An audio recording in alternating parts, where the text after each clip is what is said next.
Highway Bar Cafe and RV, Manderson, Wyoming. Welcome to Blue Lane Media. I am Blue, your co-host to James. Little housekeeping, music and broadcast disclaimer. This live broadcast may contain music that is part of the event environment. Blue Lane Media does not own, control, or select the music being played during the event. All music rights remain with their respective copyright holders. Rebroadcasting, clipping, and sharing this stream are welcome and encouraged. Tag us and show support by giving credit to Blue Lane Media. Thank you for supporting live coverage.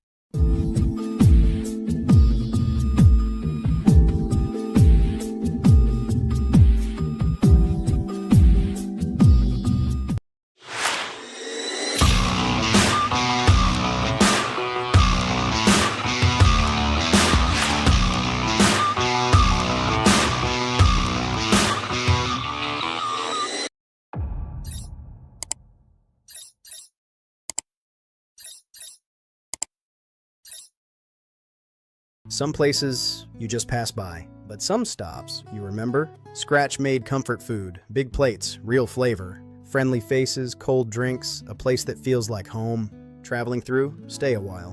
Breakfast, lunch, dinner, and stories worth sharing. Highway Bar Cafe and RV, Manderson, Wyoming. Welcome to Blue Lane Media. I am Blue, your co-host to James. Little housekeeping, music and broadcast disclaimer. This live broadcast may contain music that is part of the event environment. Blue Lane Media does not own, control, or select the music being played during the event. All music rights remain with their respective copyright holders. Rebroadcasting, clipping, and sharing this stream are welcome and encouraged. Tag us and show support by giving credit to Blue Lane Media. Thank you for supporting live coverage.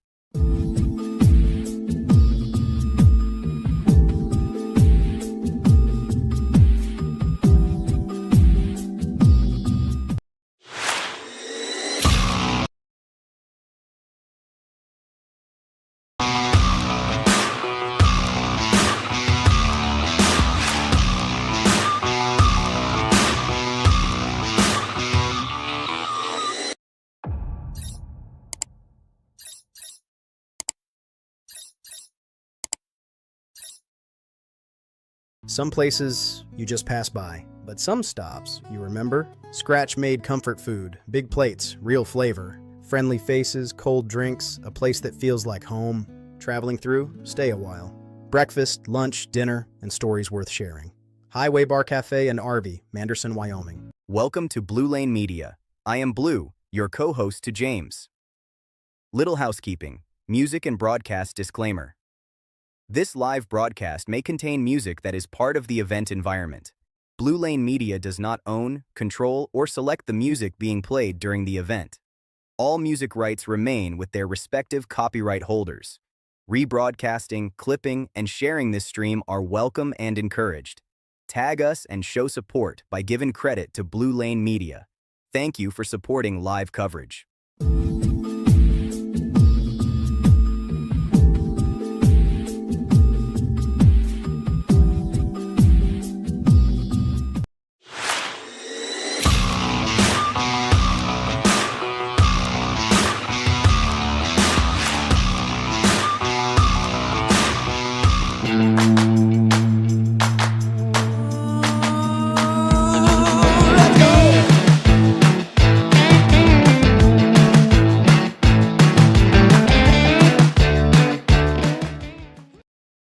Some places you just pass by, but some stops you remember. Scratch-made comfort food, big plates, real flavor, friendly faces, cold drinks, a place that feels like home. Traveling through, stay a while. Breakfast, lunch, dinner, and stories worth sharing. Highway Bar Cafe and RV, Manderson, Wyoming.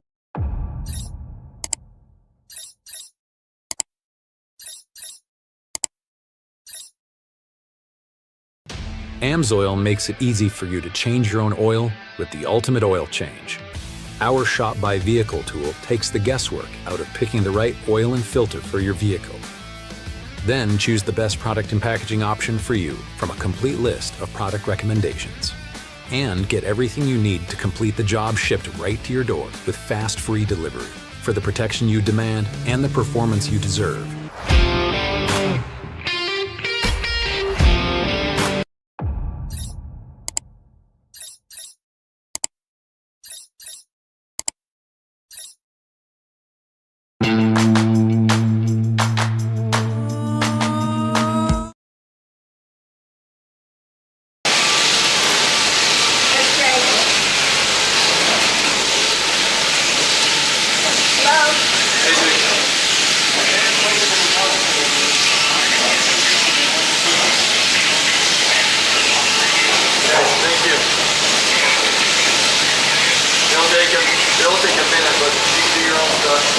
good. Hope all your babies have it.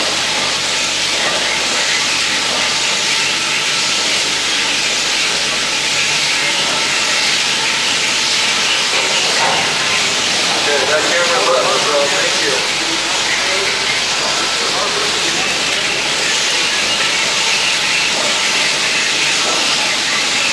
Perfect. Thank you so much. That was a huge help.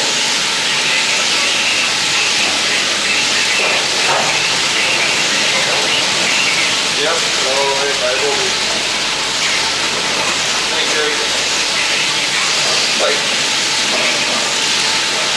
That was awesome.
Hey, good morning, everybody. We are just waiting for this morning to start. We have a beautiful day today. You can see those clouds down below. Hopefully they stay down there.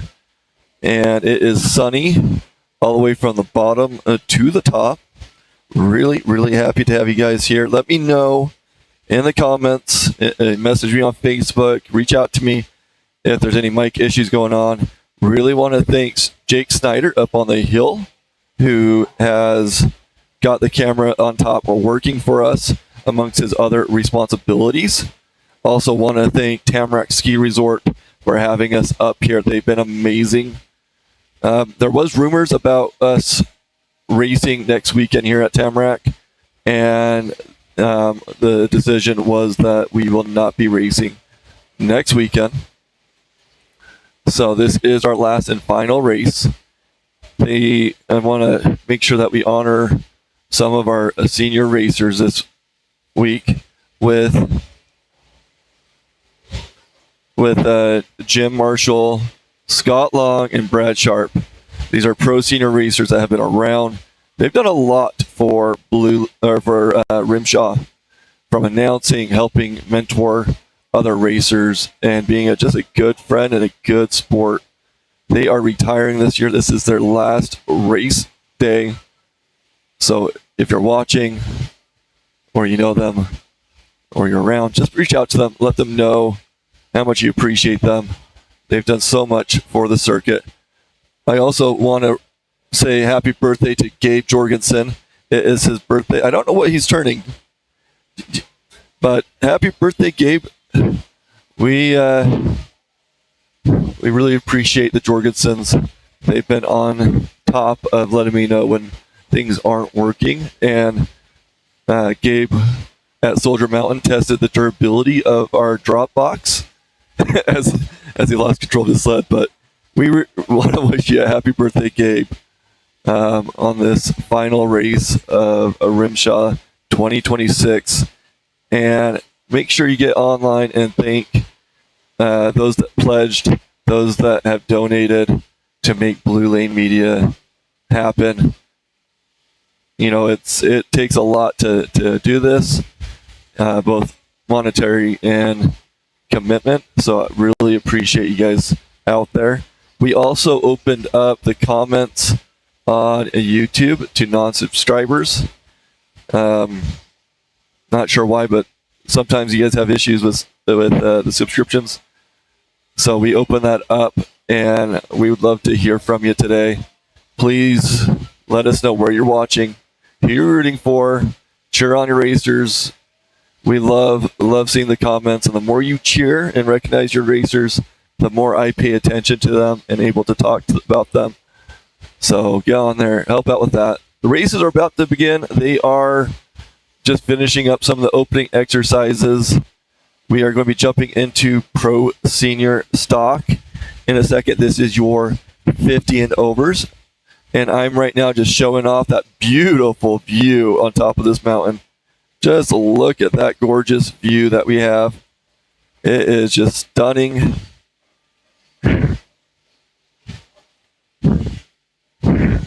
And we are so grateful for this beautiful country our God has given us. Look at that hill. Now, I will have to configure some of the settings as we go on. I don't know what this hill looks like as of yet. Fortunately, I just left the camera up there as is. So we'll see what happens. But yep, races are slowly coming together. If you are around, make sure you thank Cody Spencer, the RMSHA president. This has been a pretty tough season with the weather changes and everything, and trying to please 150 racers plus that are up here. It takes a lot. He is all over the place, so make sure you slap him on the back and thank him for the great work he does for RMSHA. And yeah, have a wonderful time watching, and please hit that like, subscribe, follow, hit that notifications. Those things really do help us. And we are really, really excited to see the comments and people chiming in. So I'm going to turn over to Cammie's camera so that we can see what's happening down in the pit. I mean, just look at this beautiful view that we have going on here. And so it looks like they are moving some of those gates off to the right. So as they start up, I'm not even sure where 3 is. Oh, 3 is right there. So 3, 4.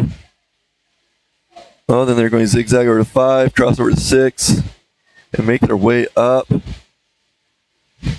We're just waiting for these guys to get going. And I'm going to get a running order in front of me in a second so that you can see a little bit better.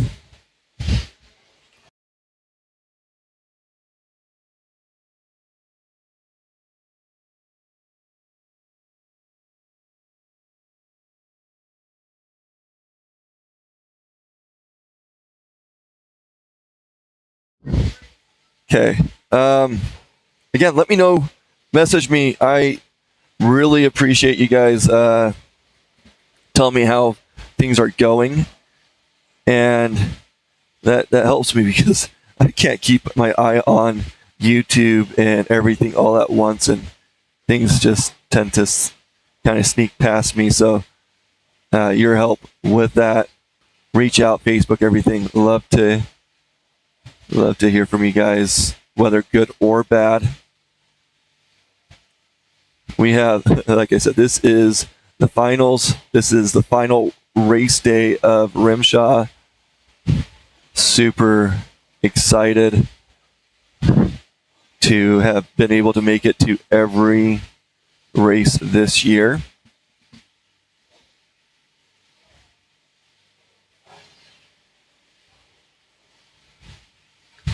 Okay, so Pro Senior Stock, your 50 and overs. We got Scott Neeson kicking us off. He is number 37 from Wilson, Wyoming, riding a Skidoo. Make sure you guys share those links out. Let people know. I'm going to actually try to get that Facebook, or get the link on Facebook real quick, because I don't know if I did that. So I'm going to hurry and share that as well. And let me know in the comments. We've been playing around with this new logo for final runs.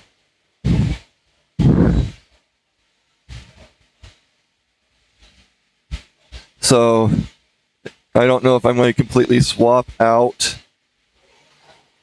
the logo yet, but I do like this really cool American flag, Blue Lane Media.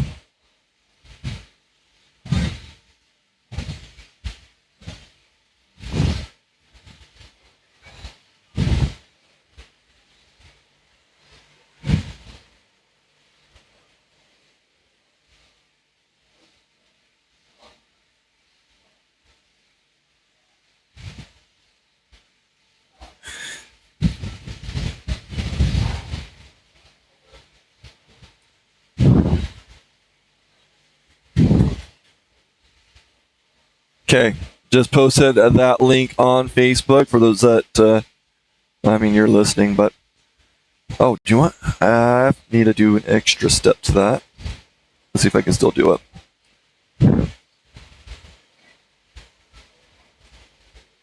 Here we go, at followers. Okay, hopefully everybody gets a notification on Facebook. But we got races coming up, just waiting for them to button up. Now, the crazy thing is, I don't know how much they dealt with the blue lane last night, or if they moved the gates this morning. I was heads down trying to get things configured. Hopefully we got some good things ahead for you guys.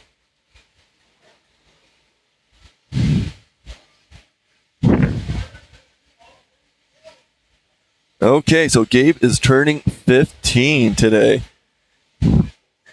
Happy birthday, Gabe. Love things like that. There are viewers all over the East Coast to the West Coast watching great racers in the blue lane. We love covering this. Oh, we got our first racer on the hill getting into a little bit of an issue there.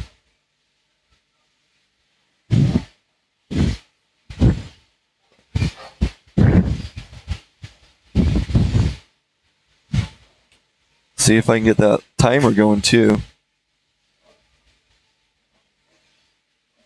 Okay, so you got going. This is Justin Neeson, number 37. Racing with his boy Rocco this weekend.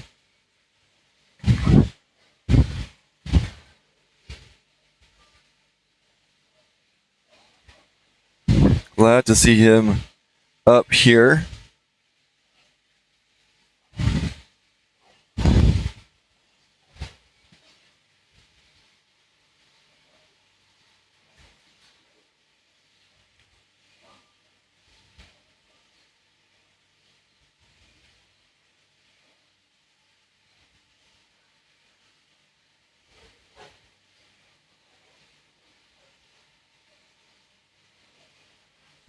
Okay, Justin Neeson working his way up the hill right now. And you can see the track slightly different as they jump across the old track. But it looks like they're keeping those same berms and everything. Don't know what that midsection will look like. But it is a gorgeous day. Taking it to the top now. Again, this is our first racer in this pro senior. This is your 50 and over.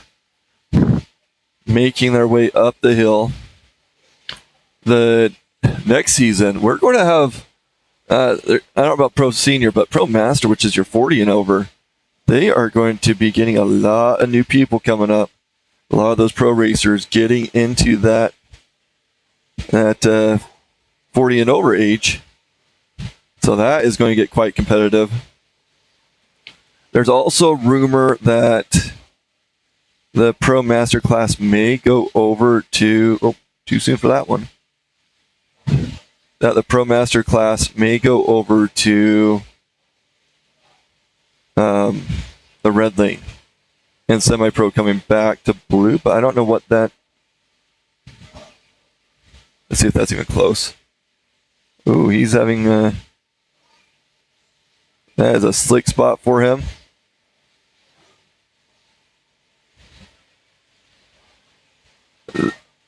I am not quite set up for this course, so we're going to be doing it as we go along, so bear with me.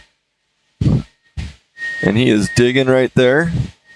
Not sure if he's stuck, but I can tell you he is not happy. He is wiggling that. He's going to put a nice trench there.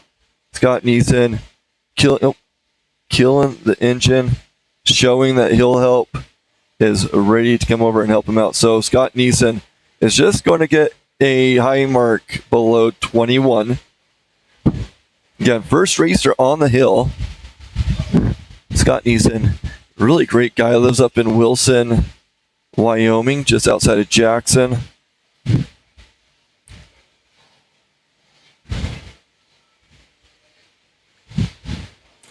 I believe he is some sort of network, like a computer network guy, helping set up businesses. So just a little fun fact about him. We got number 529, I think. 529, Scott Long on the line. My running order is not looking right. Let's see if that's because it's old. 529, Scott Long from Spirit Lake, Idaho on a Skidoo. Okay, there we go. I just have to refresh. If you see anything weird with the live timer data, or sorry, the bluelanestream.com where you can see the results, just hit that refresh button.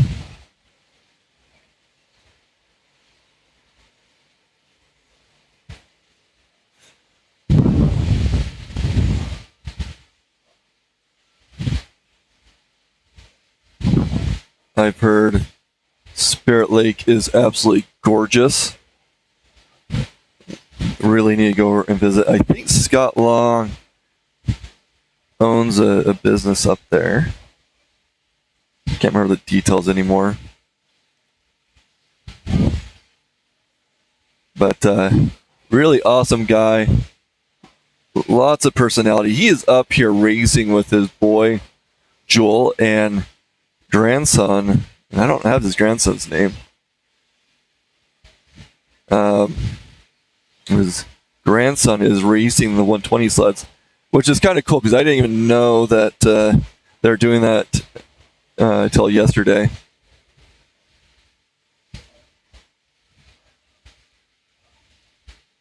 Joel making this bottom area look nice and easy.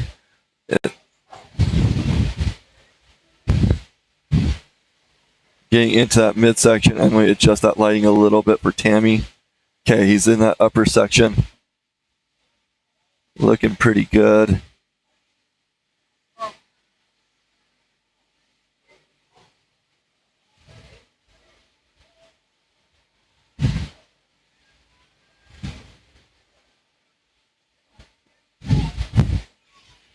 Okay, Scott getting that upper area.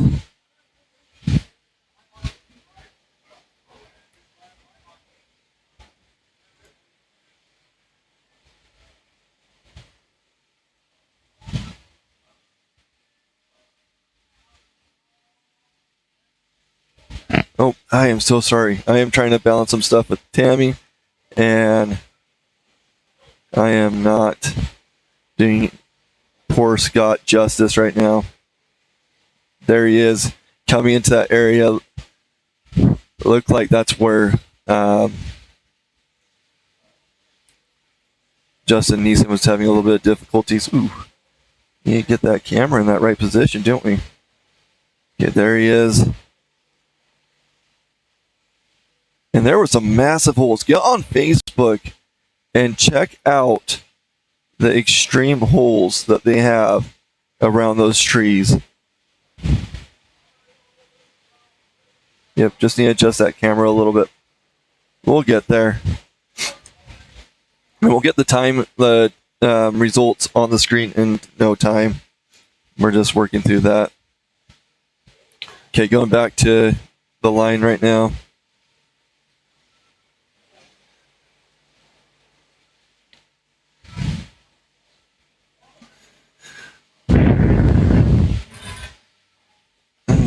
I'm not getting any results anywhere.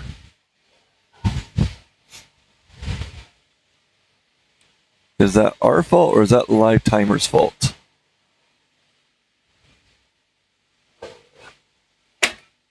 Okay, checking out our next racer. This is Justin Nielsen, number 55 on a players from West Haven, Utah.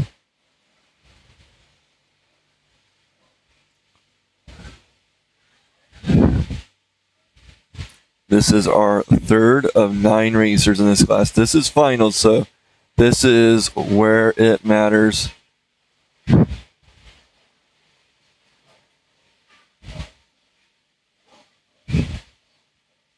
Okay, so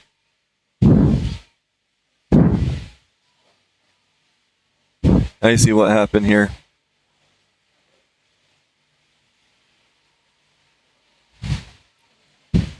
Get up into that upper area.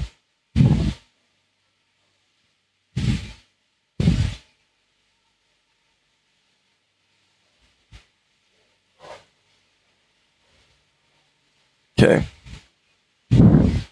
Let's see if we can correct this. Oh, he is moving. And I'm a multitasking.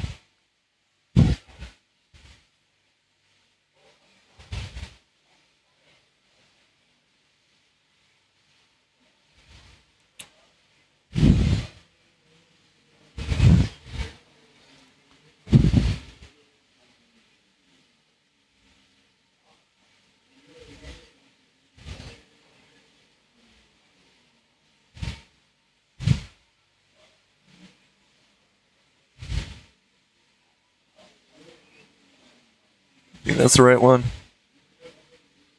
It's getting us in the general direction.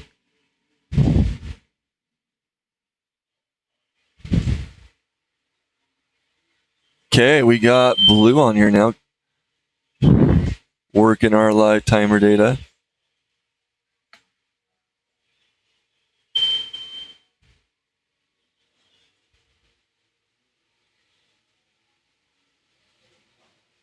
Did I miss something?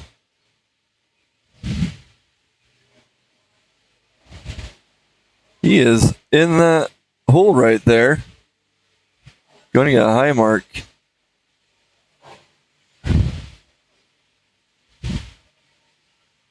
Look at that pretty blue sled. That sled looks pretty sweet. Okay, Justin Nielsen going to get a high mark somewhere around 23.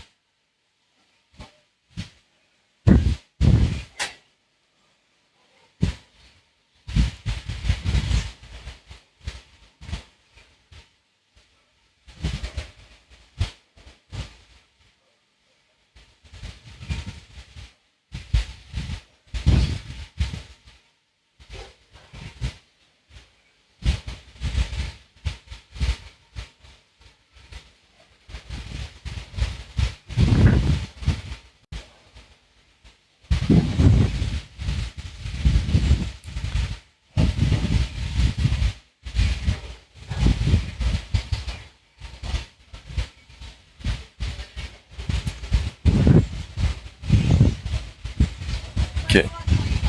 21.5? 21.5 is what Tammy's telling me for Justin Nielsen. Those two names are way too similar.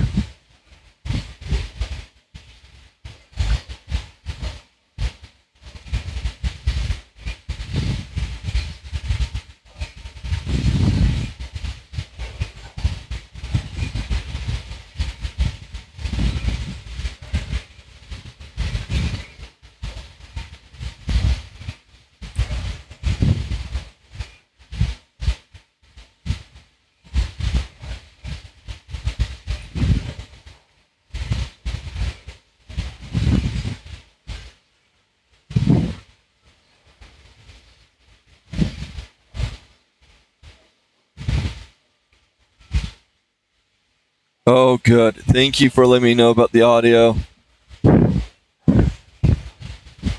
It is beautiful. I am really hoping that today will be super smooth with having a lot of this stuff already set up.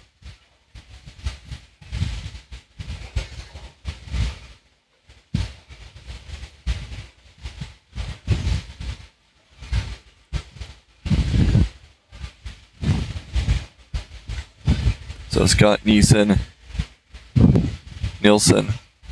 Whew. Coming off the hill. We are waiting for our next racer to get the go-ahead, which is Robert McKee. Robert is from Woodville, Virginia, and he's on a Polaris. You know, talk about East Coast there. I think I'll be in that area in a couple months. Not Woodville specifically, but in Virginia. Hopefully, I was there this last December, and it was close to DC. Really, really nice area. And I had fun just walking around and experiencing the people.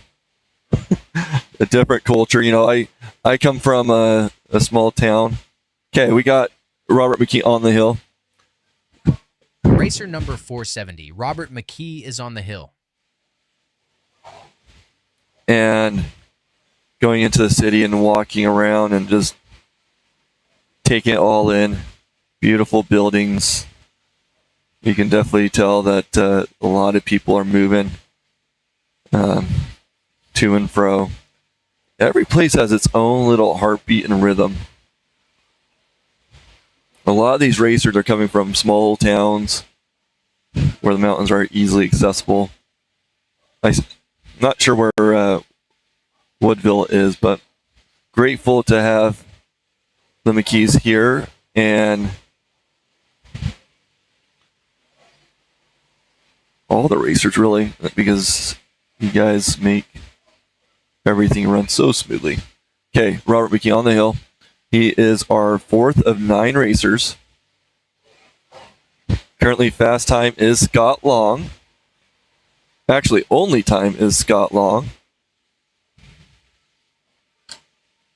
which is a 2:37.57. 2:37.57 for Scott Long. Only time on the hill right now, which that automatically puts him in that number 1 spot. Robert McKee taking a nice sharp corner there. Come on.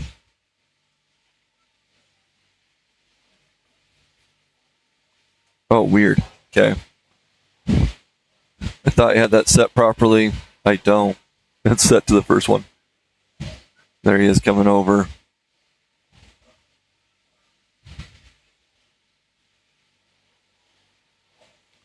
Okay, coming up to 20. Now we've seen a bit of issues as they get closer to 21. You can see they're jumping in that old rut, or getting close to that old rut. Now that snow is going to be pretty weird. See if we get a better view. But you're going to have that softer snow. It's not going to be real soft because it's crisped up, but we got a bit of snow 2 days ago. And so it's given this a lot more of a race or hill climb experience. So he just rounded 24. Here comes our second time of the day.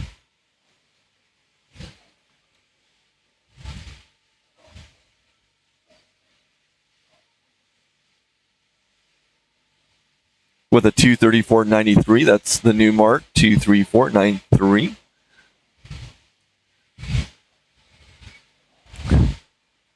And that is your new fast time as well. Got Jim Ames on the line. Jim Ames hails from Perry, Utah, riding a Skidoo. Then we got Brad Sharp, Michael Baldwin, and no, never mind, Jim Marshall's on the line. Jim Marshall, and then Jim Ames. They are right next to each other.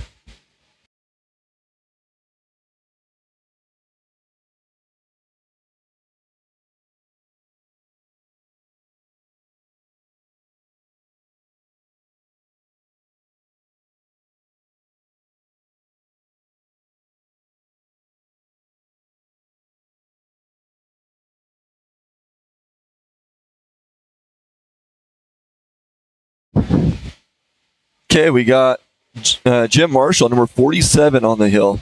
Racer number 47, Jim Marshall, is on the hill. At 66 years young, Jim hails from the beautiful town of Paris, Idaho.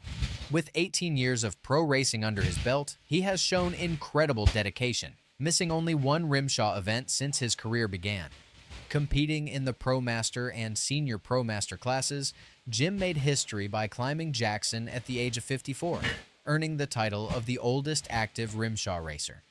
In 2023, he crowned himself as the Pro Senior Stock Points Champion and Pro Senior Improved Points Champion, not to mention claiming the title of oldest RMSHA King of the Hill at Powder Mountain.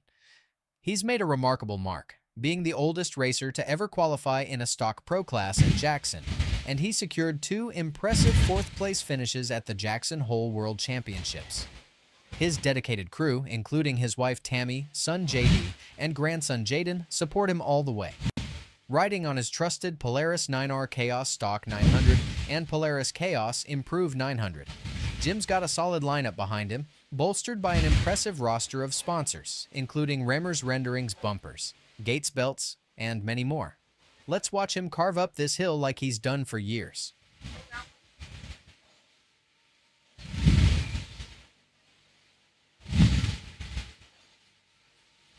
Trying to keep up with him on the camera. This is number 47, Jim Marshall, the man, the myth, the legend. He is 66 years old. I'm trying to get these set up right, but it's kind of going crazy on me. But Jim Marshall making his way up the hill. This Jim Marshall ended up having some heart issues this last summer and got it taken care of, but he definitely has had some energy issues because of it, but he's coming back alive now, and he wants this to be his great final run. Look at him hold that line. You can see his tracks not digging it. Oh, beautiful rail through there. Jim Marshall looking really dang good through that first run of the day. Racer number 47, Jim Marshall, got a time of 2 minute 30.47. Jim Marshall now bumping that bar a little bit higher with a 2:30.47, shaving off 4.5 seconds off of Robert's time. So that's your new fast time. Now his good buddy Jim Ames is now. Racer number 65, Jim Ames, is on the hill. Got Jim Ames coming up now. Him and Jim are really good friends. We got to know Jim Ames, a year and a half ago, right before 2025's race season. And really stellar guy, very personal. Him and his wife are just, I love being around them. If you want to feel like you're being heard and seen, it's these two. Him and his wife, Jim, has been such a great new addition to RMSHA.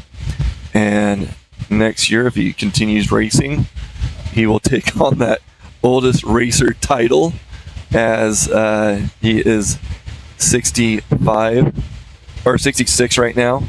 He started racing at 65.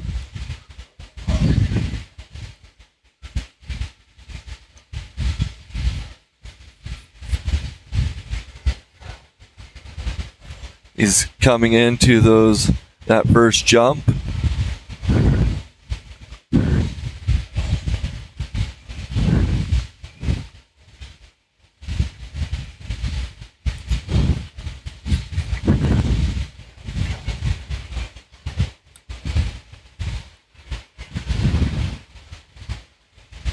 Such a fun racer. Okay, getting that camera set up a little bit more. Coming over. I'm also studying the course a little bit so that to figure out these presets. So yeah, Jim Ames getting between 20 and 21 now into that old rut. He is looking at that, trying to figure out what his route is going to be. Now, with old ruts, they harden up quite a bit, and they add quite a bit of a dynamic as you go from a little bit softer, smoother surface to the really hard pack old rut. And you see him trying to get that to be under control. He is handling that well. He's coming up through 25, the timing lights, with a 23.80. I believe that was the time. 2:33.80. Now we got Brad Sharp on the starting line. This will be his last race. He will be retiring after today. He is from Moxie, Washington, riding a Skidoo. Brad is a giant of a man. I think his friends call him like Bradshaw or Brad Squash or something like that for the how much of a beast he is up in the mountains as he hunts. Racer number 206, Brad Sharp, is on the hill.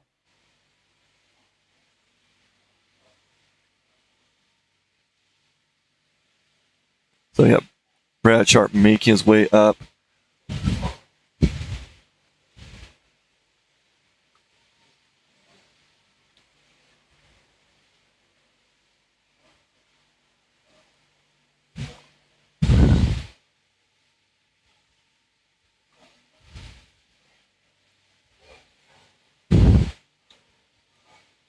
Again, thank you guys for your comments. Let me know how things are going. Sounds like the microphone's doing a lot better. So hopefully that lasts throughout the day. Brad getting through that bottom area. Now pay attention to how Brad's racing. He is a old school racer. Back in the days when we used to put very wide front ends on our sleds.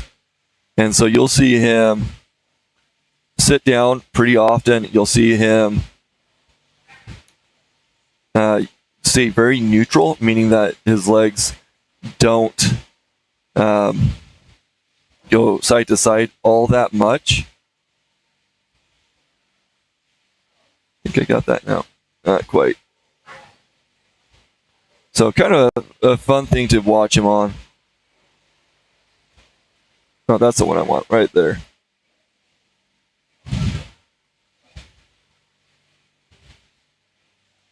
So that gate right there, I think that's 22. Really slowing down people. He is being covered up by the logo and everything.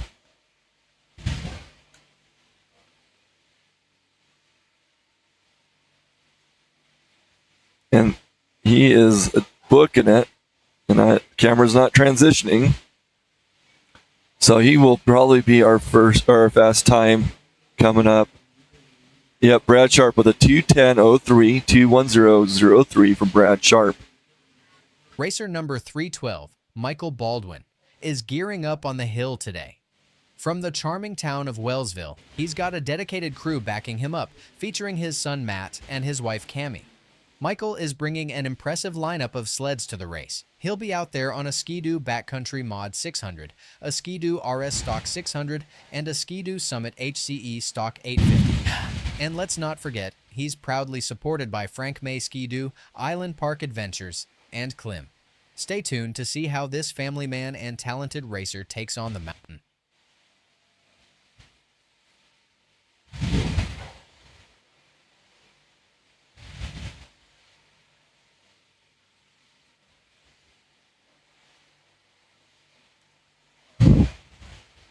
Okay, got Michael Baldwin. He is the 8th of 9 racer, meaning that we have one more to go.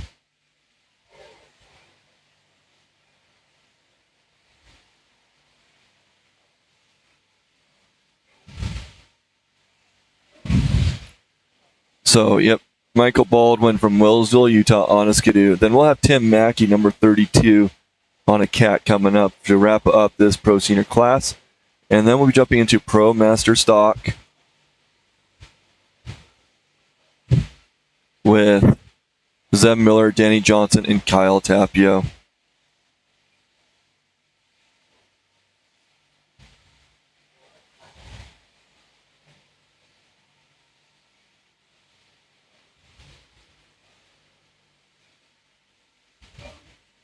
Oh, that is not the one I want. Let's go back to preset. Oh my goodness, come on camera.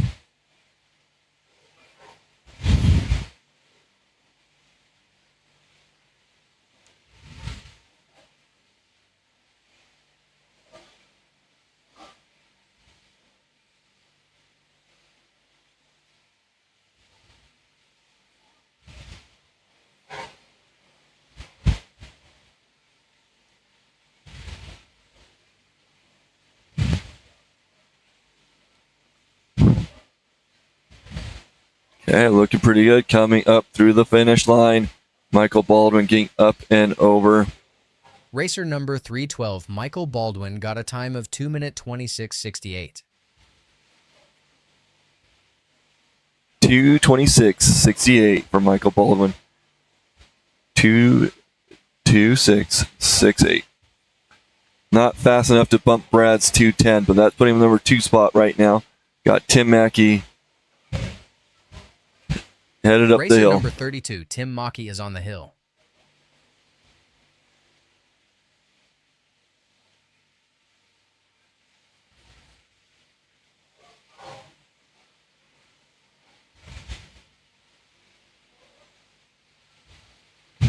Tim does an excellent job with putting up some really fast times. He is out of Clark, Colorado, riding a Cat.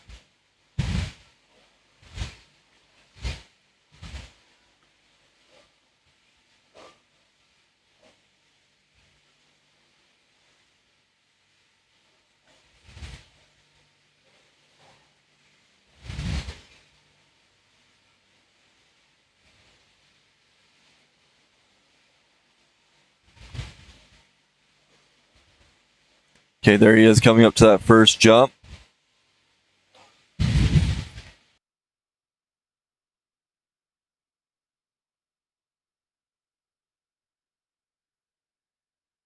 That was a pretty cool jump. He flew across that.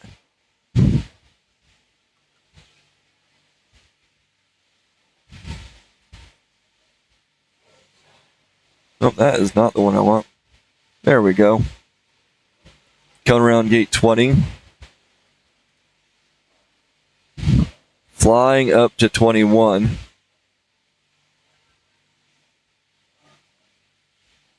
Oh, that is not where we want to go. Now we do. Okay. Going to get these set up. Okay, Tim Mackey. Looking really good. See if he puts up the fast time. Let's see. Oh, we already have the next racer going. Racer number 32, Tim Mackey, got Nope. a time of 2 minute 3.68. And that quickly went over. So yeah, that's your that's your fast time, 2:03.68 for Tim Mackey, 2:03.68, and then you got Brad Sharp with a 2:10.03, and then Michael Baldwin with a 2:46.68.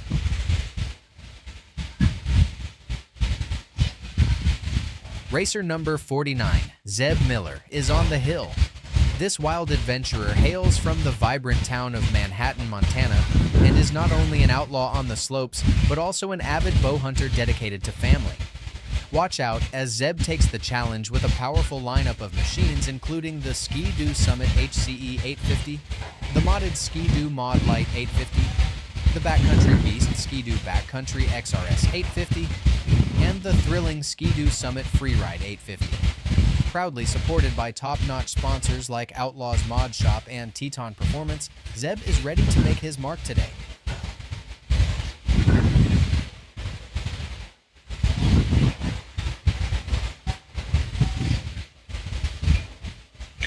Okay, Zeb getting through that bottom portion. So we just jumped into ProMaster stock. This is your 40 and over. Crazy to think that these racers are, they're bumping up from the other pro classes into this ProMaster class. And, Zeb Miller's been around for a bit. And this class, this ProMasters class, is just going to keep on getting more and more really strong racers. I believe Keith Curtis is getting close to that age as well. 40 and over. So number 49, Zeb Miller. Looking pretty good so far.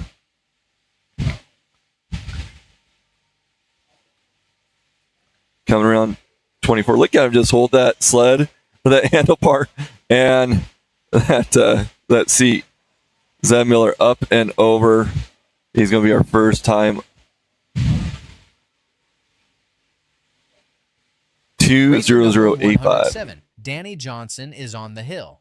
Hailing from the scenic town of Camas, Utah, Danny's got his dedicated crew right by his side. His supportive wife, Bobby Joe, and their 3 energetic sons, Jet, Jarrett, and Jagger. Now, let's talk about the machines he's bringing to the competition today. 2 Ski-Doo HCE Mod 850s, alongside a robust Ski-Doo HCE Stock 850, and another Ski-Doo HCE Improve 850. A big shout out to his sponsors for their support. Redoubt Excavation, On X Off-Road, Montana Pockets, Tempest Goggles, I-13, Wasatch Development, Action Race Team, Weller Recreation, and of course, Ski-Doo. Let's see what Danny can do. Yeah, the Johnsons are from that Camas area. A lot of excellent racers, including the Rogers, are over there. And special congratulations. I believe Jackson Rogers just had a happy, healthy baby. So congrats to them. So Danny Johnson on the hill. And his boys are fast. And Danny is also a really fast racer. Ooh, a little glitchy there. He is hiding by those trees. Think he got out of place there, but oh, not there yet. Not. Come on. There we go. Now he's there. Okay, Danny Johnson rounding 23 over to 24. He is almost to that home stretch. Coming around 24, and you can see the off-canter that they have to go through.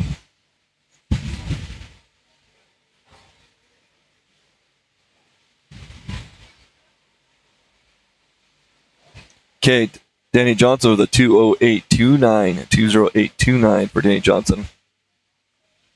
Racer number 318, Kyle Tapio, is poised on the hill, ready to showcase some serious talent. This competitor has an impressive lineup of sleds featuring the Arctic Cat Mod M858 Snowpro 858, the Arctic Cat 8 Mod M Catalyst 800, and the powerful Arctic Cat Improved Single M858 Snowpro 858. Not to mention the stock M858 Snowpro 858, demonstrating the versatility and skill that Kyle brings to this competition. Kyle's got some top-notch support from an array of sponsors, including Cold Cutter Traction Products, Arctic Cat, Thomas Racing Factory, and Boondocker, just to name a few. With backing from Z-Bras Racing and Starting Line Products, and additional support from Zollinger Racing Products, Arctic FX Graphics, Load Tracks, Makita Power Tools, and Tapio Construction Inc., he's geared up and ready for an epic climb. Watch out, folks. Kyle Tapio is here to make a statement. He is here to make a statement, everybody. Thank you, Blue. By the way, if you want Blue to announce your racer's information, get with me and I will set you up so you can manage that detail. Got Kyle Tapio, number 318. Coming up to 20. Kyle is from Battlegrounds, Washington.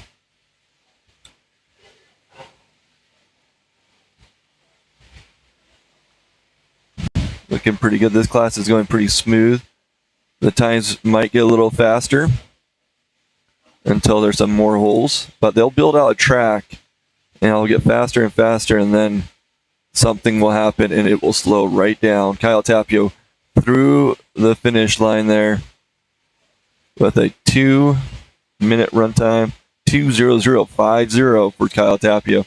That's your new fast time in this class. We got Dustin and Pancari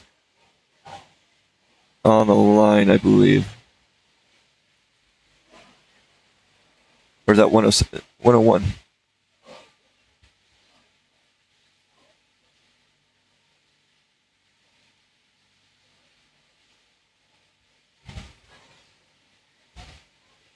I am not seeing him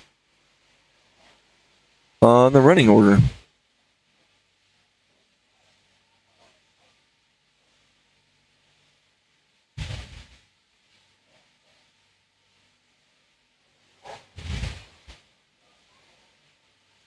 Oh, they have a new running order out.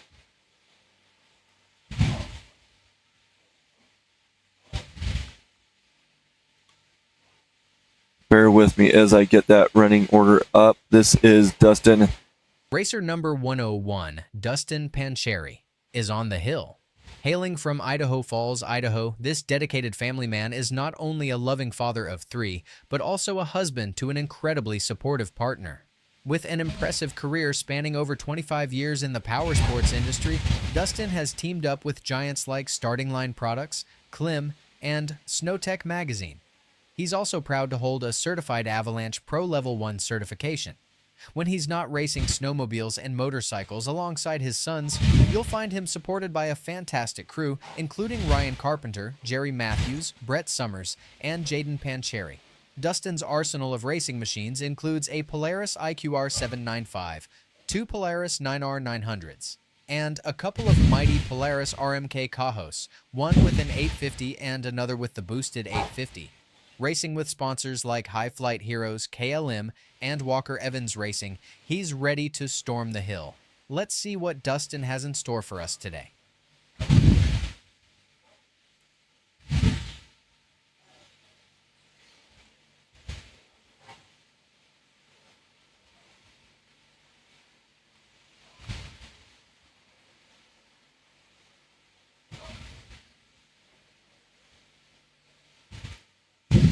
Getting lined up in that rutted area by the trees.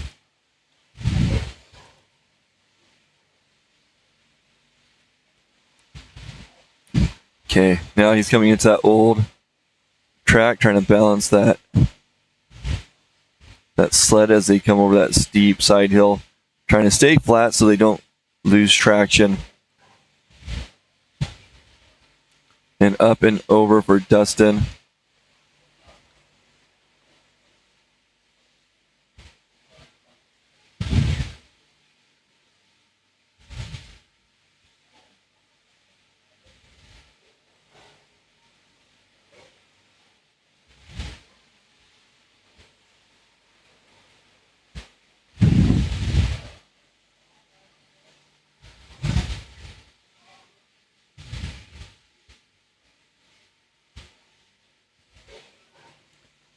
Okay, next racer should be... Well, actually, I don't know because I don't have an updated version, so we'll see. I'm going to put my headphones down for a second so I can do a few things, and then I'll be back.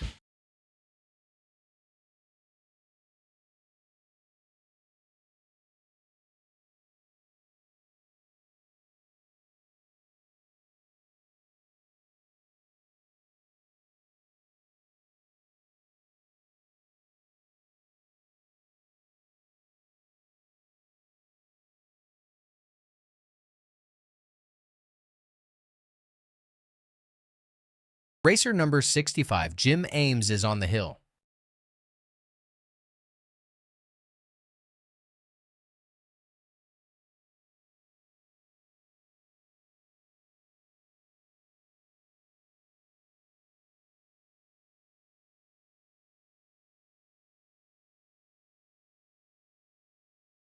Looks like we got Jim Ames on the hill now.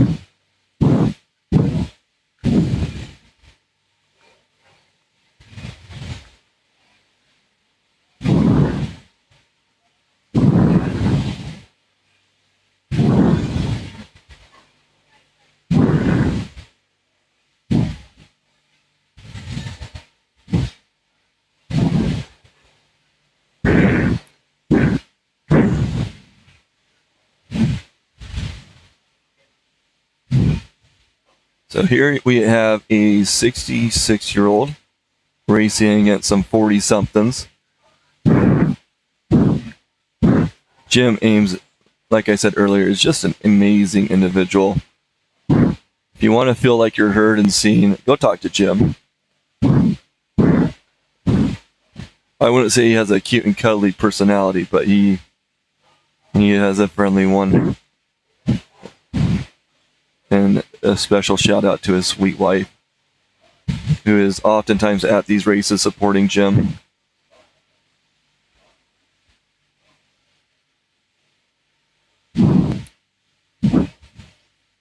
And as things progress, this Pro Masters class is just continuing to get more challenging with the new pro racers that are turning 40.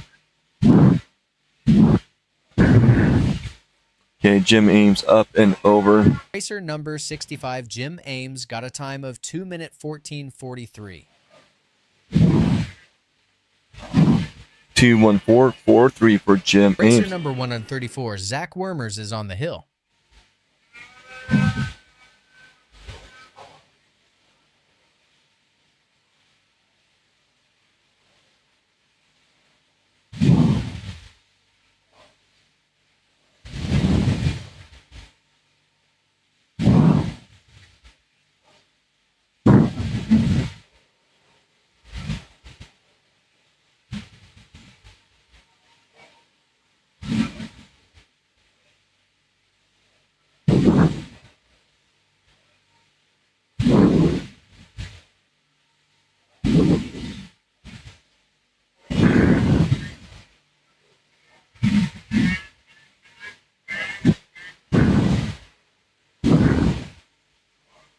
Okay, so Zach Warmer's getting into that midsection now, waiting for him to round that, get into our top area. There he is. I don't know much about Zach. I love, if anybody's watching, any Zach supporters out there, give me some information on Zach. Tell him to come say hi to me.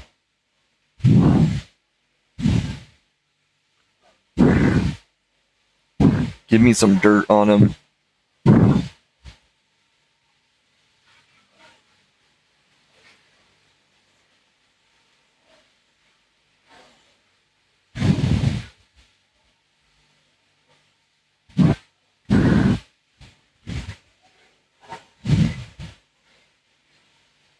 Okay, he's coming into that rutted area.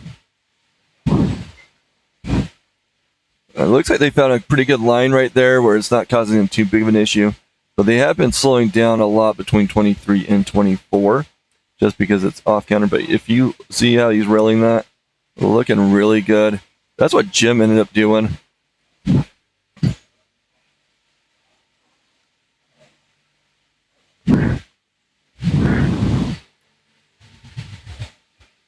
Racer number 235, Trent Handsaker, is on the hill.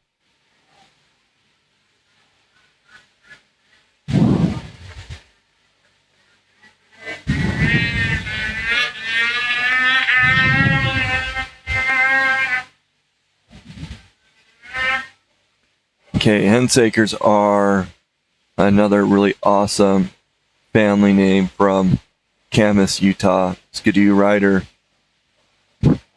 Trent and his boy Harper are just phenomenal. Harper races in the semi-pro. Trent here, he is just really fun to watch, and you can see he's pretty neutral as well with a lot of his riding. Love watching them because they usually put up a pretty good time. Missed the Hensakers from last weekend.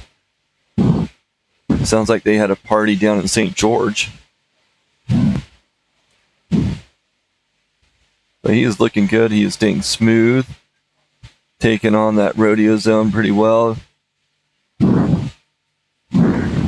Didn't quite jump that second double. But he is...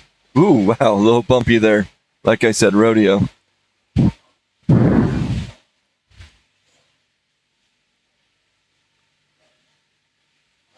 Going around 20 now. You know, I don't know if I like that zoom out right there, so we will... That's too early. There we go. There's Trent coming up to 23, and like I said, he is going fast. He's looking good, and there's a racer or somebody coming off the hill right there. There he is, up and over, and looking really good.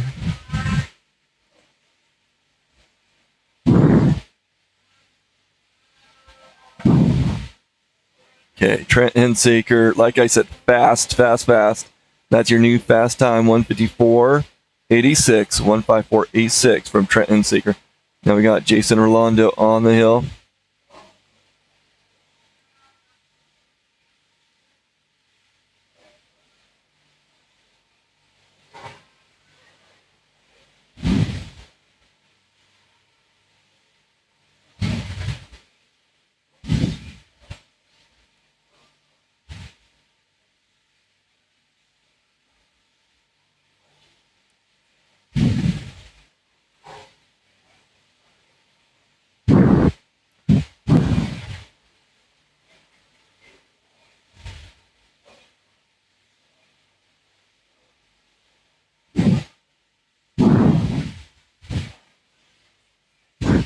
Jason getting that upper area.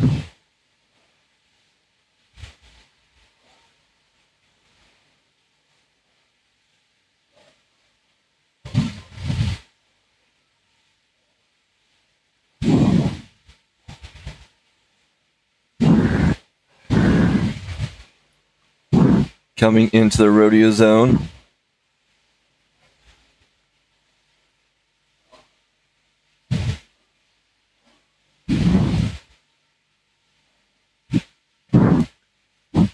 And on to that straightaway.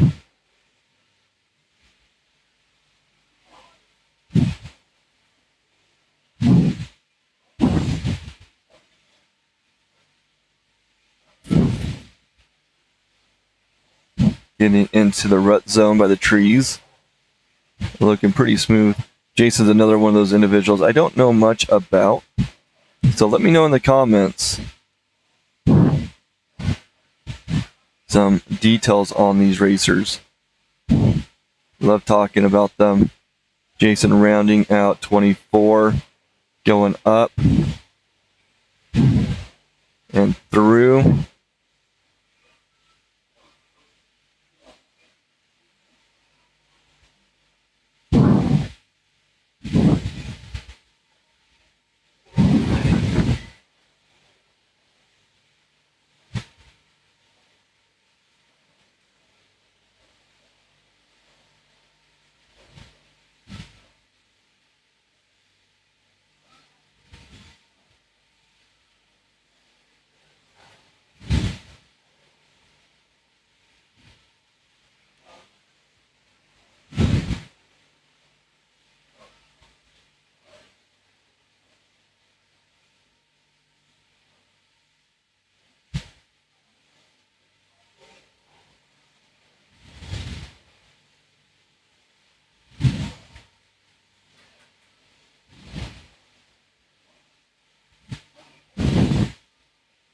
Racer number 325, Jason Rolando, got a time of 2 minute 14:60. Racer number 533, Cody Brown, is on the hill.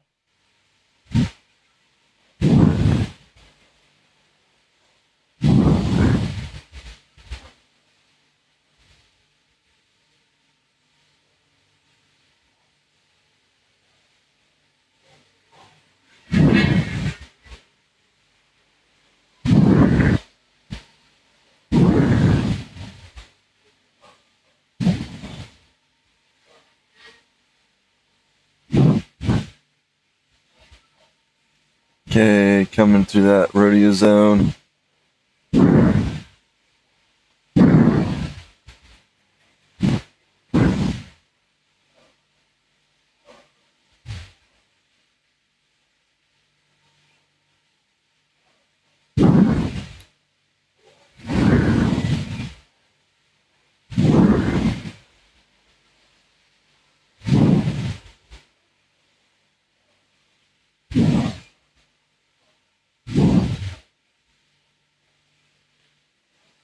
Looking pretty good for, Cody Brown making his way up, or 533 on a skidoo from Wellsville, Utah.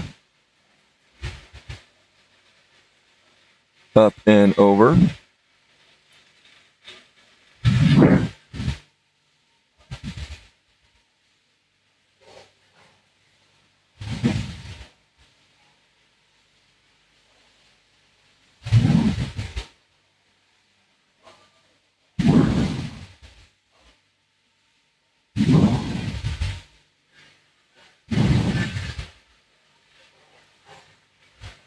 Interesting.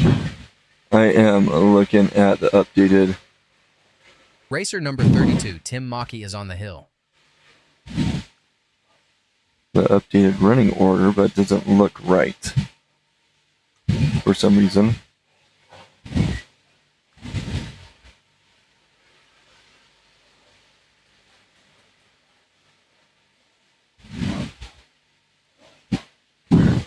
Okay, so Tim Mackey from Clark, Colorado on a cat. Tim is a phenomenal racer. We are getting close to wrapping up this Pro Master stock. He is the 10th of 12 racers.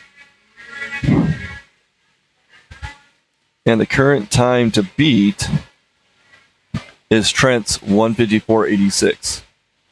So that is the fast time to beat.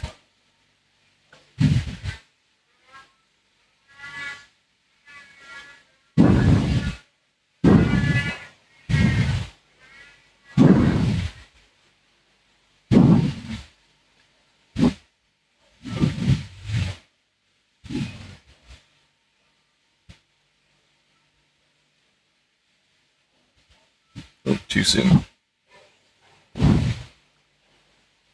Okay, Tim Mackey coming around.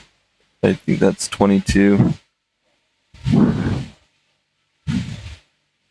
Over 23. Oh, I guess that was 21. Look at him just blaze through here. Like no one's business. Tim Mackey going to put up a pretty good time here. Up and over.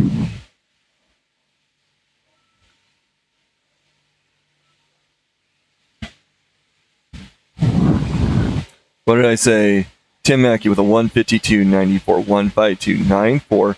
There's your new fast time for this class, Racer bumping number Trent 312, back. Michael Baldwin, is gearing up on the hill today. From the charming town of Wellsville, he's got a dedicated crew backing him up, featuring his son Matt and his wife Cammie. Michael is bringing an impressive lineup of sleds to the race. He'll be out there on a Ski-Doo Backcountry Mod 600, a Ski-Doo RS Stock 600, and a Ski-Doo Summit HCE Stock 850. And let's not forget, he's proudly supported by Frank May Ski-Doo, Island Park Adventures, and Klim. Stay tuned to see how this family man and talented racer takes on the mountain. Okay, so Michael Baldwin's going to be wrapping up this Pro Master stock class. Up next will be women's stock, and Reese Dennis will be leading the class, followed by Isla Edwards and Ayla Bateman. Now, I had a great conversation with Reese coming off the hill. She has a huge support group. I'll talk more about her when it's her time. We got Michael Baldwin on the hill. This is one of those awesome racers from Millsville, Utah. Really like getting to know Mike, or the Baldwins and the Browns from that area. Just good people. Michael going through the rodeo zone over to the switchback.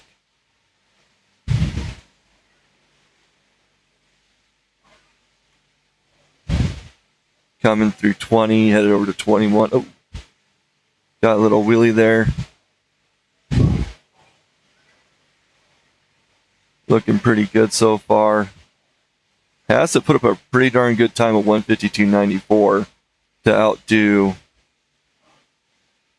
Tim Mackey's time. Okay, rounding through 24. He's not going to be fast enough to outdo Tim Mackey, but still really good time. He just wrapped us up. Now we got number 15. No, 365. No, that's 15. Who is this? There's some racers in here that I'm not sure what's going on. Racer number 15, Wesley Selby, is on the hill.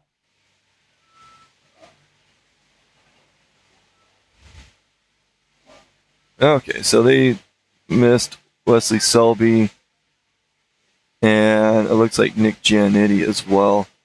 So we might have 2 more racers coming up.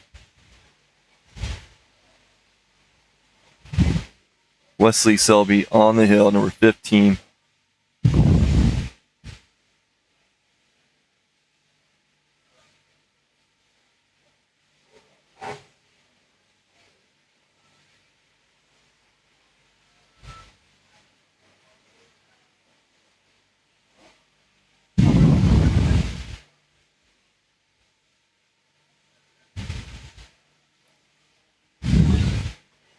Wesley is one of those pro racers that bumped up recently.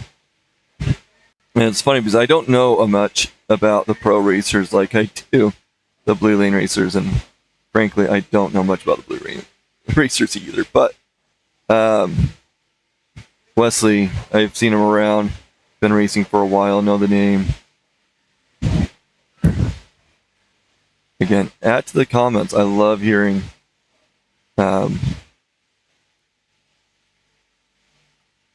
your guys' info on these racers, where you're watching from, who you're cheering on. Let me know. Okay, Wesley rounding 23, headed over to 24. Looking pretty good. That might be the new fast time. We will see.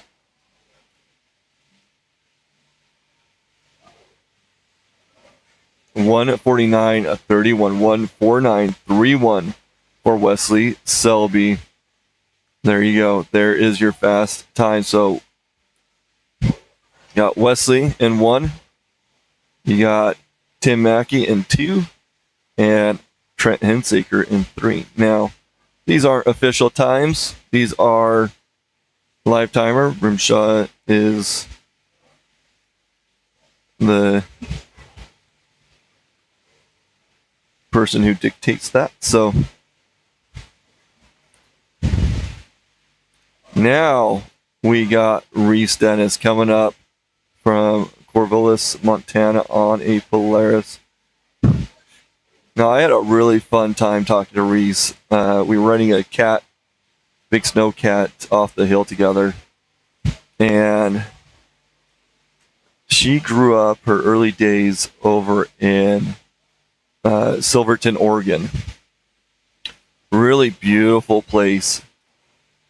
And I served an LDS mission in Portland, Oregon, and Silverton was one of my areas. So I lived there for about 6 months and just really got to know the people, really got to know the area. So she didn't quite live in Silverton. She lived in a town just north of there. That was also in my spot that I got to go visit. But Silverton, there are, I can't remember how many, 14 or 15 waterfalls within just a few mile walking distance. They have a beautiful park over there. So I guess that was a place where she kind of grew up. And we got a lot to talk about. We got to talk about the famous mare that's over there. But yep, Reese Dennis make her way up the hill. I know there's some supporters out there rooting her on from the West Coast to the East Coast. So make sure that you get on those comments, because I do talk to these racers as much as I can to get to know them. So Reese Dennis going through the rodeo zone.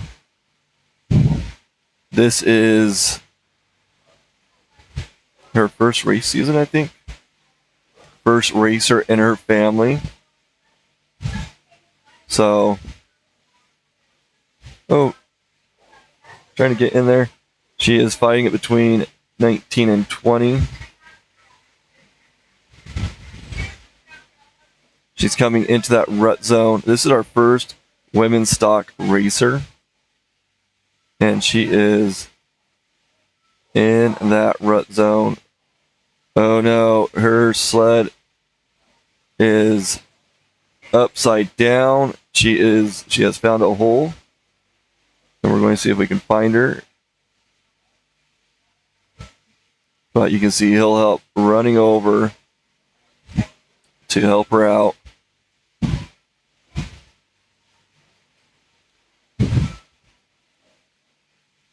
A little too high.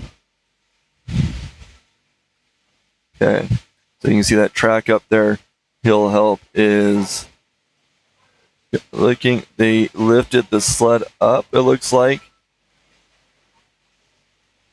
I'm not sure where she's at right now. I think she was trapped underneath that sled. And I think they had to lift her up, but she looks like she's doing okay. She was really sore yesterday, or last night. A little stiffer on the back. But she wasn't going to miss this race.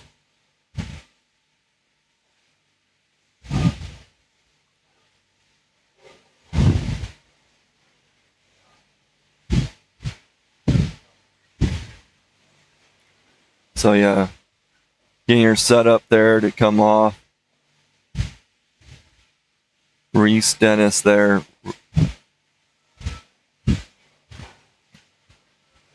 I did turn off the subscriber only comments, so feel free to post. But hit that subscribe, hit that chime to get notifications. Next up is number 123, Isla Edwards. This girl is insanely fast. She's been doing this for a few years now. Her younger brother, Kaiser, is racing now, and this is his second year, I want to say. Isla's third.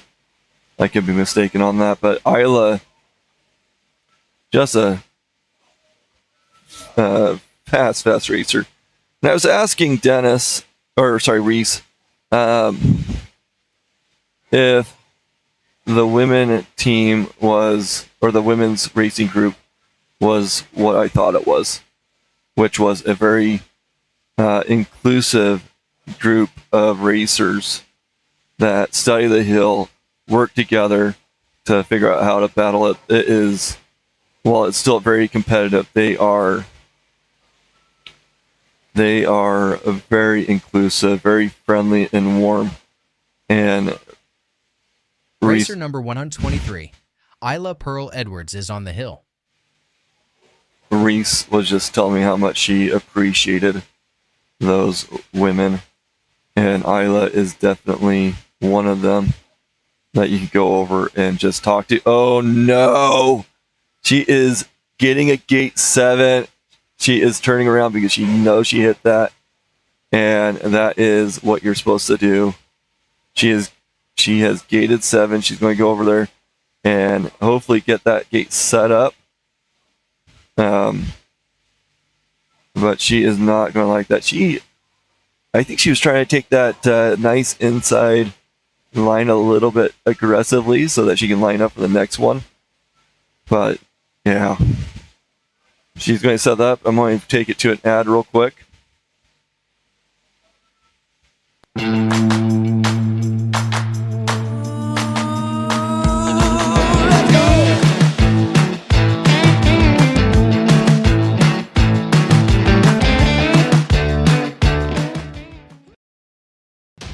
Amsoil makes it easy for you to change your own oil with the ultimate oil change. Our Shop by Vehicle tool takes the guesswork out of picking the right oil and filter for your vehicle. Then choose the best product and packaging option for you from a complete list of product recommendations. And get everything you need to complete the job shipped right to your door with fast, free delivery for the protection you demand and the performance you deserve. Some places. Okay, so Isla got that gate 7 set up. We're just waiting for that go ahead.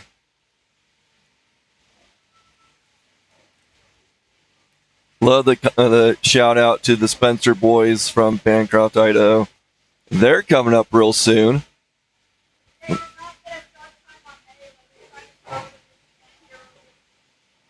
What's that?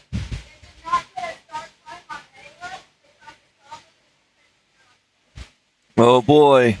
Ayla has started the race and the timer did not pick her up. So they are going to give her a re-ride. So she is going to go up and over and then do it again. Racer number 947, Ayla Bateman, is on the hill.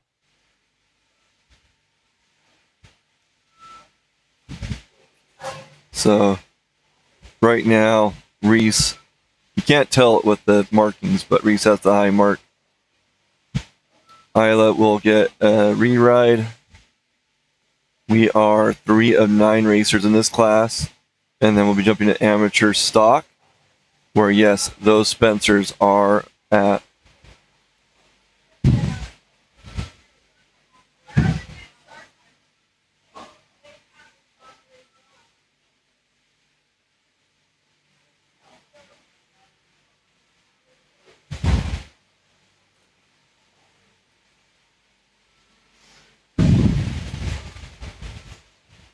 Oh, I think they're trying to flag her right there.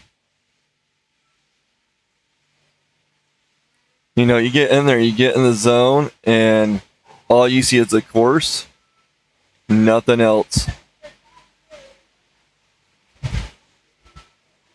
Oh, they got her stopped there. They're going to let her know. The poor girl.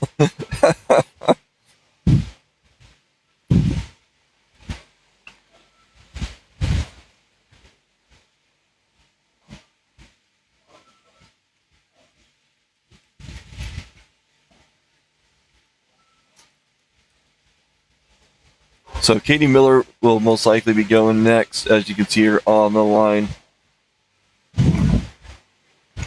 I've really grown to like Katie. That sounds kind of bad, because I mean more that I got to know her over the last few races, and I've really gotten to like her personality. I wasn't implying that I didn't like her before, but Katie Miller, really neat lady. Racing up here. Her husband is up here supporting her.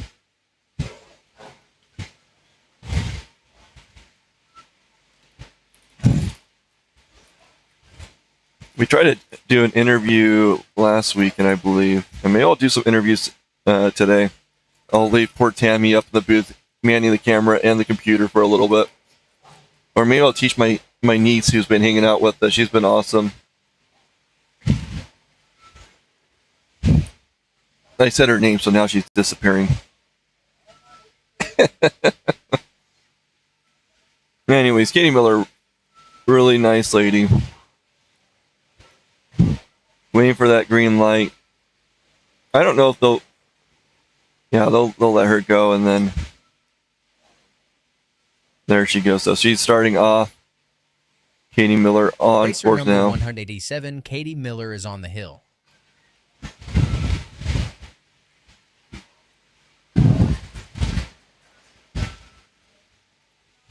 Oh no! Katie Miller under the sled, and the sled just tumbles. Katie Miller going to get a high mark there, unfortunately. We'll head over to a replay. There he is, just off center. Not poor. Oh, over the top.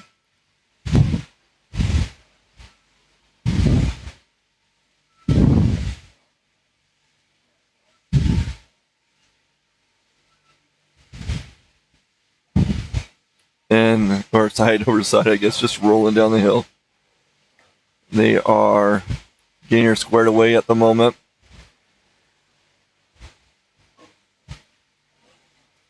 Some places you just pass by, but some stops you remember. Scratch-made comfort food, big plates, real flavor, friendly faces, cold drinks, a place that feels like home. Traveling through, stay a while. Breakfast, lunch, dinner, and stories worth sharing. Highway Bar Cafe and RV, man. Amsoil makes it easy for you to change your own oil with the ultimate oil change. Our Shop by Vehicle tool takes the guesswork out of picking the right oil and filter for your vehicle. Then choose the best product and packaging option for you from a complete list of product. Right, they got her off the hill, waiting for that next racer to get going. So, Katie Miller, I think she is around.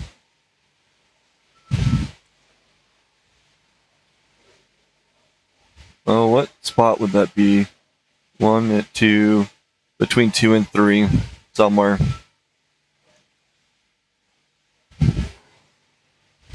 Racer number 191, Iris Gianninetti, is revving up from Meeker, Colorado. She's got a strong crew behind her, including her dad Nick, mom Andrea, and the dedicated team of Nora, Ronnie, Zeke, and Isaiah. Iris is on 3 impressive sleds today: the Polaris 600R, Polaris Chaos 850, and Polaris 9R. She's backed by a stellar lineup of sponsors: Von Flew Parts City, BC Solutions, Triple Crown Sports, Zach Wormer's Construction, Weekender Sports, Gianninetti's Power Sports Rental, FXR Racing, White River Dental Hygiene, and All Terrain Motorsports, plus Koenig LLC. Get ready for an electrifying climb. There you go. Iris Giannetti on the hill. There are a good handful of Giannettis racing this weekend. Oh, getting yourself in another little situation. Oh, trying to lift a sled upwards while it's downhill. That is such a pain.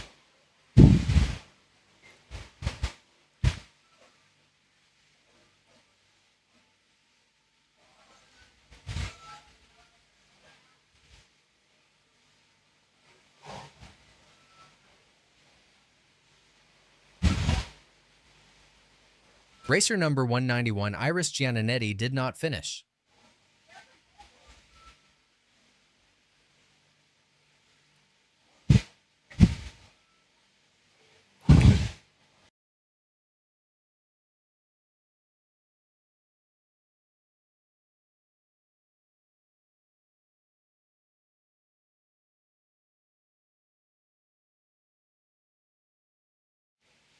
Yep. She is going to get some help there.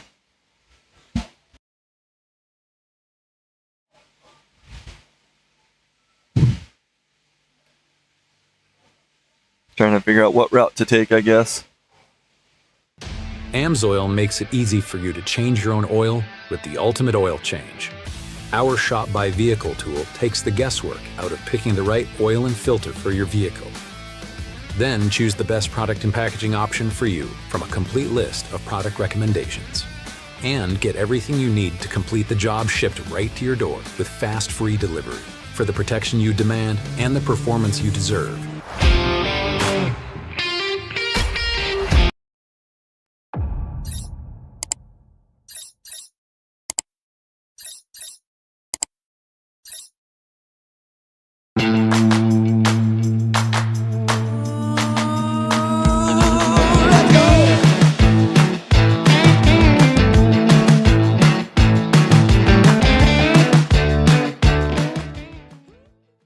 Some places you just pass by, but some stops you remember. Scratch-made comfort food, big plates, real flavor, friendly faces, cold drinks, a place that feels like home. Traveling through, stay a while. Breakfast, lunch, dinner, and stories worth sharing. Highway Bar Cafe and RV, Manderson, Wyoming.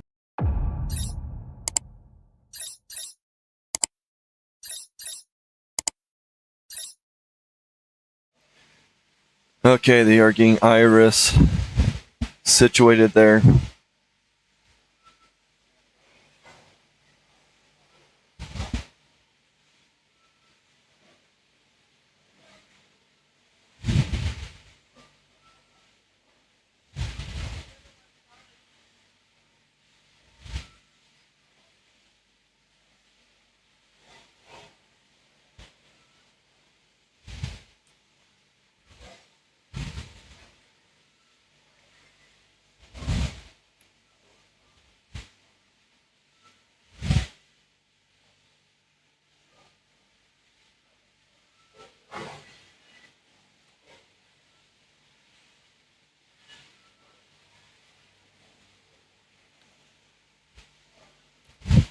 Yeah, Reese is just catching up on the comments. Reese has definitely been welcomed to the area.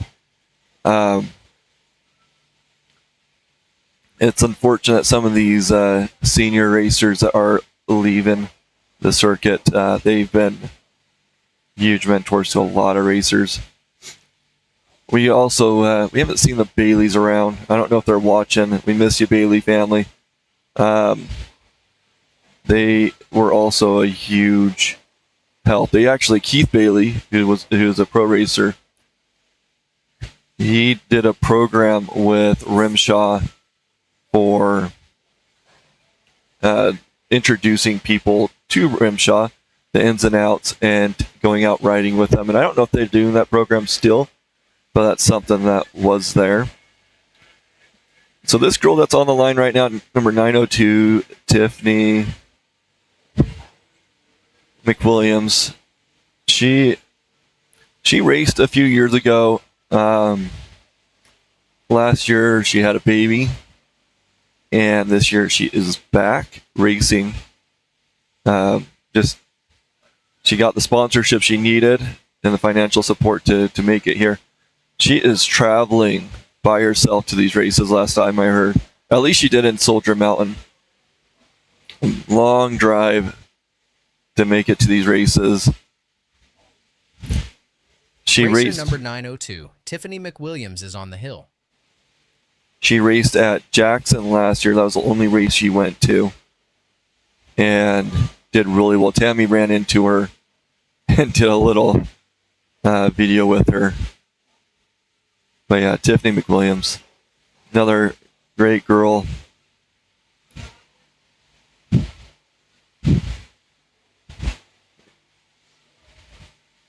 Sometimes when you're at these races, you get kind of caught up with the whole race. You get kind of in your own zone. And so there are some cliques here of different racer groups, racer families, but they are very friendly, and it's not the clique that you're an outsider, at least not from my experience. And it's very much inclusive. You just kind of start making friends and hanging out with your friends type of thing. So I don't know if Tiffany's still riding these races by herself, but we are grateful that she's here. Would love to see more women racers come and join. So Tiffany is on a cat from Dillon, Montana.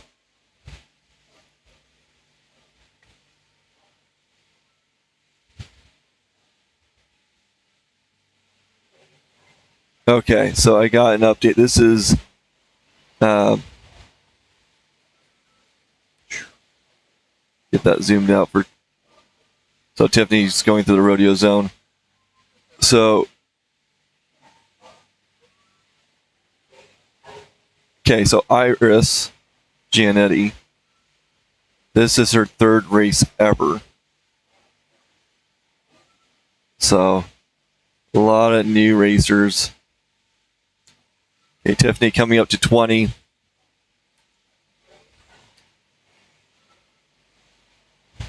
And I miss Brooke Long.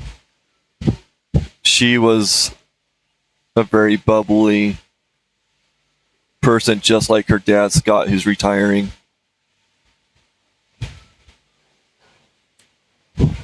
So, Brooke, if you're watching, we miss you. We want you to come back. But we do have a good amount of women racers this weekend, which makes me very happy. Okay, Tiffany McWilliams on that home stretch through the timing lights. Racer number 902 Tiffany McWilliams got a time of 2 minute 48.52. Is that our first time on this hill?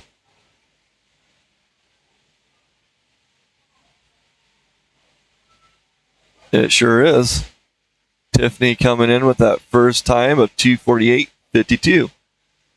2:48.52. Now we got Cheryl Moss on the hill, number 923, on a skidoo from Donnelly, Idaho. It's nice when things actually work out and you're not fighting a bunch of things. I can actually announce. Oh, go back. That was not the button I wanted to hit. I just screw up on things. I fat finger things. Okay. So Cheryl making her way up. I'm trying to think. I think I have met Cheryl, but I don't remember her. For some reason, I can't remember what we talked. Oh, do you want? I talked to Cheryl when I met Katie Miller. They were hanging out together.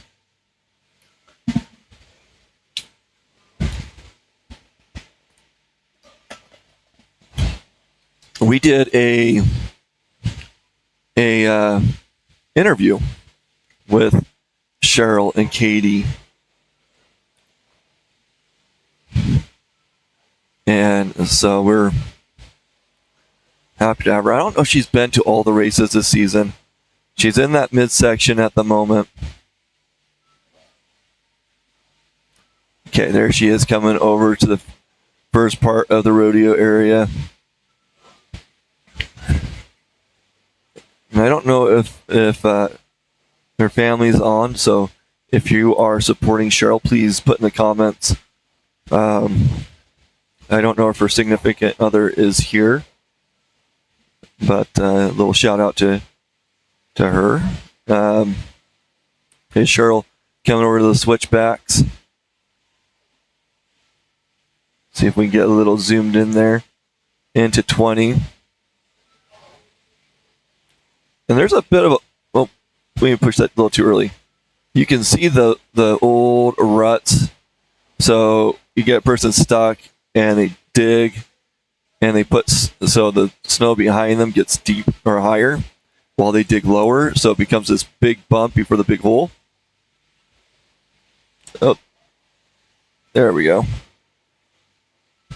Cheryl coming around 23 over to 24. There we go. And on her way up to the finish line, there we go. Cheryl up and over. Let's see what time she got. There's our new fast time of 2:44.20, 2:44.20 for Cheryl Moss. That will put her in the number one spot at the moment. We got Carrie Glidden on the line, I believe. Yep, that looks like her.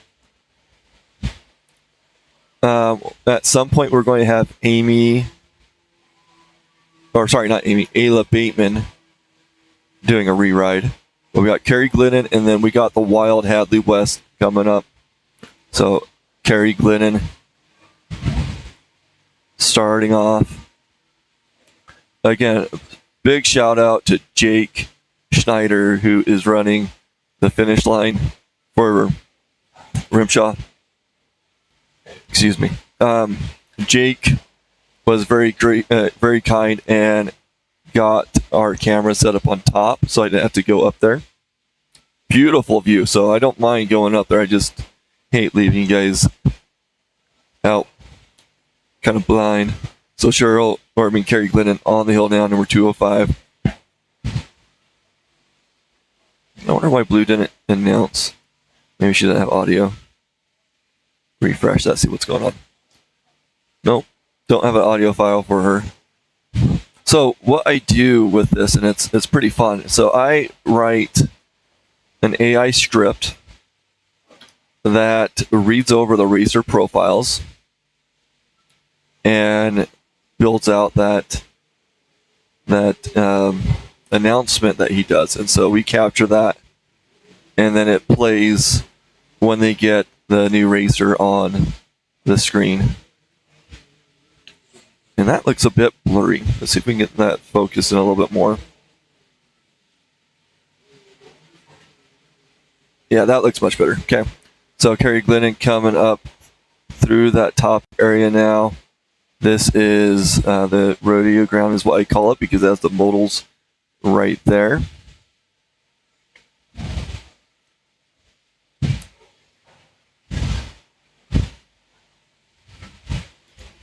She is looking really good.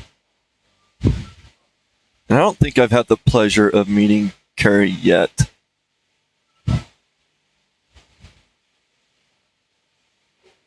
So tell her to come say hi to me.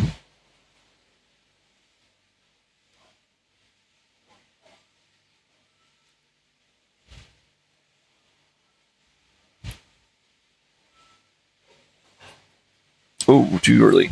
Too early. Back up. There we go.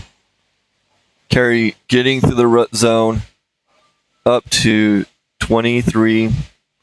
And you can see that she's battling that old rut. Doing really well. Rounding for it. Now, as the racers keep on going, they built out a little bit of a berm where it makes it easier to hold the line. I don't know if berm's the right word, but it just pushes down, makes it a little bit more level, a little bit easier to go through. So as the day goes on, the times will speed up. Okay, we got Wild Hadley West on the starting line right now, waiting for that green light.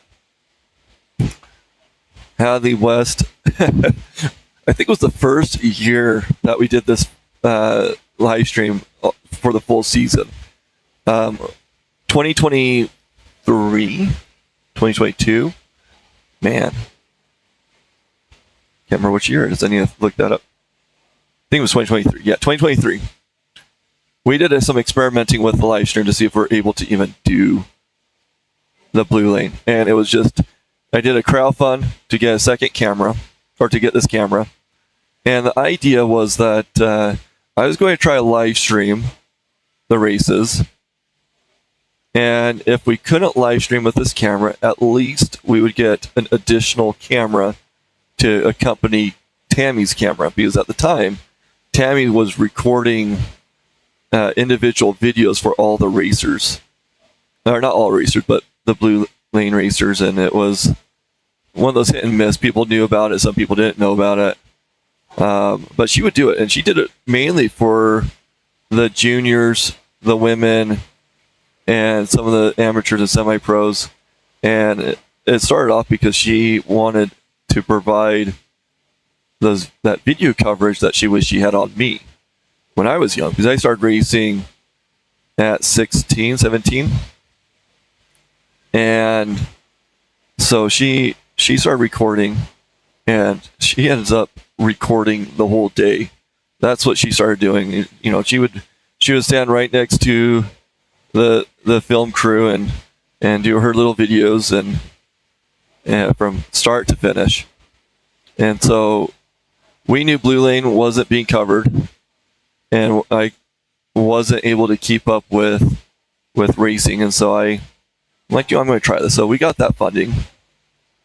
And when I say we got the funding, we did a GoFundMe campaign just for the camera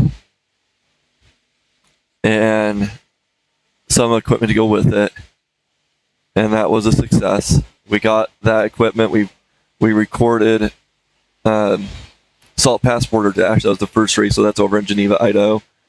And we got the equipment. I was able to do it, but we had some issues with the live stream, or with the Starlink. So we did a GoFundMe for the Starlink to start the next year. Oh, they're pulling Hadley back. They might be doing Ayla. Oh, they're fixing the timing lights at the top. Okay, so they're going to... So you got to listen to me a little bit more about my story. So... Hold on one sec.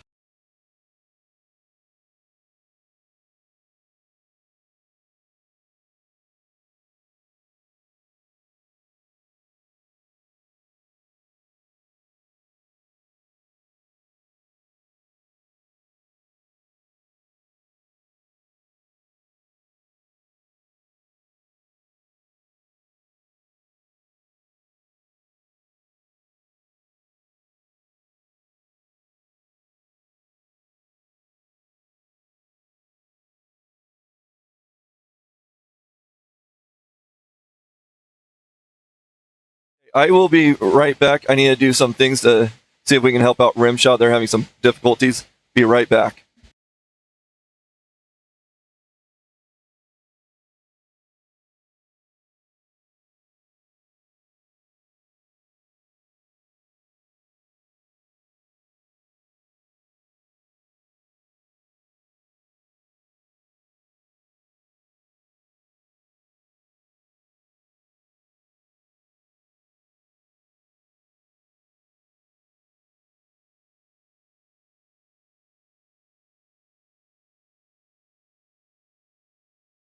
Racer number 141, Hadley West, is revving up on the hill.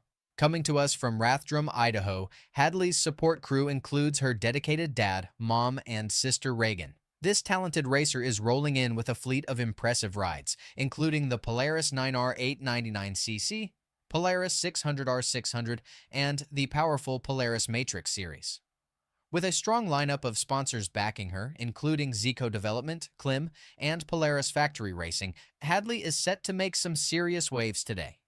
Get ready for an exhilarating display of skill and determination.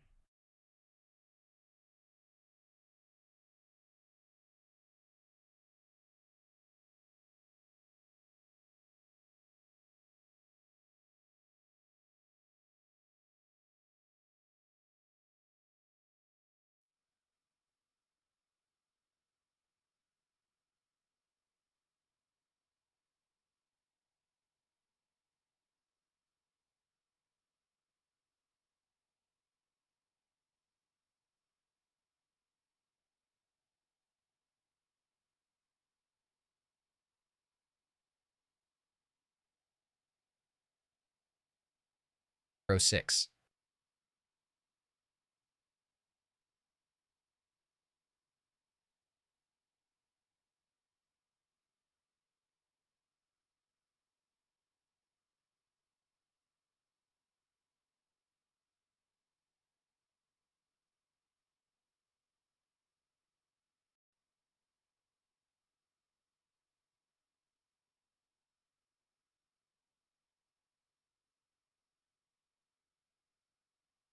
Racer number 947, Ayla Bateman, is on the hill.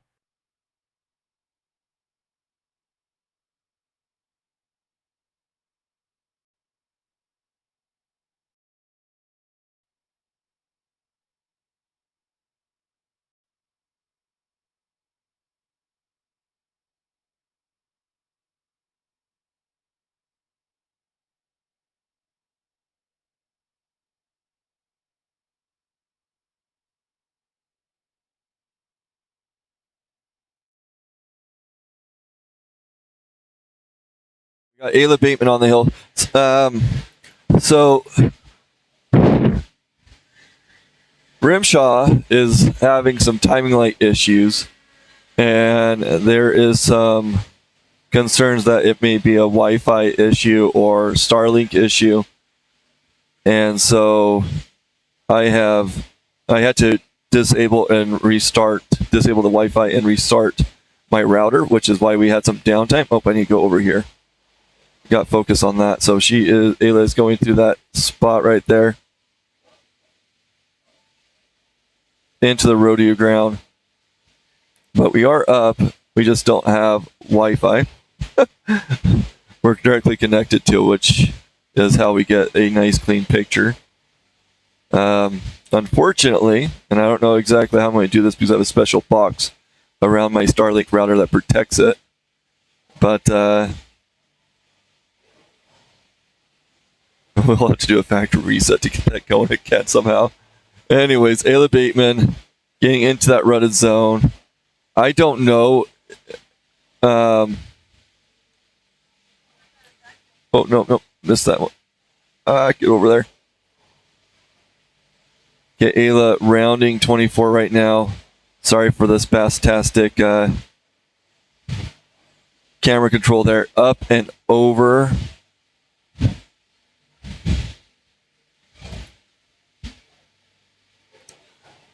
See if we can get time for you soon.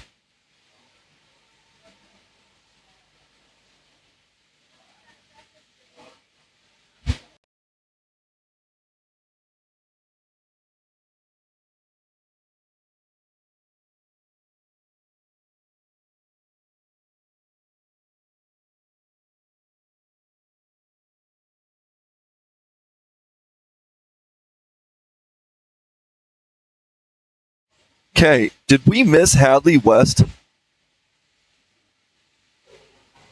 We missed Hadley West. They ran a racer while we were resetting. Darn it. Okay, Hadley West is in a 212.06, 212.06. That puts her in that second spot. Ayla coming with a 210.65. That is your number one eraser. So Ayla, Hadley, and then Cheryl Moss. Those are your top three racers in that class.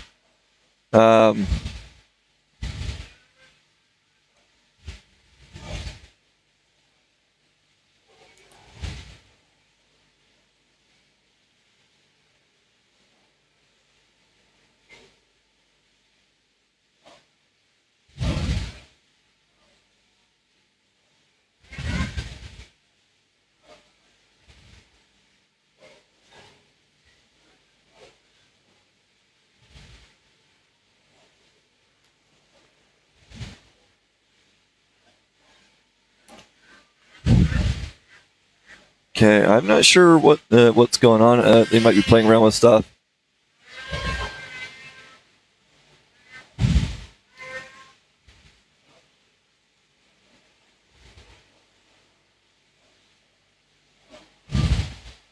I am going to put a little internet signal over to my laptop, my other laptop.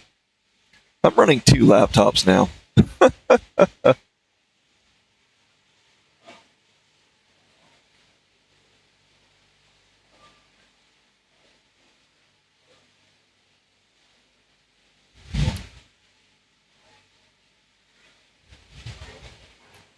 Okay, let's see if we can get some times coming. Okay, your amateur stock is coming up with Cooper Spencer, Cohen Bateman, and Daniel Winkelcotter. So number 129, Cooper Spencer.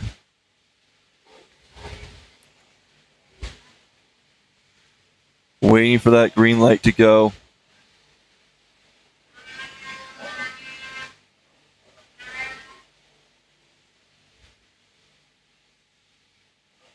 Pretty crazy losing that for a second.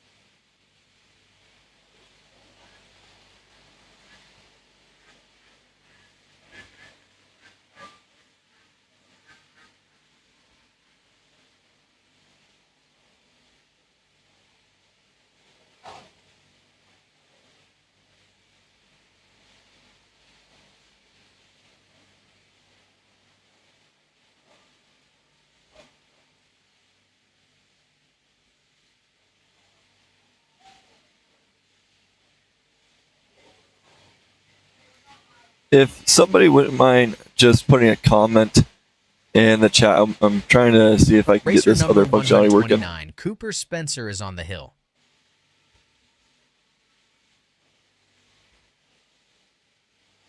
I think they're still playing around with that timer.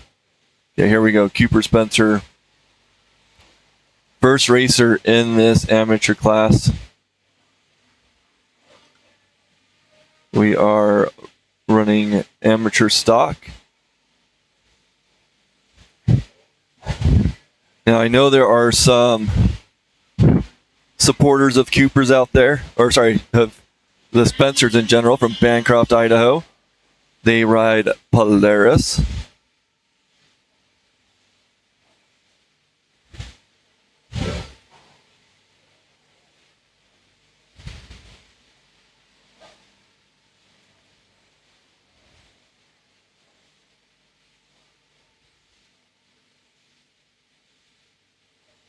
Okay, up and over that bottom area. We got Cooper Spencer, Cohen Bateman, Daniel Winkle-Connor, and Connor Gooden coming up. There he is coming over that top section. Getting into the rodeo zone.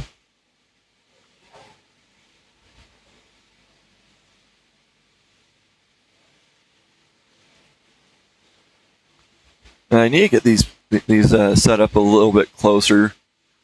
Well, it's nice to see a nice overview, especially the stretch. It's also really nice to, get up and close.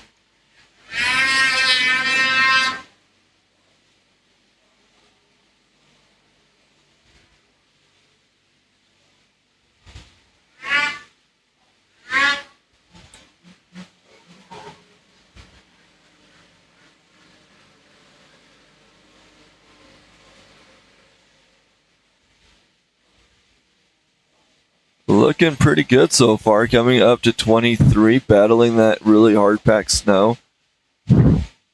And like I said, it has hard pack, it has that little bit fresher snow in there. And why are you not transitioning? Up and over for Cooper. He is going to be setting the bar for this class. Racer 413, Cohen Bateman on the line. Nope, this is 869, Daniel Winkle-Connor on the line. He is riding a skidoo from Daniel, Wyoming.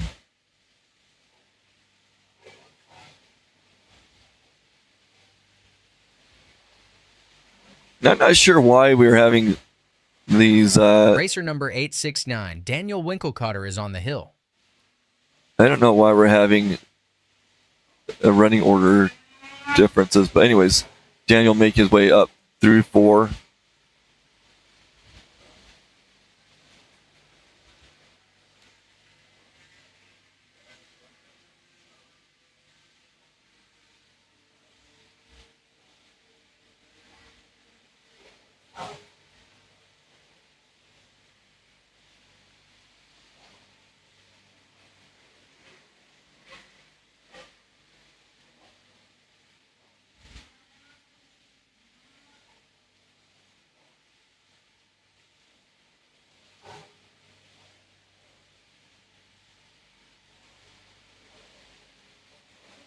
Okay, getting up and over that bottom section.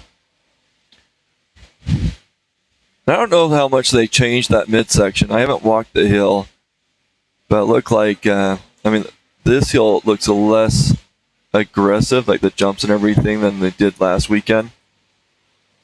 But it's still a bit of a rodeo ground. We haven't had a broken leg this week, unfortunately. Talking about breaking legs. Bo Sanford is, we're thinking of you, buddy. He broke his leg last weekend. So he's home recovering there.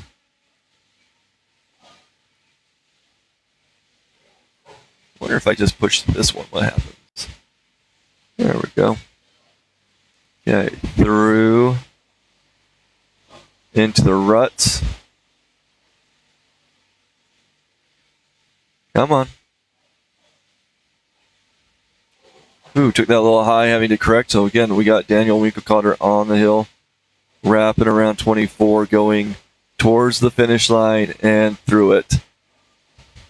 Okay, going over the starting line.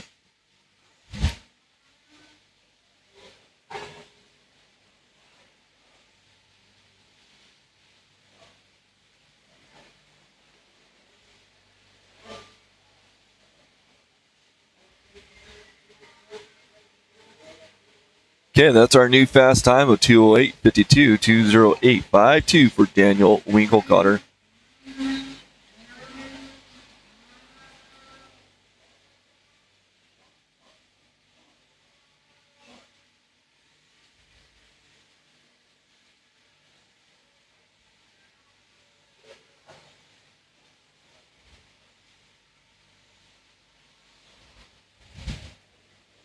Racer number 723, Connor Gooden, is on the hill.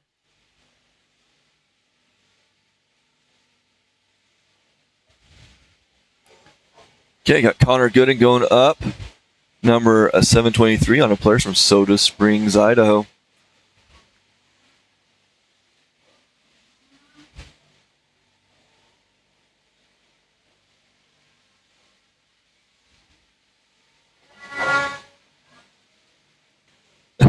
Nice little kick out there. Connor is becoming quite an excellent rider.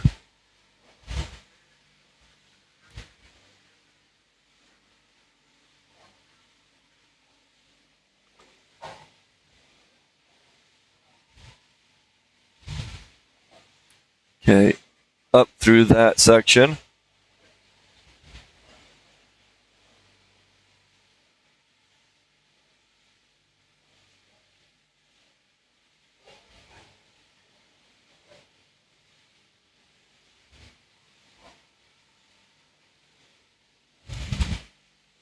I'm on camera. Cooperate with me.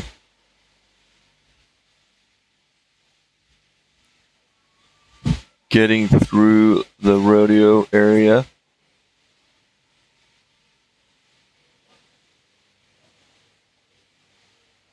Through 19, headed over to 20.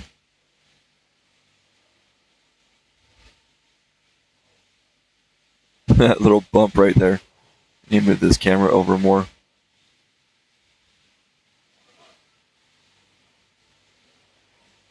Into the rut zone.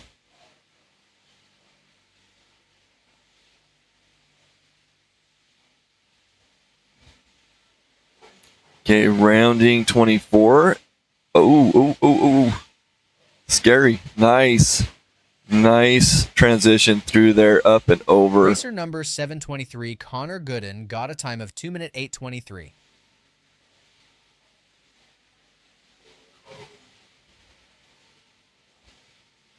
Racer number 911, Brady Ritchie, is on the hill. Hailing from Idaho Falls, this competitor is fueled by a deep passion for snowmobiles and motorsports. With his trusty Arctic Cat HCR beneath him, Brady is ready to conquer the slopes. Supported by a powerhouse lineup of sponsors, including Arctic Cat, Extreme Realities Wraps, and Ritchie Fabrication, he has all the backing he needs to make an unforgettable run. Let's see what he can do today.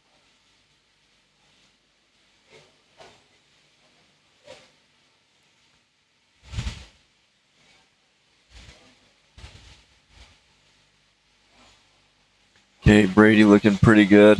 He was really excited. He's a fairly new racer, and this is, I think, the second time qualifying in amateur. Mind you, this class has a lot of great racers that are right up there, ready to go to semi-pro or even pro.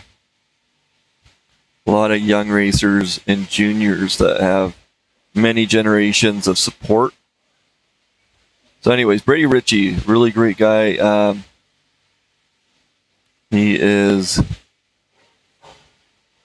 getting through the rodeo section and into that straightaway.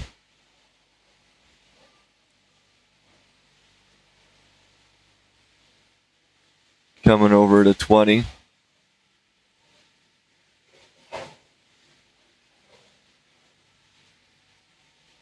Oh, skipped one. Okay, he is coming up through the ruts now. So far, we've had a few hiccups in that area, but the racer has been making through this section right here where he's going a little bit slower. They are slowly or building out a line there, but it's pretty slick. You can see that he's not digging, and if he gives it too much throttle, it's going to kick out from underneath him.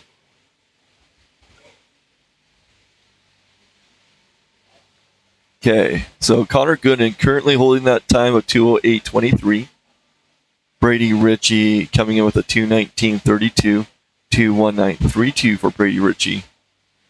Racer number 18, Taos Cook, is on the hill.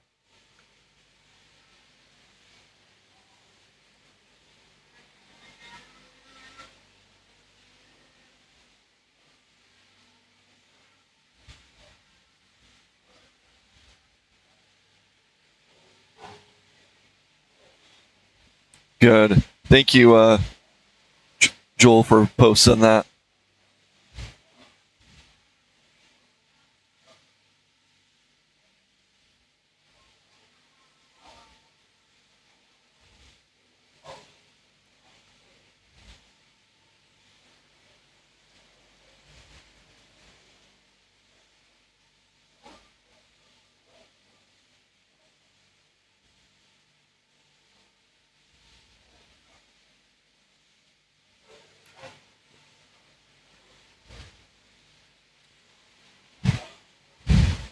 So sometimes I go over to YouTube to make sure the stream's looking okay, and I forget that it's delayed, and so I get caught up watching YouTube. And it makes it a little harder to control the camera in that case. Okay, Teos Cook on the hill.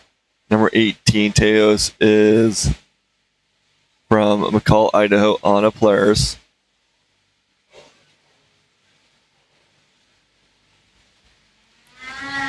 The time to beat is Connor's 2:08.23.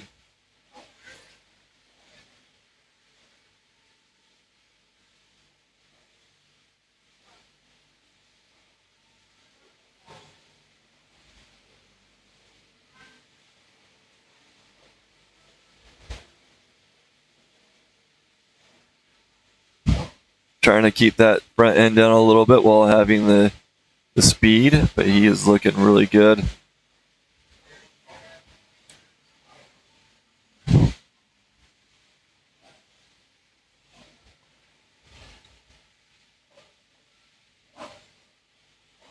Okay, Teos coming with a 2:10.77. Racer number 511, Brock Hunter, is on the hill. 2:10.77 for Teos Cook. Now on the hill, 5:11. Brock Hunter on a Polaris from Wellsville, Utah. We're getting a lot of racers from that little area.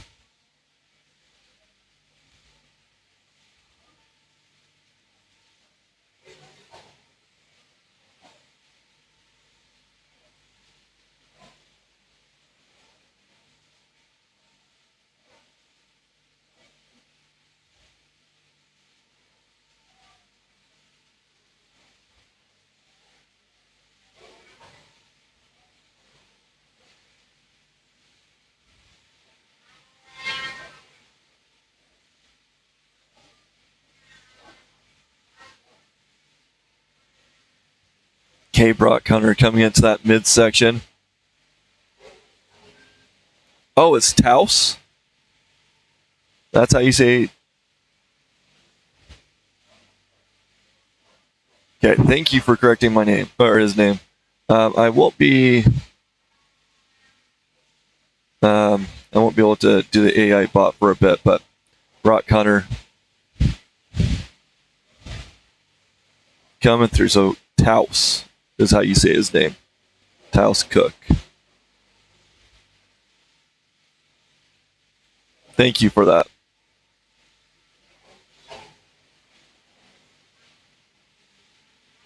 Wow, come on.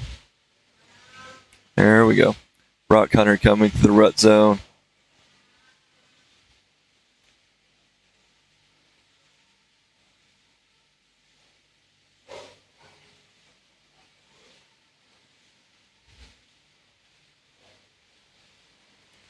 Up and through for Brock. Let's see what type of time he puts up.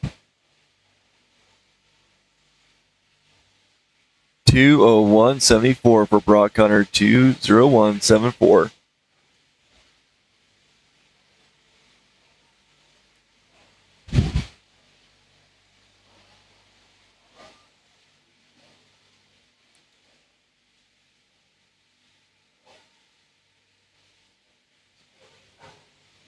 Racer number 511, Brock Hunter, is on the hill.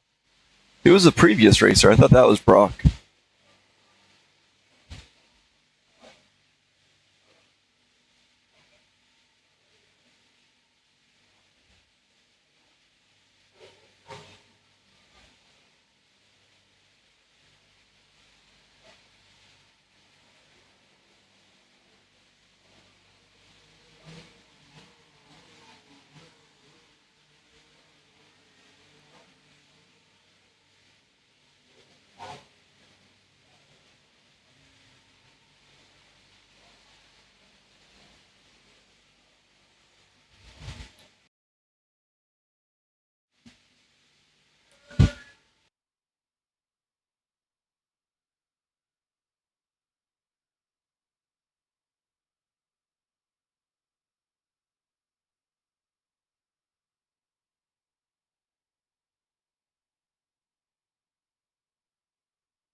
Oh, I don't like that transition.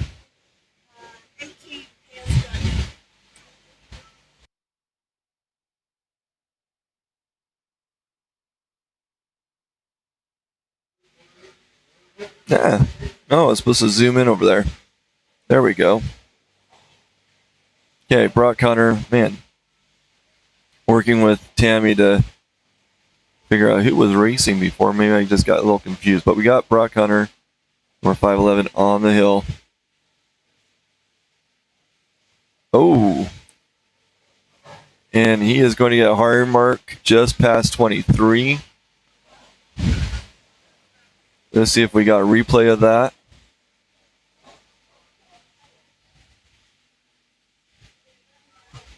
So Brock Hunter coming up towards 23 right here. And so he comes up, slams down. Oh, okay. So he killed his sled. That's what happened there.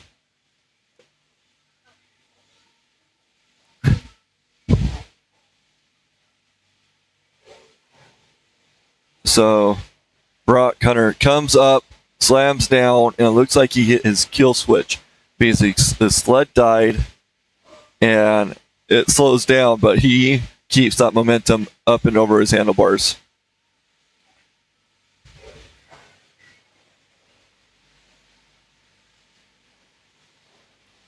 Okay, got number 335, Sean Orlando on a skidoo from Steamboat Springs, Colorado.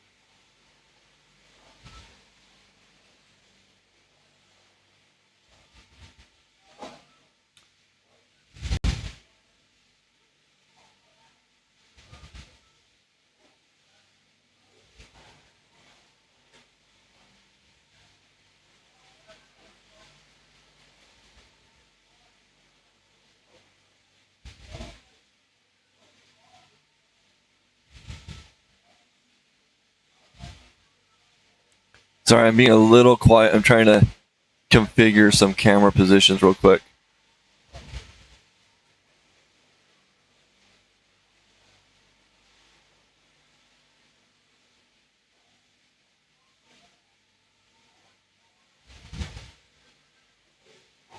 Okay.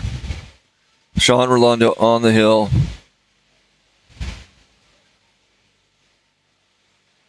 Getting into that upper spot. Or that midsection. There we go. So in case, I'm not sure if I announced it, Brock Hunter with a 221.16, 221.16. See how I do with this camera position. Getting into that rodeo zone. Yeah. There we go.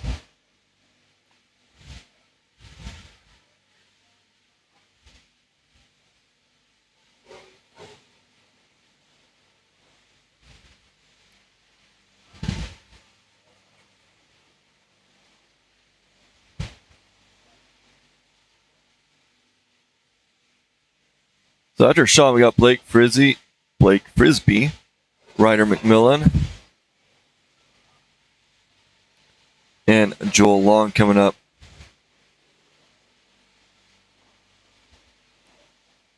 Sean rounding out that 24, going through the finish lines.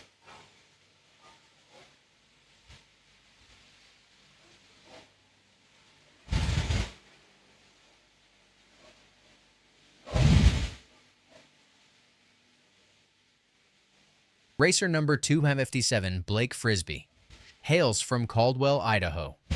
This talented competitor is supported by an incredible crew, featuring Christy and Russell Frisbee. Blake is tearing up the hill on the powerful Polaris 9R 600.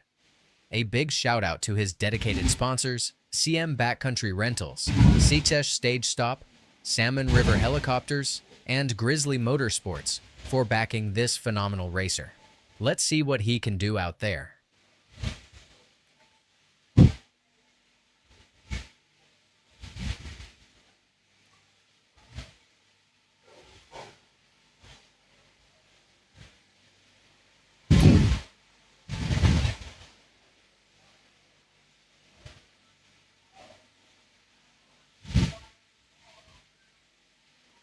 Oh, no. Get back over there. Okay, up into that midsection. The camera's kind of want to just kind of do its own thing right now. There we go.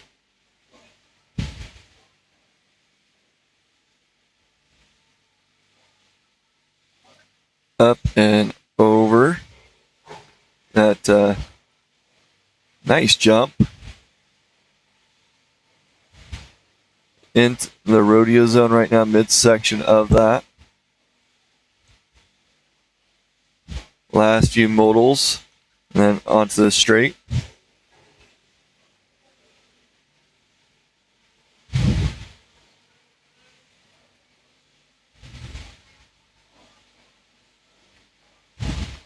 Looking pretty smooth so far. See if we can get that camera back on Blake. So again, we got Ryder McMillan, Joel Long, and Kaiser Edwards coming up. Oh,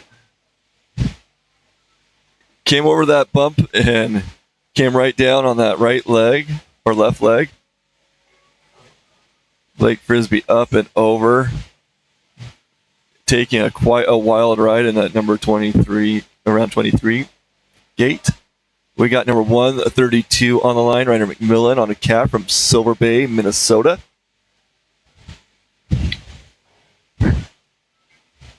Okay, Racer number 132, Ryder McMillan, is on the hill.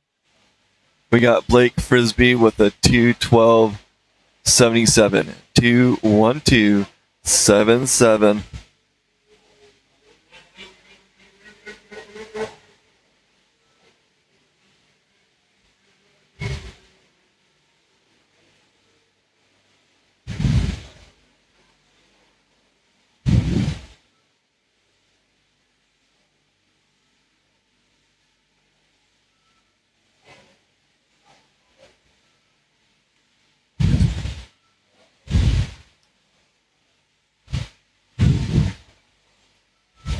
Ryder McMillan coming to that bottom area, nice and smooth.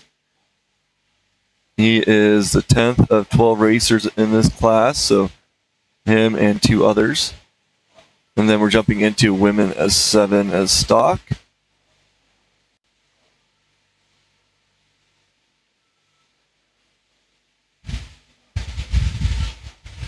Ooh, nice jump there.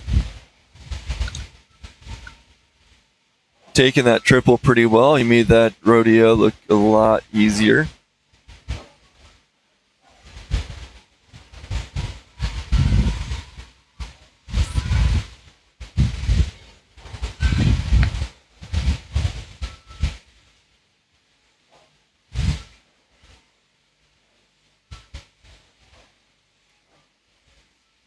Oh, too early. Stay over there. That's like one of the fun spots is watching them jump through 23. Okay, coming through 24 on his Arctic Cat. Ryder McMillan up and over. He is from Silver Bay, Minnesota. And then we got Joel Long from Spirit Lake, Idaho. This is the son of Scott Long. Not seeing him on the line, though.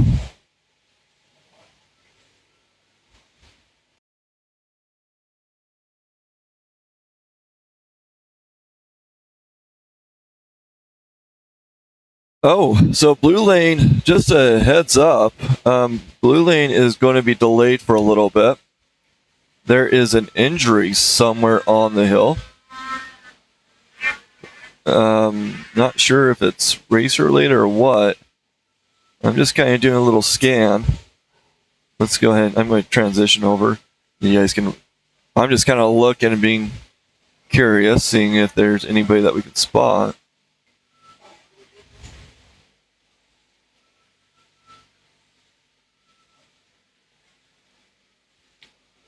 But yeah, I guess somebody got hurt on the Blue Lane.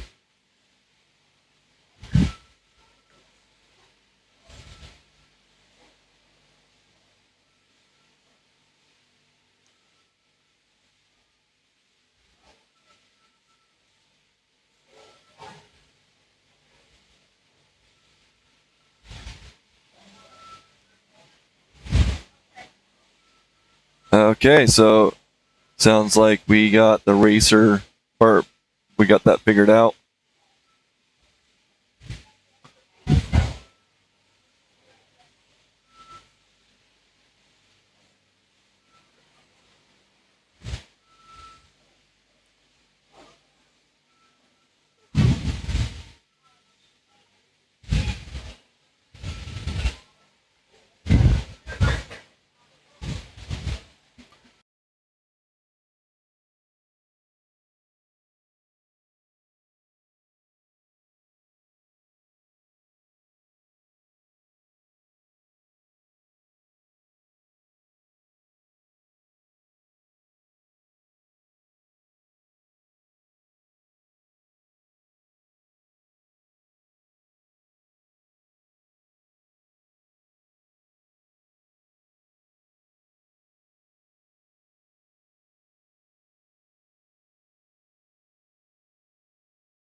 Okay, so we got Joel on the hill. He is getting into that mid section.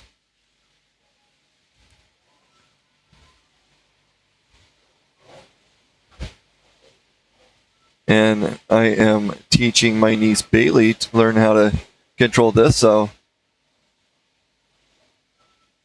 Oh, hold on. So, gotta come over and click. Sorry, Joel. We are way behind.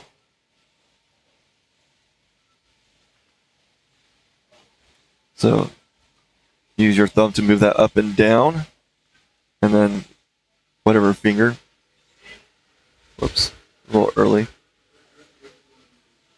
So, Joel Long making his way up into that rutted area.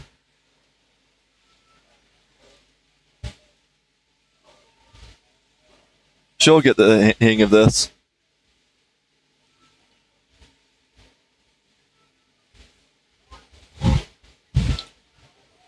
Okay, Joel Long going around 24 up through 25.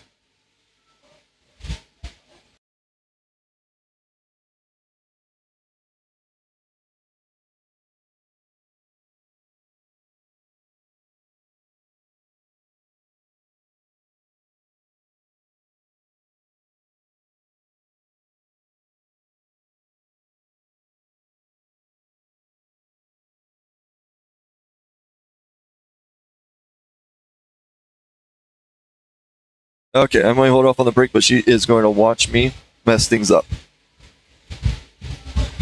Just kidding. Okay, we got a time of 2:01.74 for Joel Long. 20. Racer number 222, Kaiser Edwards, is on the hill. Got Kaiser Edwards now on the hill.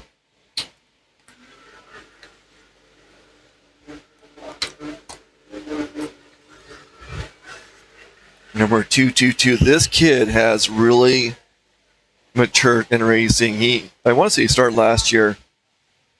And the first year is usually a pretty rough year as you get the hang of things. It's not your same backcountry riding. And I don't know, it clicked with him, and he's been really doing well this season. Okay, getting up into that upper area now. Transition over.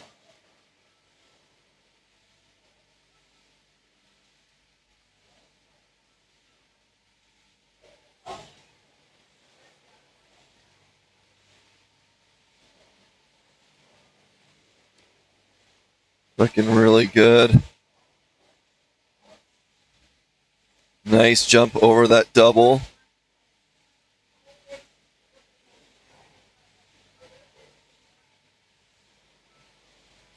Out of the goat zone, the rodeo zone.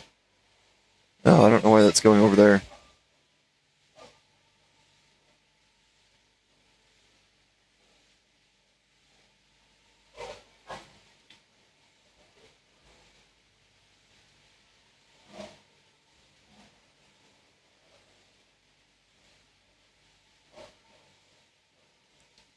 Okay, Kaiser Edwards just flying up the hill right now. Through the timing lights.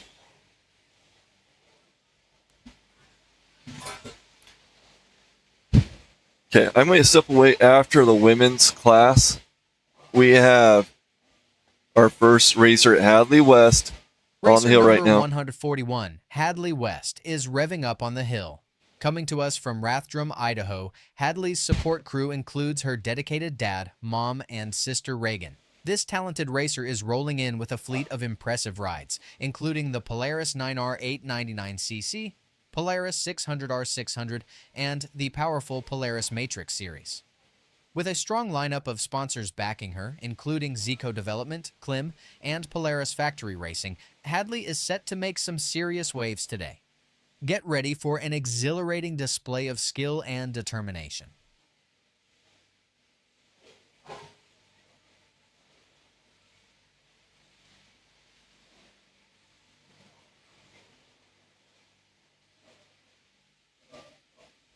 Okay, Hadley getting into that midsection.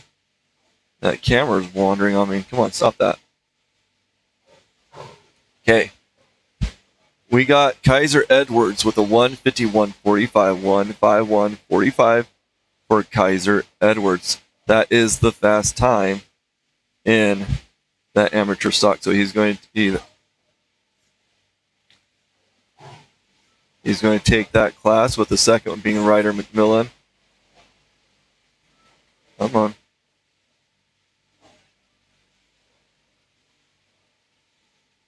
Don't do that to me. Okay, Hadley West. Again, special shout out to Hadley and her family. Hadley has such a great personality. Oh, I didn't even finish my story, unfortunately. I got distracted with helping out RMSHA. So, Hadley, the second year we did it was the first full year. She came over and brought me some peat boot dryer, and that was an awesome boot dryer. We really liked our little setup, so thank you, Hadley, for bringing that over. But we had so many hiccups trying to capture her that day, and got a bunch of flack from her family. Racer number 902, Tiffany McWilliams, is on the hill. And Hadley had no idea that we missed a lot of her race. It was so weird because we were waiting for like the Queen runs, and they didn't really announce the Queens were going. And so halfway up the hill, we're like, oh no, did you get this going? But yeah, we really appreciate the West. Hallie has a great support group. Now on the hill is number 902, Tiffany McWilliams. Happy to have her back here racing.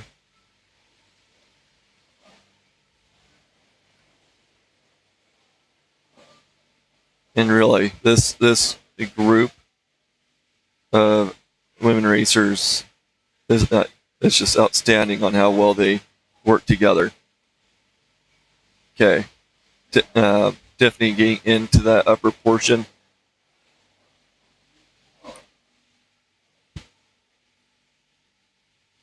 We got Hadley West, Katie Miller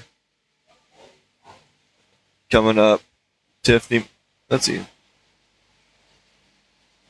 We're running out of order again.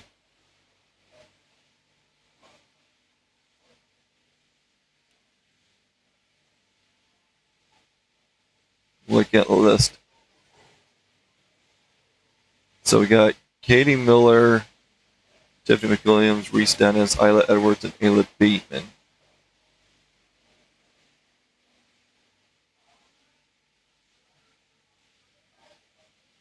So I don't think I missed Katie.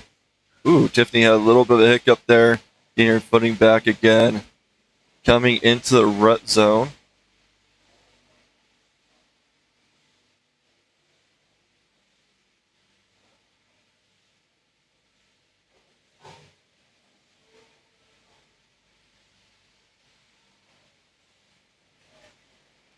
Looking good. Tiffany coming around 24 on to the top finish line.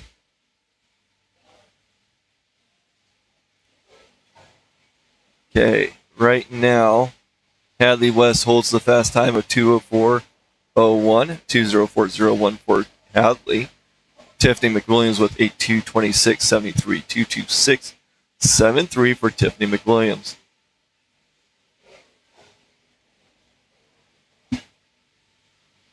Now we got Reese Dennis on the hill.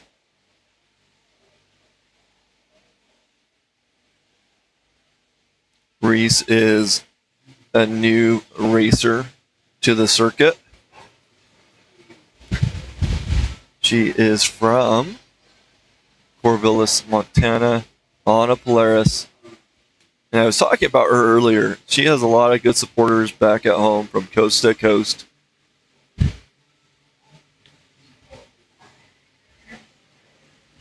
Really happy that she is up here. She is loving the time that she is with her, that she's been with the other women racers. It's a really good support group. We also have Iris as well, new to the race circuit.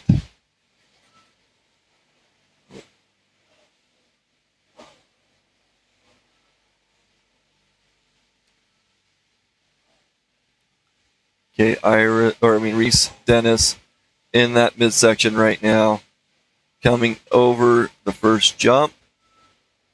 Better get ready to push more buttons.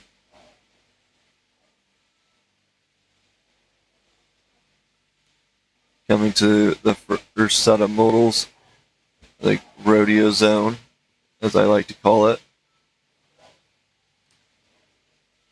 Getting out of that into that straight.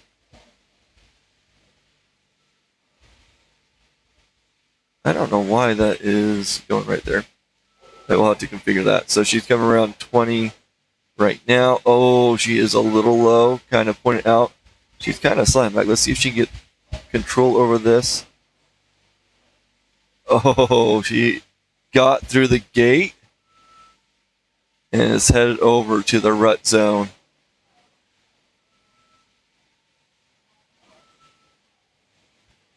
Reese Dennis in the rut zone now. A little bit of a flop. She is trying to get in position. That bump kind of threw her off balance, but she's still doing really well. Coming around 23 and hit that bump again. She is fighting that sled. Oh, man. Got Harper Hensaker in the lens. But, man, Reese is battling and winning. Get up there, Reese. Very nice job, Reese Dennis, up and over.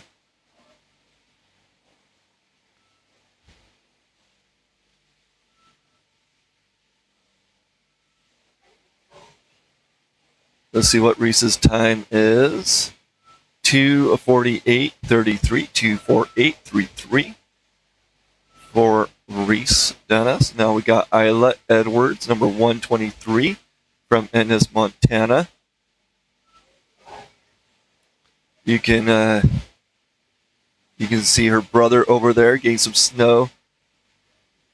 Oh, not sure what she's doing. Oh, yep. So cleaning off stuff, making sure that this sled's ready to go. Has an awesome pink sled.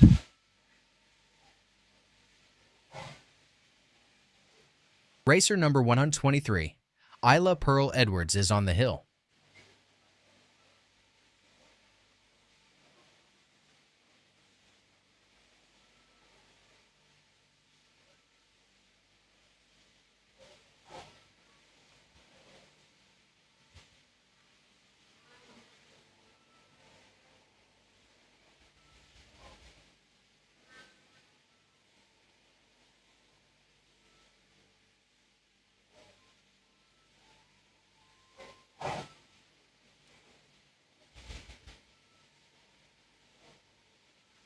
Okay.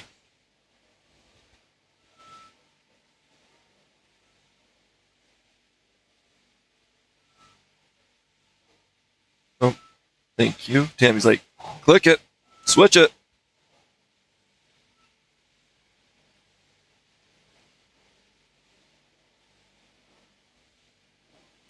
Okay, Isla Edwards coming into that top portion.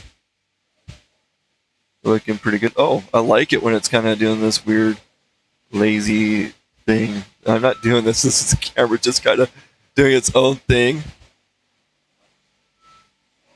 Okay, Isla Edwards through the goat rodeo and through the straight.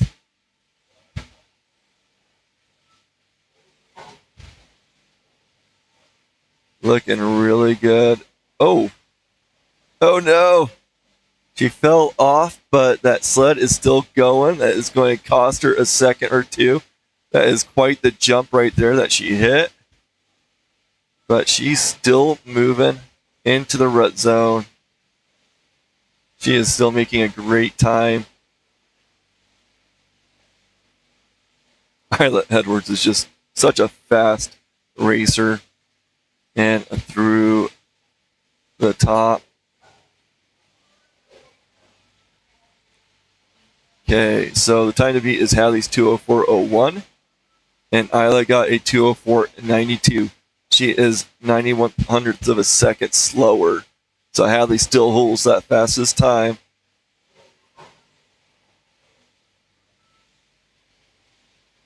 Racer number 947, Ayla Bateman, is on the hill. Yeah, got Ayla Bateman headed up.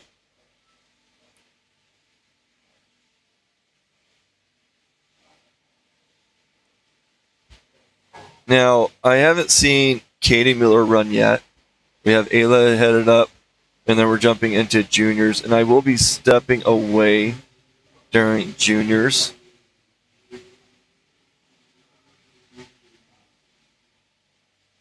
And I will be as quick as I can. It seems like RMSHA's still having a few little issues, and we'll see if I can help them out. Ayla Bateman in that upper area. Time to beat is Hadley West 2:04.01, so she is in that first place right now. Okay, up in that upper section.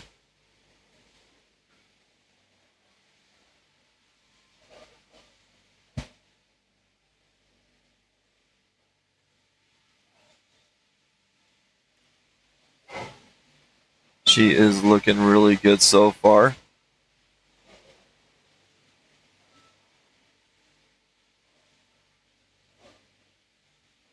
Getting into the middle of the rodeo.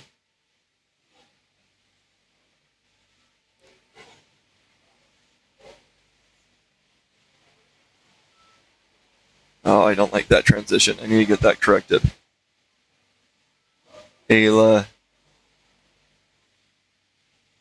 looking good through that spot. Okay, she is getting into the rut zone. Let's see how she does.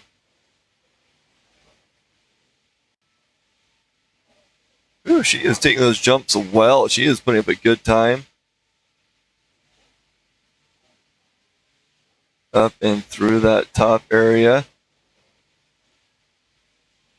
She was looking pretty good, so let's see how she turns out there. 2:05.21. That's going to put her in number 3 spot.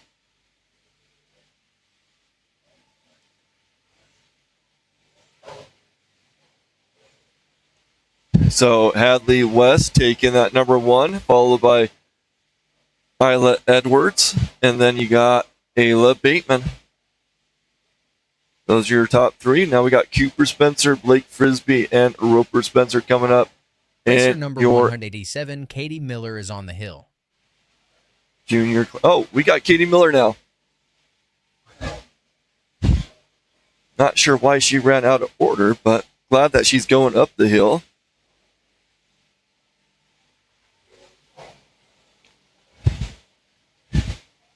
Okay, so I got this message. It says, "Go Katie Cat Killa."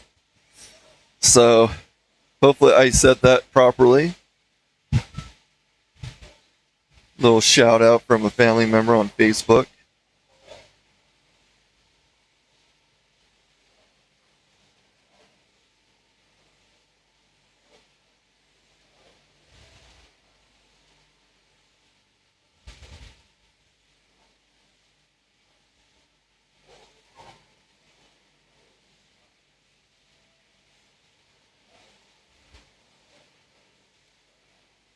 Okay, looking good through that bottom area.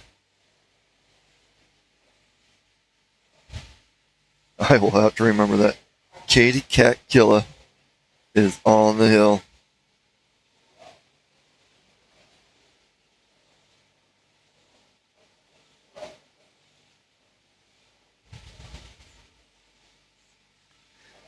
Okay, she's getting that upper area.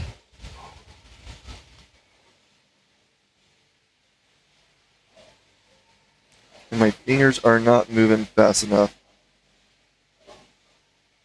There we go. Last racer in this women's class.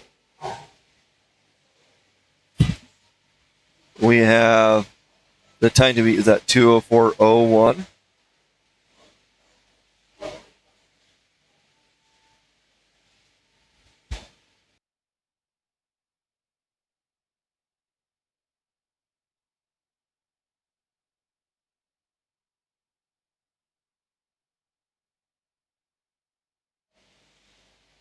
Okay, Katie is moving through that rut zone now.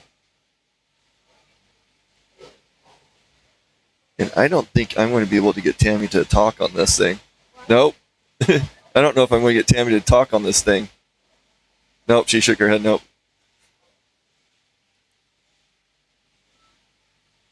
Okay, Katie rounding 24. Let's get up there, Katie. Nice work. Katie Cat Killa up and over. That, I believe, is our last women's racer. We have number 129, Cooper Spencer. Racer number 187, Katie Miller, got a time of 2:45.39. Racer number 129, Cooper Spencer, is on the hill.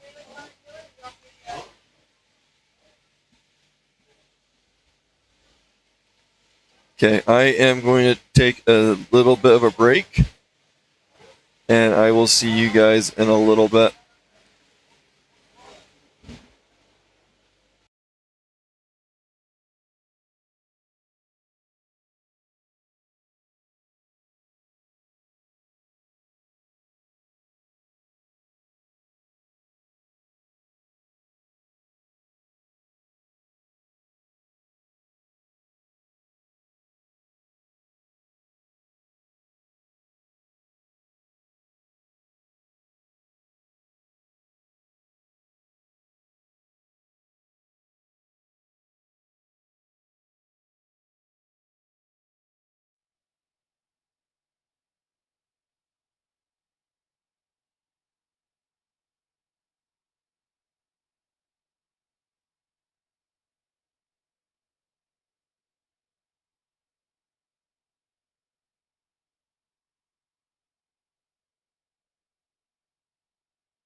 Racer number 129, Cooper Spencer, got a time of 2 minute 13:05. Racer number 257, Blake Frisbee, hails from Caldwell, Idaho. This talented competitor is supported by an incredible crew, featuring Christy and Russell Frisbee.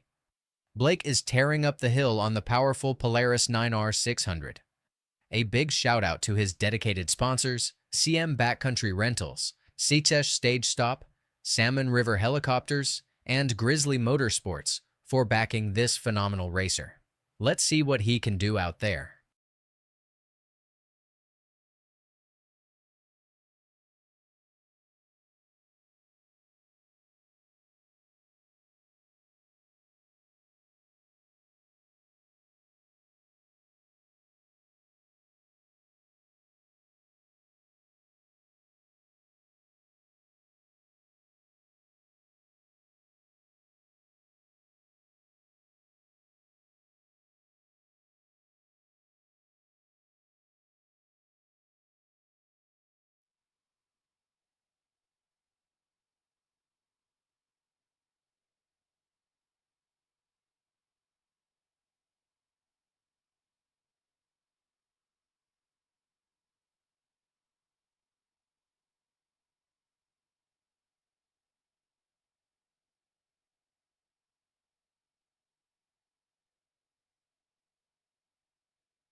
Racer number 26, Roper Spencer, is on the hill.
Racer number 723, Connor Gooden, is on the hill.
Racer number 222, Kaiser Edwards, is on the hill.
Racer number 222, Kaiser Edwards, got a time of 1 minute 55.63.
Racer number 825, Gabe Jorgensen, hailing from Fairview, Wyoming, is ready to take on the hill today.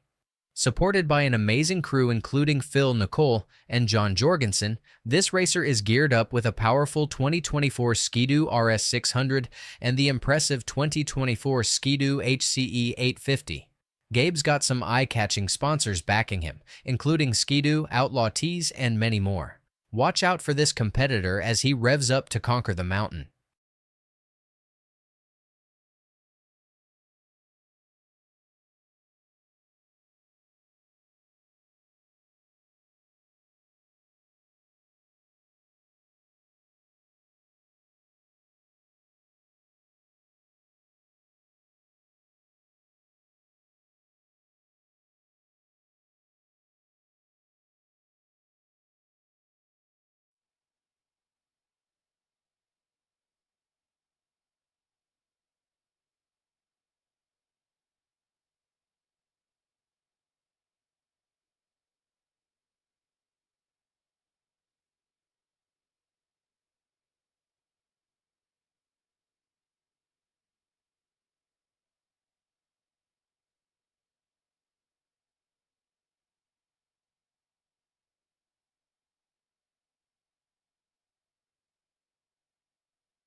Racer number 825, Gabe Jorgensen, got a time of 2 minute 10:38.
Racer number 808, Rylan Jenks, got a time of 2 minute 33.68.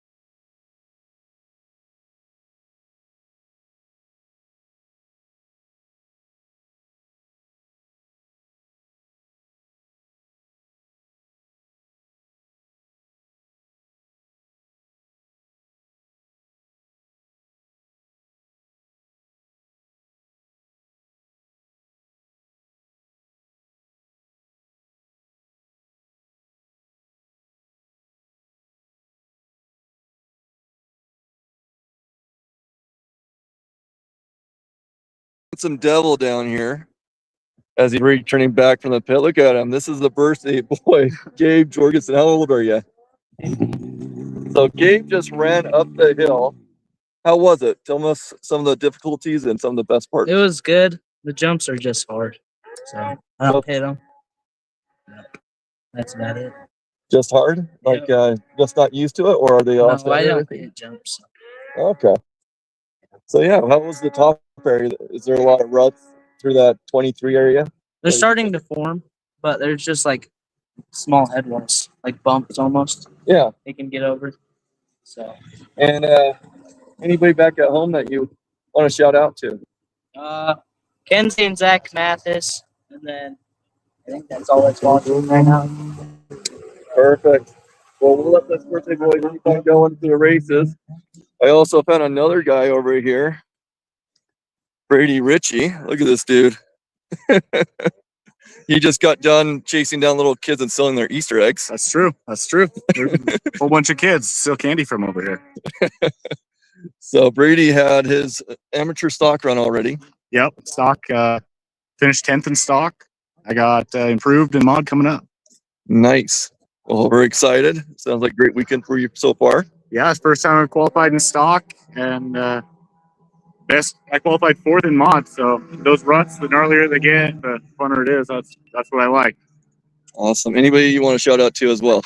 I think my parents are watching, my grandparents, and a couple buddies back at home. So thanks for watching, guys. It's sunny. It's nice. I know you guys are probably in shorts at home. It's nice here. We got some good snow. Okay. Thanks, Brady. Yep. We'll see you guys in a bit.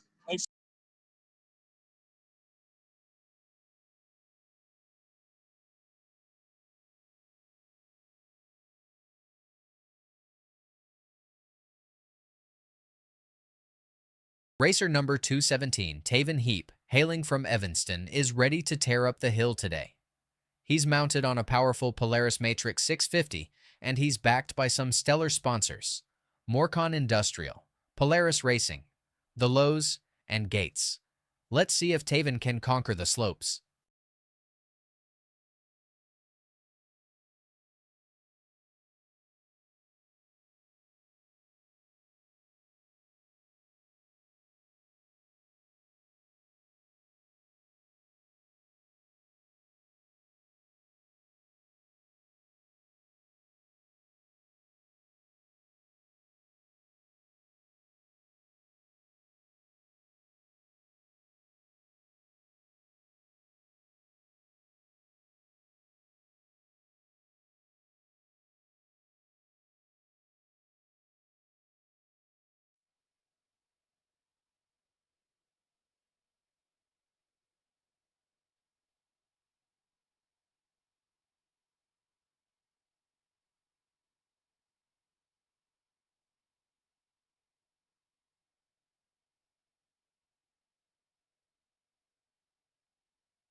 Racer number 406, Weston Marlini, is tearing up the hill today.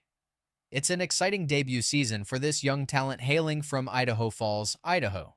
Weston has been riding since he could barely walk, hopping on a sled at just 2 years old. When he's not carving up the snow, you'll find him living the dream on his dirt bike, always imagining the thrill of winter. Supporting him on this journey are his crew members, Dad Stephen, Trennis Marlini, and Uncle Rogan McGillis.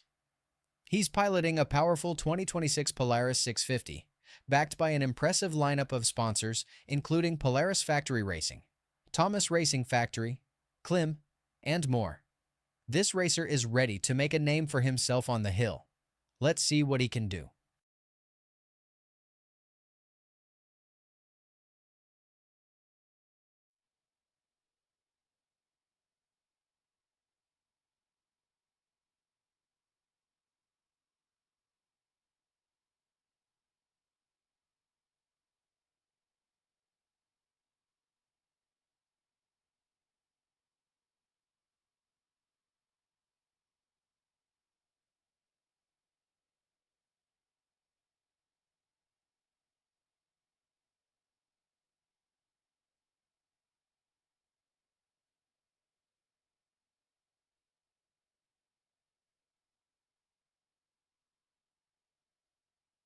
Racer number 18, Taos Cook, is on the hill.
Racer number 217, Taven Heap, hailing from Evanston, is ready to tear up the hill today. He's mounted on a powerful Polaris Matrix 650, and he's backed by some stellar sponsors: Morcon Industrial, Polaris Racing, The Lowe's, and Gates. Let's see if Taven can conquer the slopes.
Racer number 406, Weston Marlini, is tearing up the hill today.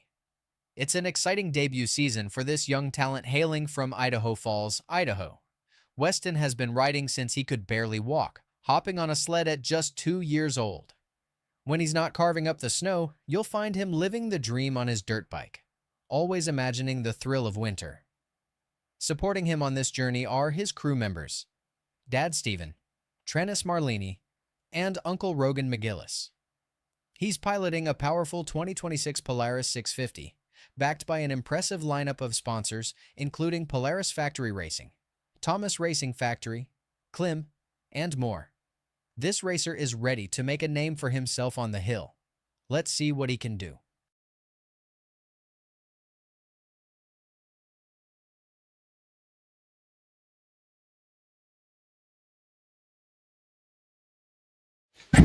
Hey everyone, I am back. We got Weston Marlini on the hill right now.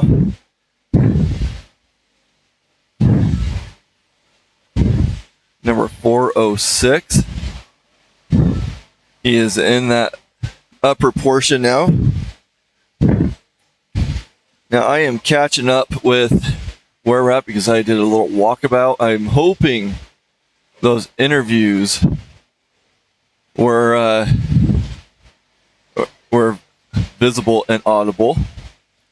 But yeah, we got Weston Marlini. I believe he's a second racer in this class. Looking like he's going to get a little bit of a tough spot there.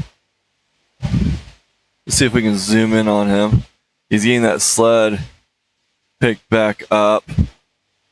And oh man, he is fine. He's getting it right sized, and I am slowly getting that camera on the dude.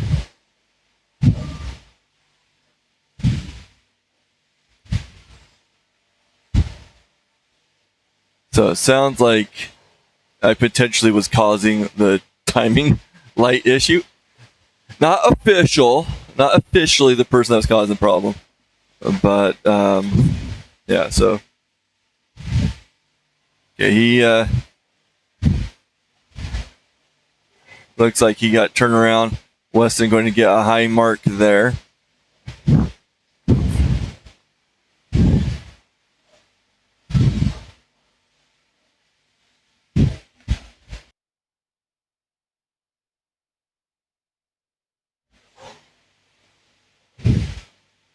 Okay, we got number 255 on the line. This is McCoy Spencer. All those wonderful Spencers from Bancroft, Idaho.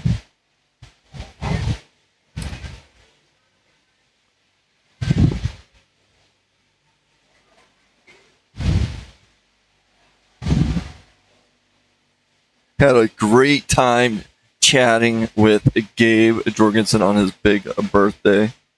I got out of the racing time, or out of the timing trailer, and Gabe had just recently ran up, so I got a little ride over to the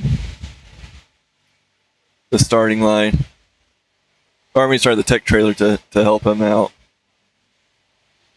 But wow, I'm doing too many things at once right now. Yeah,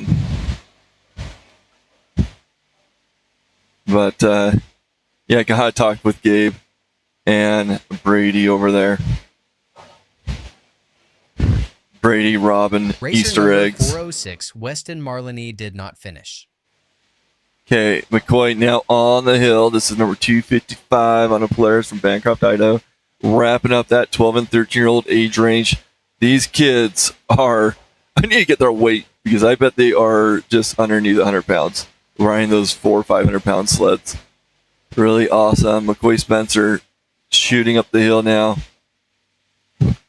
Lots of family, some cousins and siblings up here cheering him on. Love to hear from you guys out in the audience. But yeah, so McCoy looking pretty good. right now, there is one time by Taven.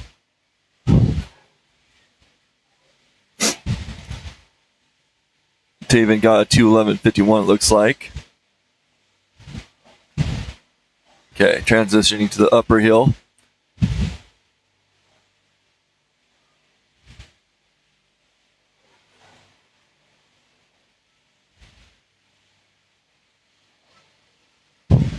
Okay. I have a little piece of software that is helping me keep an eye on the chats on YouTube. If somebody could... No, that's not working. In maybe a minute, if we can get somebody to just send me a chat on YouTube, that would be awesome, just to make sure that's still working. Okay, we got McCoy Spencer getting into that switchback area.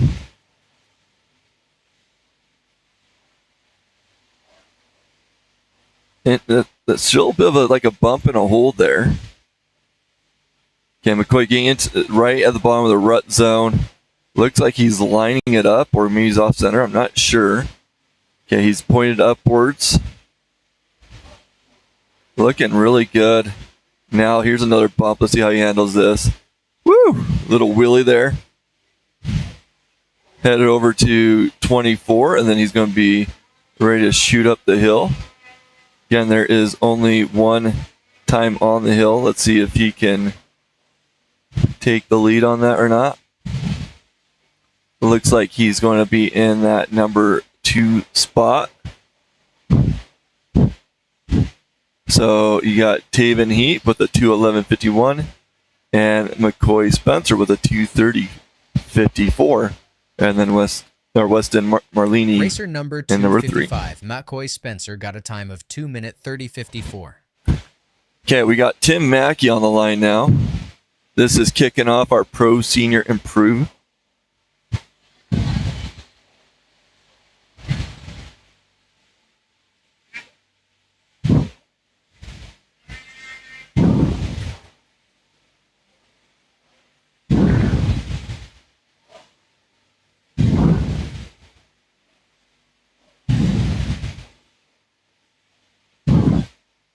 Racer number 32, Tim Mackey, is on the hill.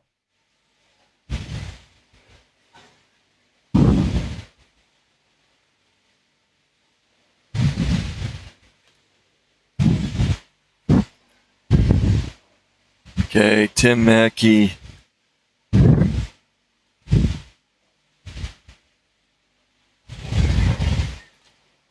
Starting us off, this guy will set up a pretty good bar unless something happens.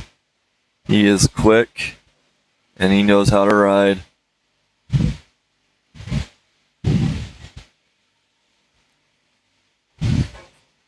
So Tim Mackey on a cat from Clark, Colorado. After Tim, we're going to have Trent Hensaker and Jim Marshall.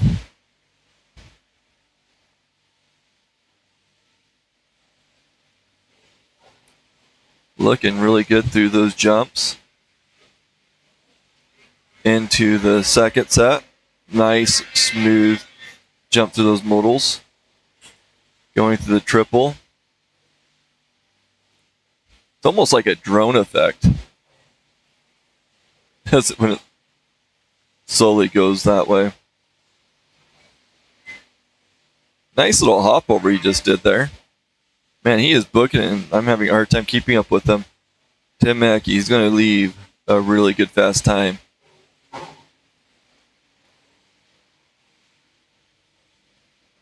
Rounding 24 and into the straightaway.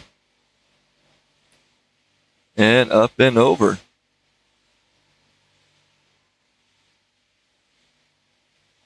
Tim Mackey coming in with a 147.68. 147.68. Racer number 235, Trent Hensaker, is on the hill.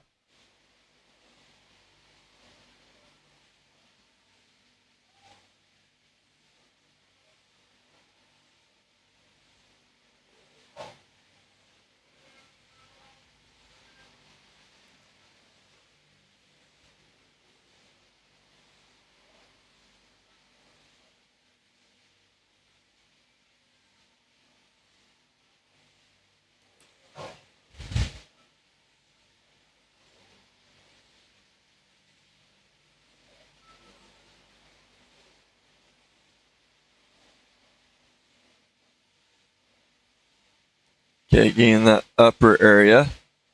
I'll transition to that in just a second.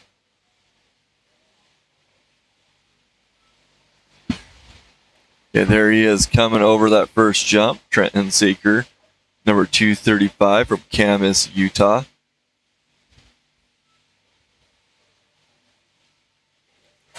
Ooh, he handled that pretty well.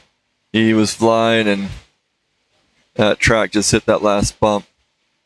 But he is looking pretty good right now. Going over to the switch.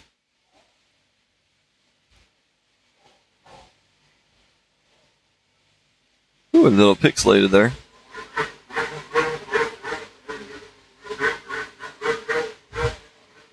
And he is flying.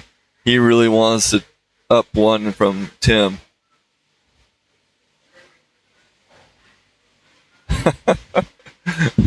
I just had the vision of Monty Python. Some call me Tim.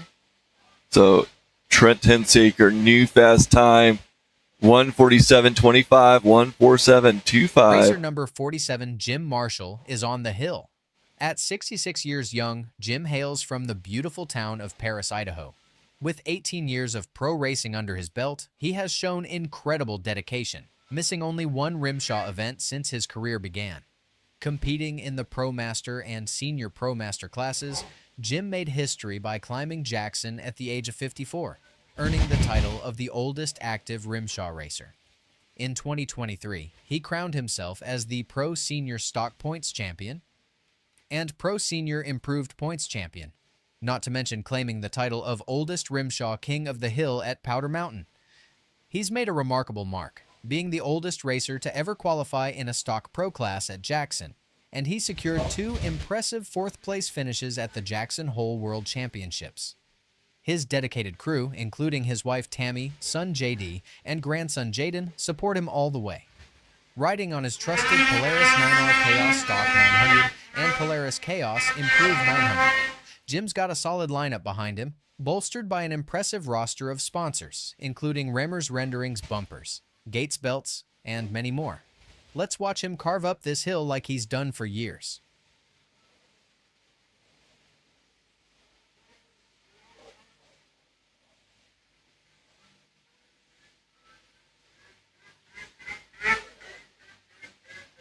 So yeah, Jim Marshall, age 66, taking on this hill. This is his last race before he retires. And when I say race, I mean hill.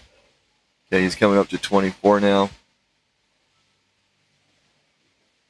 So I believe he has Pro Senior Mod to go after this. But Jim Marshall up and over. Special shout out to his grandkids in Iowa, Lucy, Sam, and James. Racer number 312, Michael Baldwin, is gearing up on the hill today. From the charming town of Wellsville, he's got a dedicated crew backing him up, featuring his son Matt and his wife Cammie. Michael is bringing an impressive lineup of sleds to the race. He'll be out there on a Ski-Doo Backcountry Mod 600, a Ski-Doo RS Stock 600, and a Ski-Doo Summit HCE Stock 850. And let's not forget, he's proudly supported by Frank May Ski-Doo, Island Park Adventures, and Klim. Stay tuned to see how this family man and talented racer takes on the mountain.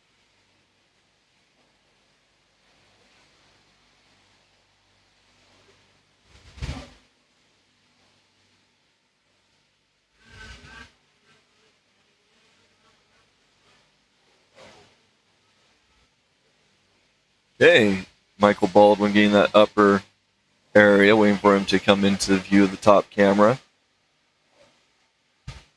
Gotta love the camera north handling this situation.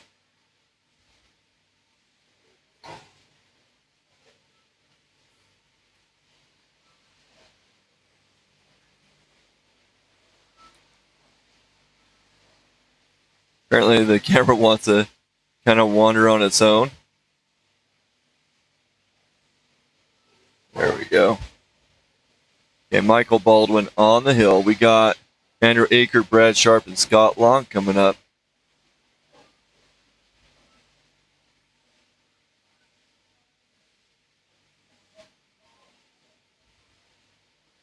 He's looking pretty good. Let's see if he can top that fast time.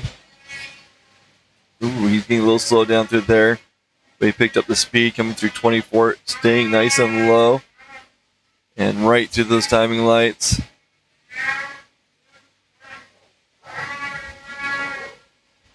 Okay, Michael coming in with a 1:59.05. 1:59.05 for Michael Baldwin. Racer Now, number 849, Andrew Aker, is on the hill.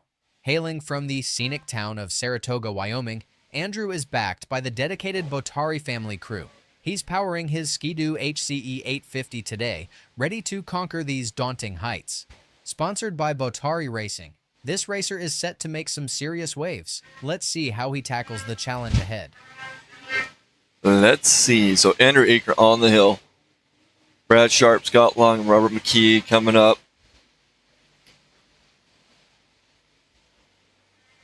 Just kind of looking at the times that we have going so far. Current fast time is a 1:47.25. That is the time to beat.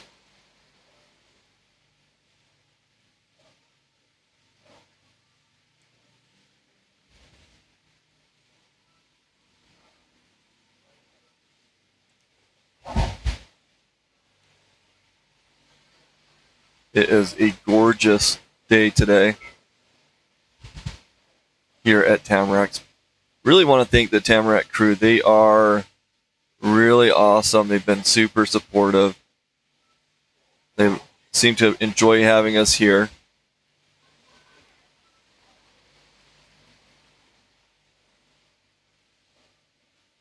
Andrew Aker coming up through the Goat Rodeo. Through the straightaway.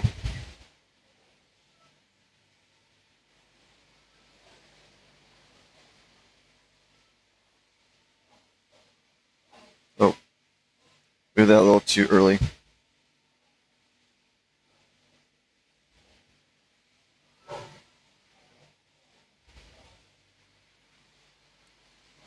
Come on, there we go.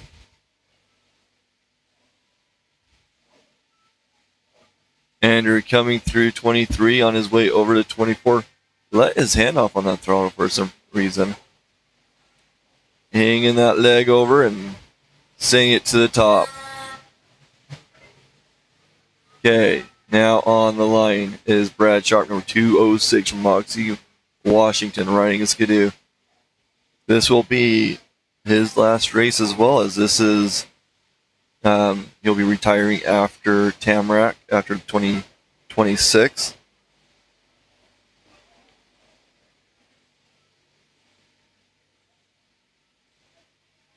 Racer number 206, Brad Sharp, is on the hill. Yeah, there we go.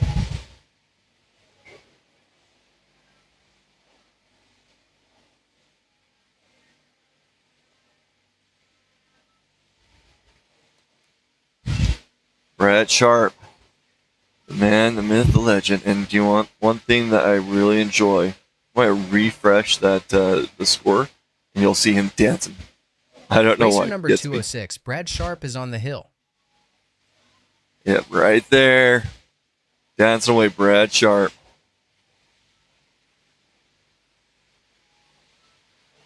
Okay, over that bottom area into that midsection.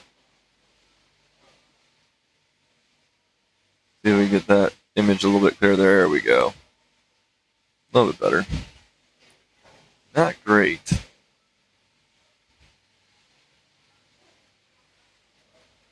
Brad Sharp. What a legend.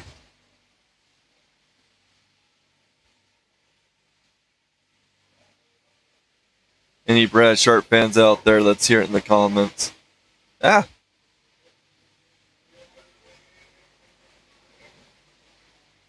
There we go. Oh, I'm being a little too aggressive with my fingers. Okay. Brad Sharp getting through the switchback, headed over to the ruts. I think this is a pretty good hill for Brad's riding style. Man, look at him just ride through those bumps. It is awesome. Okay, he's coming around the top. Oh man, I can't even keep up with him. Brad Sharp up and over. Racer number 206, Brad Sharp, got a time of 1 minute 55.25. 1:55.25, 1:55.25 Brad Sharp. Racer number 529, Scott Long, is on the hill. Okay, we got Scott Long on the hill. Scott is riding a Skidoo from Spirit Lake, Idaho. Scott has lots of family and friends around. His wife, Deborah, is up on the hill with him. He has his boy Joel Long racing and his grandson racing the 120s. So 3 generations of racers for the Long family.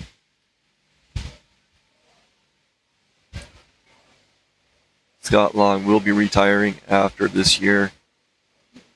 So we will miss Scott Long, Brad Sharp, and Jim Marshall.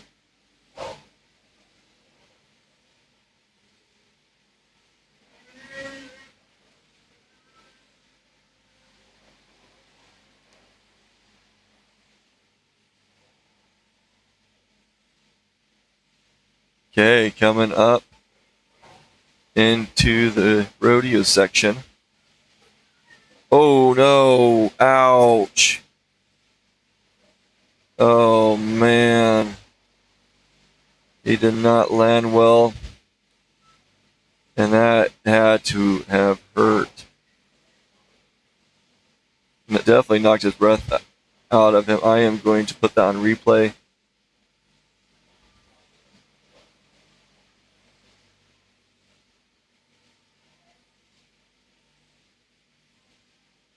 So he comes over here into that first set of jumps, and he does not quite clear that. You can see his track hit that hill, throw him forward into his handlebars, and then off, knocking the wind out of him. He is walking back to his sled right now.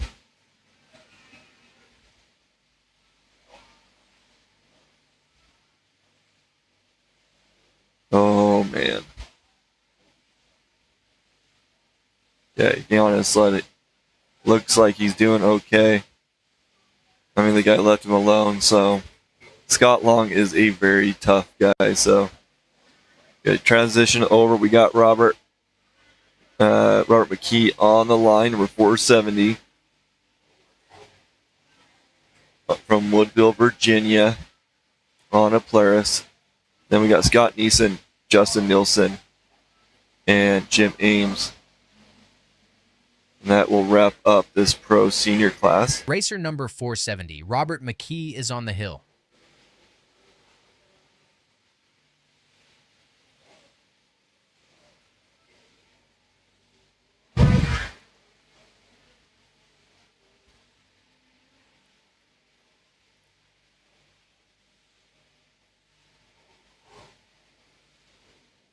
Gorgeous day today.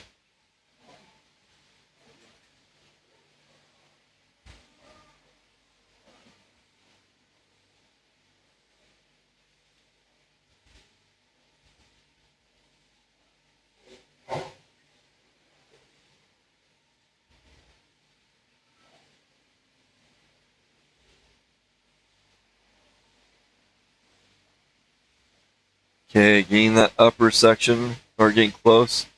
Ooh, that was a bit of a landing. Okay. Robert McKee on the hill in the midsection right now.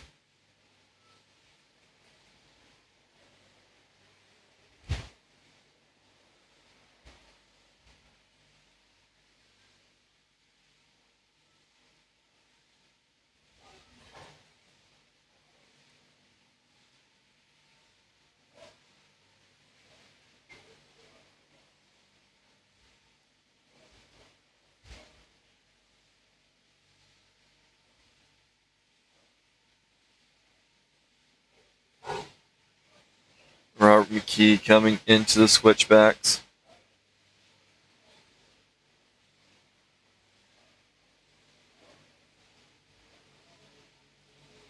Looking good. Getting into the tree rutted area.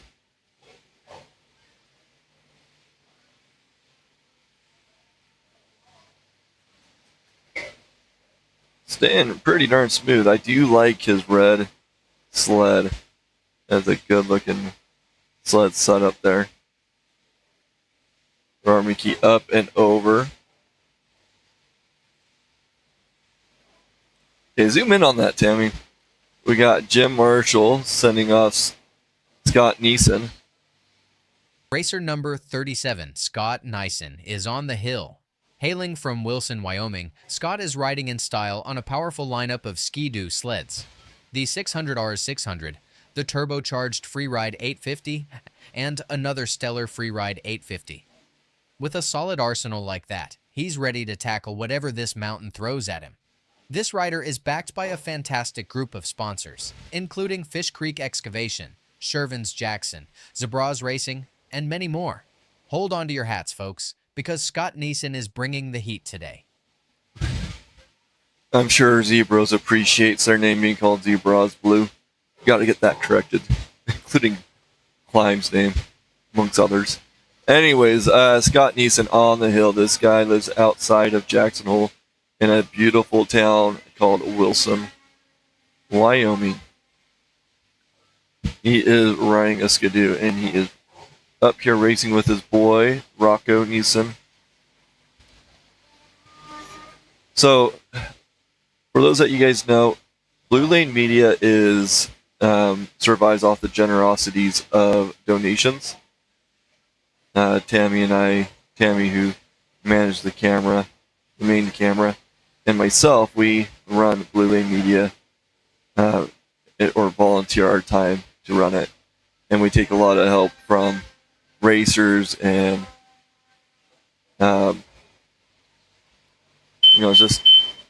it's a community thing. You know, what they say, it's like takes a village to raise a kid. Well, it takes a village to get Blue Lane Media going. So we really appreciate the support, both up at the hill, the verbal support in Facebook and on YouTube, as well as the monetary help, because financially we cannot do it without you guys. We really appreciate it. This upcoming race season, 2027, is going to be a very difficult race season. We're going to be talking to a few people and seeing what we can do to make 2027 happen. But let me know if you guys are interested in helping out, trying to get 2027. Racer number 55, Justin Nielsen, is on the hill. To be captured.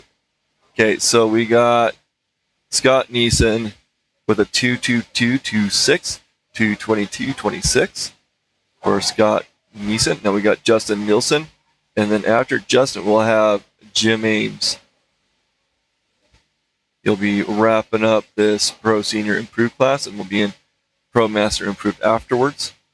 But yes, we are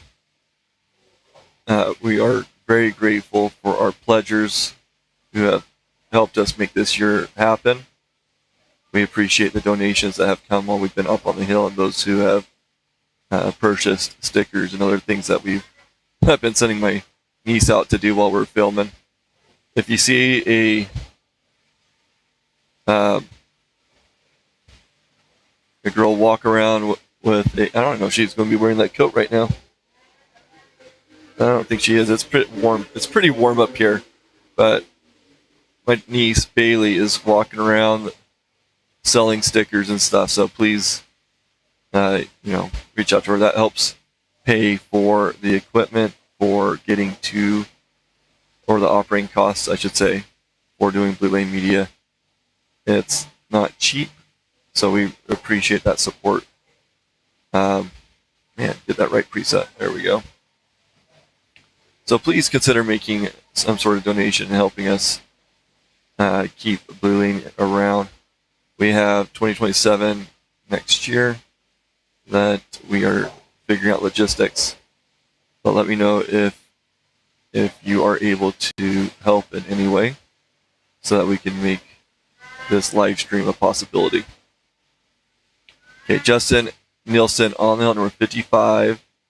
He is from West Haven, Utah, riding a Polaris, and I do enjoy his blue sled. He has a nice, shiny blue sled. Up and over for Justin and Nielsen. Now we got Jim Ames taking off, number 65. He is racing at 66 years of age.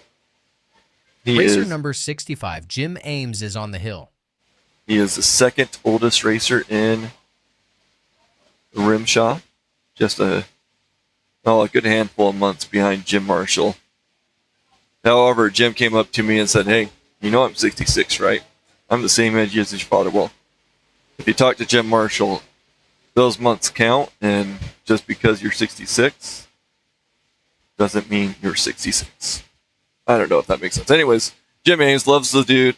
I love the dude. He is very personable, really great guy, and his wonderful wife is often here up at the hills supporting him.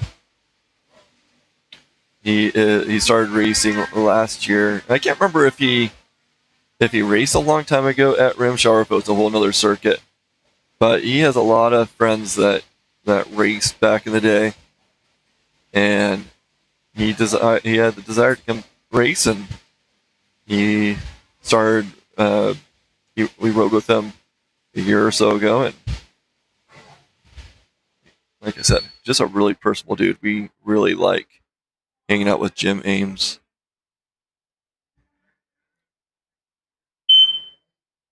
Yeah, getting through the rodeo.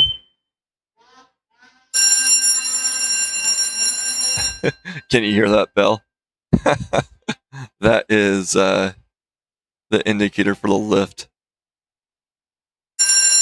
There it goes. It's saying, "Hey, we're going to be starting up again. Watch out." Yeah, Jim Ames getting into the rut zone. It looks like he might be taking another line.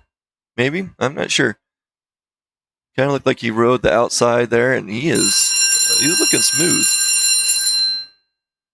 Why aren't you transitioning? Well, too late. Jim Ames already passed the finish line. He is going to get a time of 2:03.98, putting him in the number 5 spot. That's 2:03.98.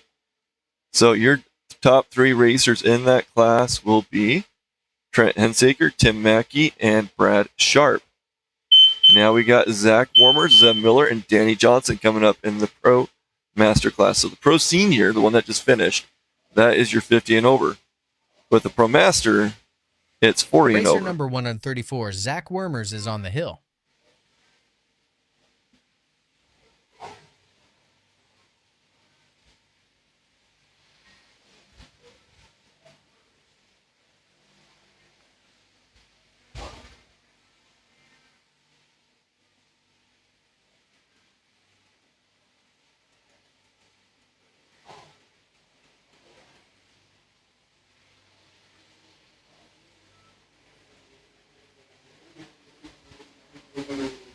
Awesome. Okay, so we got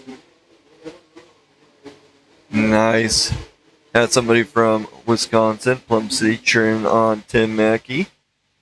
Racer number 49, Zeb Miller, is on the hill.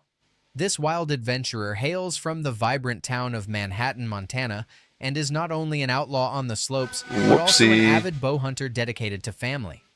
Watch out as Zeb takes the challenge with a powerful lineup of machines, including the Ski-Doo Summit HCE 850, the modded Ski-Doo Mod Light 850, the Backcountry Beast Ski-Doo Backcountry XRS 850, and the thrilling Ski-Doo Summit Freeride 850. Proudly supported by top-notch sponsors like Outlaws Mod Shop and Teton Performance, Zeb is ready to make his mark today. So, I told you earlier that sometimes I get distracted with the YouTube. Yep, that's what was happening. I was watching the YouTube. Oh, you don't see that happen very often. Zeb Miller looking like he ran into some issues there. Going to try to get a camera on him. Oh, he is up and going again. Not very happy with that, so he's going to be pushing his limits as he comes through 24 up to 25. The timing light, there we go. Zeb Miller up and over. He is not going to be happy with that run. So not sure what happened to Zach Warmer. That's who I was expecting going up, but that was Zeb Miller. We got Danny Johnson on the hill now. Racer number 134, Zach Wormers, is on the hill.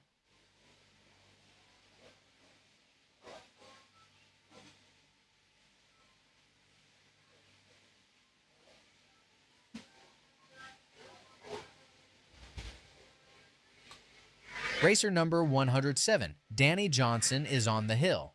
Hailing from the scenic town of Camas, Utah, Danny's got his dedicated crew right by his side, his supportive wife, Bobby Joe, and their 3 energetic sons, Jet, Jarrett, and Jagger. Now, let's talk about the machines he's bringing to the competition today.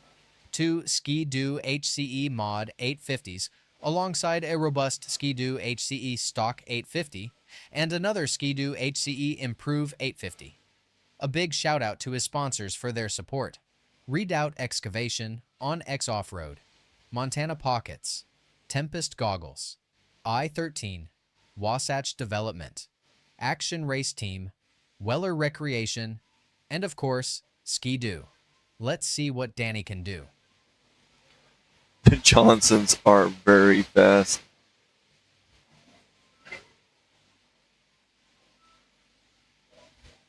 We watched his boy Jet Johnson go from juniors, and I think he's in pro now. I'm not sure. Maybe he's semi-pro, but he just been moving up the ranks.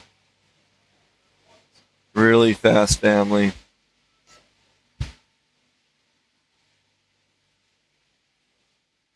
Through the timing lights. Yeah, let's see what time he puts up there. Danny Johnson up and over. We got Trent Hensaker on the starting line.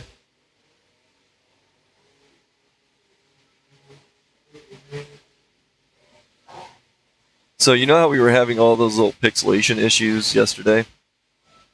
We're not seeing it much today. I didn't realize the clouds were causing that much interference. The signal between our location and the trailer, the timing trailer, where Trent Hensaker's close to, was 2 bars yesterday. Now it's full signal, which Racer number 235, Trent Hensaker, is on the hill. could have been causing some of the problems. So 235, Trent Hensaker, also from the awesome land of Camas, Utah. Okay, Danny Johnson with a 144.91, 144.91. That is your new fast time. Trent Hensaker, also a very fast racer. I suspect that so Hensakers, Johnsons, Rogers all probably practice together, pushing each other's buttons and limits. Trent races with his boy Harper, and Harper is in semi-pro. Really great team.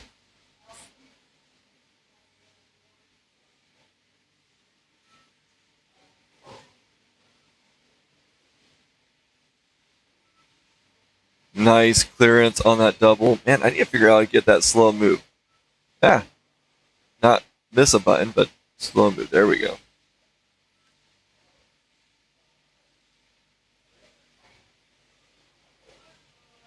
Looking really good.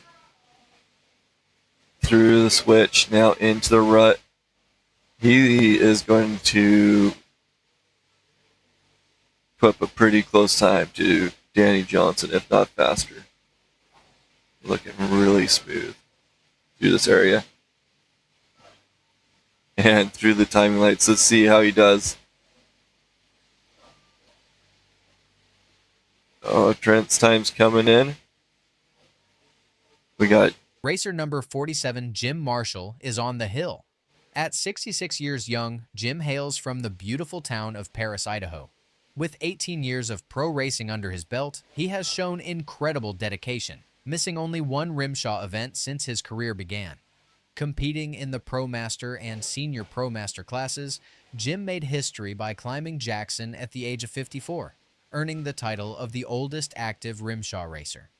In 2023, he crowned himself as the Pro Senior Stock Points Champion and Pro Senior Improved Points Champion, not to mention claiming the title of oldest RMSHA King of the Hill at Powder Mountain. He's made a remarkable mark, being the oldest racer to ever qualify in a Stock Pro class at Jackson, and he secured 2 impressive 4th-place finishes at the Jackson Hole World Championships. His dedicated crew, including his wife Tammy, son JD, and grandson Jaden, support him all the way. Riding on his trusted Polaris 9R Chaos Stock 900 and Polaris Chaos Improved 900, Jim's got a solid lineup behind him, bolstered by an impressive roster of sponsors, including Remmers Renderings bumpers, Gates belts, and many more. Let's watch him carve up this hill like he's done for years. So I got Jim Marshall. Thank you, Blue, for the announcement. Oldest man on the court or on the hill.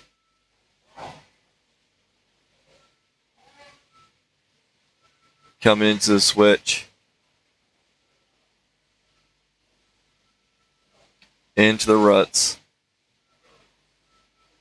Through the woods.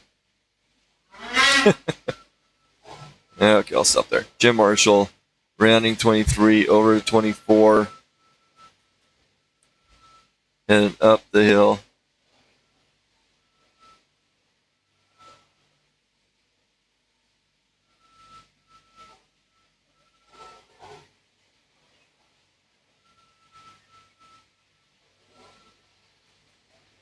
Racer number 134, Zach Wormers, is on the hill. They got Zach Wormers coming up. Now, I didn't have time to say Danny or Trent's time. He got a 1:45.64, 1:45.64. You got Jim Marshall with a 2:02.53, 2:02.53 from Jim Marshall.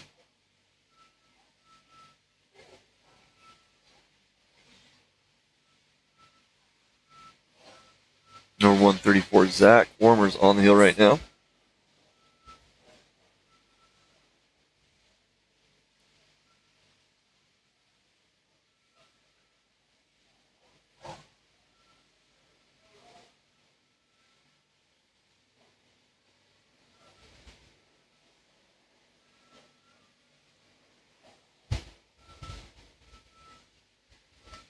Okay, Zach Wormers getting that upper portion.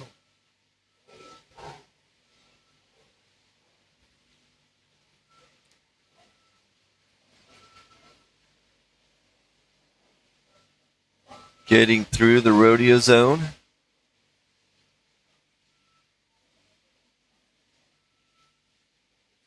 Into the straightaway towards the switchback. He's staying pretty smooth, no real hiccups. Now he's headed towards the ruts and the trees. And everything seems like it's holding up together. I'm not seeing a lot of issues in that area. Things are starting to smooth out. I think the times are picking up. And he is through the timing lights.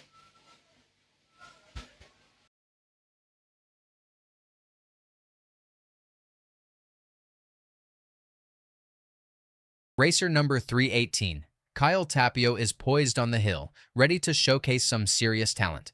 This competitor has an impressive lineup of sleds featuring the Arctic Cat Mod M858 Snowpro 858, the Arctic Cat 8 Mod M Catalyst 800, and the powerful Arctic Cat Improved Single M858 Snowpro 858.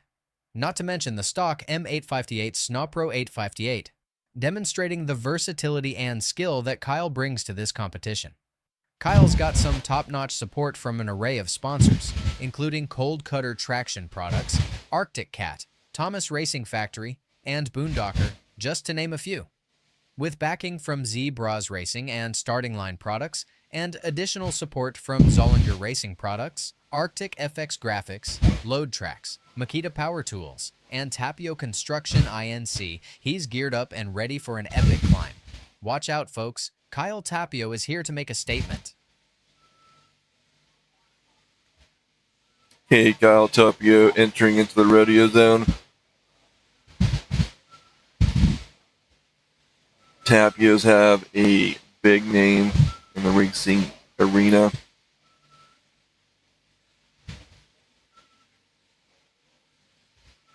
Into the switchbacks. Moving pretty smoothly so far.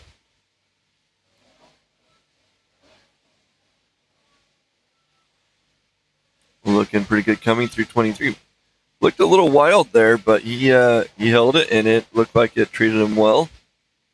Up and through the timing lights.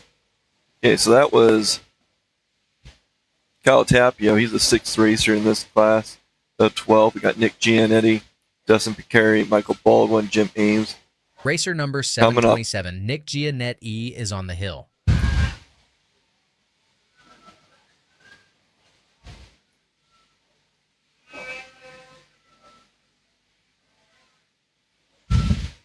So right now, Danny Johnson holds the fast time of that 1:44.91. Kyle Tapio coming with a 1:48.22, 1:48.22 for Kyle Tapio. We got Nick Giannetti on the hill, Dustin Picari on the line, and Michael Baldwin in the hole.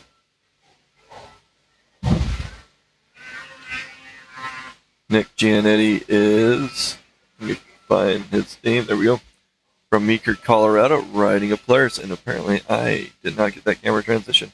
Look at those guys ride down the hill. Yeah, it's pretty steep up there.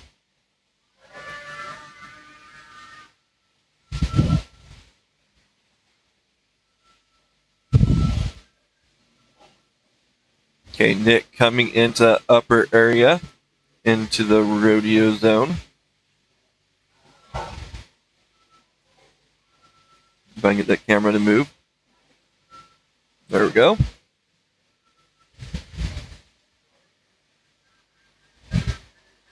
And he is through it into the straightaway over to the switch.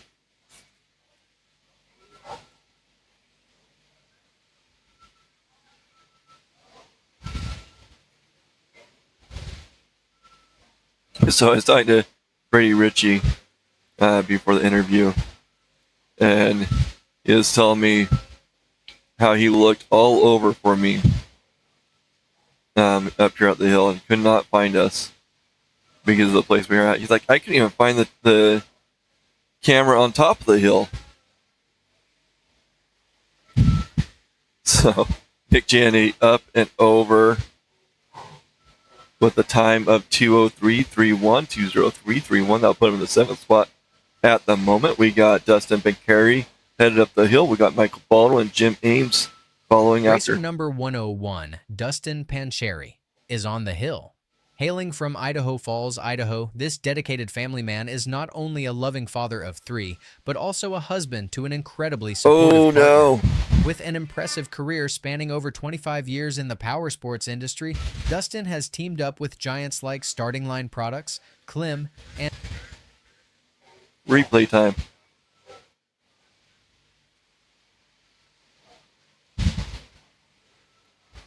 Okay, Dustin coming over and having his weight on that right side, and it just sucked him down, unfortunately. You can see that frustration. a couple of mighty Polaris RMK Cajos, one with an 850 and another with the boosted. Oh, Blue's still talking about him. Racing with sponsors like High Flight Heroes, KLM, and Walker Evans Racing, he's ready to storm the hill. Let's see what Dustin has in store for us today. Yeah. Blue didn't get the clue.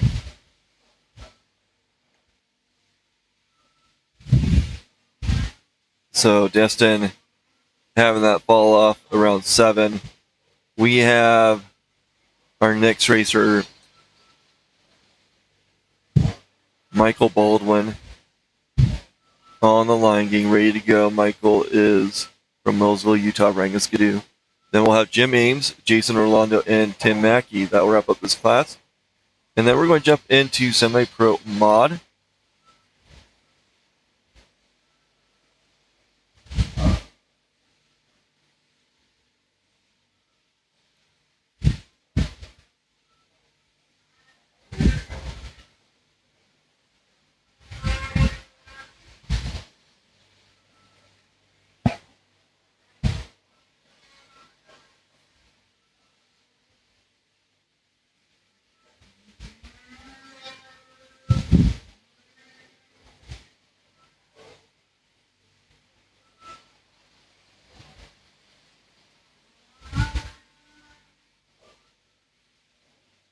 Some places you just pass by, but some stops you remember. Scratch-made comfort food, big plates, real flavor, friendly faces, cold drinks, a place that feels like home. Traveling through, stay a while. Breakfast, lunch, dinner, and stories worth sharing. Highway Bar Cafe and RV, man. Amsoil makes it easy for you to change your own oil with the ultimate oil change. Our Shop by Vehicle tool takes the guesswork out of picking the right oil and filter for your vehicle. Then choose the best product and packaging option for you from a complete list of product recommendations. And get everything you need to complete the job shipped right to your door with fast, free delivery for the protection you demand and the performance you deserve. Okay, we have Michael Baldwin on the hill from Wellsville, Utah on a skidoo.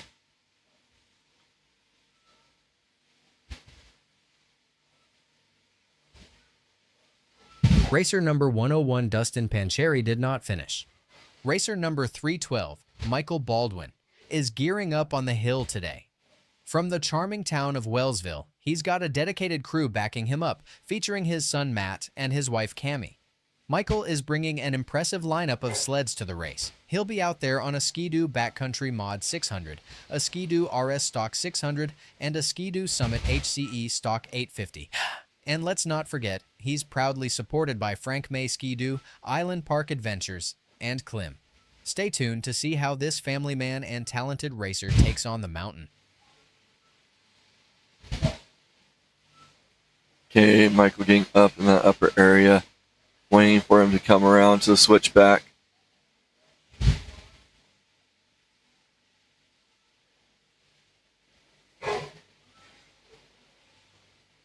There he is.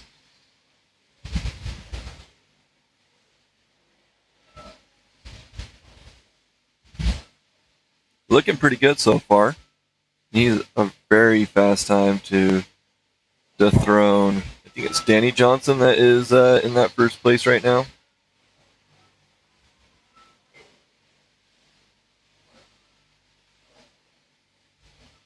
Yeah, Danny Johnson with that 144.91. So really fast time. Michael Baldwin getting through the ruts and into or around 23. Rounding 24. And in the straightaway to the finish lights. There we go. Up and over. Michael Baldwin going to come in with a 155.39, 155.39 from Michael Baldwin.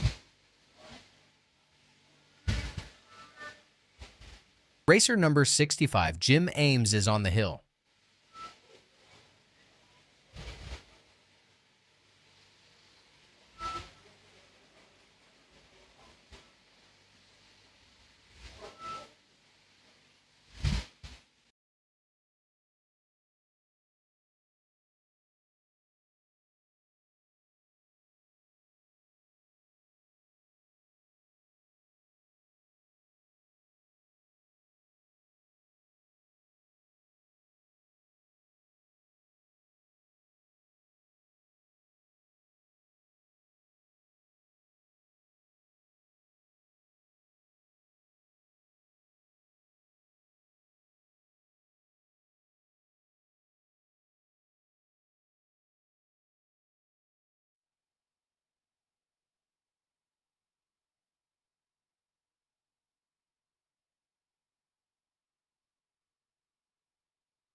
Okay, Jim Ames looking really good through the rodeo into the straightaway.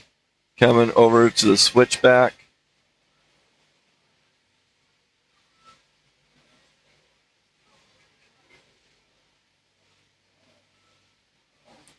He is giving all he can. Jim Ames, one of the senior racers in this class. So with the Pro Master, you're looking at 40 and over, and while Jim is in his 66 years of age. So Jim Ames showing the young bucks what's up, and he is getting over. He's going to have a time of waiting for that time to come in. 2:07.90, 2:07.90 for Jim Ames. Got Jason Orlando and Tim Mackey. Here's Jason Orlando now.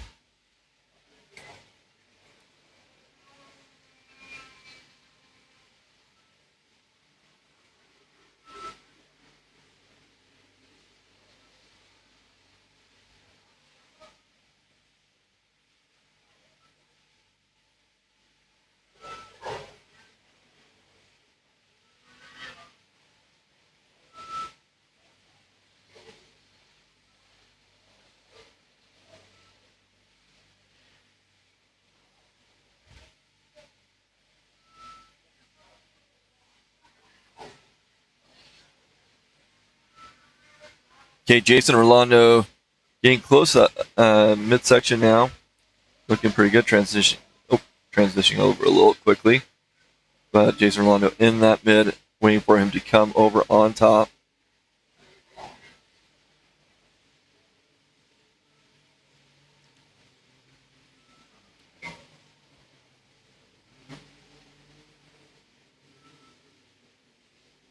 Coming over to the rodeo section.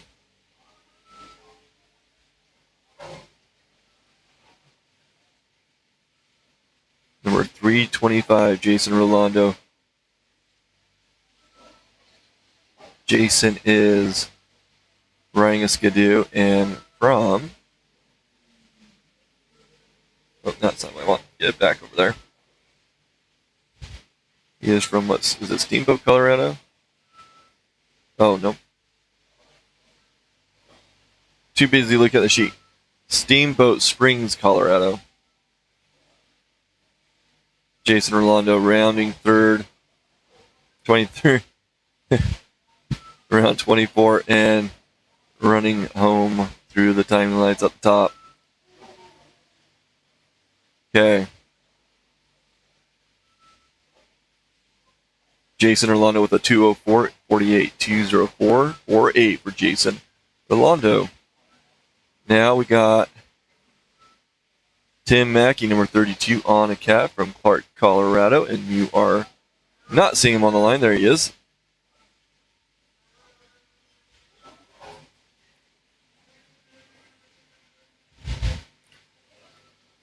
Racer number 32, Tim Mackey, is on the hill.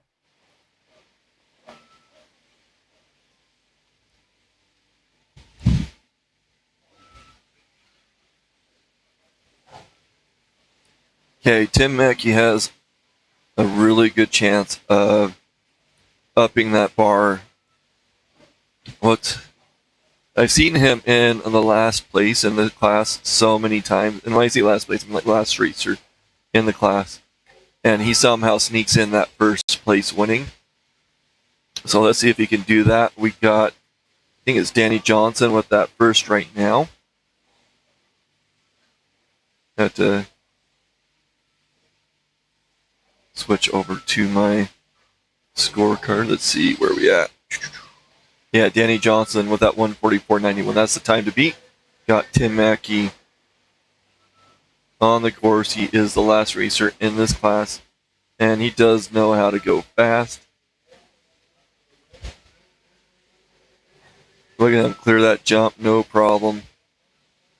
This guy is a machine. Been racing a long while. Coming through the switchbacks. And you can see how fast he's going. Really smooth. However, we have seen Tim have some issues this weekend. Doesn't happen often. Looking really good, really fast. Showing off that Arctic Cat as he makes it up and over. Tim Mackey up and over with a time of 1:50.13. Not fast enough to dethrone Danny Johnson. So your top 3 in that class is Danny Johnson with the first. Then you got Trent Hensaker with the second, and Kyle Tapia with the third. These times are unofficial, but they should be pretty darn close. So, again, Danny Johnson winning that Pro Master Improved class. Now we're jumping into the Semi-Pro class.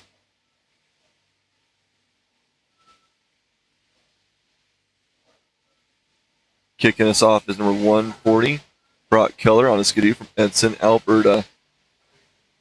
Sounds like we will probably do the Semi-Pro King Run in the blue lane, and I think we have Vintage class coming up as well, RMSHA Vintage. So stay tuned at the end of the race. I don't know if, Tammy, do you know if they're doing, are they doing locals? Are they doing locals? Are they doing locals?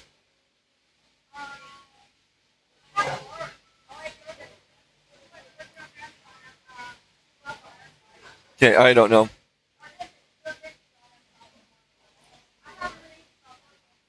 So we haven't heard Racer anything on number locals. 140, Brock Kaler, is on the hill. Hailing from Edson, Alberta, Brock is part of the dedicated riders race team, alongside his crew members JD and Samantha Kaler. He's got a fantastic lineup of sleds, including the high-powered Ski-Doo Freeride 850 and a variety of MXZ models.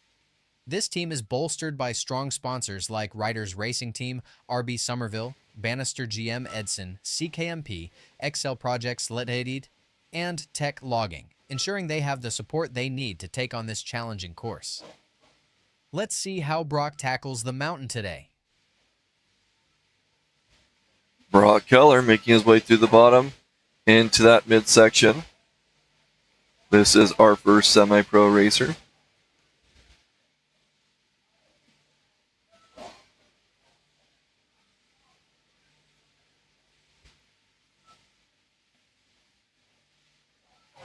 Looking really good.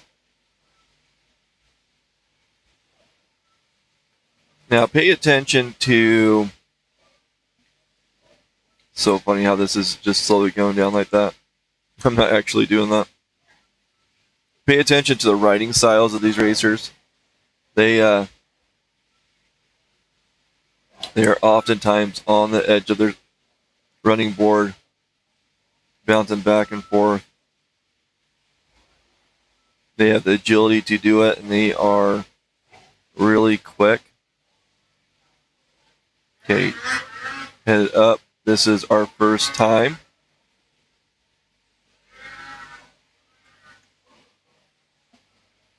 Okay, Brock Keller with a 144.39, 144.39. Racer number 111, Blake Punchard, is ready to tackle the hill.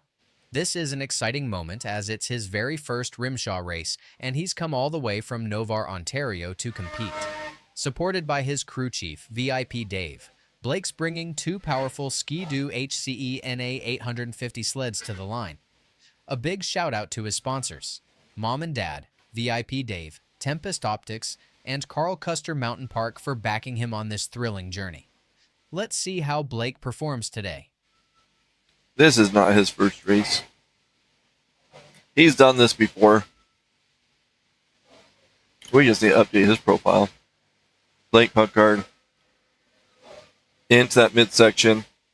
So get this, Brock Keller came in with a 144.39.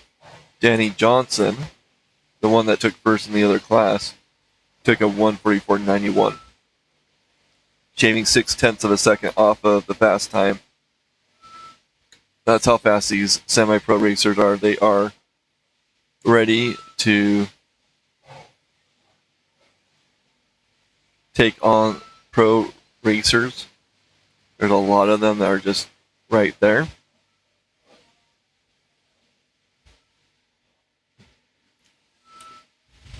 I would say that Brock Keller definitely put up a high bar. Oh, missed that button. Okay, there he is, up and over Blake Punchard. Now we got Chase Summers, Aaron Tapio, and Braden Dickey coming up.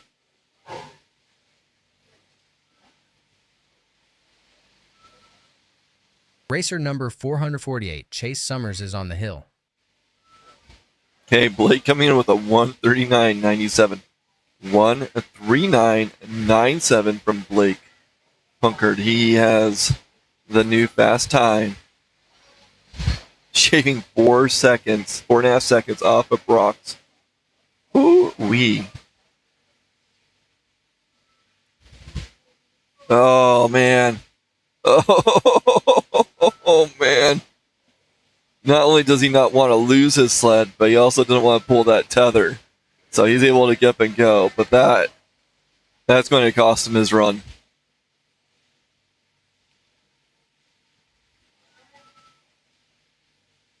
That's too bad.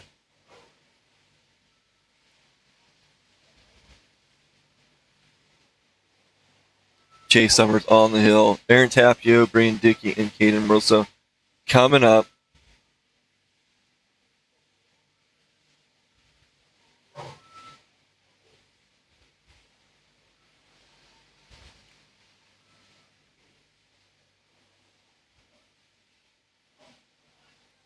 Beautiful jump.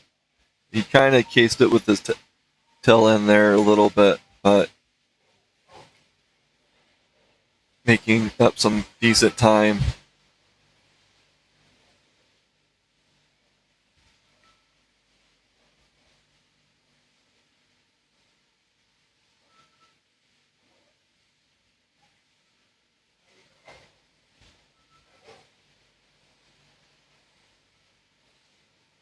Ooh, he is booking it through 23, through 24. Okay, Chase Summers up and over. Got Aaron Tapio waiting to go. There he is, 314 on a cap from Battleground, Washington. And then we got Braden Dickey. Racer number 314, Aaron Tapio, is on the hill. Hailing from the shimmering town of Battleground, he's fueled by a powerful Arctic Cat, Improve M858 SnowPro 858. Aaron's crew, led by Kyle Tapio, is backing him with an impressive lineup of sponsors, including Arctic Cat and Thomas Racing Factory, along with a host of performance and production specialists like Boondocker Performance and Zebras Racing. Let's also give a shout out to Tapio Construction, Makita Power Tools, and of course, his loving family, Mom and Dad, and his siblings Hannah, Nia, Kayla, and Tyrus, who are cheering him on today. Keep an eye on Aaron Tapio as he makes his mark on this thrilling climb.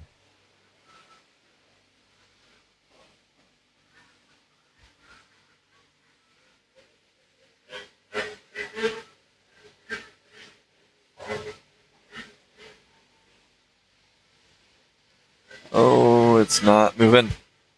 Aaron Tapio making quick works of the rodeo into the straightaway.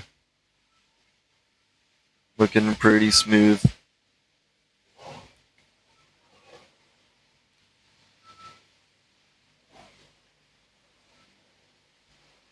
Need to start carrying some sort of stopwatch. Because one thing I'd really like to know is how fast did he get through each section? That's one thing that I really want to add to this live stream, is adding some timers throughout. Okay, up and over. He was looking dang fast. Let's see what type of time he puts up. 1:40.45. He is 48 hundredths of a second slower than first place. 1:40.45 for Aaron Tapio. Now we got Braden Dickey. Racer number 752, Braden Dickey, is on the hill.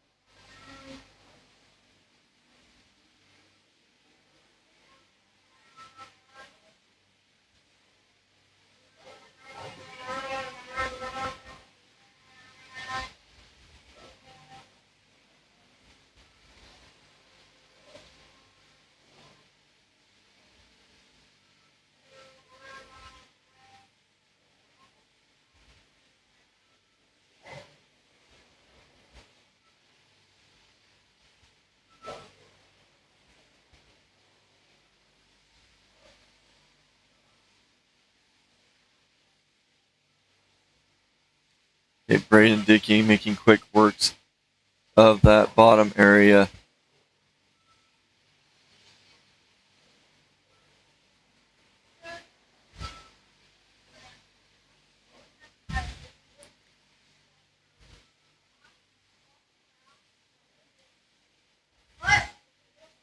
Okay, if you see a girl walk around with some maroonish colored bibs, make sure you say hi to her and ask her for some stickers.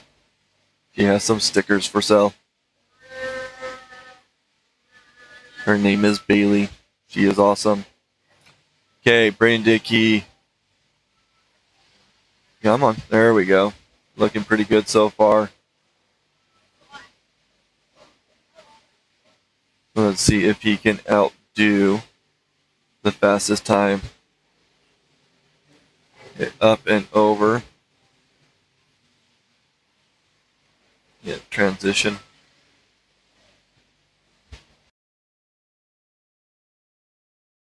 Racer number 802, Caden Morrisroe, is on the hill.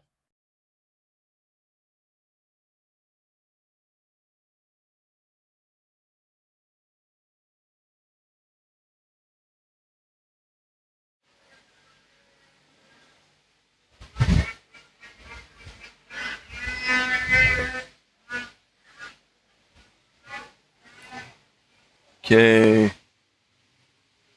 Braden Dickey with a 147.55. 147.55 for Braden Dickey. That shaved off 3 seconds from Brock Keller's time. Caden Morosa on the hill. Getting into that midsection. These times are getting faster. Okay, we got semi-pro mod, women's improved, semi-pro open. What's the chances that we'll see a 130 in the semi-pro class? Let me know in the comments. What do you think the fastest time will be for this class?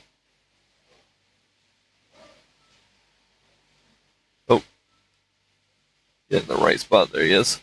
Caden Moroso going through the straightaway into the switchback.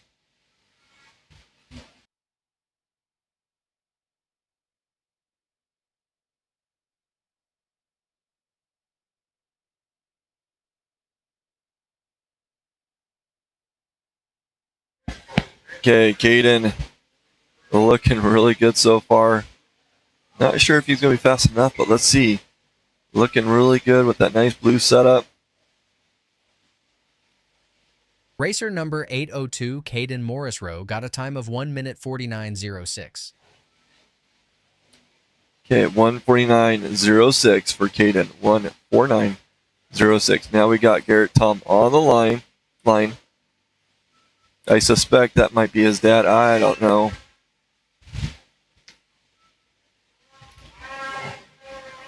Racer number 24, Garrett Toom, is on the hill. Coming from the beautiful town of Victor, Idaho, Garrett is equipped with an impressive lineup of sleds, including the Ski-Doo Fact MOD 850 and the Ski-Doo HCE Improve 850. He's backed by a solid team of sponsors like Zollinger Racing Products and Western Power Sports. With the support of Fly Racing and Teton Performance, there's no doubt that Garrett is ready to make his mark today. Let's see what this talented racer can do on the slopes. Okay, Garrett Tom getting through the bottom portion. He's had a little bit rougher weekend or time up here in Tamarack. Being a little too excited and making some mistakes, but Garrett, he can put up some pretty decent times. His dad, Bob Tom, has been a huge mentor to many racers. Ooh, landing on that modal, not quite the best part, but anyways, he's still going. He's still looking good. Has to put up a pretty dang fast time.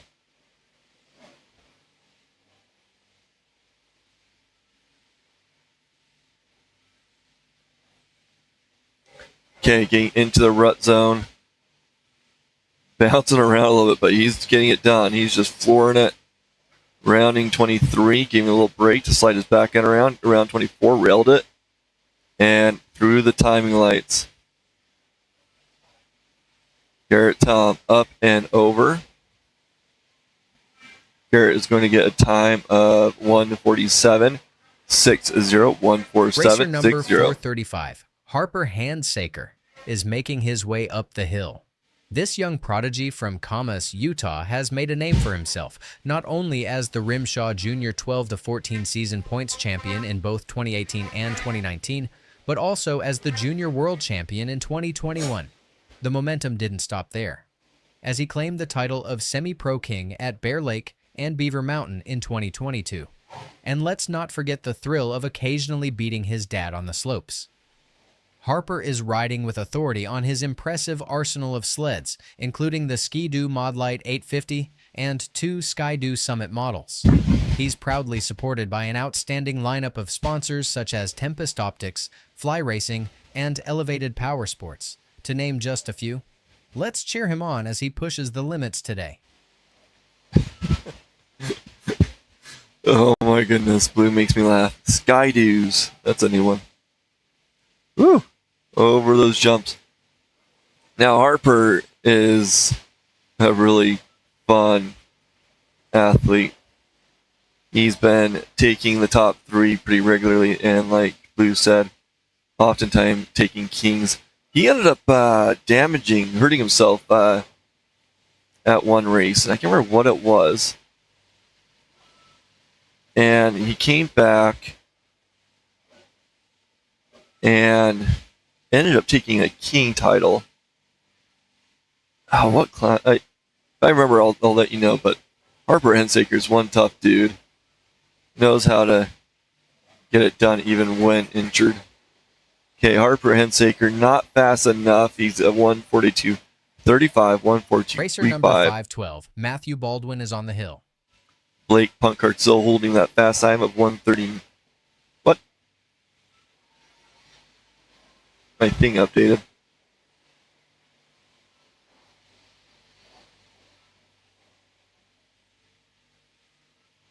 Let's see if I need a reload.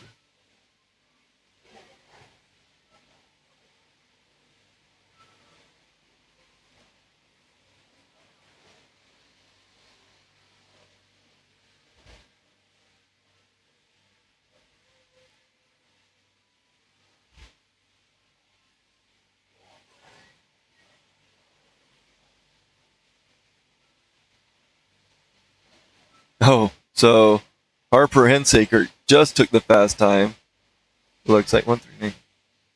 Oh, that is weird. I do not know what's going on with my timer. That's really weird.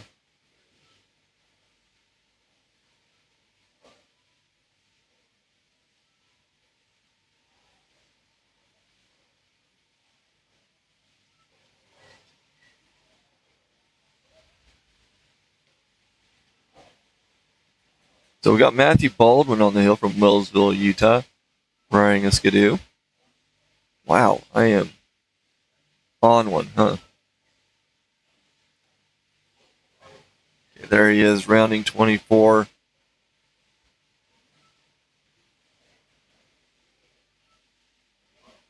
And through the lights. Did not do a good job for Michael. Or Matthew, I mean. Matthew Baldwin coming with a 1:45.54. Okay, that Racer was number weird. 97, Kyle Kuhn, is ready to conquer the hill. Coming to us from the rugged terrain of Laramie, Wyoming, he'll be piloting not one, but 2 powerful machines today, the Ski-Doo Summit Expert 850 and the Ski-Doo Summit HCE 850. With the support of his sponsors, Adam Felker Motorsports, Fly Racing, and Ski-Doo, you can bet he's got the firepower and support to make some serious noise on this climb. Let's see what Kyle Kuhn can do out there.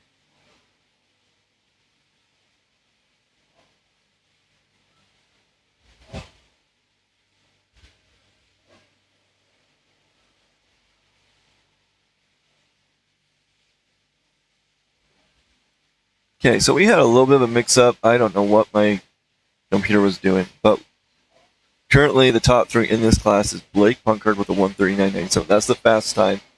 Aaron Tapia with a 1:40.45, and then Harper with a 1:42.35. So Harper is currently sitting in number 3 spot. Got Kyle Kuhn on the hill, number 97. Kyle is on a skidoo from Laramie, Wyoming.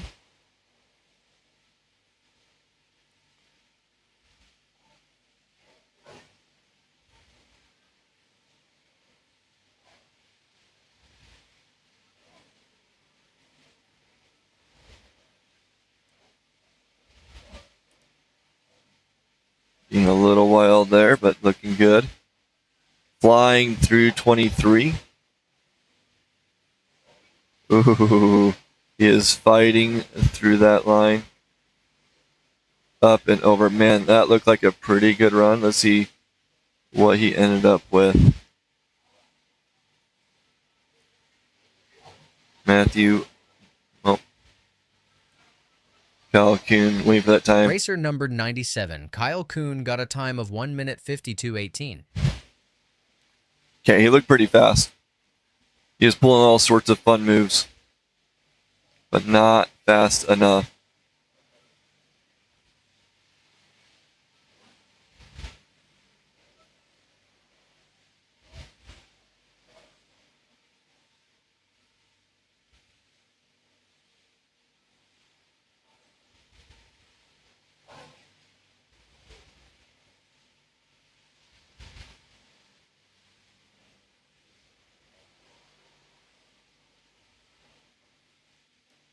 Okay, Grant Yearling getting in that upper portion.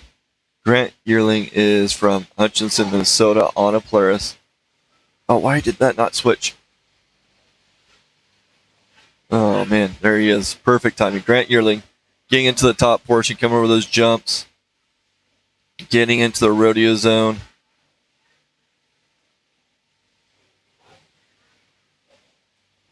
A little bit glitchy on top.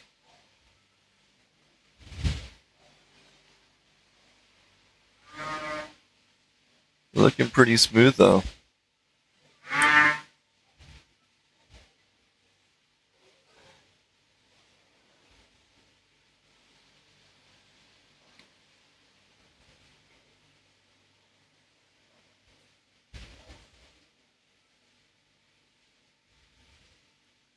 Looking really good through 23.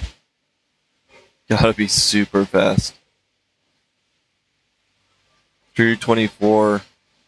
And through the timing, Grant Yearling coming in with a 1:53.11, 1:53.11. Not fast enough. Okay, now we got our last racer in this class, Case Anderson from Condon, Montana on a Polaris. And then we're going to be jumping into women's improved with Reese Dennis, Stephanie McWilliams, and Isla Racer Edwards. number 880, Casey Anderson from Condon, is revving up with a pair of impressive sleds. The Polaris Chaos Matrix Stalker 900 and the Polaris Matrix Chaos 900. Casey rides with a fantastic lineup of sponsors supporting him, including High Mountain Forestry, Deviant Inc., Backwoods BMP, and of course, the mighty Polaris. He's also got the backing of Kurtz Polaris, Penco Power Products, OnX Off-Road, Klim, Carl's Cycle, Double Aught Trucking, and High Rock Outfitters. Get ready for an exhilarating performance from Case Anderson on the hill today.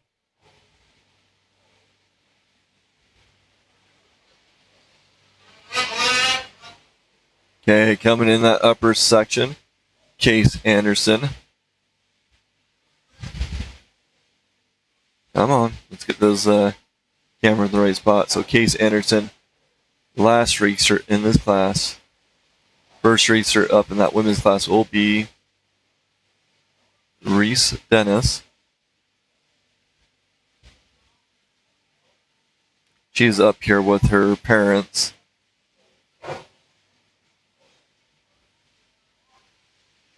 Oh, need to be a little bit quicker. Case Anderson flying through this upper portion. Why did that go? Darn it. So bad. I hit the wrong arrow. Anyways, Case Anderson wrapping up. Let's see what he gets. 143.15, 143.15, putting in number 4 spot. So your top 3 right now is Blake, Aaron, and Harper. Now, Reese Dennis on the line, waiting for that green light to go.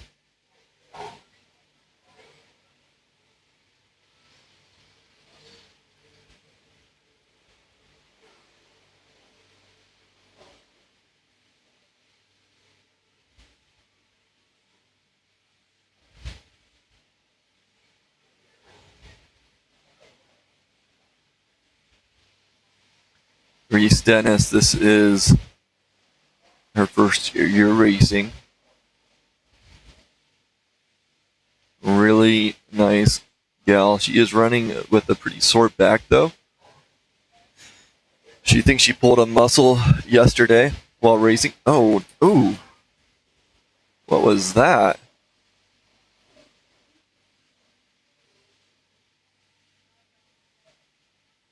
Okay, so she did not pull the tether, meaning that she can get up and go still. Reese Dennis is riding a Polaris from Corville, Montana. This girl has a special place in my heart since we both used to live in the same town back in 2009, 2010.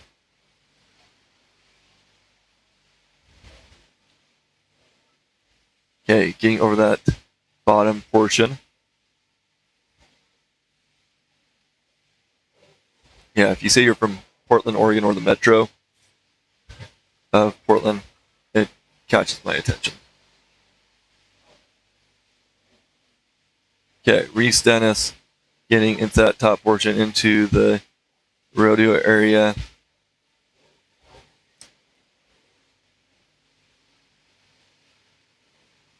She is looking pretty good so far. Getting through the rodeo into the straightaway. Now, Reese is our first racer in this women's improved. Oh, she's getting off center. She is losing the sled, and it is rolling. She needs to. I'm not sure if she is underneath that sled. That might be the case, but she's not moving. So I think she's pinned. We got Kaiser Edwards over there. Oh, whoa, whoa, whoa, whoa, whoa. What am I doing? There we go. Kaiser Edwards freeing. What a bud. Got Reese is going to get a 19.8 high mark. So she is getting situated right now. They are going to be moving gates after this class. They're moving gates 2, 3, and 4 to get out of the mud. So things coming up. But yep, Reese.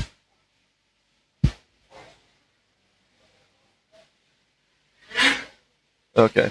Sounds like they are going to be doing locals up here.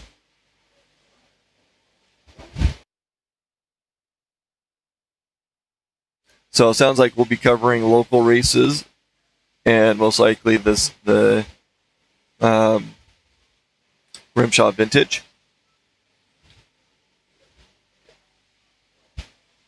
Looks like she's doing okay. We're going to do a quick ad. Amsoil makes it easy for you to change your own oil with the ultimate oil change. Our Shop by Vehicle tool takes the guesswork out of picking the right... Okay, well, they are not slowing things down, so I want to make sure that we are covering. We got Tiffany McWilliams, number 902, taken off. She is from Dillon, Montana, riding a cat. Racer number 902, Tiffany McWilliams, is on the hill.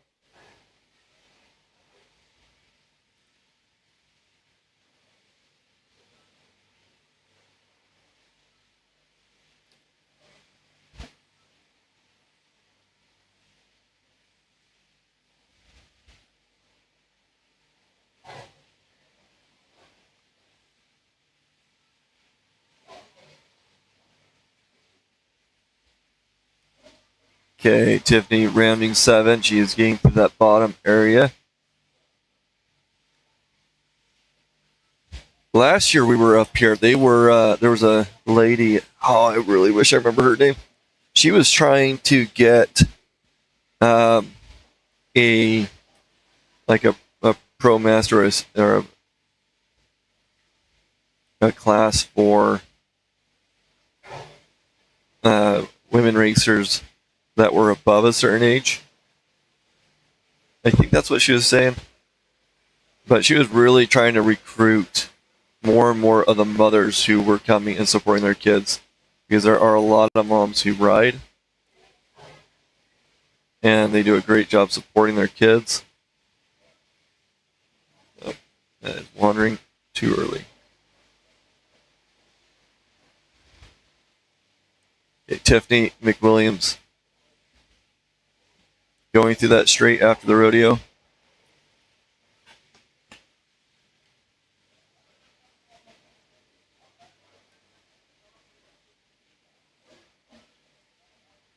Oh, looks like there's a bit of a hole there, but she is getting through it.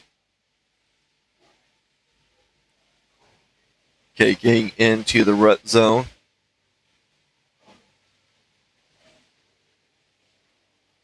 Into 23 and rocking those bumps.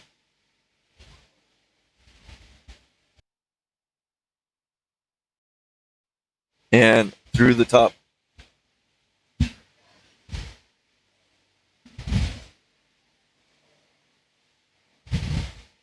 Okay, Tiffany McWilliams will be our first racer to make it up and over with a 2:16.75, 2:16.75 for Tiffany McWilliams. We got Isla Edwards on the line. The Edwards have been amazing support of Blue Lane as well as rim shot in general. They are the proud. Isla's dad is somebody that works at Onyx Off-Road, and so he is oftentimes helping set up course as well as setting up the big Racer number arch. 123, Isla Pearl Edwards, is on the hill. So I believe they're changing gates 2 and 3 to help get out of that mud zone. Isla Edwards looking really good right now, making her way up. She is destined for at least a first in one of these two classes. It's very rare that Isla does not take a first at a hill climb.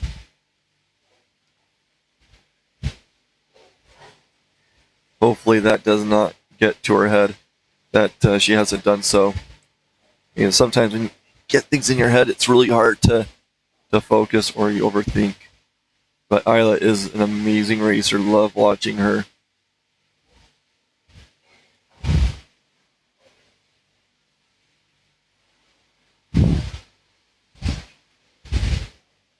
Yeah. So we got Isla coming up over the top now.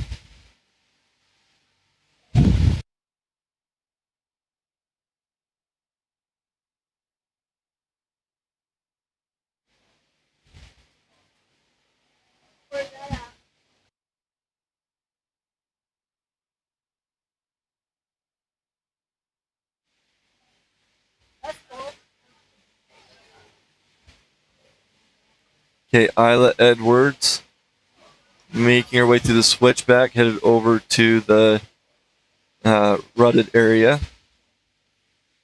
and through the trees, heading towards 23.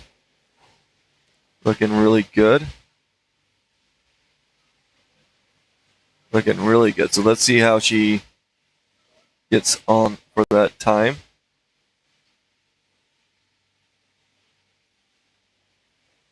So there's your new fast time. It looks like 1:57.15. Racer number 191, Iris Gianninetti, is revving up from Meeker, Colorado. She's got a strong crew behind her, including her dad Nick, mom Andrea, and the dedicated team of Nora, Ronnie, Zeke, and Isaiah. Iris is on 3 impressive sleds today: the Polaris 600R, Polaris Chaos 850, and Polaris 9R. She's backed by a stellar lineup of sponsors: Von Flew Parts City, BC Solutions, Triple Crown Sports, Zach Wormer's Construction, Weekender Sports, Giannanetti's Power Sports Rental, FXR Racing, White River Dental Hygiene, and All Terrain Motorsports, plus Koenig LLC. Get ready for an electrifying climb. So this is Iris's first year racing as well. The Giannettis are really good people. I believe, I'm trying to think. Oh, what is going on? We can't see behind that tree. I almost tried to zoom on my side. Oh, there she is. I think she's a little off center, and she's trying to get that sled a little bit more balanced and just wants to pull her down. Iris is from Meeker, Colorado, and she is on a Polaris. After Iris, we're going to have Hadley West, Cheryl Moss, and Ayla Bateman.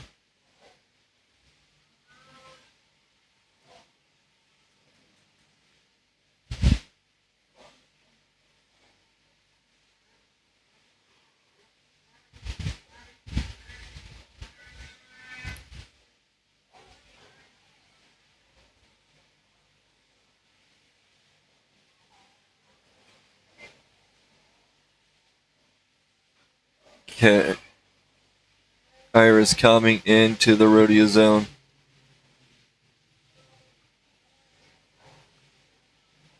Oh, I didn't want to go that way. Too far. Too far. Go in. There we go. Oh, come on. A little pixelated there.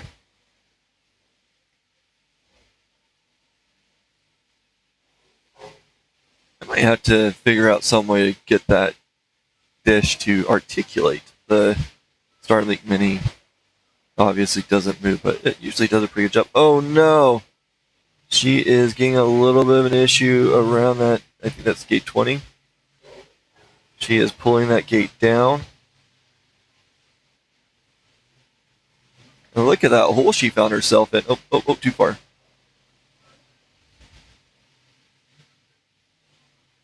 Her skis. So she is trying to get around that ski, or get that around that gate. There she goes. Okay. I don't know if she will have to be high marked there. Oh, she pulled the tether, or killed the sled. So she's going to get gated there at 20. And they're going to help her out. Iris Giannetti, gate 20. She was very kind and didn't give it a bunch of gas.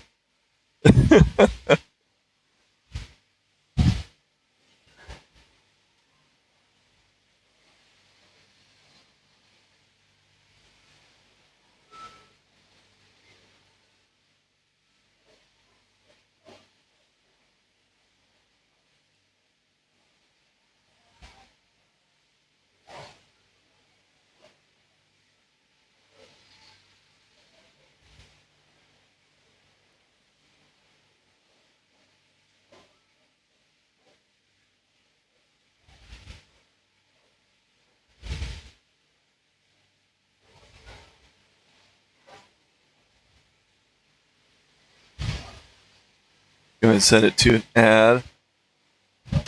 Amsoil makes it easy for you to change your own oil with the ultimate oil change. Our Shop by Vehicle tool takes the guesswork out of picking the right oil and filter for your vehicle. Then choose the best product and packaging option for you from a complete list of product recommendations. And get everything you need to complete the job shipped right to your door with fast, free delivery for the protection you demand and the performance you deserve.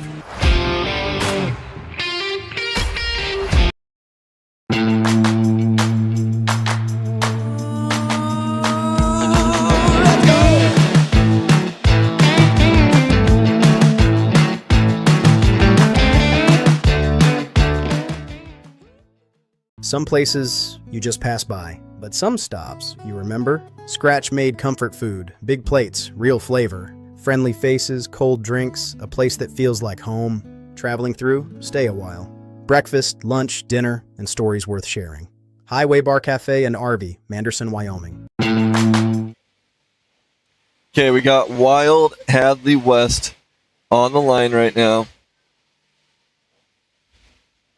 They are getting gate 20 put back in place. Wild Hadley West on the line. She is, let's see. Let me pull up my information again. She is from Rathdrum, Idaho on a Polaris. Now I'm curious, maybe somebody can put in the comments and let me know. Hadley West is, does she hang out with the Spencer? Racer number 141, Hadley West, is revving up on the hill. Coming to us from Rathdrum, Idaho, Hadley's support crew includes her dedicated dad, mom, and sister Reagan. This talented racer is rolling in with a fleet of impressive rides, including the Polaris 9R 899cc, Polaris 600R 600, and the powerful Polaris Matrix series. With a strong lineup of sponsors backing her, including Zico Development, Klim, and Polaris Factory Racing, Hadley is set to make some serious waves today. Get ready for an exhilarating display of skill and determination. This girl has both of that, skill and determination. She already has, I want to say, one win underneath her today.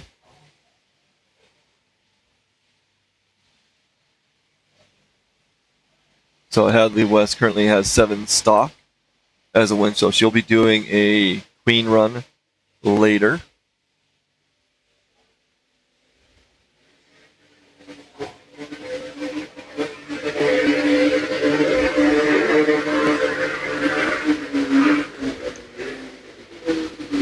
Current fast time in this class is Isla's 1:57.15. So that is the time to beat.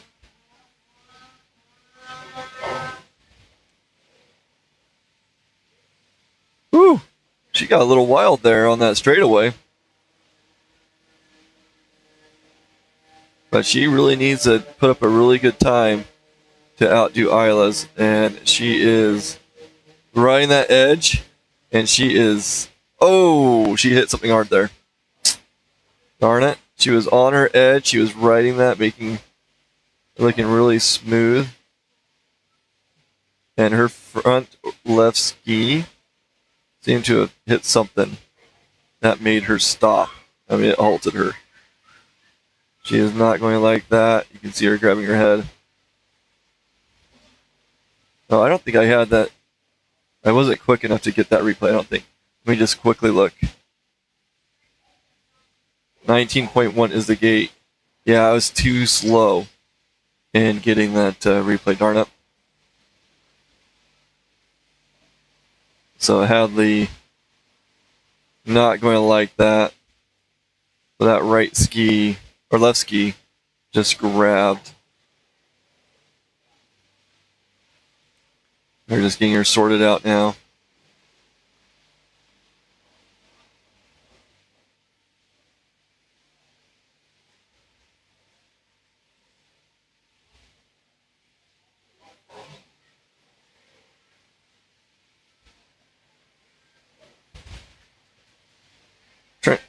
Trying to figure out if they're going to let her, or get her off, or if she's out of the way there.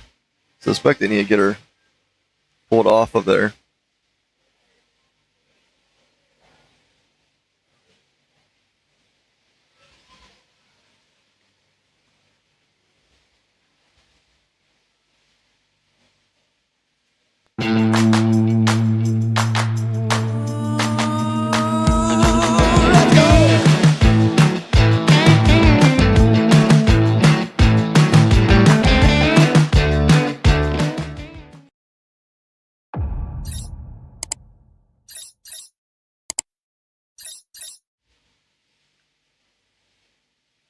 Okay, so they are leaving Hadley in that spot, well, outside the course. So she's watching her fellow racer. So we got Cheryl Moss on the hill.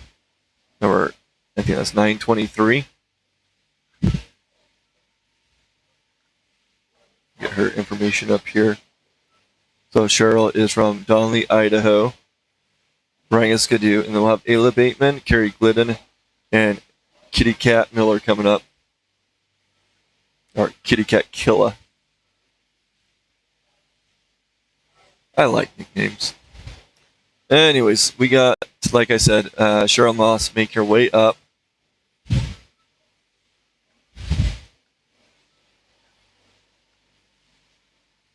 Make sure you subscribe, follow, share. Let people know that your favorite racers are in the hill.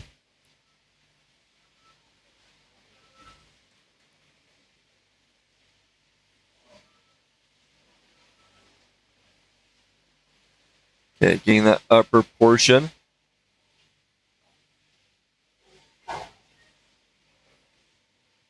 That camera maybe gotten bumped a little bit there.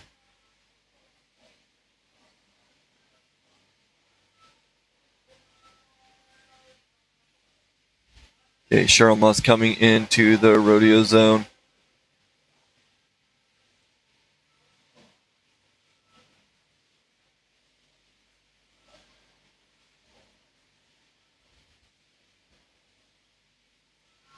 Through the rodeo and to the straightaway.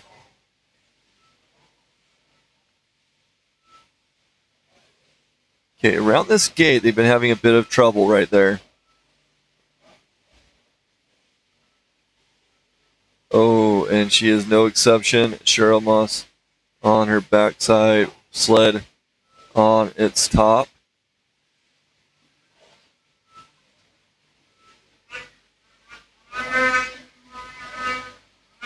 Just kind of looking at it.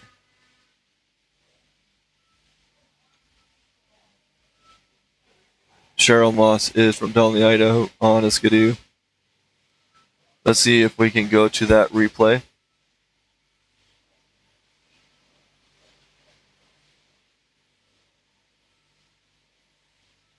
Okay, here she comes to that hole.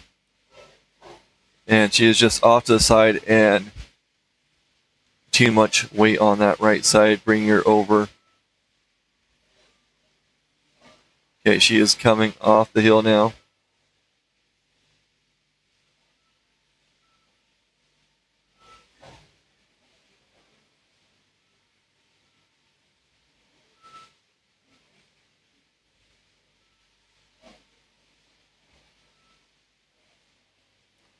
Okay, on the line is Ayla Bateman. Number 947 on a skidoo from Evanston, Wyoming. Ayla, I believe, has one win underneath her so far. She has women's stock. Racer number 947, Ayla Bateman, is on the hill. So she's looking for that first place and another opportunity at Queen later today.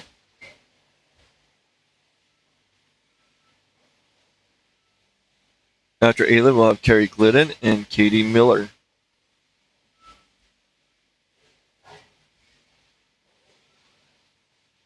Its current time to beat is 1:57.15, 1:57.15 that Ayla has thrown out there.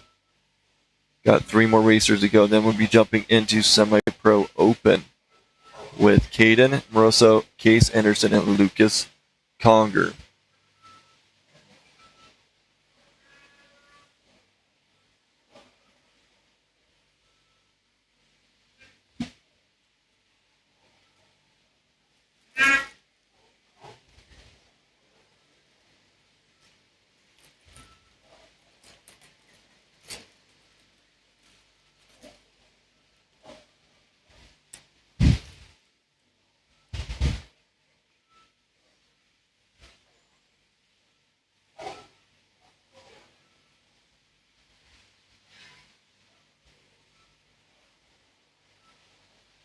Okay, Ayla making pretty good work of that rodeo area. She is in the straightaway. Over to the switchback.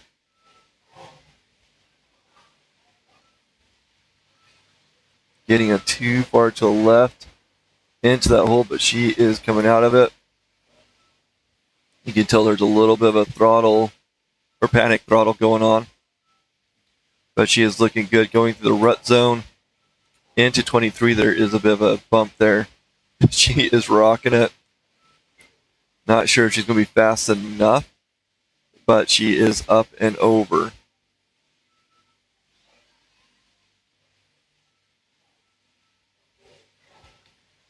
Ayla Bateman with a 2:06.88, 2:06.88, putting her number 2 spot at the moment. We have Carrie Glidden on the line. Carrie is from now I can't say that word right now, Alaska, riding a skidoo. Then we'll have Katie Miller wrapping up this class.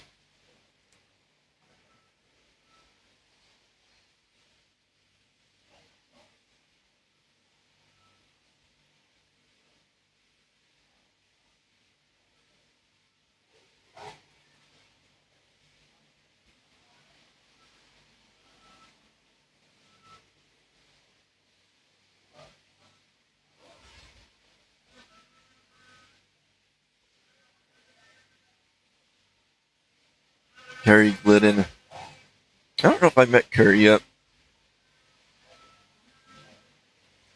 We're looking pretty good, getting through 8 in this bottom portion. And they are changing, I believe, gates 2 and 3, or 3 and 4. I think 3 and 4. Maybe, I can't remember. They're changing gates in this bottom area. So if you're here, make sure you're paying attention. I would hate to see you guys miss a gate. So fun fact, we have, no, never mind, I'm not seeing the numbers right now. Shoot, I'm missing my stuff.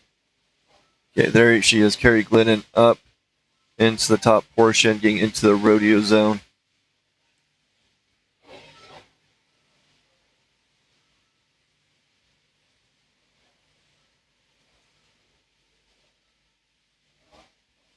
Staying pretty smooth there.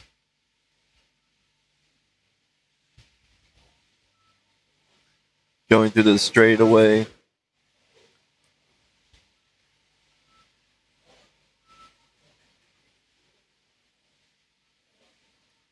Oh, that's not where I want to go. Go back over there. Okay, she's getting to that hole where everybody's been struggling. Ooh. She just plops on down there.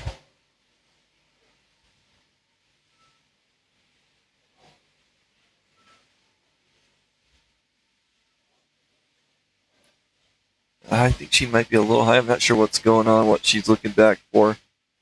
I think she may be having some difficulty with weight placement, making sure that the sled isn't going to pull her down, but she is kind of inching her way forward like she is trying to keep that weight over. Yeah, you can see her just stretched out there. Okay, getting over there into 21. And I can't keep up with this one. We'll work on that kind of technology later. Carrie Glidden rounding 23. She's heading over to 24. And then she is on home stretch right there from 24 to 25.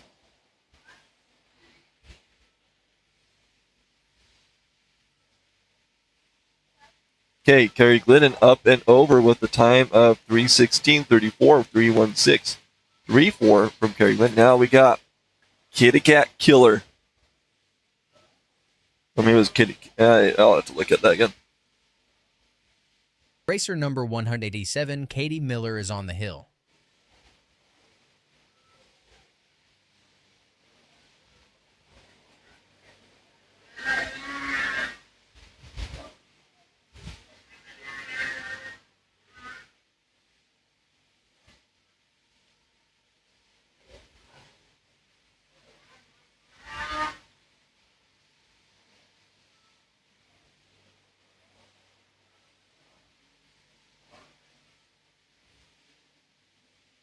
Katie looking pretty good through those switchback at the bottom.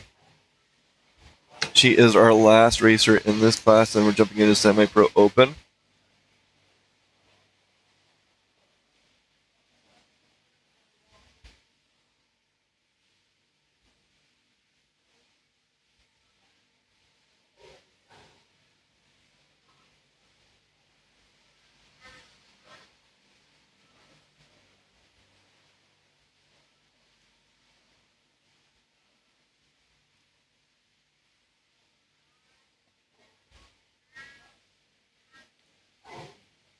getting past that bottom portion.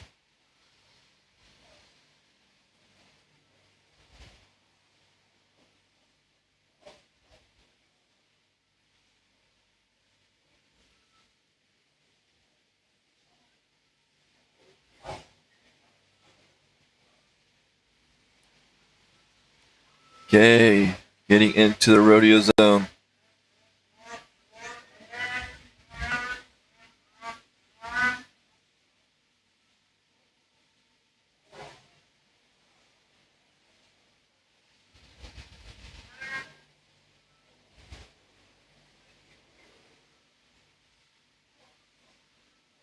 Okay, coming over to the switchback.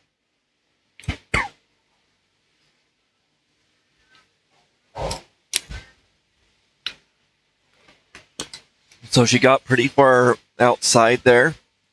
She has lost her sled right underneath 20.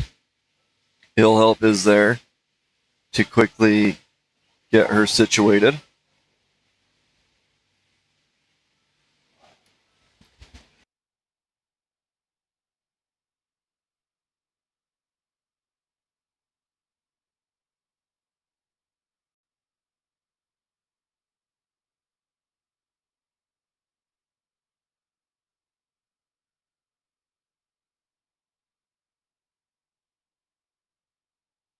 Racer number 187, Katie Miller, did not finish.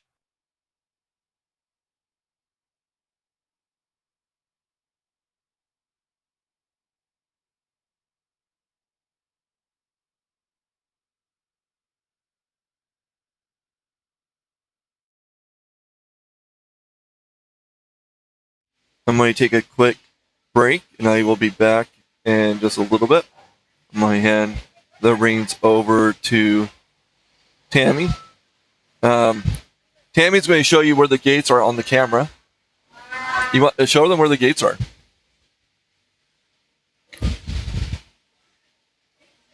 So they're repositioning, I think 3 and 4. So if you look at that, you got 4 right there.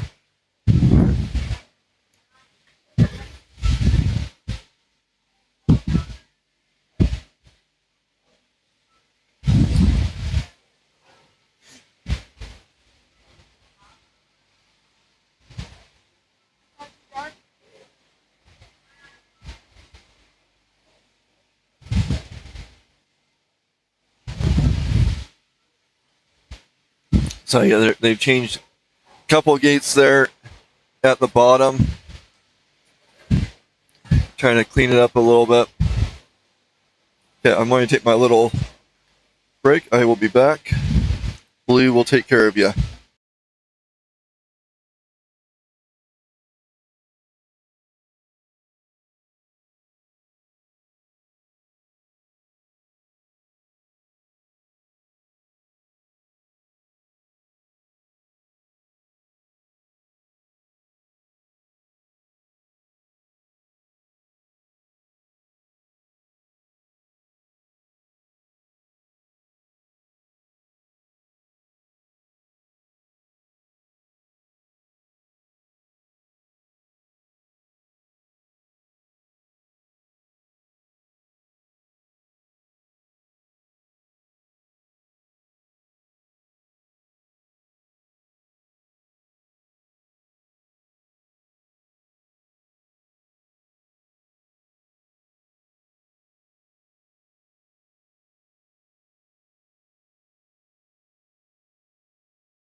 Racer number 802, Caden Morrisroe, is on the hill.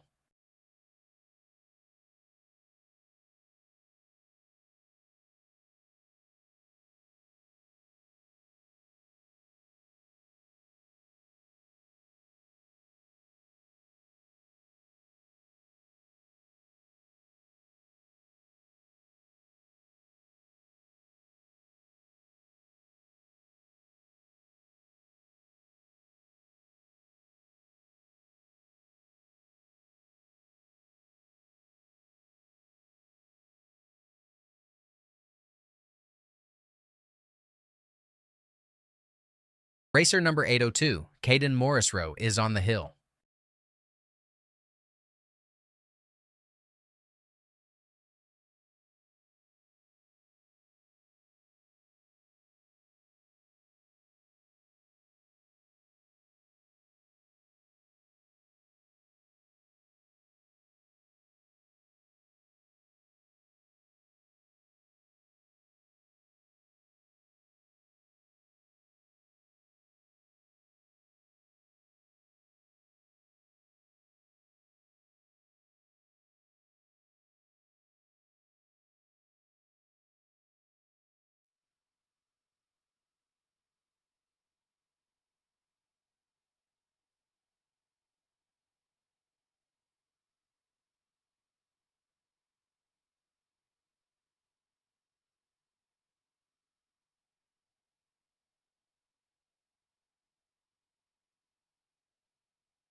Racer number 880, Casey Anderson from Condon, is revving up with a pair of impressive sleds. The Polaris Chaos Matrix Stalker 900 and the Polaris Matrix Chaos 900. Casey rides with a fantastic lineup of sponsors supporting him, including High Mountain Forestry, Deviant Inc., Backwoods BMP, and of course, the mighty Polaris. He's also got the backing of Kurtz Polaris, Penco Power Products, OnX Off-Road, Klim, Carl's Cycle, Double Aught Trucking, and High Rock Outfitters. Get ready for an exhilarating performance from Case Anderson on the hill today.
Racer number 456, Lucas Conger, is ready to roll.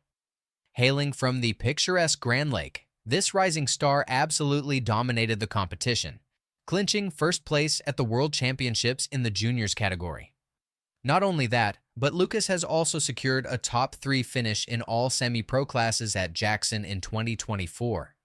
He rides a fleet of impressive machines, including the Ski-Doo HCE Factory Mod 850 and the Ski-Doo Semi-Pro Mod Summit 850. His crew, a powerhouse lineup of Sam and Cameron Conger, Bob Toom, and Rusty Johnson, stands behind him. Lucas is proudly supported by an array of sponsors, including Klim, Expressive Medias, and much more. Keep an eye on this talented racer as he conquers the hill.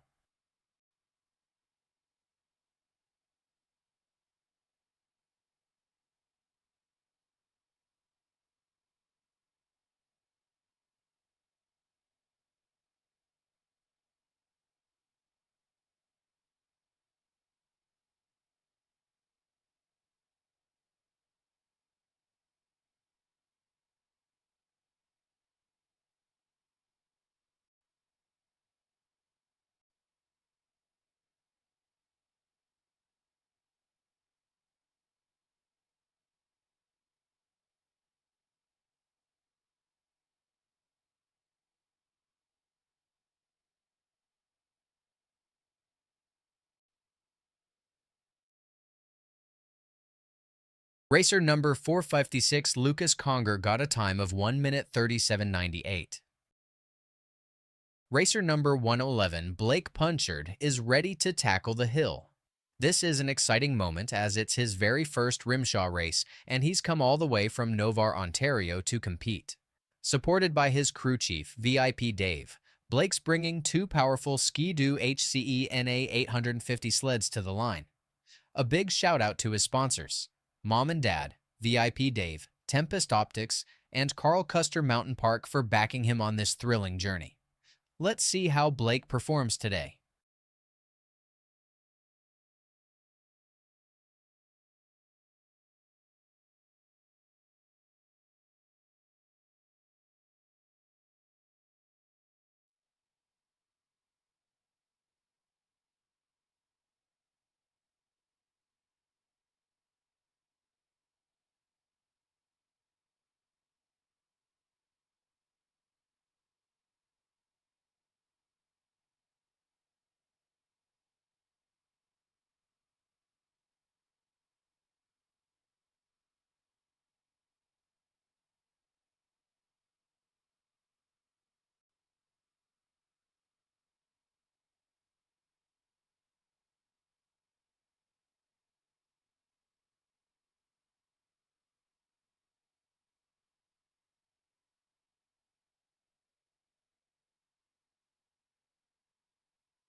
Racer number 512 Matthew Baldwin is on the hill.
Racer number 512, Matthew Baldwin, got a time of 1 minute 44:03.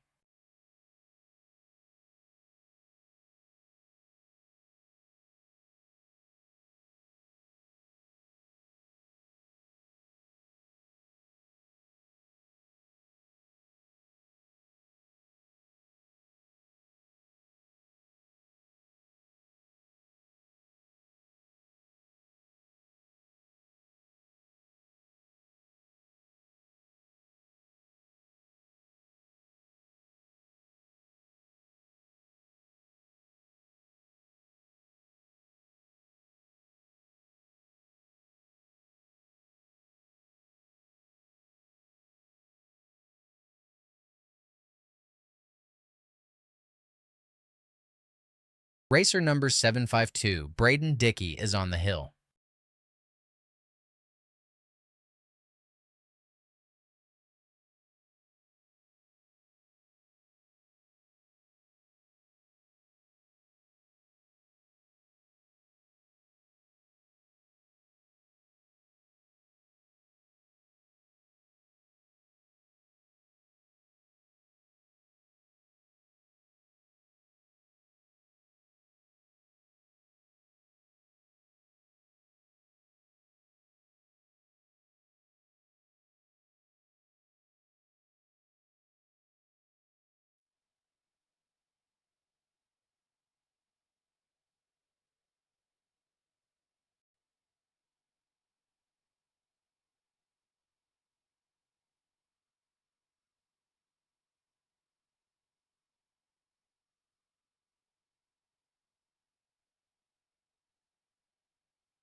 Racer number 752, Braden Dickey, got a time of 1 minute 43:42.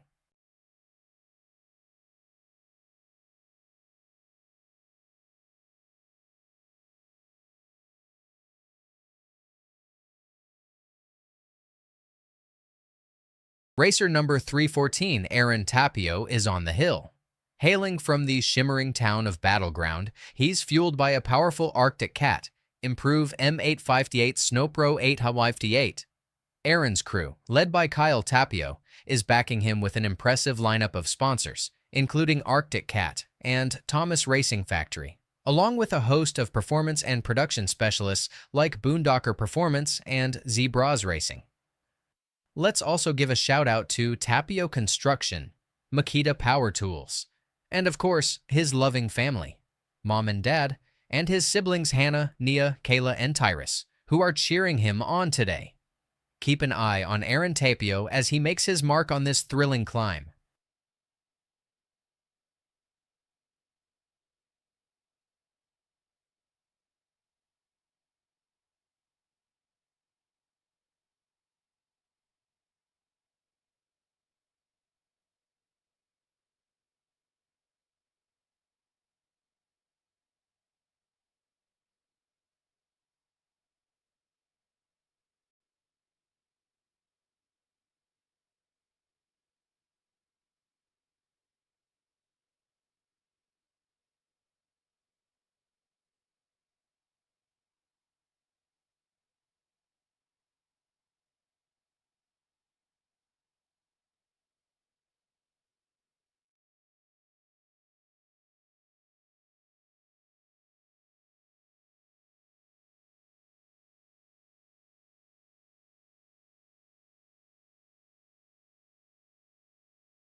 Racer number 140, Brock Kaler, is on the hill.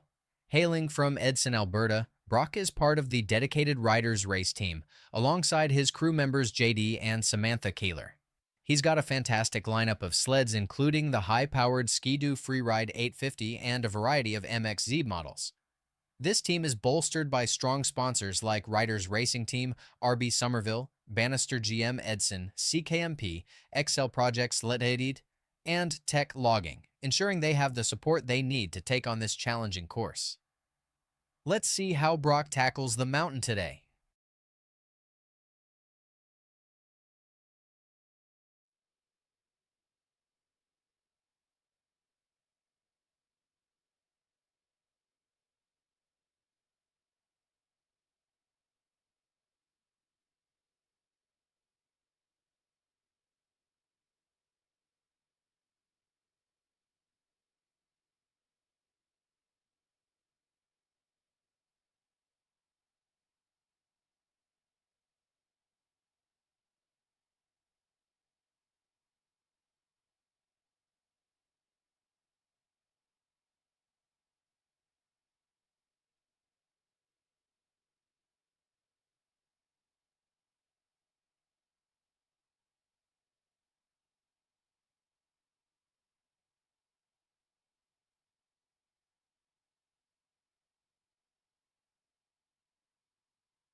Racer number 448, Chase Summers, is on the hill.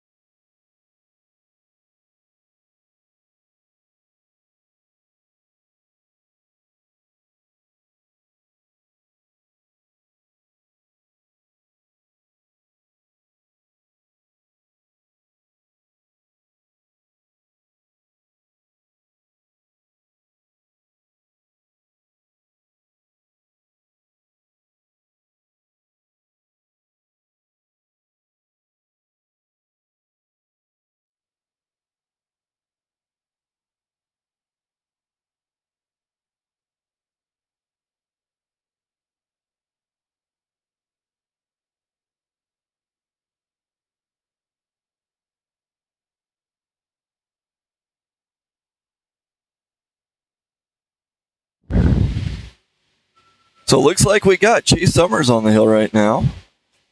Took a little stroll around the area. Tammy told me that she got me giving Trent Hensaker some knuckles.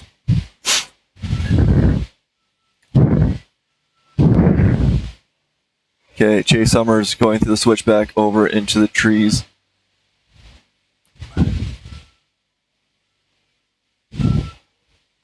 Ooh, got a little crazy there, but doing pretty well. Going around 24 and into that home stretch. Oh no, he lost his balance over there. Let's see if we can get back. Oh no. He is coming down the hill backwards. Oh shoot. Oh, look at that frustration. I feel your pain, dude. Chase Summers. I think he may have killed his sled, which caused him to lose its balance. He is just in that home stretch Racer too. number 448, Chase Summers, did not finish. So yeah, Chase Summers did not finish right by 24. Great view from our angle. Good looking sled.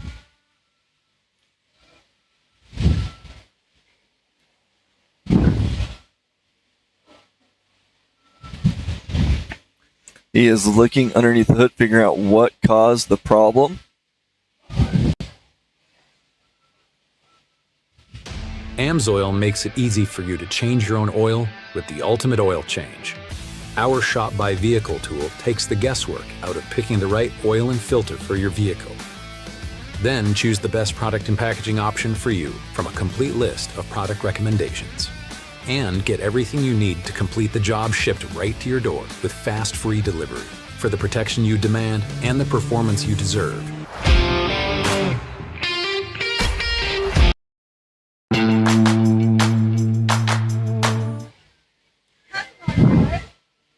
So, sled is still dead.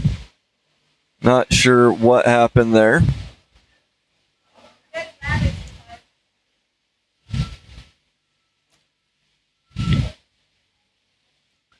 Next up is Garrett Tom, Harper Henseeker, and Jaron Sill. So they're just going to roll him off the hill.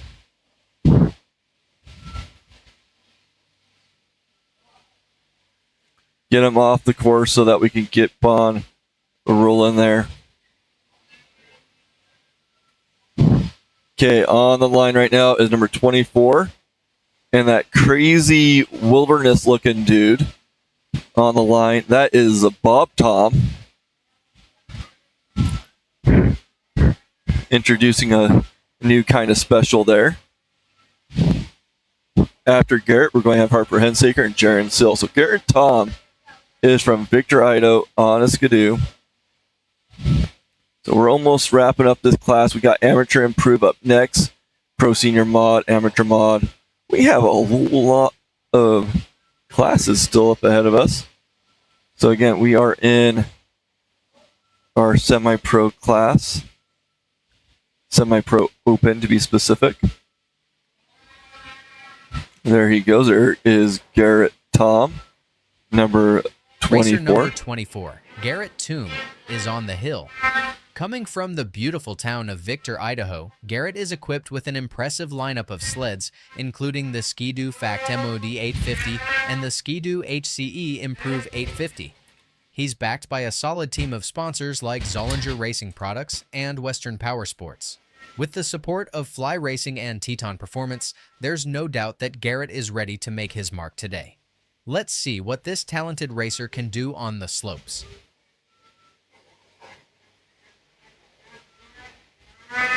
Okay, Garrett getting through that bottom portion.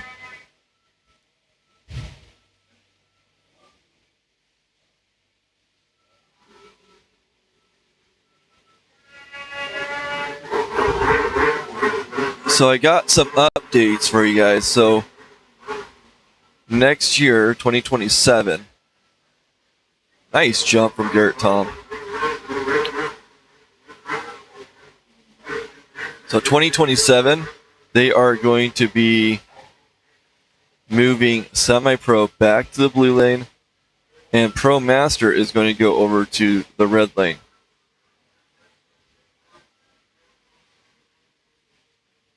So again, blue or semi-pro will be going to blue all next year, which I thought is kind of a bummer. Wow, look at that kid go. Love when they are able to easily do that. Garrett Tom up and over. That's waiting for his time to come in. 1:39.75. Garrett Toom got a time of 1:39.75. Racer number 435, Harper Henseeker, is making his way up the hill. This young prodigy from Kamas, Utah, has made a name for himself, not only as the RMSHA Junior 12-14 season points champion in both 2018 and 2019, but also as the Junior World Champion in 2021. The momentum didn't stop there, as he claimed the title of Semi-Pro King at Bear Lake and Beaver Mountain in 2022. And let's not forget the thrill of occasionally beating his dad on the slopes. Harper is riding with authority on his impressive arsenal of sleds, including the Ski-Doo Modlite 850 and 2 Sky-Doo Summit models. He's proudly supported by an outstanding lineup of sponsors such as Tempest Optics, Fly Racing, and Elevated Power Sports, to name just a few. Let's cheer him on as he pushes the limits today. Harper Henseeker is a really fun racer. Gotta say hi to him a second ago. He is racing, and I'll post this on Facebook. Oh, I need to figure out how to get this on the live stream. But he is racing with a Snell. So the movie Turbo, that Snell is in between his handlebars. It's really hard to see. But yes, he is racing with Turbo. Just not the actual Turbo. So Harper Hensiger up and over. Let's see what kind of time he has. That is your new fast time, 1:34.84. 1:34.84. So the story about that Turbo Snell that is on the front of his sled, or on his handlebars, they were up in Lost Trails, and they were bored and they found an arcade, and in the arcade was a claw machine with that Snell, and they were able to win that Snell. He thought that was the coolest thing ever, so he strapped that to his handlebars and has been riding with him for a few years now. Rylan Jinks on the hill, number 808. Rylan is that right? Wonder what happened to Jaron Seal. Okay, we are jumping to Amateur Improve with Rylan Jinks on a player from Kuna, Idaho. That is one of my favorite colors setups. I do like that quite a bit. Then we got Daniel Winkelcotter and Kaiser Edwards coming up. We are in Amateur Improve. But your winner for that semi-pro is Harper Hensaker, followed by Aaron Tapio and Case Anderson. And for the women racers that I missed, Isla Edwards, Ayla Bateman, and Tiffany McWilliams are your top three in that class. We are in Amateur Improved, and then we'll be jumping in Senior Improved in just a little bit. Or Senior Mod.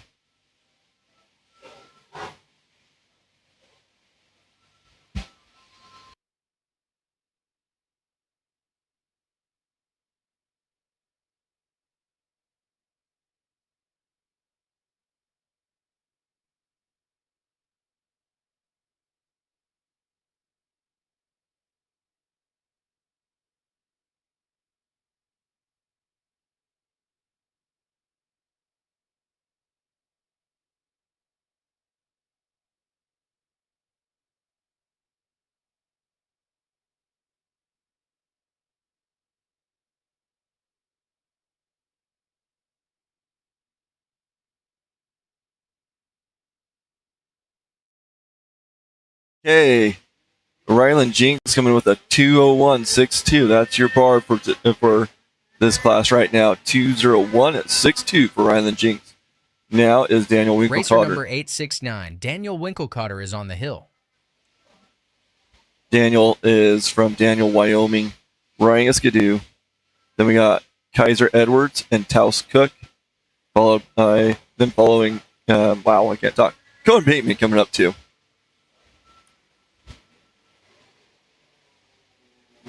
World's flattest hill climb.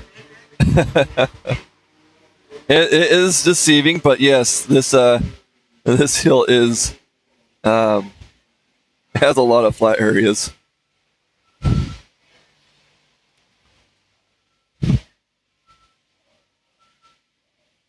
Okay, Daniel Winkelcotter getting that upper portion of your transition. Got caught up with YouTube for a second. But yeah, this has a little bit of everything. A little snow cross, but there is two areas that have some climbs to it.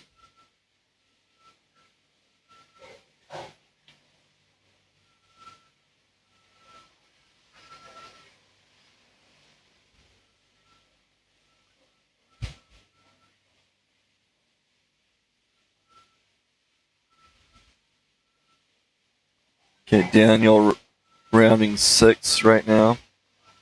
Or 20th, sorry. Rounds. Don't know where that's coming from, man. Okay. Coming into the rut zone, into those trees. And they straighten this out so that they can get through it within 3 minutes. It's a long course. Nice rail there on the last 24. Jumping over the starting line now.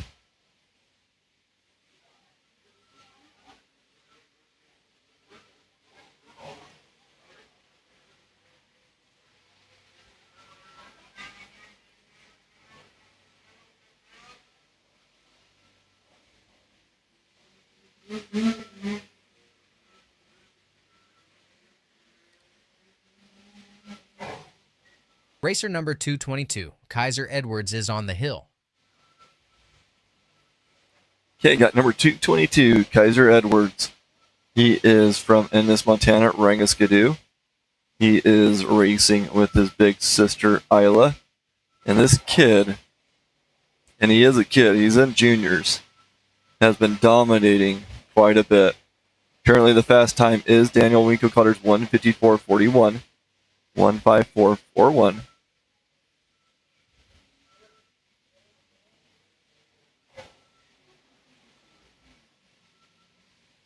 Coming over that bottom area.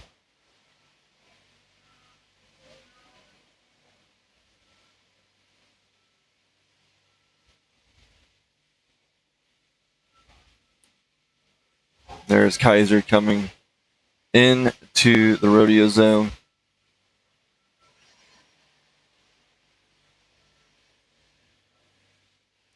Nice jump between that double, and now he's coming to the triple. Good clearance there. Pretty straight shot over to 19. Coming into that hole by 20. Not a problem. Coming into the rut zone. And he is making no problem of that. Now he is coming up to 24 to the home stretch. Nice rail. Man, that kid knows how to control that sled. He is up and over. Waiting for Kaiser's time to come in. 1:44.68. That's your new fast time. 1:44.68. Shedding off almost 10 seconds from the previous bar. Now we got Taus Cook on the line, number 18, following Cohen Bateman, Alan Cox, and Brady Ritchie. So Taus Cook is from McCall, Idaho, riding a Polaris.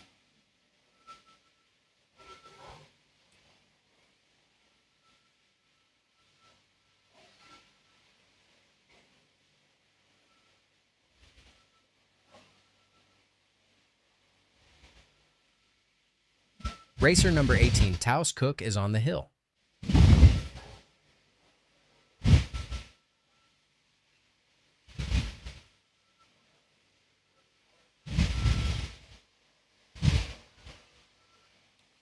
If you're just joining us, let us know where you're watching from and who you're cheering on.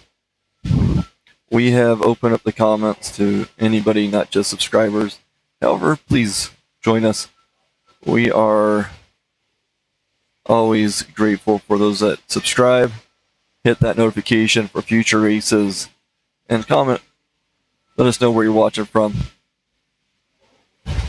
Taus Cook on the hill.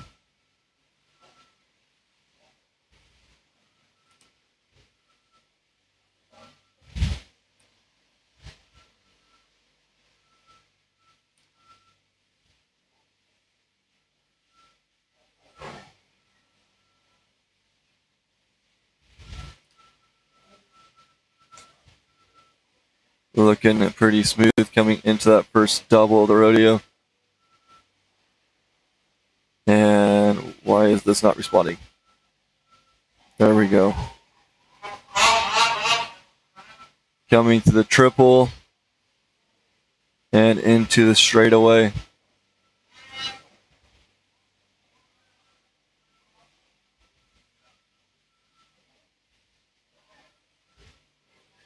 Taking a sharper line into gate, I believe that was 20, and into the trees.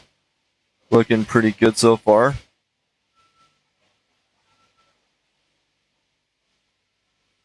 Now rounding 24, Ooh, getting a little wild through there, but he is wanting to hold that pin for his maximum speed. Taos Cook up and over.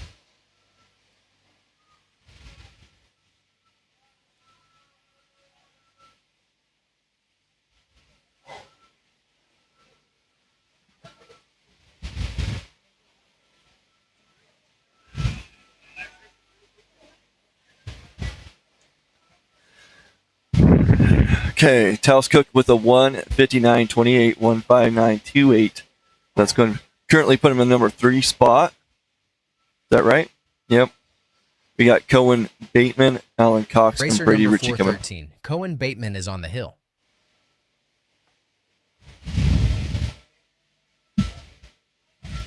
Cohen is coming out of Evanston, Wyoming on a Skidoo.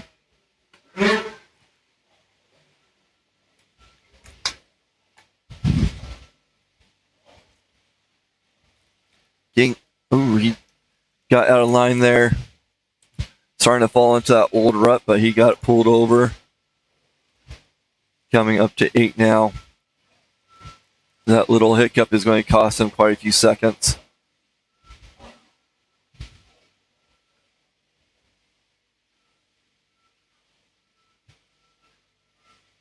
Okay, coming over the bottom portion into the mid.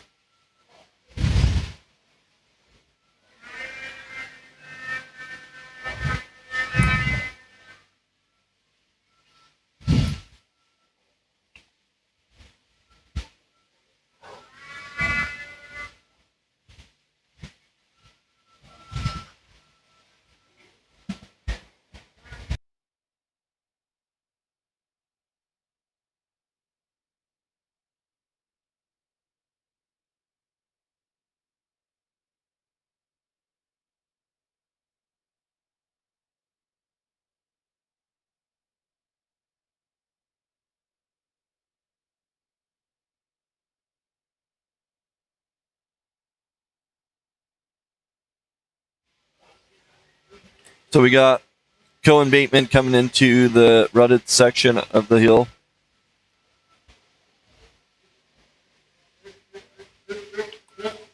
Coming around 23 on to 24. And now he is facing the home stretch. Do the timing lights there. Just look at that beautiful view right there. Just gorgeous. Racer number 413, Cohen Bateman got a time of 2 minute 5:58.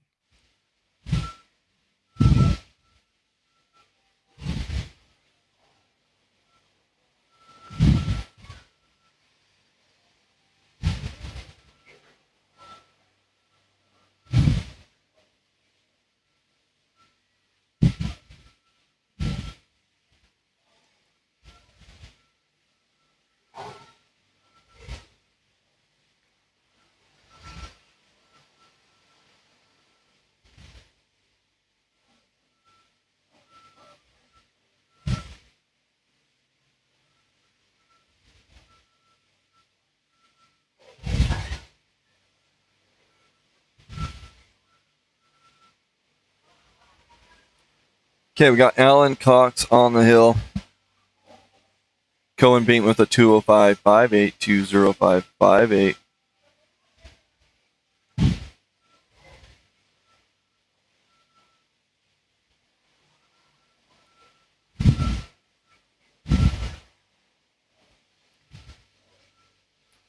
After Alan Cox, we got Brady Ritchie, Gabe Jorgensen, the birthday boy, and Ryder McMillan. Is that right?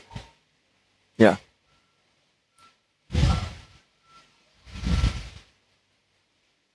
Whew. A little overshot, but looking good.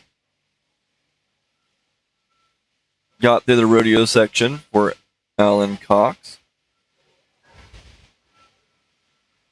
Alan is from Weiser, Idaho on a Polaris. Where's a Weezer?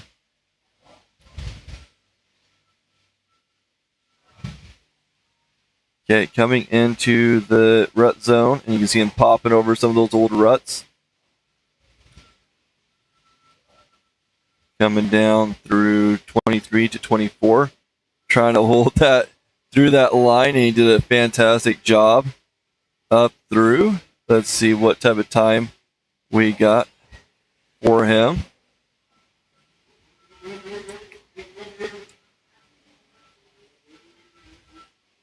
Alan Cox coming with a 1:53.44, 1:53.44.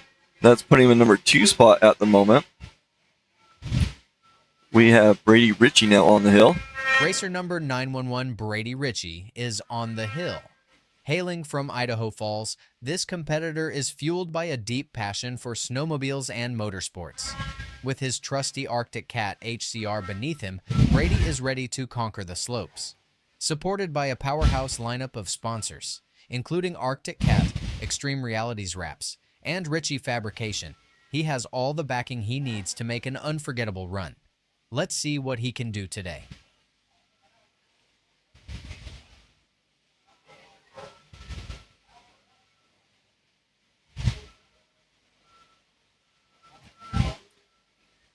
Okay, Brady Ritchie over the bottom.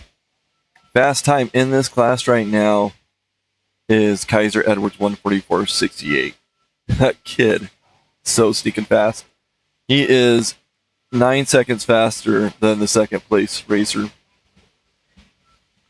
Brady Ritchie now on the hill. Now, one thing that doesn't do Brady Ritchie justice is that his sled, you can't really tell from this view, but it has a really cool green and gold speckles throughout, and it looks really nice when you're up close. We had a nice little interview with him and birthday boy Gabe, that is the next racer on the hill. Ooh, slowing down right there. He's not going to like it.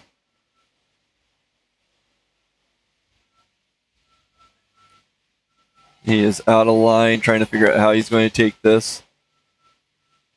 Whirling through those old ruts.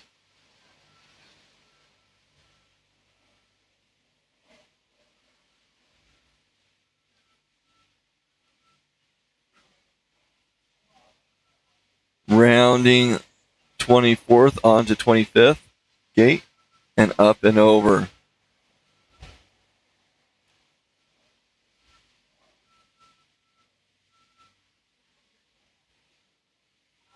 So Brady Ritchie with a 2:12.21.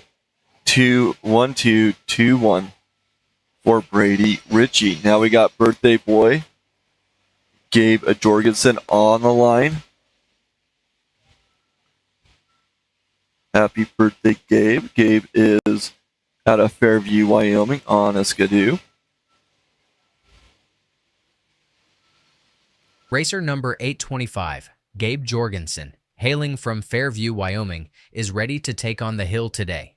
Supported by an amazing crew including Phil Nicole and John Jorgensen, this racer is geared up with a powerful 2024 Ski-Doo RS600 and the impressive 2024 Ski-Doo HCE 850. Gabe's got some eye-catching sponsors backing him, including Ski-Doo, Outlaw Tees, and many more. Watch out for this competitor as he revs up to conquer the mountain.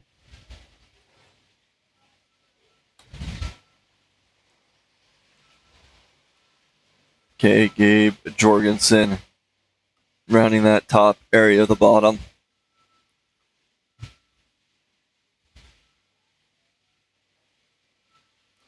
Look at that gorgeous view right there. And now we're going to zoom in. Okay, Gabe coming up through that midsection, hitting that first jump. Entering into the rodeo section of the hill climb.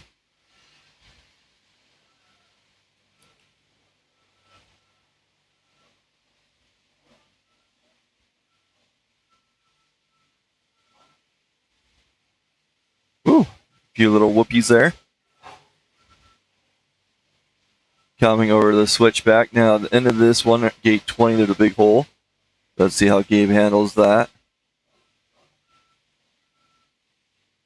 Oh, off balance on his side now. If he pulled the sled, then, or pulled the tether, which it looks like he did, he is done. So just above gate 20. Got on the uphill side, rolling his sled right now. So he is going to get a high mark there around gate 20 something.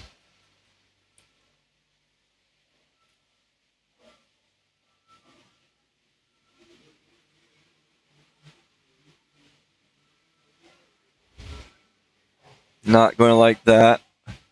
Next up is Ryder McMillan, Sean Orlando, Joel Long, and then Roper Spencer will wrap up this class, and then we'll jump into the Pro Senior Mod.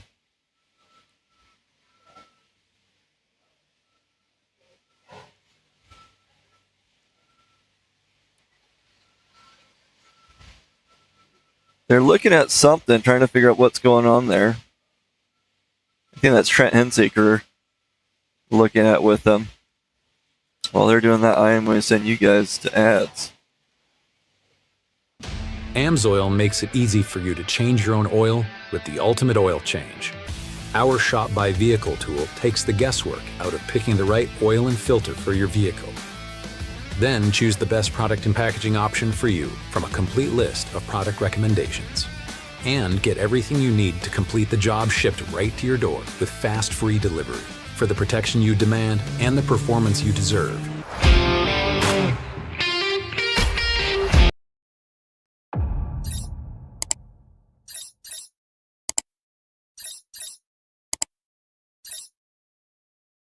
Some places you just pass by, but some stops you remember. Scratch-made comfort food, big plates, real flavor, friendly faces, cold drinks, a place that feels like home. Traveling through, stay a while. Okay, so they looked at it. They're not sure what's going on. No, it is running.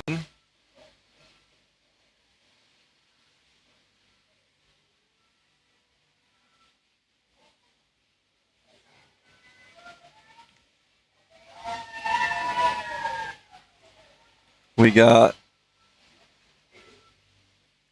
Ryder McMillan on the line. I'm not sure what happened to Gabe there. Bill, if you're listening, let Gabe know to come talk to me, and I'd like to hear his story. But yep, birthday boy, not going to be too happy with that one. Got, again, Ryder McMillan on the line, Sean Orlando in the hole.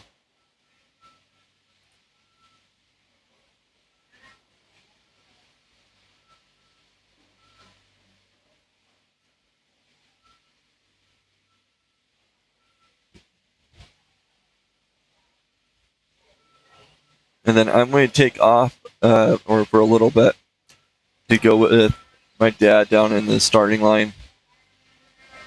For those that didn't pick up, Jim Marshall is my father. And his last race is coming up in this next class. Jim Marshall's been racing since 2005 at the age of 47. He's only missed one race, but he is retiring after this year. Okay, Ryder McMillan on a cat from Silver Bay. Racer number 132, Ryder McMillan, is on the hill.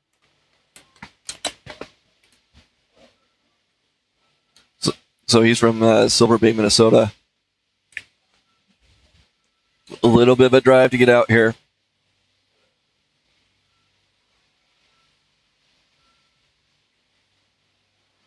After Ryder, we'll have Sean Orlando, Joel Long, and Roper Spencer wrapping up this class. Robert McKee, Tim Mackey, and Trent Hensaker will be your first three racers out of the Pro Senior Mod.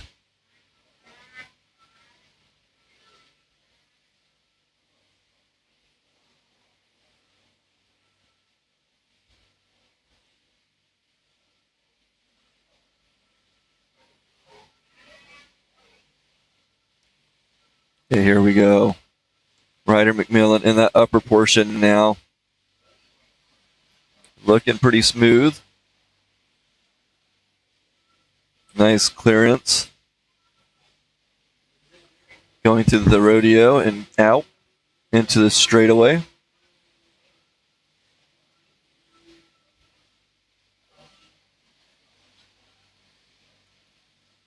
Pulling through that hole. Now that track looks pretty short on that sled.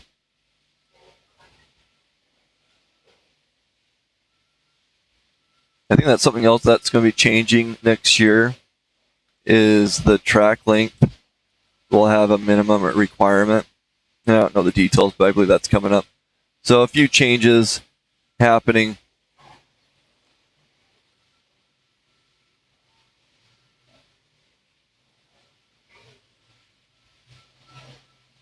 Let me know in the comments if you like this beautiful zoomed out to zoom in, or if you would prefer it another way.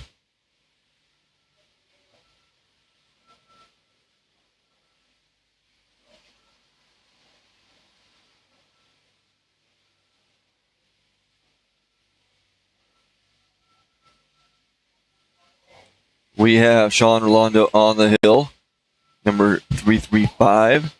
He is from Steamboat Springs, Colorado, on a skidoo.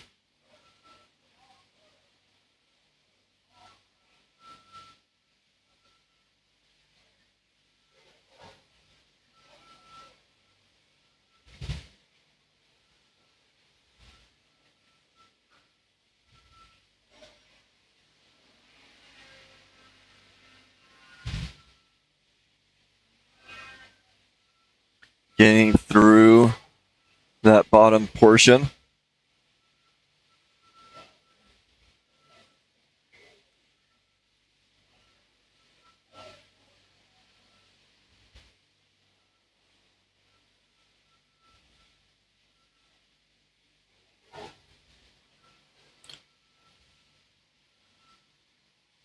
Ooh, a little bit of a flop there, but held onto it pretty well.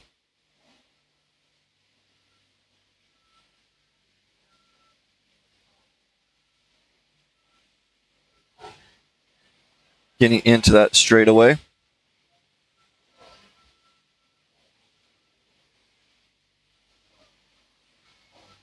Okay, here comes the hole that people have been having issues with. Not a problem. Oh, come on. Not a problem for Joel. By the way, Sean Orlando got a 124-21, 124-21, putting him in that number one spot. Okay. Joel Long trying to keep that under control. Not sure what's going on with that timer. Joel Long getting up and over.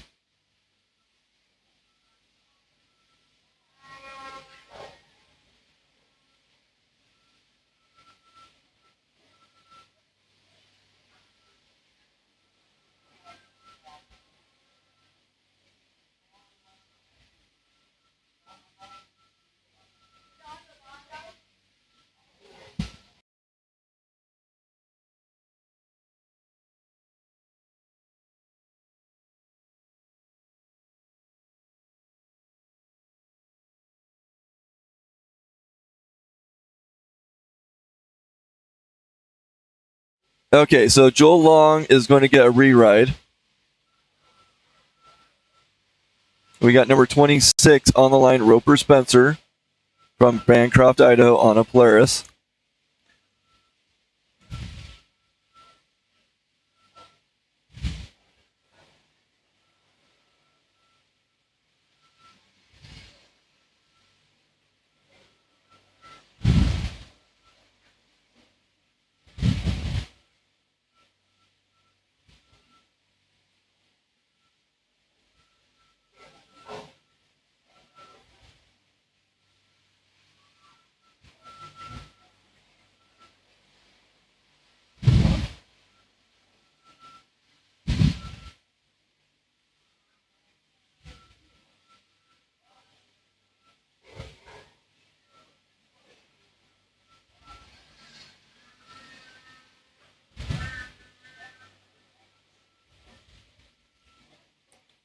Racer number 5291 Joel Long got a time of 1 minute 59:44.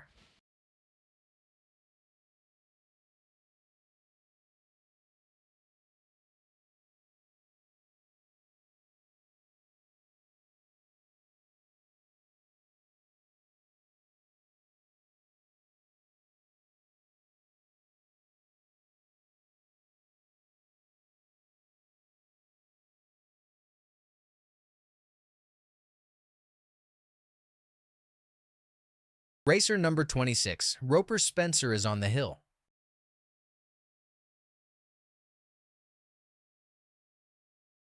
Got number 26 on the hill, Roper Spencer. Joel Long may get a re-ride. Sounds like there were some timing issues there, so we'll see.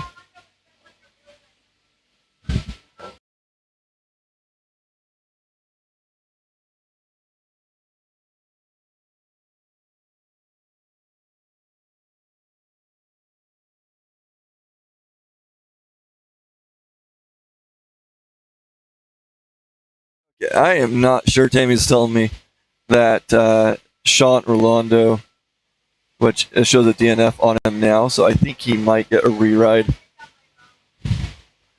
I guess we'll just find out. Kind of lost there. So right now the time to beat is Kaiser's time still with that 1:44.68, followed by Ryder McMillan's time of 1:45.88.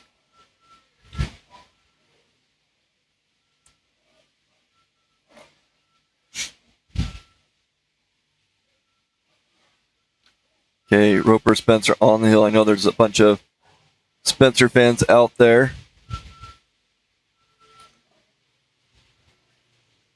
Coming into that switchback. So a little bit of a slowdown there. Not going to like that, but he's coming into that hole and gets through it just fine. And a little bit of a pace to pick up. Coming into the rut and the trees with no problem. Getting through 23, headed over to 24. And now he is headed to the top. Roper Spencer up and over.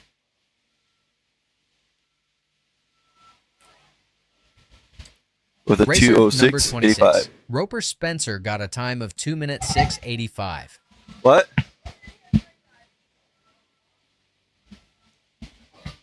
Okay, Sean Rolando is going to get a re-ride here.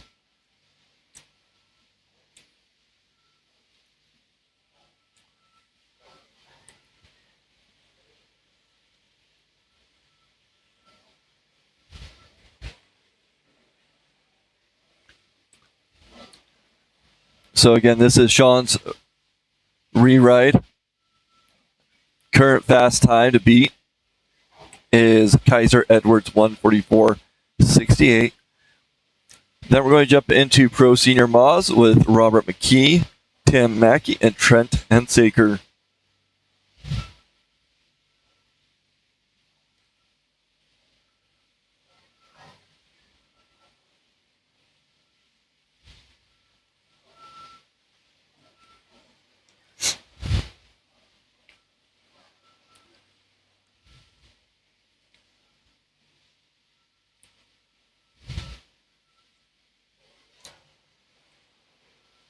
Sean entering into that midsection, waiting for it to pop out. There he is.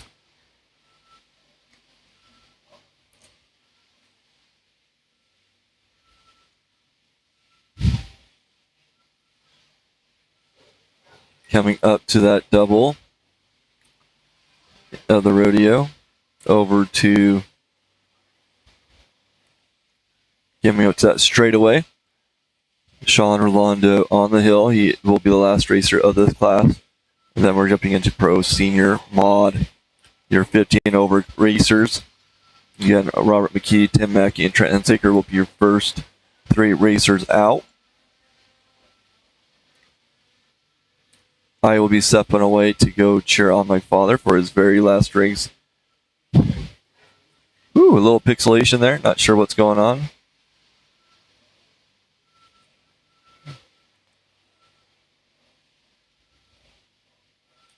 And Sean up and over.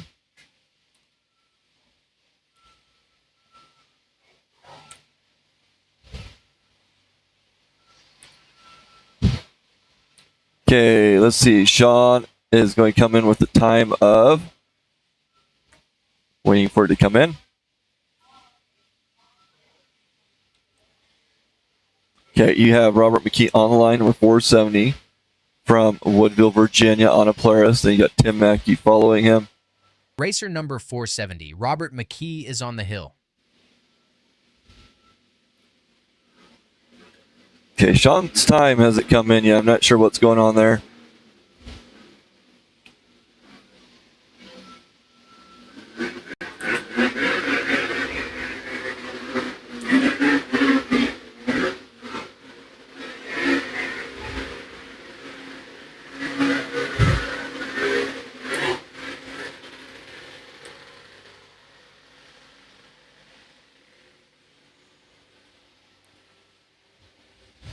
Robert McKee is our first racer in this class.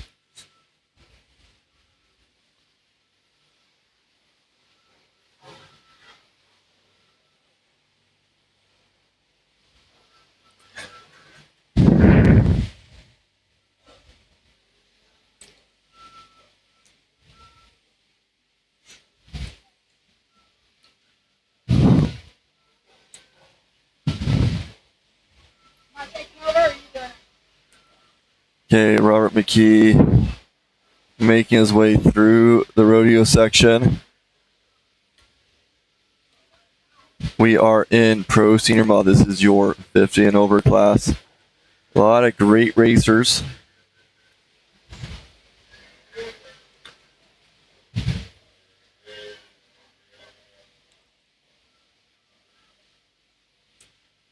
Looking pretty smooth so far.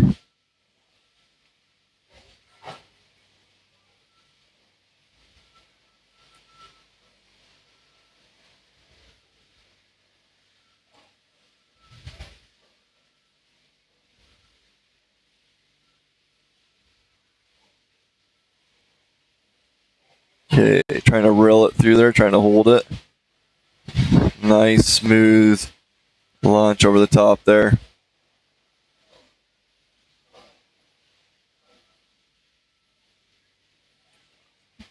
Okay, I'm going to step away. Tammy has the computer, and I'm going to go chill with my dad until he races. See you guys in a little bit.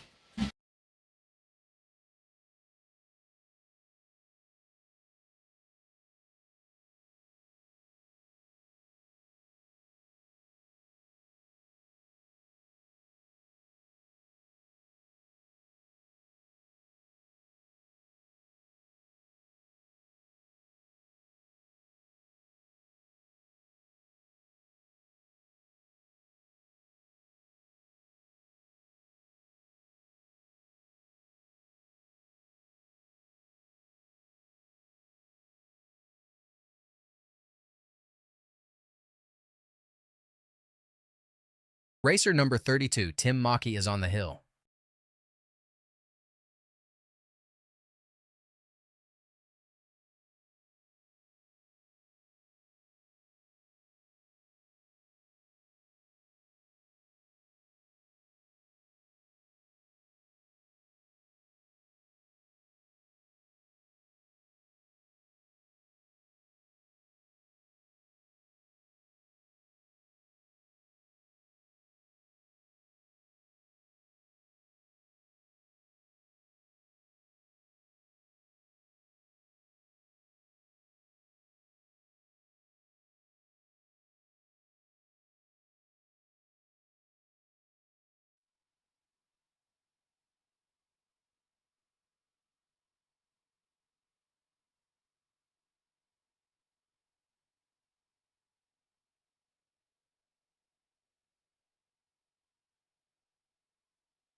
Racer number 235, Trent Handsaker, is on the hill.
Racer number 235, Trent Handsaker, got a time of 1 minute 42.03.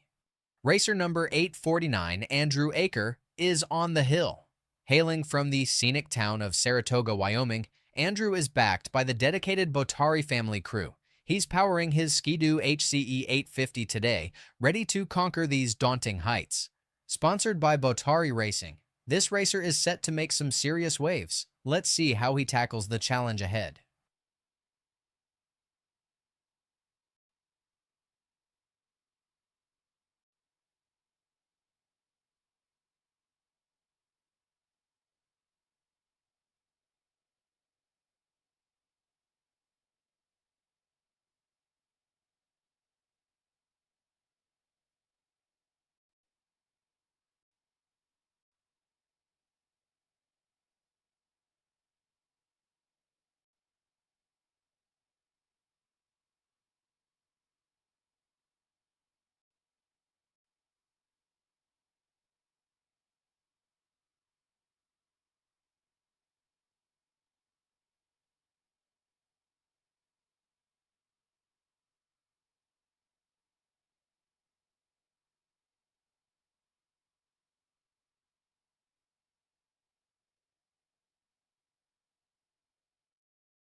Racer number 206, Brad Sharp, is on the hill.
Racer number 312, Michael Baldwin, is gearing up on the hill today. From the charming town of Wellsville, he's got a dedicated crew backing him up, featuring his son Matt and his wife Cammie. Michael is bringing an impressive lineup of sleds to the race. He'll be out there on a Ski-Doo Backcountry Mod 600, a Ski-Doo RS Stock 600, and a Ski-Doo Summit HCE Stock 850. And let's not forget, he's proudly supported by Frank May Ski-Doo, Island Park Adventures, and Klim. Stay tuned to see how this family man and talented racer takes on the mountain.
Racer number 65, Jim Ames, is on the hill.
Racer number 47, Jim Marshall, is on the hill. At 66 years young, Jim hails from the beautiful town of Paris, Idaho. With 18 years of pro racing under his belt, he has shown incredible dedication, missing only one RMSHA event since his career began.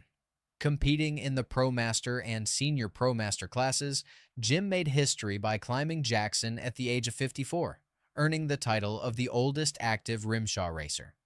In 2023, he crowned himself as the Pro Senior Stock Points Champion and Pro Senior Improved Points Champion, not to mention claiming the title of oldest RMSHA King of the Hill at Powder Mountain. He's made a remarkable mark, being the oldest racer to ever qualify in a Stock Pro class at Jackson, and he secured 2 impressive fourth-place finishes at the Jackson Hole World Championships. His dedicated crew, including his wife Tammy, son JD, and grandson Jaden, support him all the way. Riding on his trusted Polaris 9R Chaos Stock 900 and Polaris Chaos Improved 900, Jim's got a solid lineup behind him, bolstered by an impressive roster of sponsors, including Remmers Renderings bumpers, Gates belts, and many more. Let's watch him carve up this hill like he's done for years.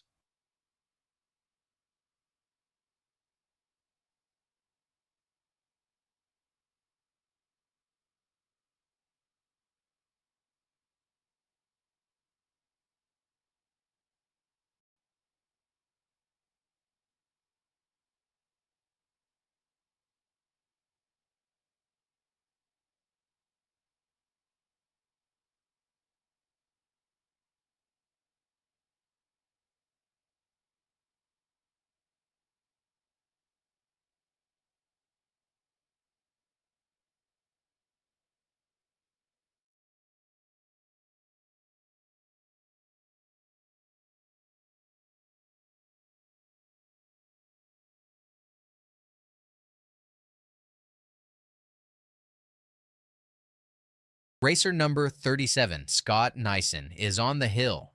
Hailing from Wilson, Wyoming, Scott is riding in style on a powerful lineup of Ski-Doo sleds.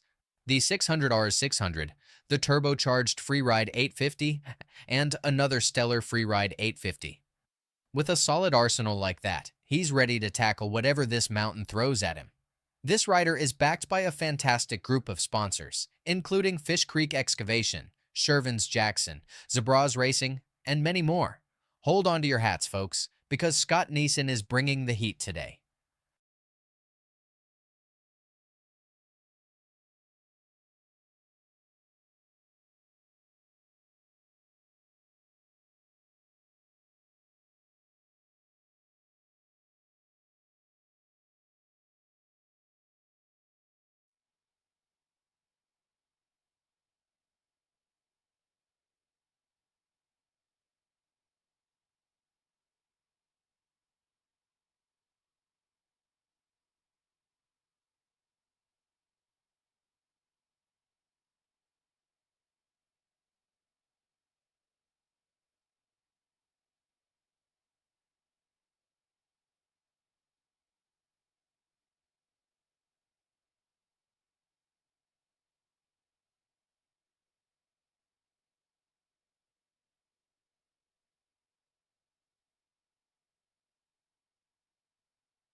Racer number 529, Scott Long, is on the hill.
Racer number 132, Ryder McMillan, is on the hill.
Racer number 222, Kaiser Edwards, is on the hill.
Racer number 26, Roper Spencer, is on the hill.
Racer number 911 Brady Ritchie is on the hill.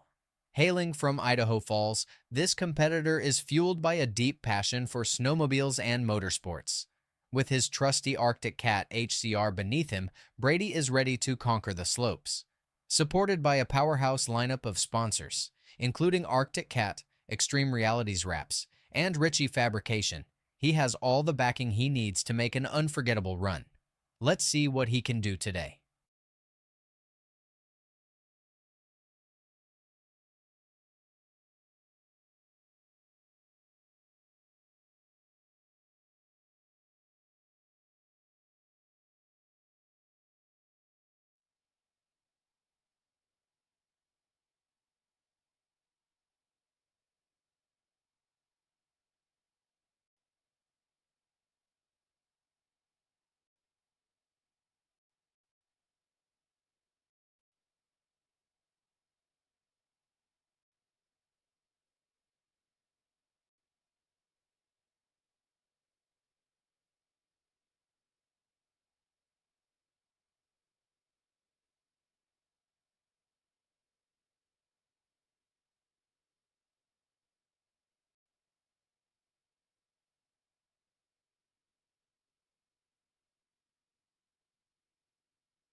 Racer number 825, Gabe Jorgensen, hailing from Fairview, Wyoming, is ready to take on the hill today.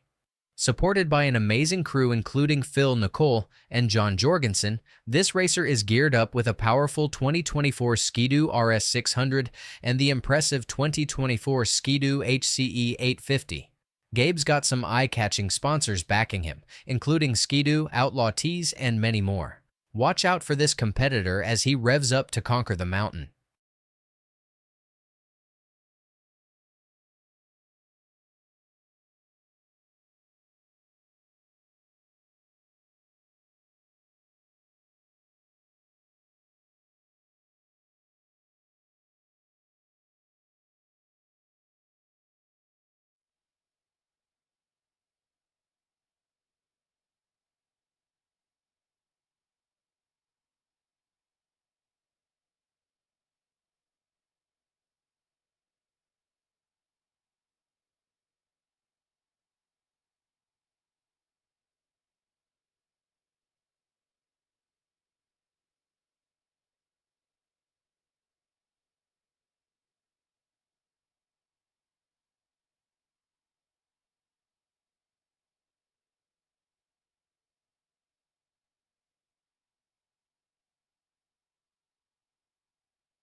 Racer number 869, Daniel Winkelcotter, is on the hill.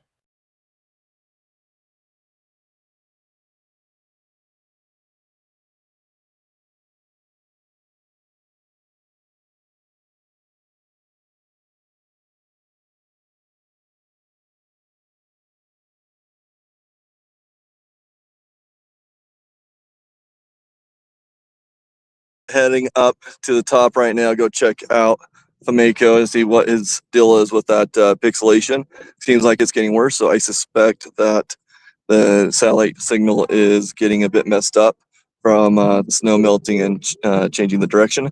So I'm on my way up now. Want to shout out to all those wonderful people. Oh no, Daniel Winklecotter just is on his side. I don't know if I can send this over. Let's send that over. So Daniel Winklecotter going to get, I think that's gate 7, 6, something like that. You can see that he's going downhill now. But yeah, just making my way up the hill. And we are going to lose that signal up on top in just a little bit. When I get up there, I need to disconnect some cables, which will cause that to go out. So we'll just see the bottom end until that gets booted up. So bear with us as we do that. And man, it's a gorgeous day. Thank you guys for joining. And make sure you are shouting out to your racers on the comments. Don't forget to like, subscribe, follow. It is such a wonderful time. This is our last day of filming for this 2026 season, and we appreciate all of you and all your help. Thank you, guys.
Racer number 257, Blake Frisbee, hails from Caldwell, Idaho. This talented competitor is supported by an incredible crew featuring Christy and Russell Frisbee. Blake is tearing up the hill on the powerful Polaris 9R 600. A big shout out to his dedicated sponsors, CM Backcountry Rentals, Sitesh Stage Stop, Salmon River Helicopters, and Grizzly Motorsports for backing this phenomenal racer. Let's see what he can do out there.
Racer number 723, Connor Gooden, is on the hill.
Racer number 511, Brock Hunter, is on the hill.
Racer number 7, in memory of Rick Ward, is on the hill.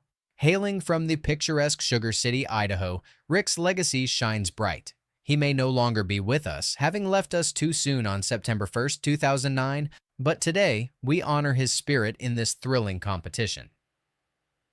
Supported by his crew member Darren Gould, this moment is all about celebrating Rick's passion for the sport. Let's remember the impact he had in the world of snowmobiling.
Racer number 134, Zach Wormers, is on the hill.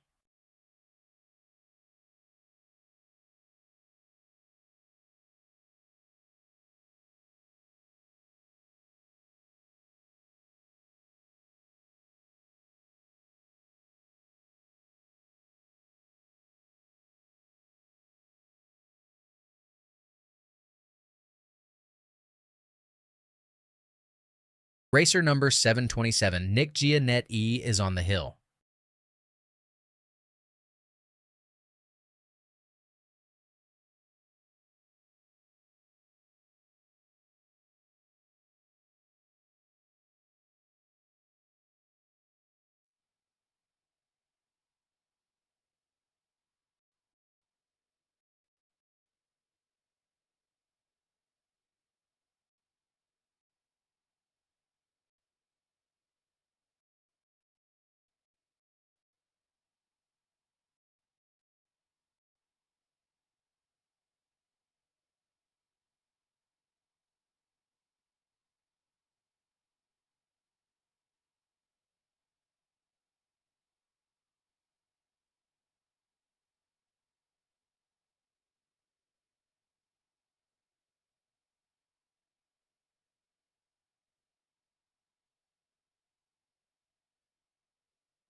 Racer number 533, Cody Brown, is on the hill.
Racer number 849, Andrew Aker, is on the hill. Hailing from the scenic town of Saratoga, Wyoming, Andrew is backed by the dedicated Botari family crew. He's powering his Ski-Doo HCE 850 today, ready to conquer these daunting heights. Sponsored by Botari Racing, this racer is set to make some serious waves. Let's see how he tackles the challenge ahead.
Racer number 235, Trent Handsaker, is on the hill.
I hope that top camera is looking a lot better. Snow had melted and can't position that camera as well as the Starlink in a weird spot. So we got that adjusted. Hopefully things are looking a lot better. Let me know in the comments and I will check that out when I get back down. But gorgeous day. Look at today. Just a beautiful. Okay, today is the last day. We appreciate you guys' help and support. We got after the main races, we'll have RMSHA Vintage. There's a vintage, local vintage going on as well that we'll cover, as well as the King and Queen runs. Now check it out. There is 3 runners on time, so really Racer exciting. number 48, Garth And Kaufman, is on the hill. we'll find out in the women's mod class what happens if we get another contestant in that spot. But right now we have Ayla, we have Isla, and we have the Wild Hadley West. Super excited for this evening's show. So stick with us.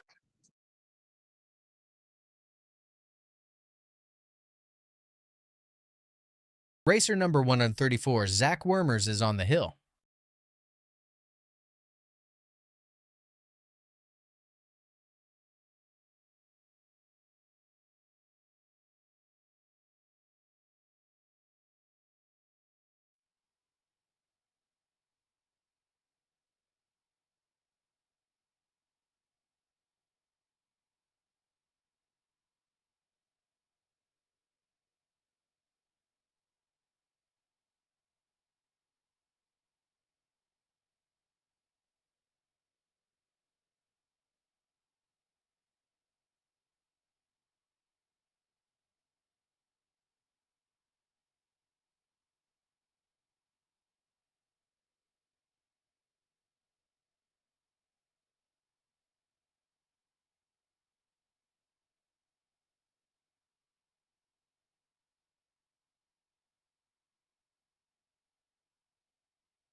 Racer number 48, Garth Kaufman, is on the hill.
Racer number 101, Dustin Pancheri, is on the hill.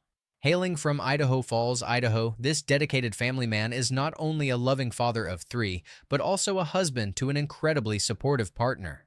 With an impressive career spanning over 25 years in the power sports industry, Dustin has teamed up with giants like Starting Line Products, Klim, and Snowtech Magazine. He's also proud to hold a certified Avalanche Pro Level 1 certification.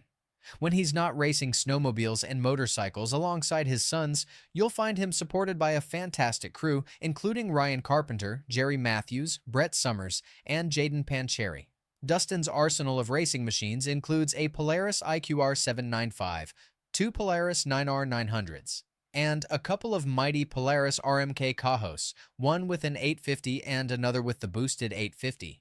Racing with sponsors like High Flight Heroes, KLM, and Walker Evans Racing, he's ready to storm the hill. Let's see what Dustin has in store for us today.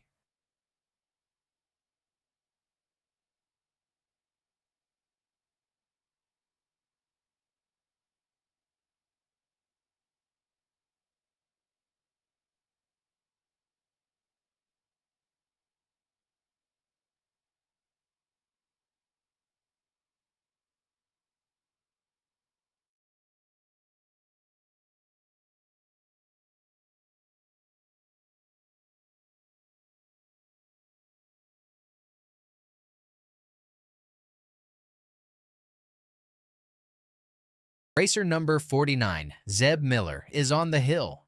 This wild adventurer hails from the vibrant town of Manhattan, Montana, and is not only an outlaw on the slopes, but also an avid bow hunter dedicated to family. Watch out as Zeb takes the challenge with a powerful lineup of machines including the Ski-Doo Summit HCE 850, the modded Ski-Doo Mod Light 850, the Backcountry Beast Ski-Doo Backcountry XRS 850, and the thrilling Ski-Doo Summit Freeride 850. Proudly supported by top-notch sponsors like Outlaws Mod Shop and Teton Performance, Zeb is ready to make his mark today.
Racer number 55, Justin Nielsen, is on the hill.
Racer number 318, Kyle Tapio, is poised on the hill, ready to showcase some serious talent.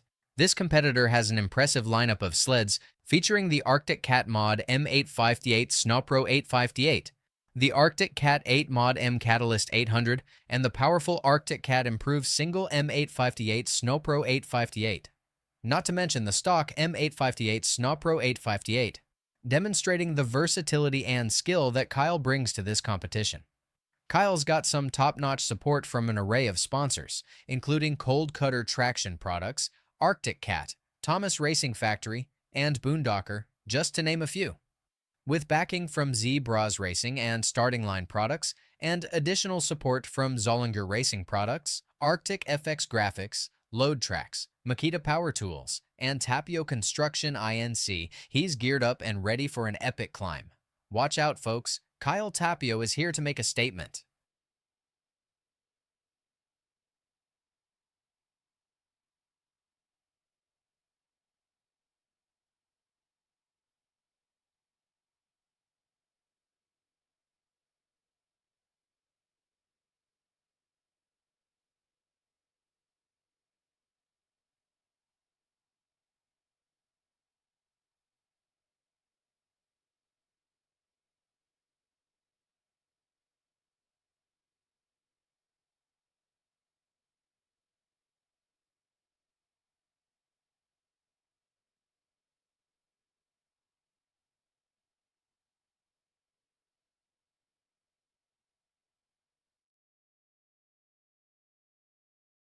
Okay, I am back, and I am excited because I got back down here right as my favorite class begins.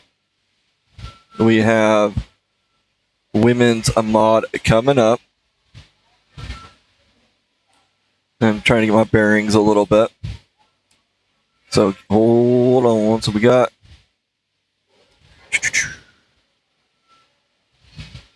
the women mod with Reese Dennis, Isla Edwards, and Tiffany McWilliams as your first of three racers. Reese Dennis on her way up right now. Reese is from Corvallis, Montana on a Polaris.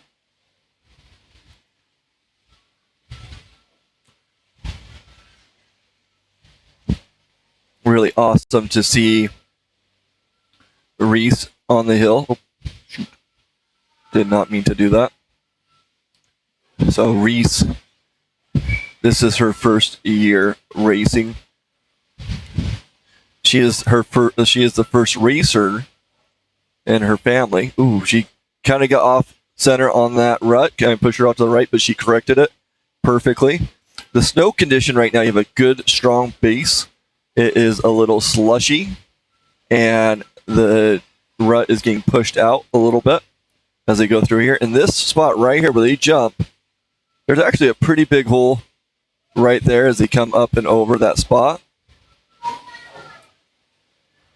But, I mean, it's pushed out. It's pretty flat. It's not crazy, but it can be a little alarming. And if you land on it incorrectly, then, yeah, it might mess you up. But this area is getting rutted out.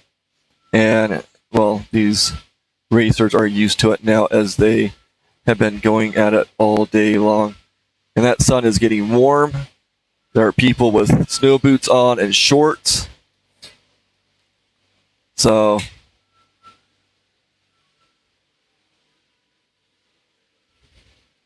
again, Reese Dennis on the hill. Following Reese is Isla Edwards, Tiffany McWilliams, and Iris Giannetti.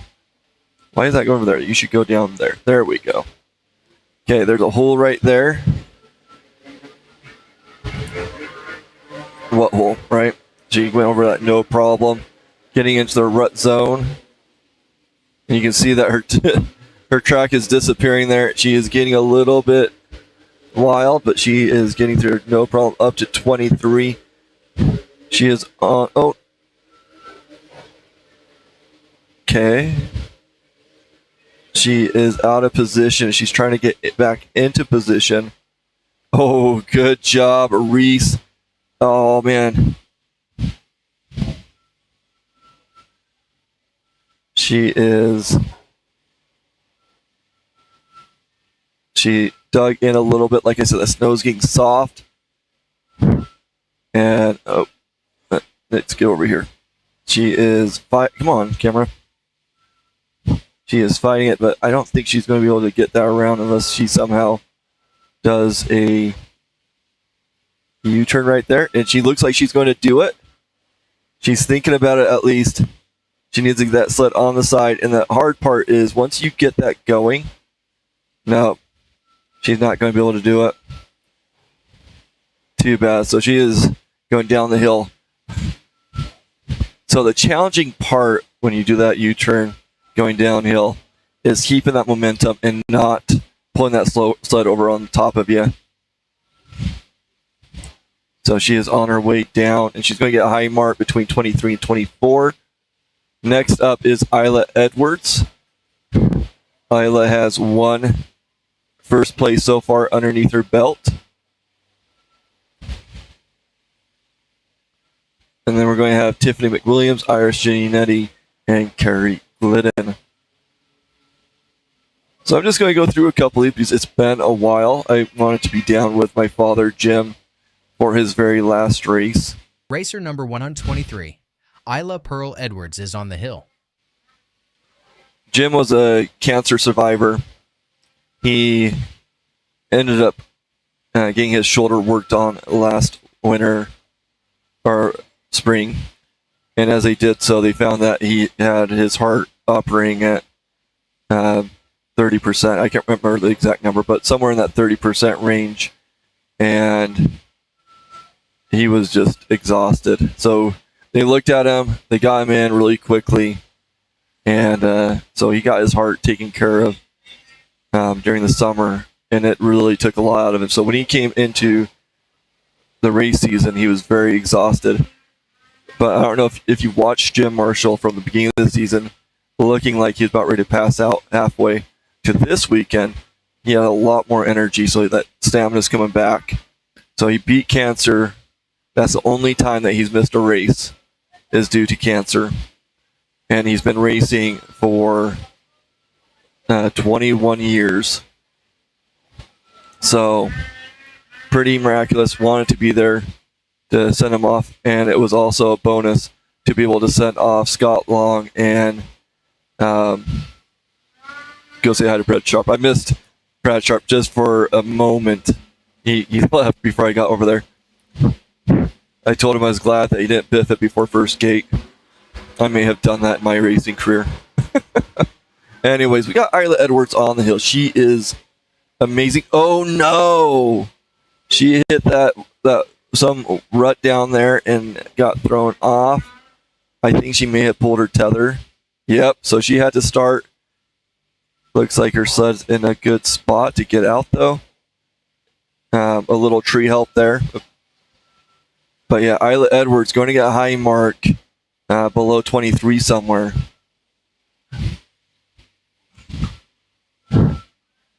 Okay. Next racer is Tiffany McWilliams, number 902, on a cat from Dillon, Montana. Now, if I was to root for anybody, because I like all these racers, I really want to see Tiffany Racer number 902, get a first. Tiffany McWilliams, is on the hill.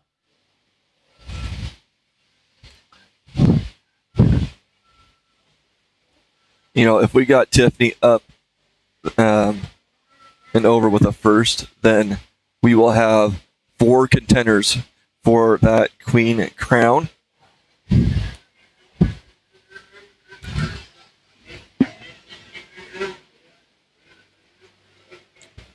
Tiffany's been racing on and off for quite a few years now, and this is her first season back. She looks a little high, but she is getting it done. She's in that bottom section right now.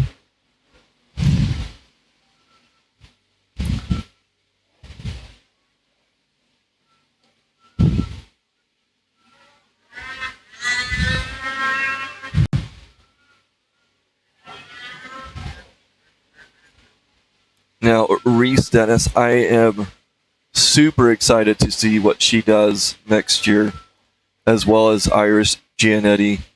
The first year is always really hard to get in the flow of things. And I need to check the YouTube comments. I haven't checked YouTube for a while. However, it was pretty cool watching Bob Tom show off Blue Lane Media to, oh, who was it? Somebody. I think it was Scott Long's family. Scott took on that hill. Brad Sharp, Scott Long, and Jim Marshall, we are going to miss you on this hill.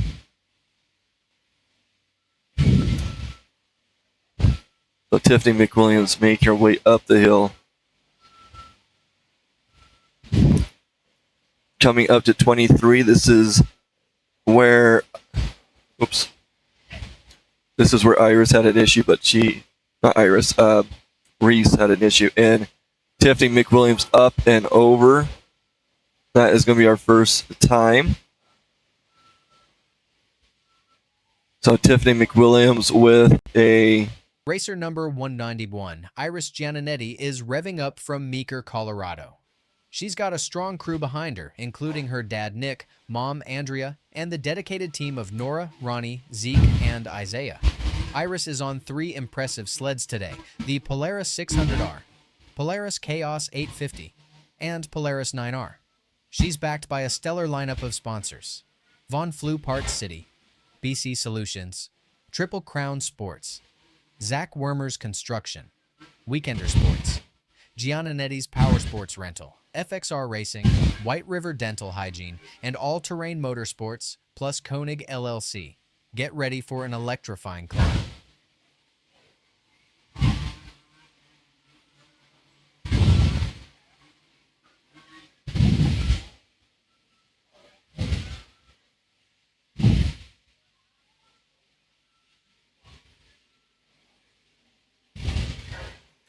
I am glad that I see somebody recognizing that logo on the back. That is so much fun.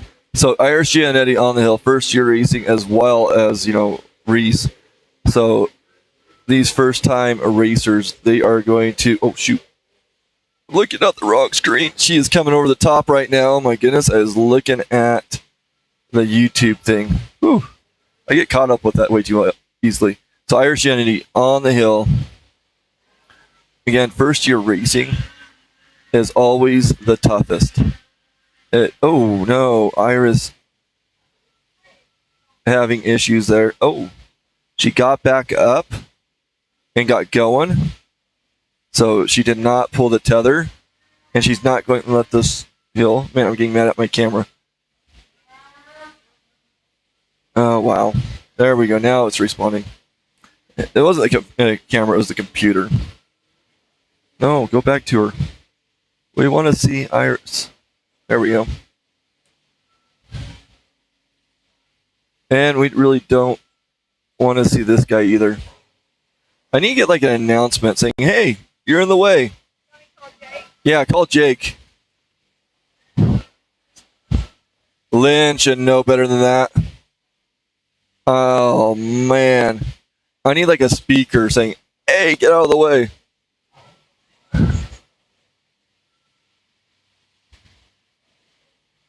I am not sure where she's at. Looks like some people are coming up to help her. Okay, right here.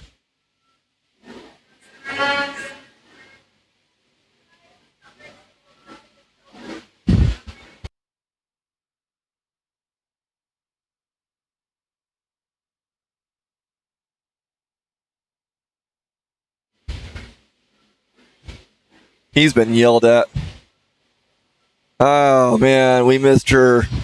Right there, she is getting help right now. Let's see if we can get that focus a little bit better. There we go. She is getting some help. That area is getting so rutted out. But yeah, I'm really excited to see these first-year racers jump in with experience. If they feel a little disheartened, just let them know they're going to be better next year. I mean, there's such a significant improvement from first year to second year. So, love watching Iris, love watching Reese compete. So, it is just a gorgeous gorgeous day to be able to film this. Look at that view. So Iris coming off the hill. Got Carrie Glidden on the line, Ayla Bateman, and Wyatt Hadley West wrapping it up.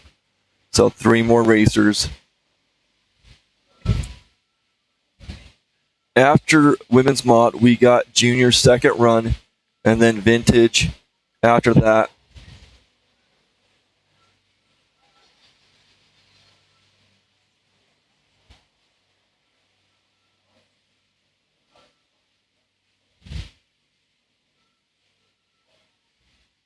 Okay, Carrie Glidden on the hill.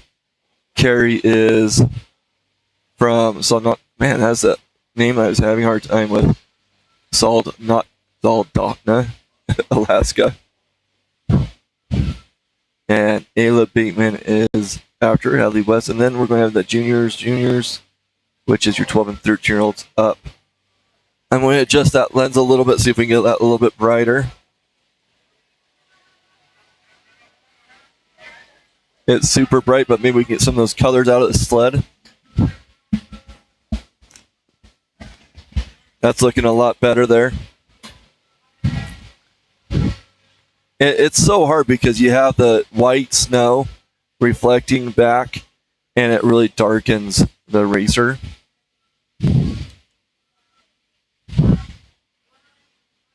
Okay, Carrie Glidden getting up in that upper portion.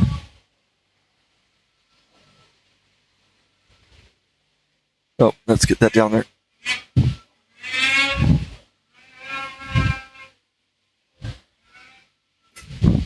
Okay, there's Carrie coming up to that first jump.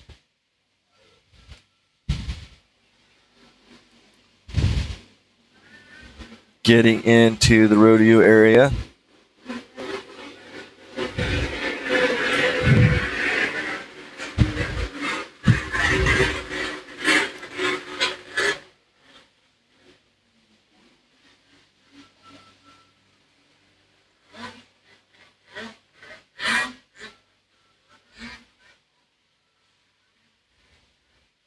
Oh, come on, there we go.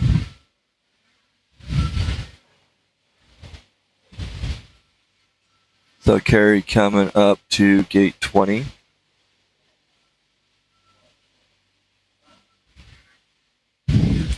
Looking pretty smooth. Now, one thing that these racers need is a little bit of momentum. That does help keep the sled somewhat there. And then when you're hitting these bumps, it rolls a lot better. It doesn't suck you in one direction or another. And then having that track going, that track speed going, if you think of like a bicycle wheel, you spin that around, that inertia keeps it pretty level. So you have that when you have that good track speed going through some of the side hills, and then you have that help as you go through those bumps. So Carrie Glidden up and over, getting a time in just a second.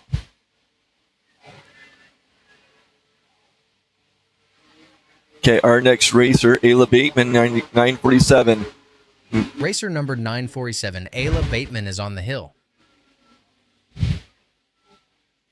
Ayla also has a first underneath her this weekend.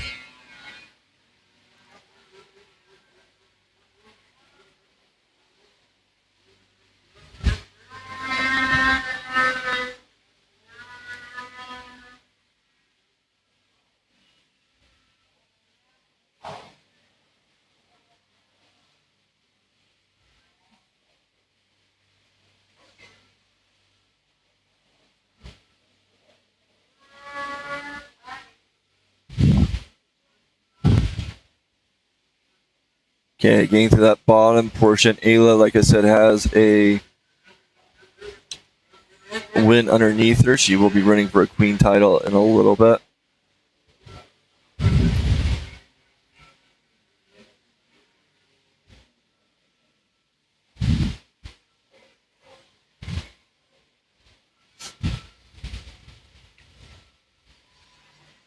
And if you are in this area, I am selling stickers. That's pretty much the only swag I have at the moment. Oh no, getting a little. Oh, get back over there. Back over.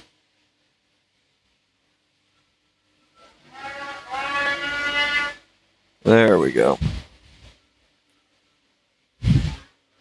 Getting a little bit of a pixelation.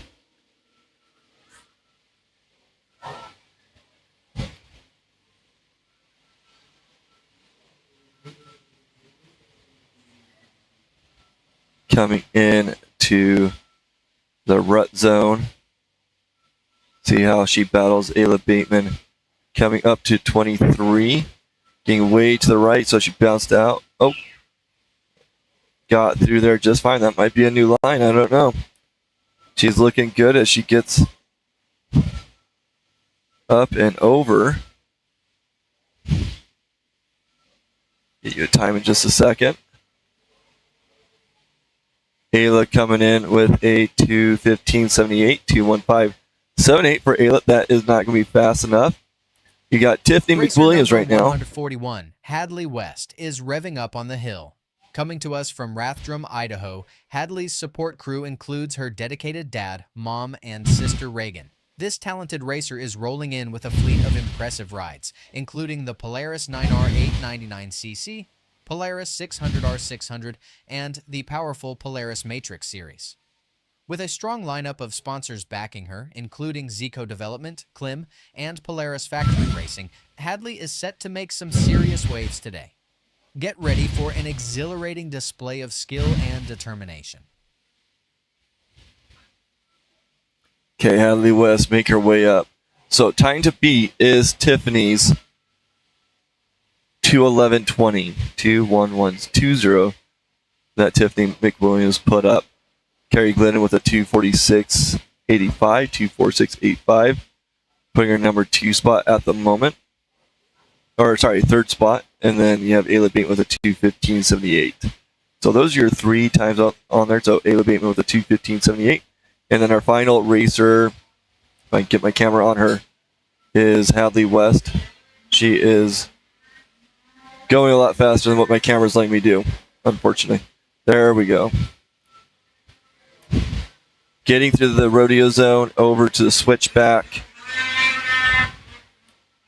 She is looking good so far. Coming over to this hole in 20. I've heard a lot of not so good things about that hole. Into the rut zone. So let's see how she does here. Okay, getting in. Come on, Hadley. She is looking great. Oh, man, look at that powerhouse.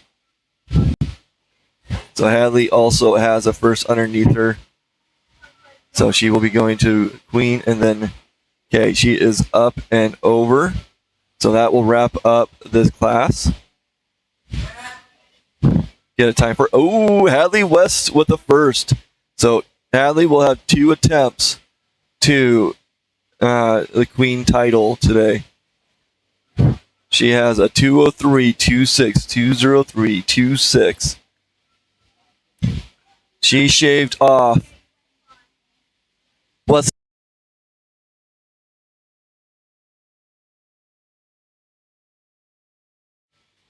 Oh no! No, how did I miss that? She took out the last gate. How did I miss that? I transitioned away, but she took out the last gate. Oh man, she is not going to like that. Got her pushed up the hill. Oh man. Okay, so Hadley West is going to get gate 25, which means Tiffany McWilliams got a first. So we have 4 contenders for Queen this weekend. So you got Tiffany, Ayla, and Carrie Glidden. Those are your 3 in women's mod. Next up is our juniors. These are your 12 and 13-year-old racers with McCoy Spencer, Weston Marlini, and Taven Heap. And honestly, you know, I say that I wanted Tiffany, which I wanted that diversity. I'm really excited for any of those women to take any place. It's so fun to watch those women take on the course. We got McCoy Spencer now on the hill, number 255. He is our first racer in this class. There's 3 of them. And then after this class, we got Vintage or Rimshot Vintage. So McCoy Spencer, Weston Marlini, and then Taven Heap. That is your running order there. So McCoy Spencer is from Bancroft, Idaho, on a Polaris. Oh, man. Darn that gate 25.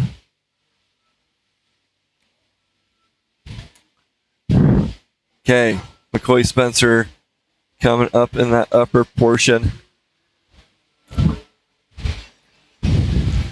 I was talking to him for a minute,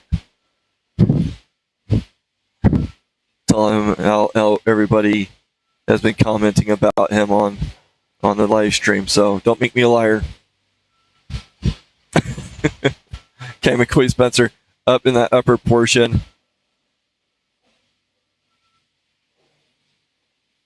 Oh, got a little too aggressive there. Okay, McCoy Spencer rounding the portion of the rodeo. Looking pretty smooth. This is your 12 and 13-year-olds.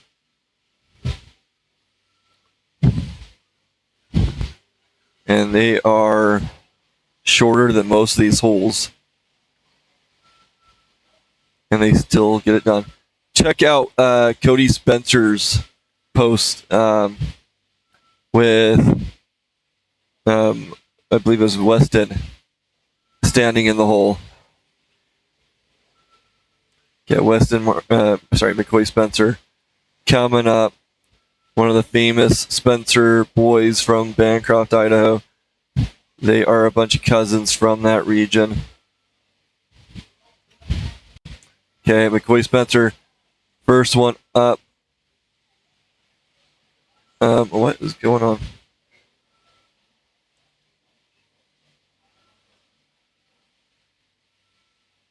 Racer number 406, Weston Marlini, is tearing up the hill today. It's an exciting debut season for this young talent hailing from Idaho Falls, Idaho. Weston has been riding since he could barely walk, hopping on a sled at just 2 years old. When he's not carving up the snow, you'll find him living the dream on his dirt bike, always imagining the thrill of winter. Supporting him on this journey are his crew members, Dad Steven, Travis Marlini, and Uncle Rogan McGillis. He's piloting a powerful 2026 Polaris 650, backed by an impressive lineup of sponsors, including Polaris Factory Racing, Thomas Racing Factory, Klim, and more. This racer is ready to make a name for himself on the hill. Let's see what he can do.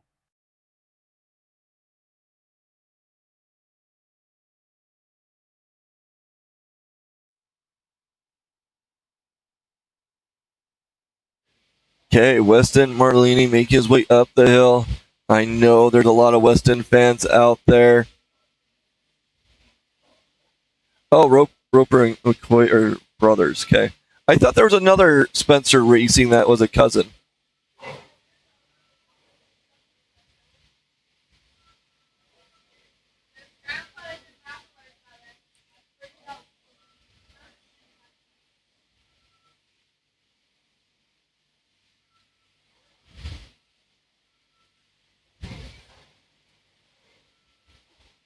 Oh, I got too far over. Come on.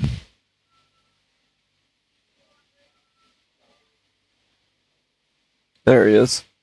Must have jumped a setting. There we go. Weston Marley entering into that rut zone.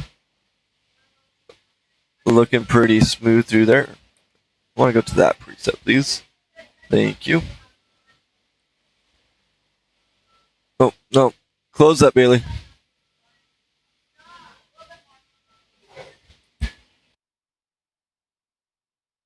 Okay, Weston up and over.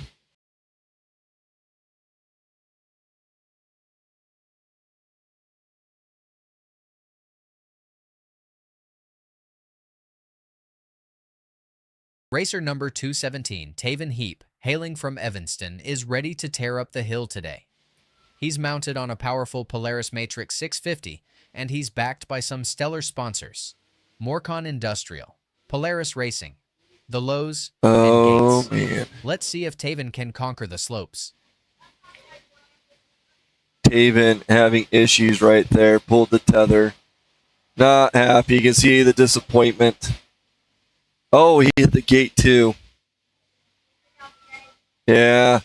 So Taven Heap, something kind of cool about Taven is that he took on his father's number. So his father retired.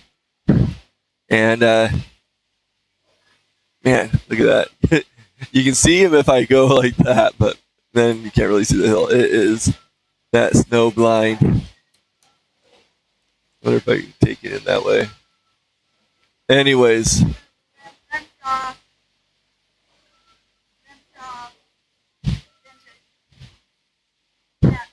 Yeah, we got vintage coming up, but yep. So Taven Heap took on his dad's number. His dad retired, so he can be there for his boy, which is really fun and cool. Okay, after this, we got Dust. Well, wow, they got their names mixed up there. Dustin Pincari. Oh my goodness! So on the sheet they have the first name, last name, all the way until the vintage race, and then they flipped it from last name to first name. So Dustin Pincari, Dylan Hart, and Zeke Giannetti will be your first three racers in this upcoming vintage class. And then I'm going to tell you who is coming up. So we have Racer number 217, Taven Heap, did not finish. We have, for our women, or for the Queen Run, we'll have Hadley West, Isla Edwards, Tiffany McWilliams, and Ayla Bateman for your Queen Runs. Your Pro Master will be Danny Johnson, Garth Kaufman, and Wesley Selby. And then I'm trying to get Pro. Give me a second. I might be able to get the senior. For some reason, that's hiding from me.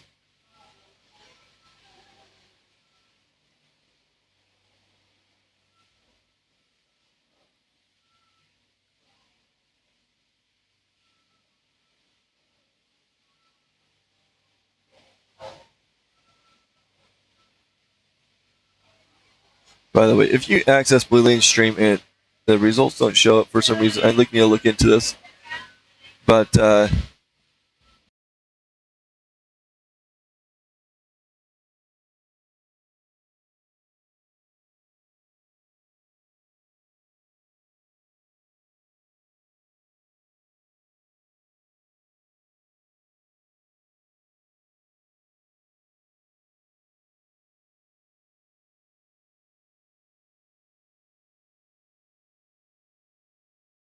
oh, I missed it. So 406, Weston Marlini was giving us a thumbs up and waving. Tammy said I was looking over at Racer the number results. 101, Dustin Pancheri, is on the hill.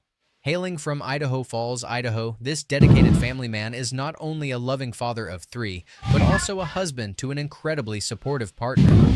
With an impressive career spanning over 25 years in the power sports industry, Dustin has teamed up with giants like Starting Line Products, Klim, and Snowtech Magazine.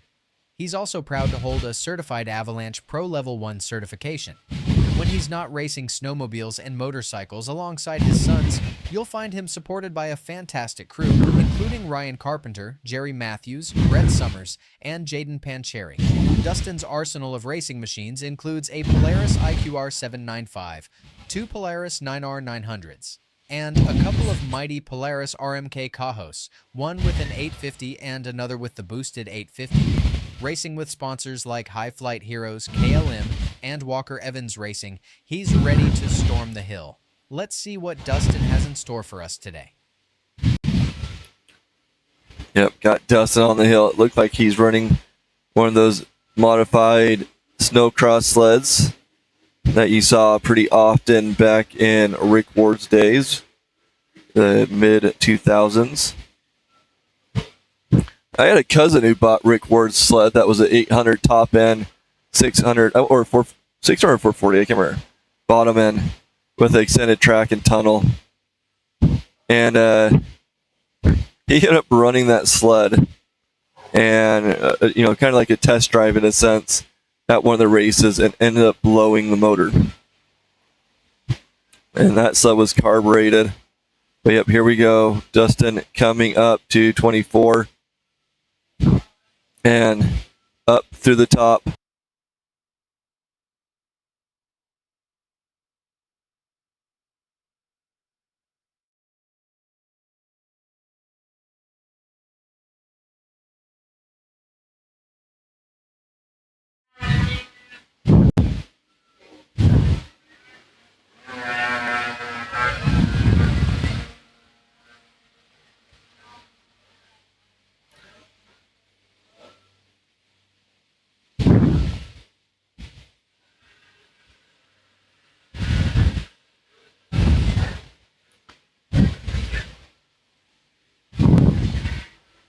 Okay, I'm going to get you that time in just a second.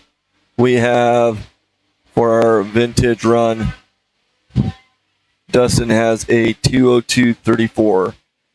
2:02:34 for Dustin and Carey. Next up is Dylan Hart. I raced with him in semi-pro. He's been racing for quite some time. His dad, Shane Hart, used to race, and he would be all decked out in Hawaiian clothes, and they called him the Flying Hawaiian. I remember him having some turbos sticking out and things like that. He was a big turbo guy. Shane Hart is just an amazing dude. He was, when you see somebody like that you follow, Racer number 21, look up to. Kyle Pulsifer is ready to take on the hill. Hailing from New London, Minnesota, Kyle is equipped with an impressive lineup of sleds, including the Polaris Matrix 650, multiple Polaris Boost Matrix 650s, and the modded Polaris Boost Matrix 900. He's backed by a fantastic crew of sponsors: Caliber Products, Woody's Traction, TRS Performance, and Wasatch Trailer Sales, just to name a few.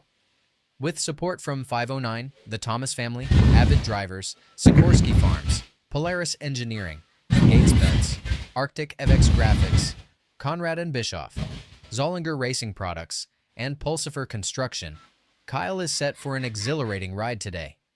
Let's see what this talented racer can do on the slopes.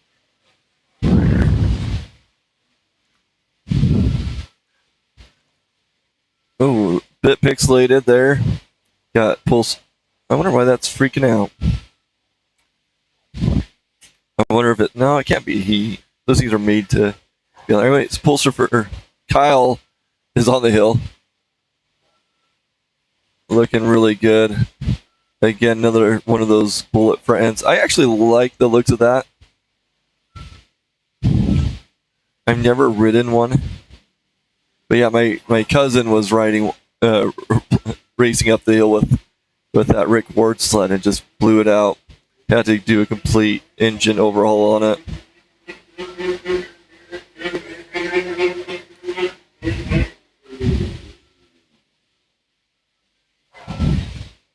I think that's pretty challenging, being able to get that sled over on its side like that and rail it.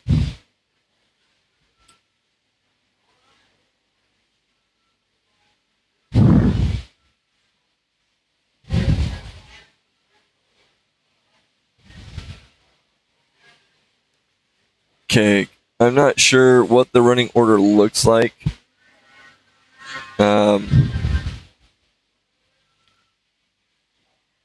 Racer number 245, Jaden Pancheri, is revving up to tackle the hill.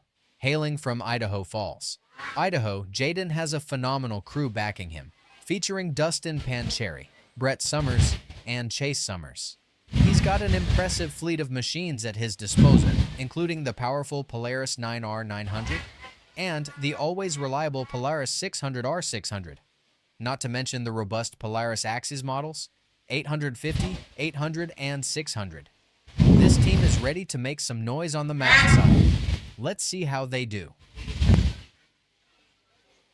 So yeah, Jaden making his way through that bottom area.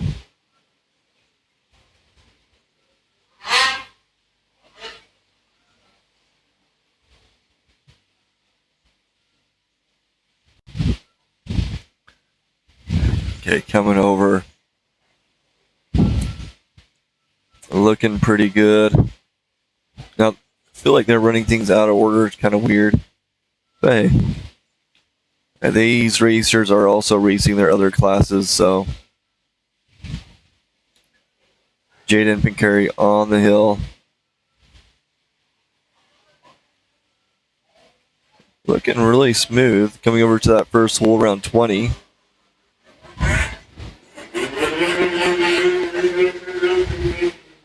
Camera not moving for me.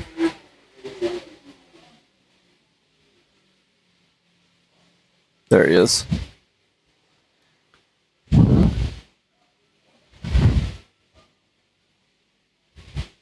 Okay, coming up to 24.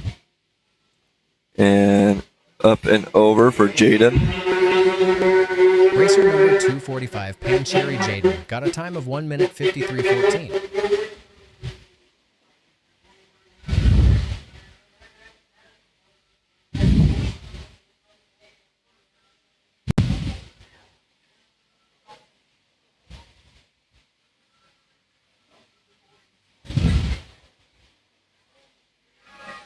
Racer number 216, Dylan Hart, is revved up and ready to conquer the hill.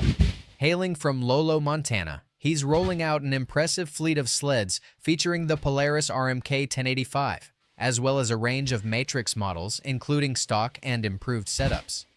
With a dedicated crew backing him, including Shane Hart and mechanic Levi, along with support from his girlfriend Darby, Dylan is in top form.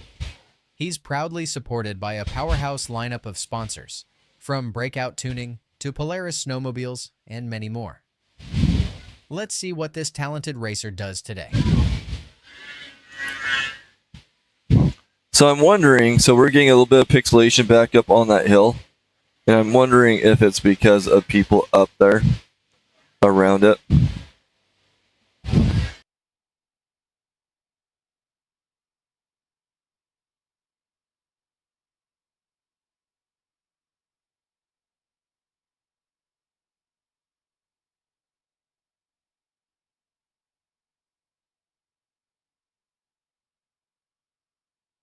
Okay, now we got Dylan Hart, and like I was saying about his dad, Shane. Shane and Rick Ward were my childhood heroes, and it was really fun to race with Dylan back then in semi-pro, and he just kept on going and going. So, yep, racing one of those. There we go. Up and over for Dylan. I'm not even sure what sled he's on, but it's really fun to watch him.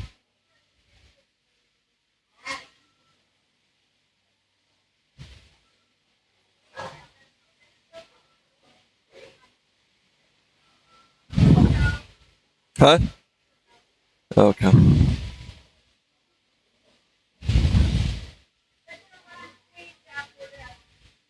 They're going to run Kings.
Some places you just pass by, but some stops you remember. Scratch-made comfort food, big plates, real flavor, friendly faces, cold drinks, a place that feels like home. Traveling through, stay a while.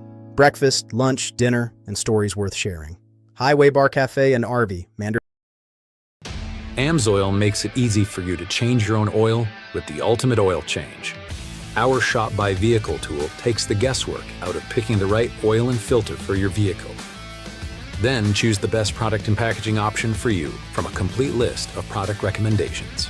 And get everything you need to complete the job shipped right to your door with fast, free delivery for the protection you demand and the performance you deserve.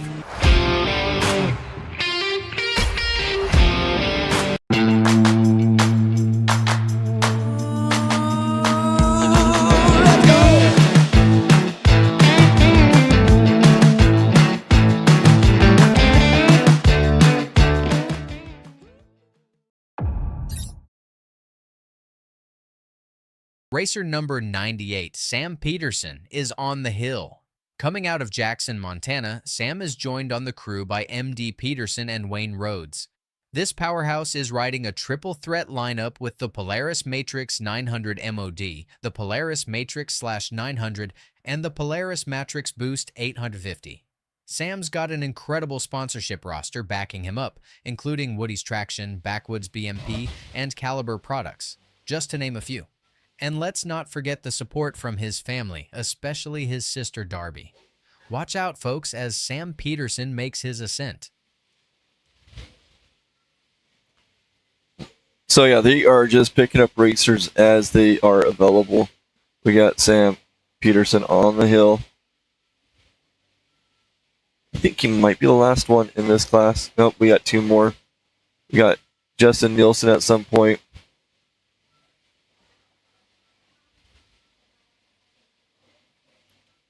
Sam Peterson is an excellent rider.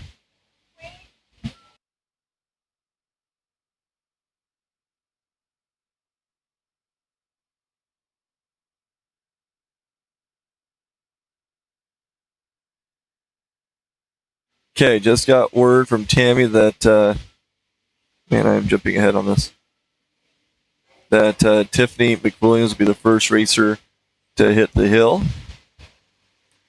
So we will be doing Queens momentarily.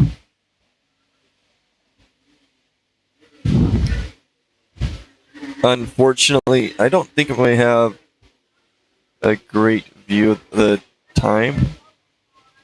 Let me see what they're doing here.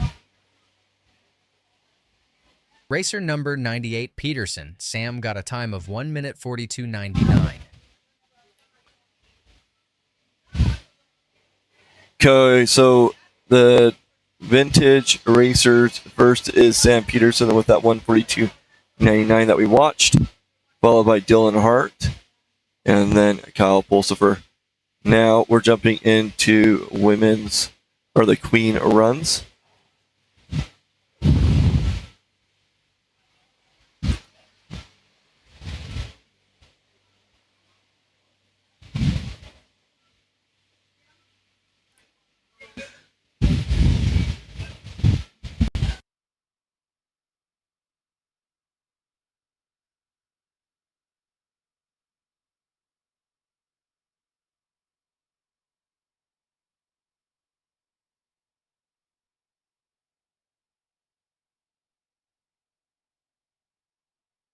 Okay, Tammy just informed me that, oh, I don't have the camera in the right spot, darn it. So Tammy just informed me that the semi-pro King runs will be in the red lane. So Queen's coming up with Tiffany McWilliams.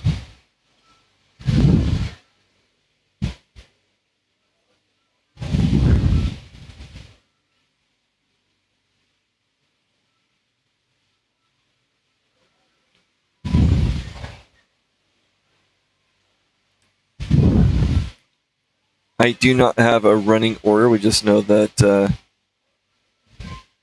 that's what it's lining up to be.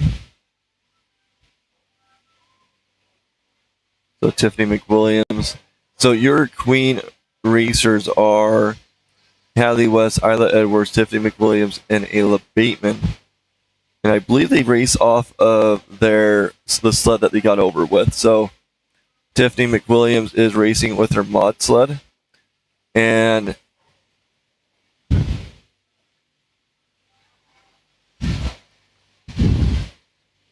yeah, let me check out how they're doing the timing on this.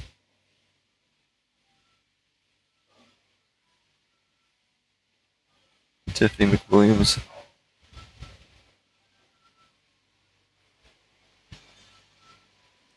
Yeah, I am going to hide Blue because Blue is not going to get things correct. But we got Tiffany McWilliams on the hill. She is running her mod. And her fast time in that class is a 2:11:20. So let's see if she can outperform herself in that class with this sled.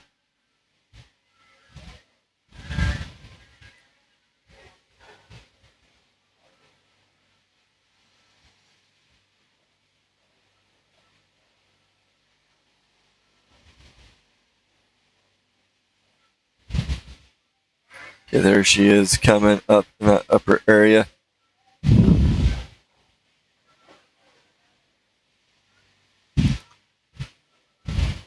Really awesome to see Tiffany take a first. I think this is her first this season. And she is running for a queen. So those that don't know the whole Queen King runs, the way that it works is they take the first place racers of that area, so women's class, and they take those first place winners and compete them against each other for that queen title. And I believe they have to race the exact same sled that they won. So the the stock sled will have to race against this mod sled that Tiffany is running. So Tiffany McWilliams rounding 24 in that straightaway, and I'll get you that time in just a second.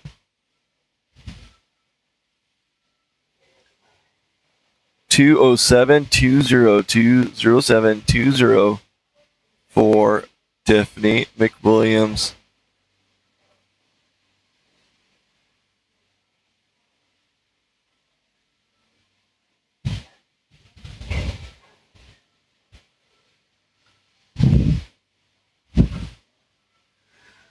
Tammy will tell me in a minute who the next racer is.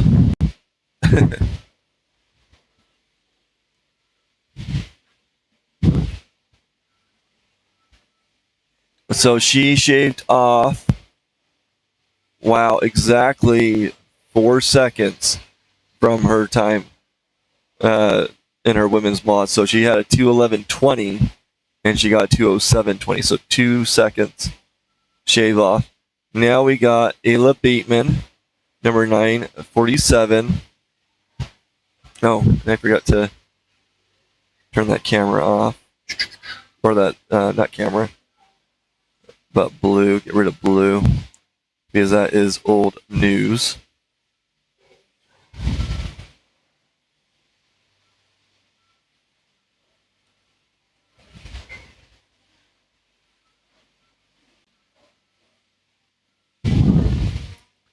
Okay, current time to beat is 2:07:20.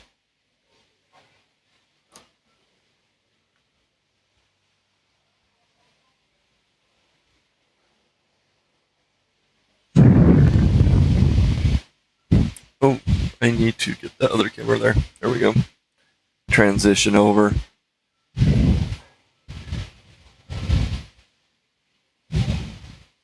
Here she is in the upper portion.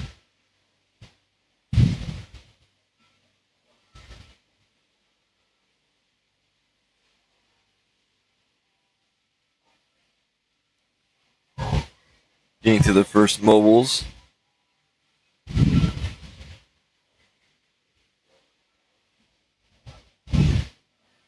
Poor Bailey getting pictures of her sleeping.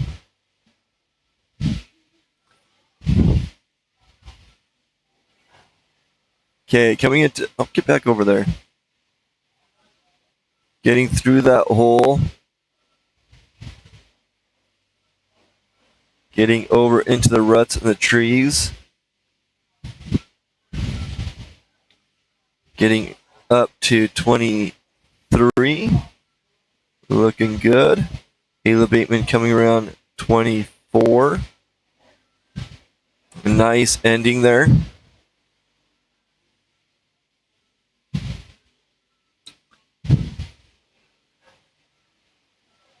Okay, Ayla coming in with a 2:02.65. 2:02.65, so that's your new fast time. We have, looks like Hadley West coming up. Number 1 of 481 from Afton, Idaho.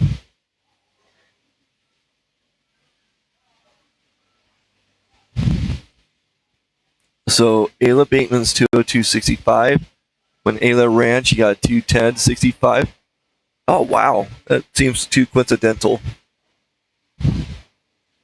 How do you get down to the 100th of a second? Yeah. So she went from 210.65 down to 202.65. Now we got Hadley West on the hill. Really appreciate the West family.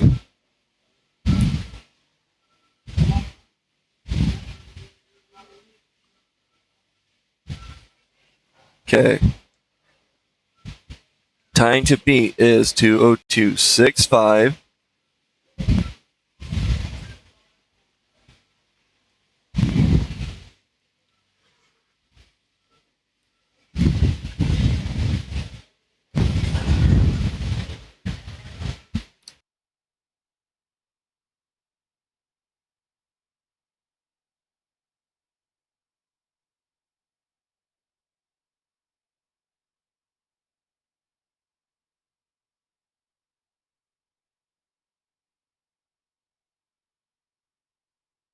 You have the West in the rodeo section right now, coming around to the straightaway. Remember, 202.65. That is the time we're looking to beat. Hadley West getting around 20 into that hole and out, no problem. It looks like that's getting out pretty smooth out into the rut zone with all the trees. Oh, shoot. She has hit a hole and going to stop her. Let's see if we can zoom in a second there.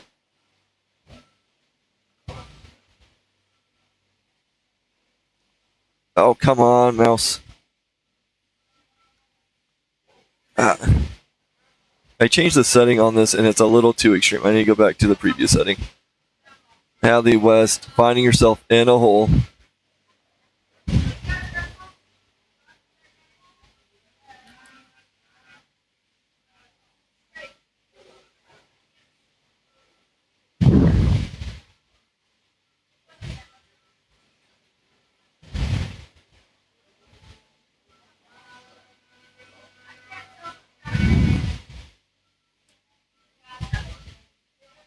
Getting her out of that spot. Okay, next racer is Isla Edwards.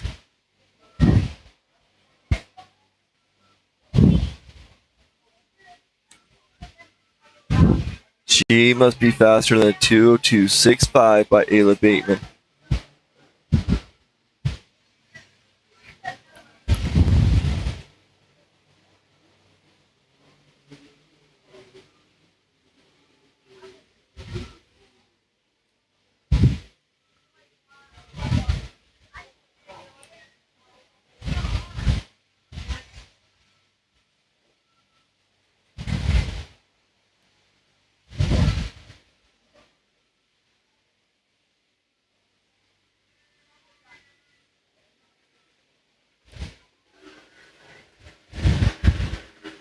Okay, here we go. We got Isla Edwards on the hill, number 1. Is that right? 123, yep. She has been dominating the women's class for at least 2 years, this year and last year. She's been recognized for her kindness and sportsmanship. She's been recognized for her overall point championship. Isla is just phenomenal. And honestly, the women that are racing are great. So if you are interested in racing, the women's class is one of the best places to start. So Unless you're a guy, don't start in women's. They won't let you. Okay, Isla Edwards coming into the rodeo zone. She must be a 202. And she is looking really smooth right now.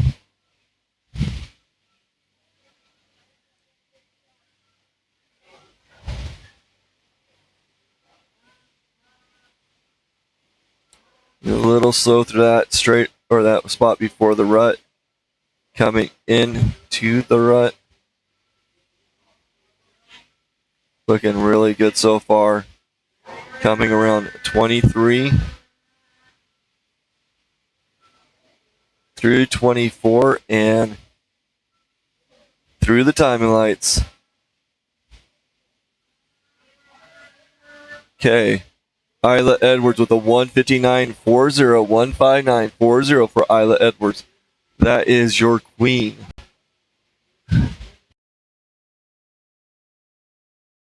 Okay, we got ProMaster King coming up.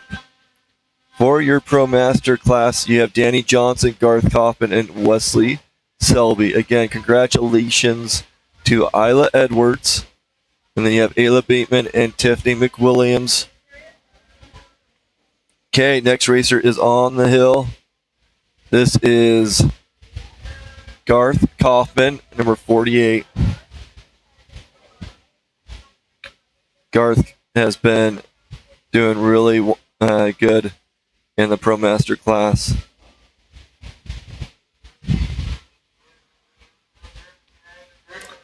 So again, Danny Johnson, Garth Kaufman, and Wes Selby, that is your three racers racing for the ProMaster King. And then we'll have Pro Senior King with Trent Hensaker versus Tim Mackey. Those interests at your semi-pro Kings, well, let me focus on this for a second. They are not finished, it looks like, but we'll come back later. So we got Kaufman on the hill right now.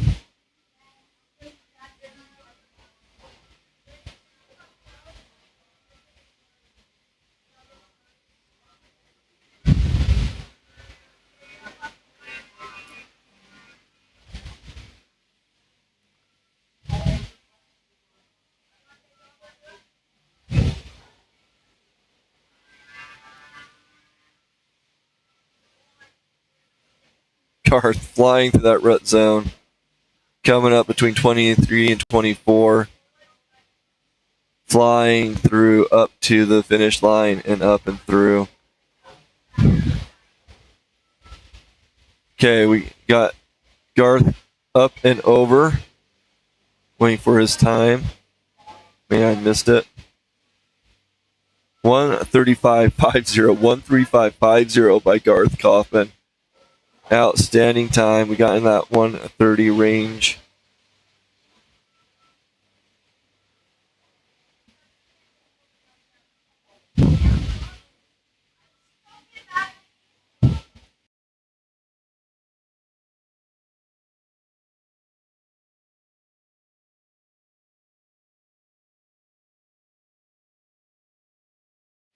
Okay, Wes Selby on the hill right now. Time to beat is Garth's 1:35.50. Way fast time.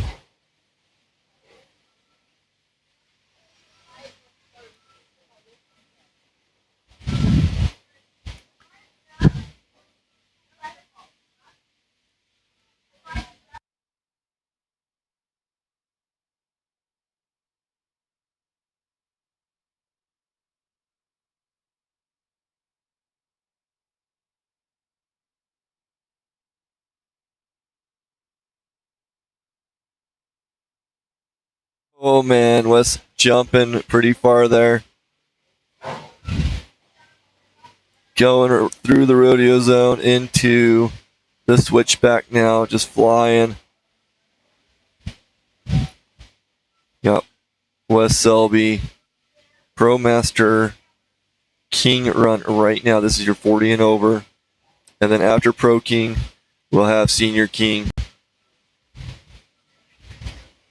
And he is just pushing that sled and not letting it resist. Okay. Wes Selby with a 141.01, 141.01. Not fast enough. Now we got Danny Johnson on the line getting ready to go.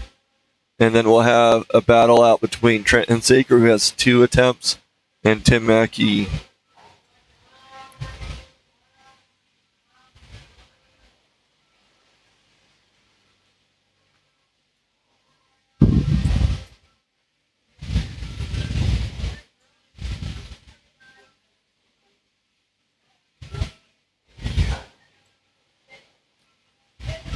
It looks like they're doing the Semi-Pro King run right now.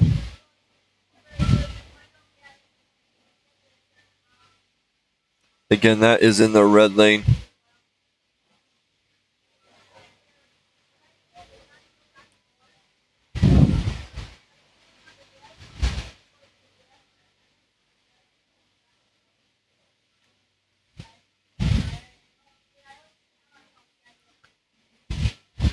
Again, Danny Johnson, number 107.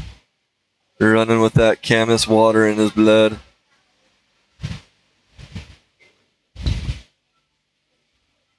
Danny Johnson having to get past that 1:35 time put up by Garth.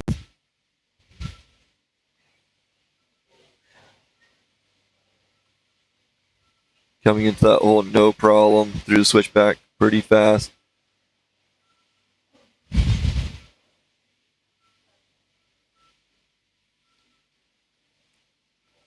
Through 23, headed over to 24. Railing it so that you can get up and over fast enough. 1:39.84 for Danny Johnson, 1:39.84. Not fast enough. So your ProMaster King is number 48, Garth Kaufman.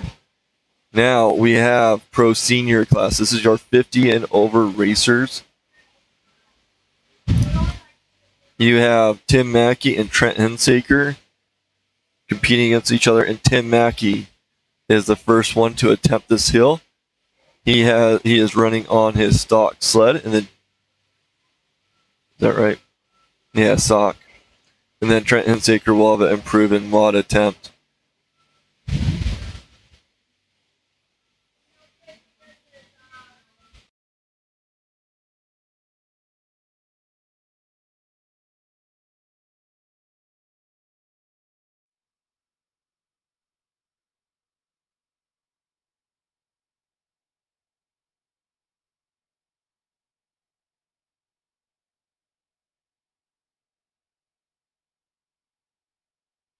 So Tim Mackey getting in that upper area now.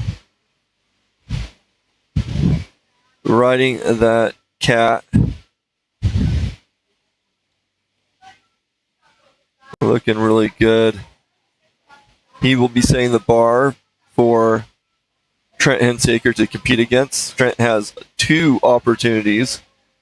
If he wins on the first one, then he will... that's it. He'll only do 1. But he does get a reattempt to outdo Tim Mackey's time. So here we go. Tim up and over with the time of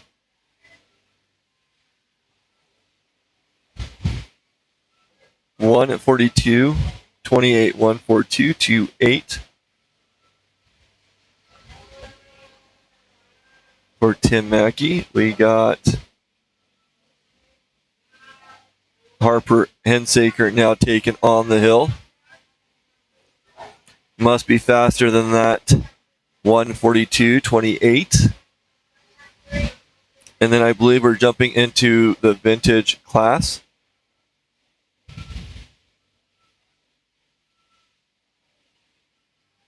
Not vintage, locals. We're doing locals in just a minute.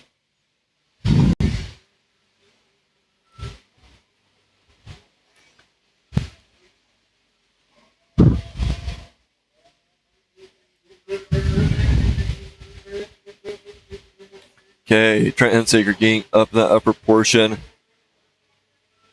In that mid zone, we're waiting for him to come around.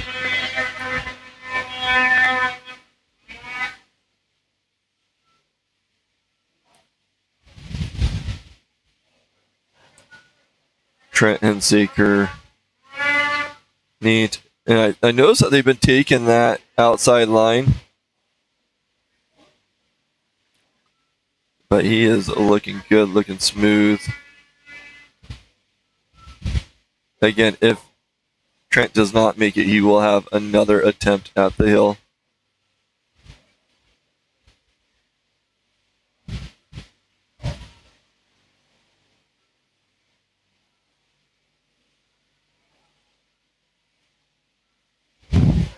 He is flying up the hill, so let's see what he ends up with through the timing lights. Trent Hensaker. Oh, I had the wrong times going on. Shoot.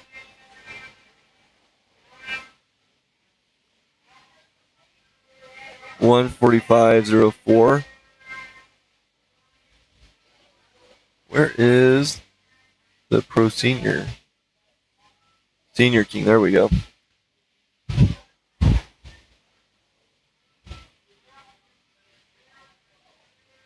Where did Tim Mackey's time go?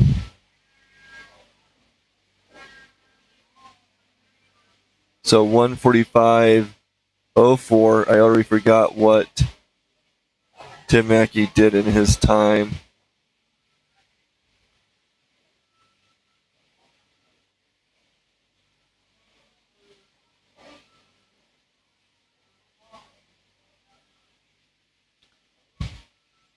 Okay, so Tim Mackey got a 142.28. Trent coming in with a 145.04. So Trent Hensaker has one more attempt to beat Tim Mackey.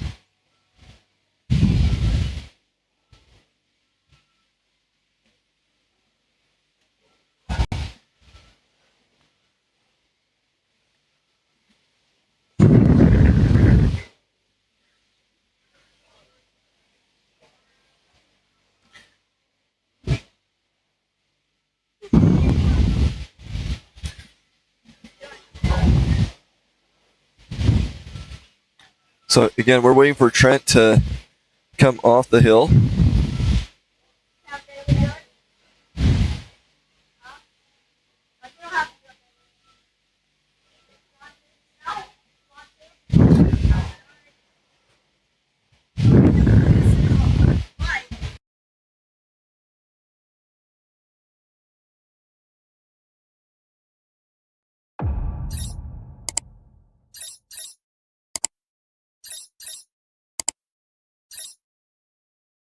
Some places you just pass by, but some stops you remember. Scratch-made comfort food, big plates, real flavor, friendly faces, cold drinks, a place that feels like home. Traveling through, stay a while. Breakfast, lunch, dinner, and stories worth sharing. Highway Bar Cafe and RV, Manderson, Wyoming. Amsoil makes it easy for you to change your own oil with the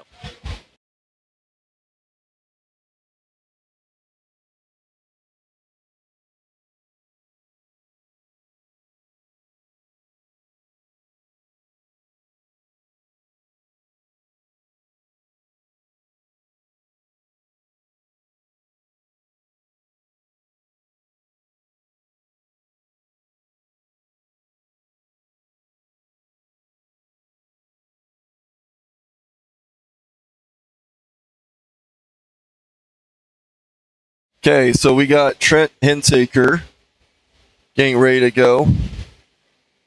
This is his second attempt. Tim Mackey currently has the lead.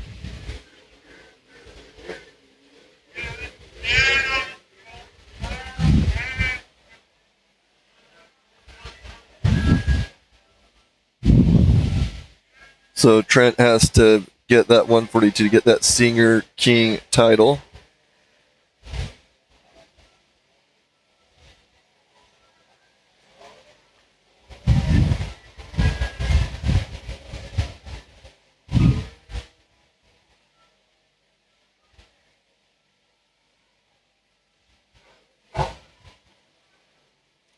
So it's kind of funny. Okay, there we go. So I'm doing the camera and it gets shaky when, oh, come on. Transition. It gets shaky when I start pushing hard on the lens, which is kind of funny.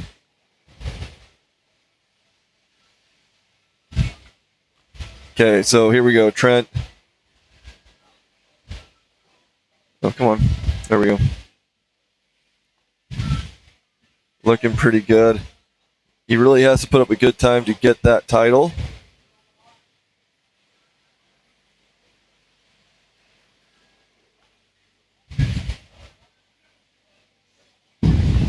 I don't know why that's not going over, but we'll just stay at this point. Okay.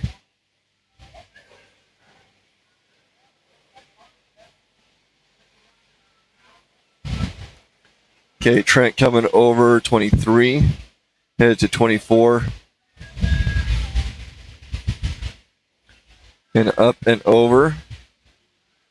Okay, Trent is going to get a time of 1:43.85. Not fast enough, but he did shave off 2 seconds.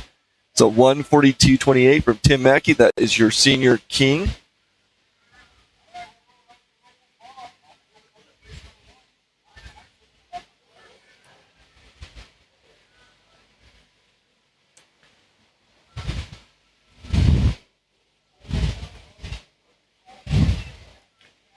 Put a little earbud in and see if we can capture some of the announcer's information.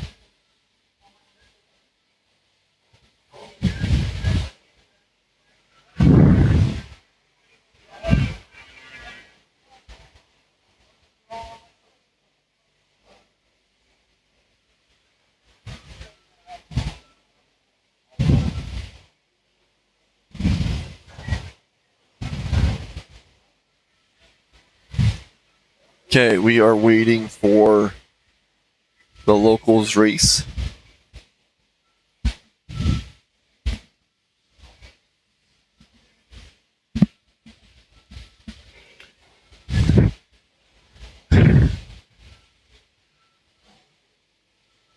Got Bailey Boo and Jim Marshall with Danny Johnson right there too.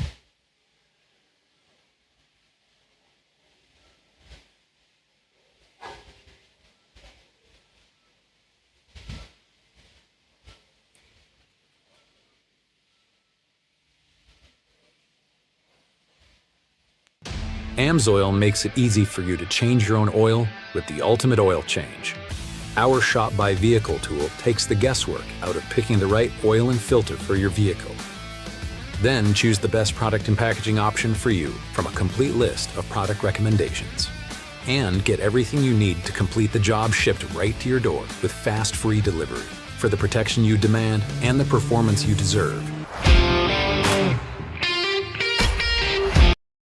Some places you just pass by, but some stops you remember. Scratch-made comfort food, big plates, real flavor, friendly faces, cold drinks, a place that feels like home.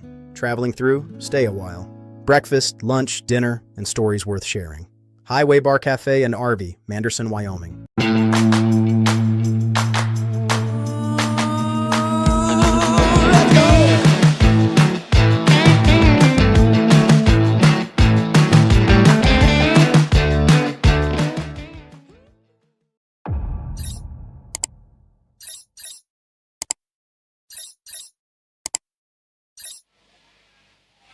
Okay, somehow I missed that last racer. So the first racer has already gone.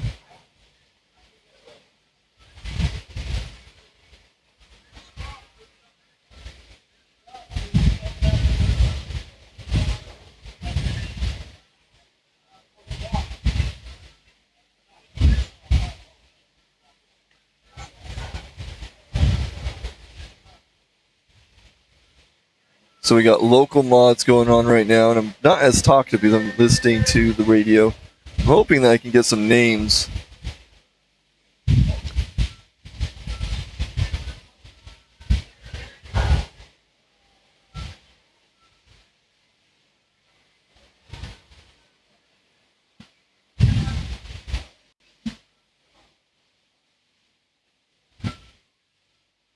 So this is Adam Bryant, I think, coming up.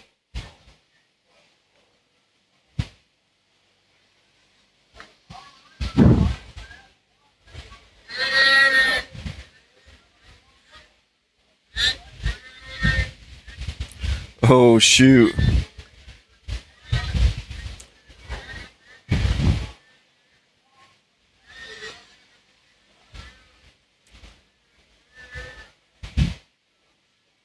Looking a bit rough there. We're going to go to a replay real quick.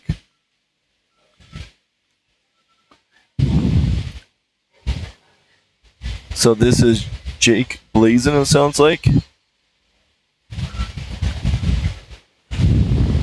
Coming over there, not quite making that jump.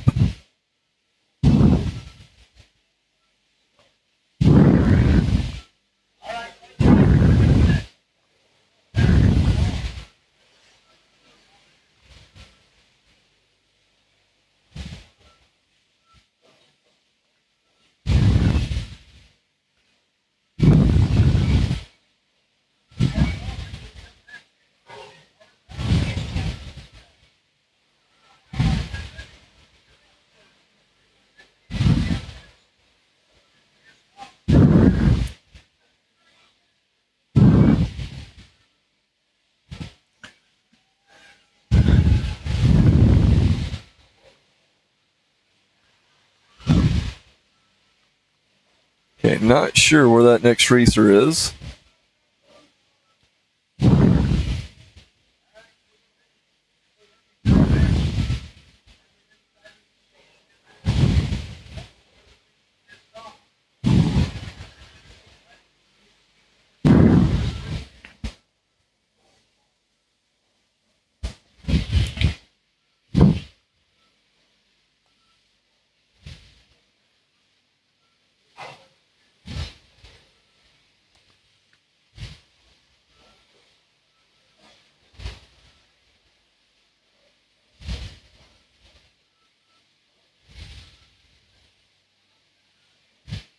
Man, it's so hard to get that adjusted right.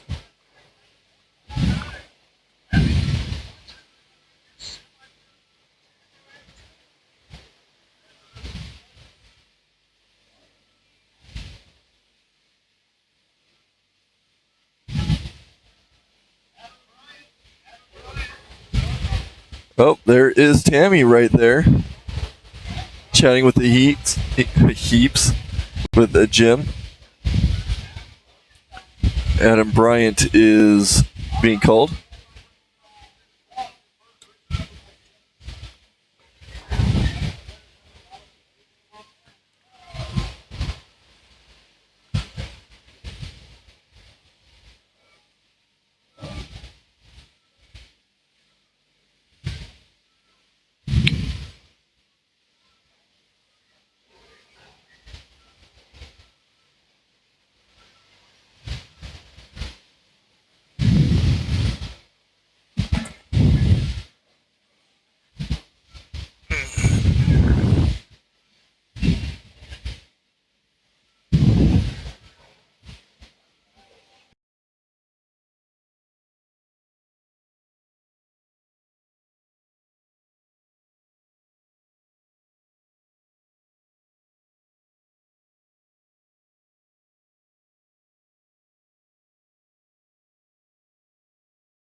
talking and I've been muted. So they've been having a hard time getting the local racers up here. So if you're watching, they're trying to get you organized.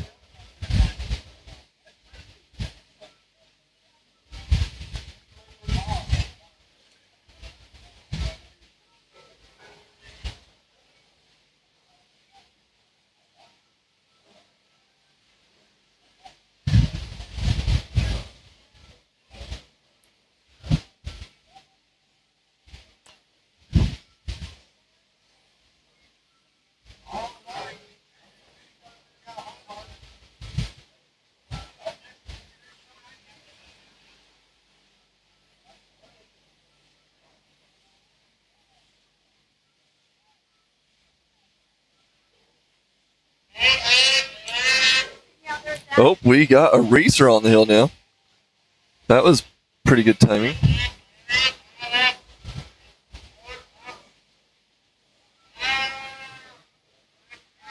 I don't have a name for this racer. Maybe Tammy can help me look at it. What's the name on the sheet?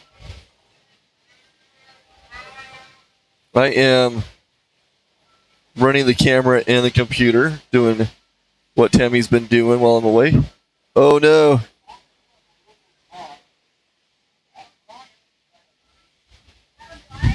Getting out of line, sucking him down. Let's get a little replay going on.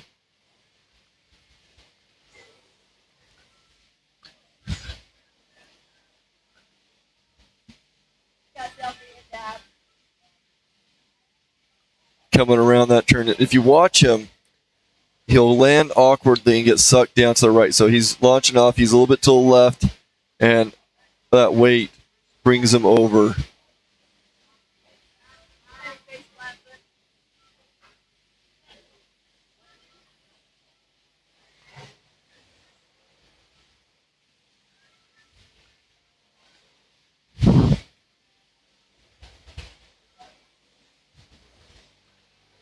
So that was Cameron.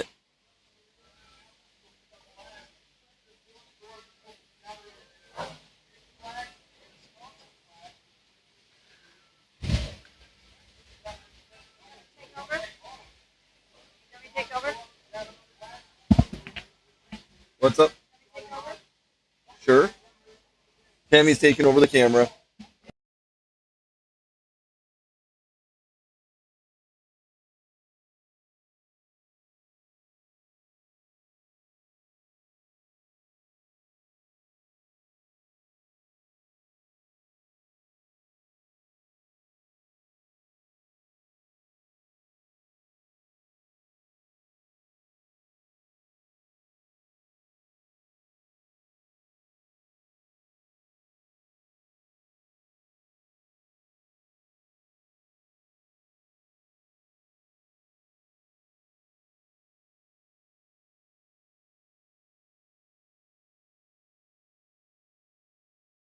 I think they're waiting for another local racer.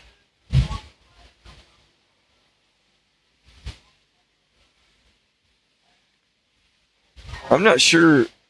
Oh, I'm going to check into if we should cover that or not. We have to be careful.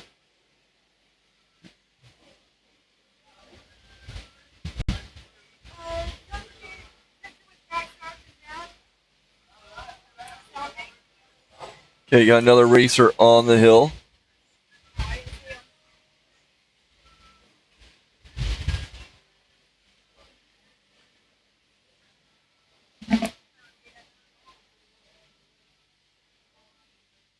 Don't have a name for this racer.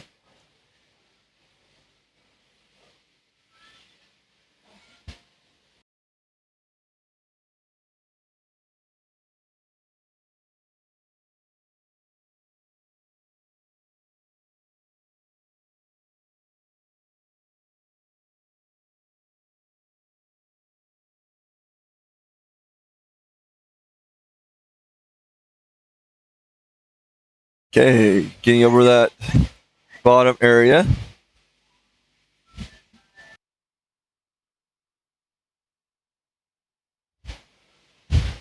Now we're waiting for the person to get up into the top. There we go.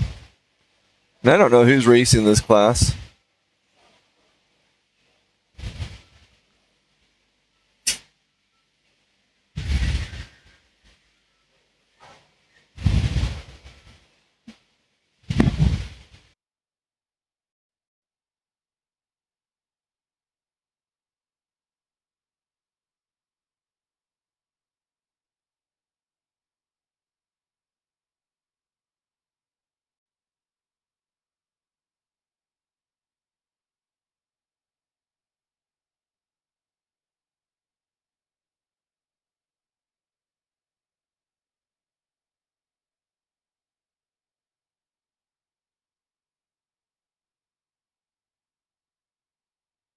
Okay, it looks like he is digging in. I'm going to try zooming in there, see if we can spot him.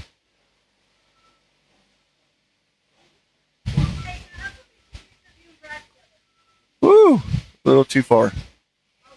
There we go.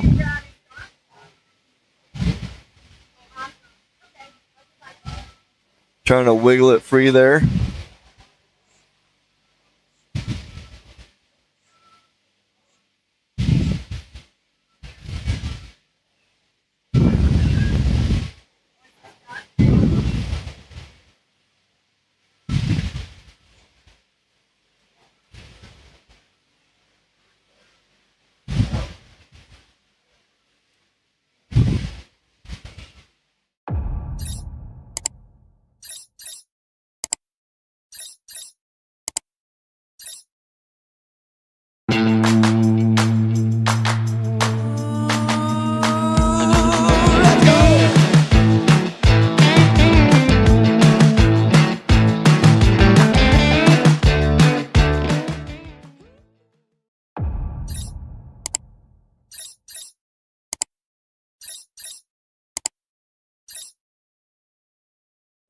Amsoil.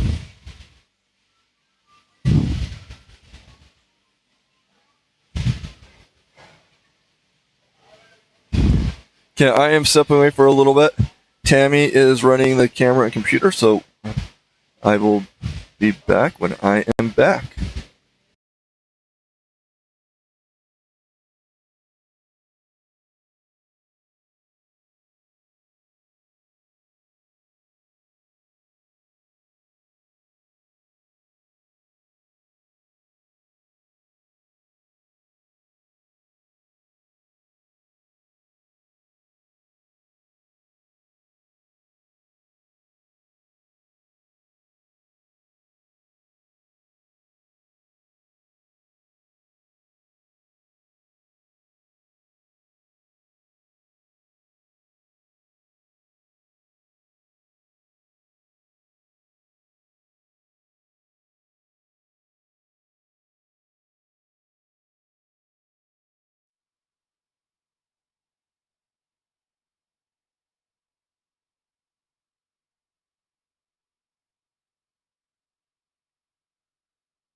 Hey everyone, just got back from down on the starting line.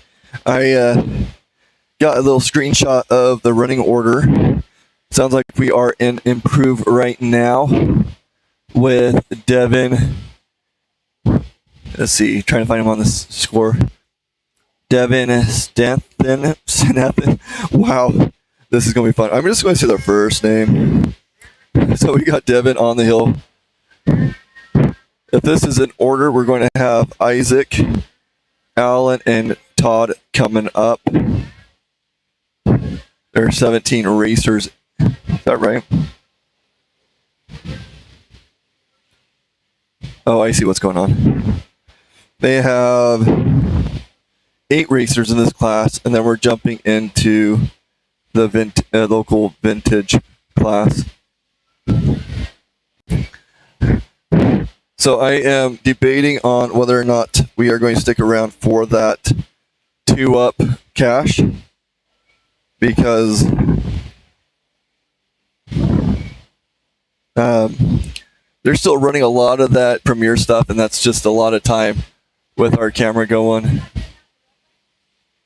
So after this local classes, we'll kind of see where they're at with the Premiere work and go from there.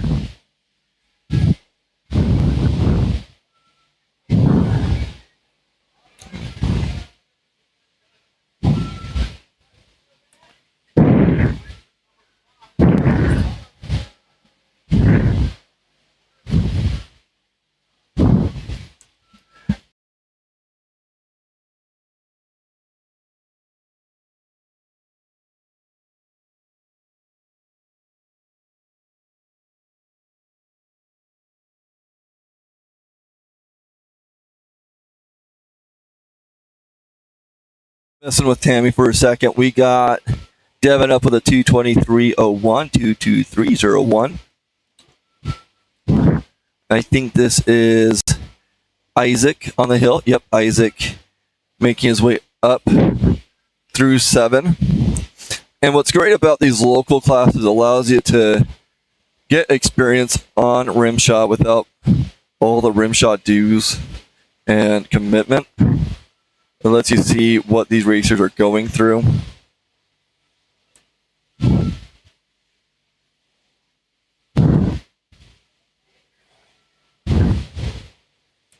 So we got Isaac on the hill. I think Alan Cox, Todd Jinks, and Chet West are coming up.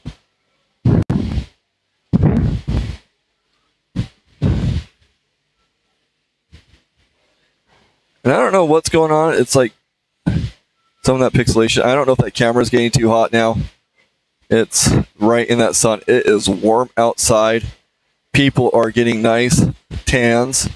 Oh, man. He ate that and looks like he is probably going to get up. Yep, he is getting up. Let's watch a replay of that one.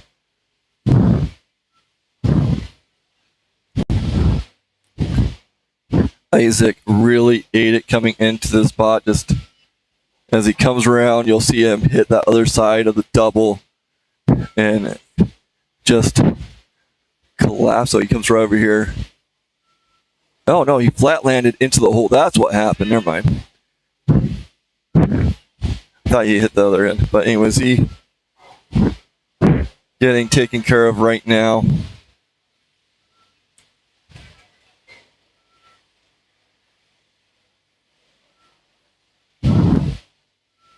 We are somehow already on our next racer. Didn't realize that they got that going so quickly.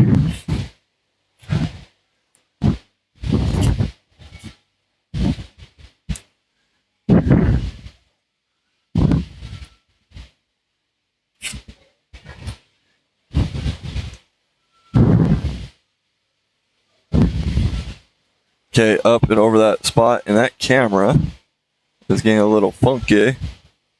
And I think it's heat related.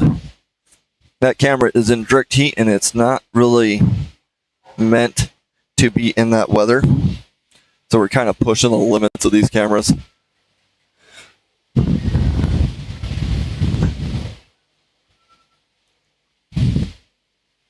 Up and over. Wow. Right in that hole.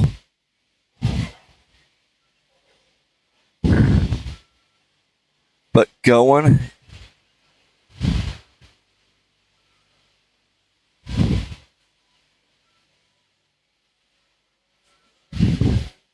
Whew, he is booking it.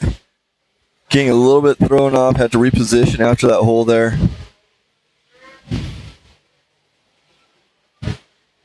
Getting out of line. He is. Oh, man. Let's see if we can zoom in a little bit there. He is going to turn around. He had a great time going, too. That is too bad.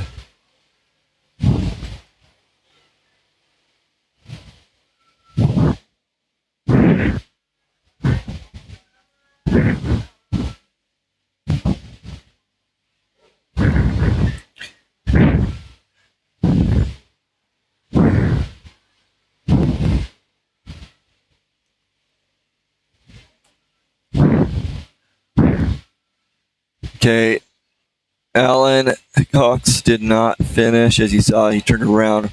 We got Todd Jinks on the hill now.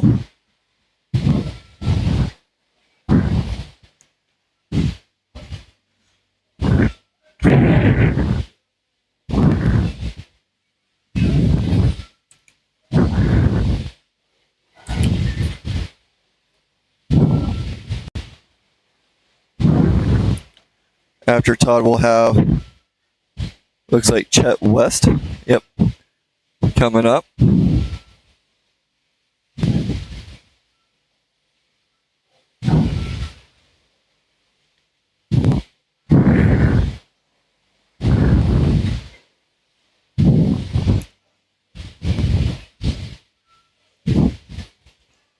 Okay, Chet coming over that top spot. Or that, well, top of the bottom.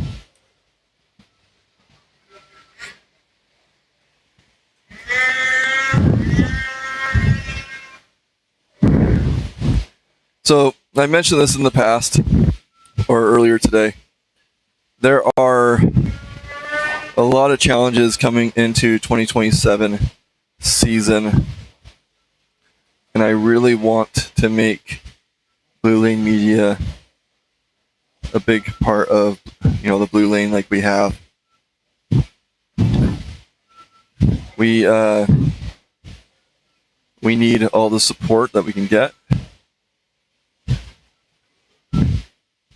I am trying to partner up with a few people this summer to make it happen.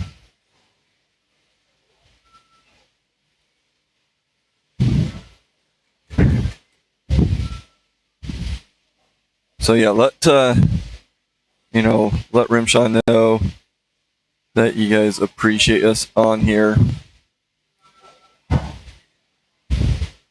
Let us know, if you are able to help in some way, get with me. I would love to hear what is out there, what people are thinking. Maybe combine visions, because we want to make sure that these great racers are being seen by their family, their local community. That's a big deal. And a lot of people, majority of people, aren't able to make it to these races to support them. These are big commitments. These racers are traveling days in cases, coming from, Virginia over to Idaho to race, or Canada, or in some cases we had a gal from Sweden race. I don't know if she actively lives there. Oh, I'm trying to zoom in on my camera on the computer. Wrong camera. That is.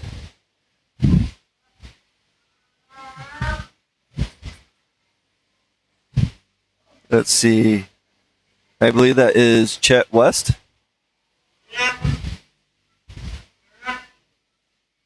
That is on the hill, stuck right there.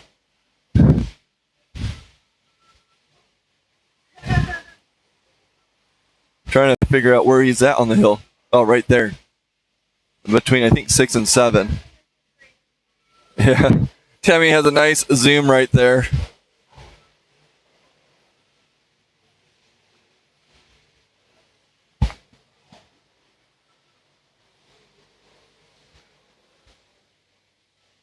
Oh, I know where they're at now. Ah, got it. I'm going to adjust this a little bit.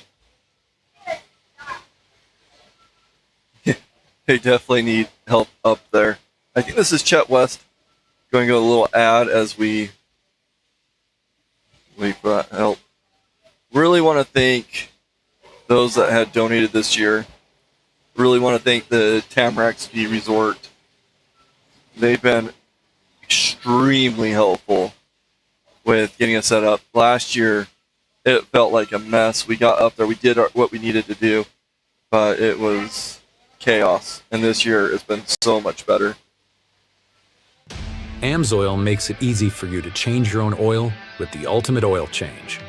Our Shop by Vehicle tool takes the guesswork out of picking the right oil and filter for your vehicle.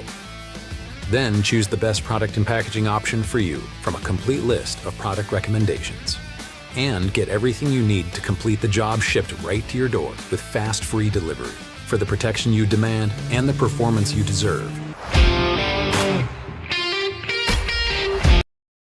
Some places you just pass by, but some stops you remember. Scratch-made comfort food, big plates, real flavor, friendly faces, cold drinks, a place that feels like home. Traveling through, stay a while. Breakfast, lunch, dinner, and stories worth sharing. Highway Bar Cafe and RV, Manderson, Wyoming. Amsoil make. Okay, getting some hill help, or some help up there. Hill help meaning those that those racers who are available to go dig out this poor racer.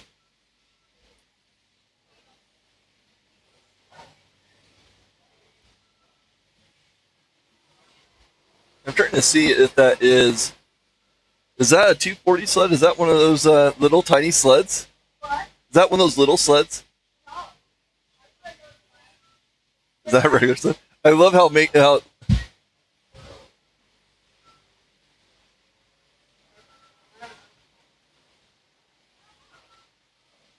I guess we'll find out.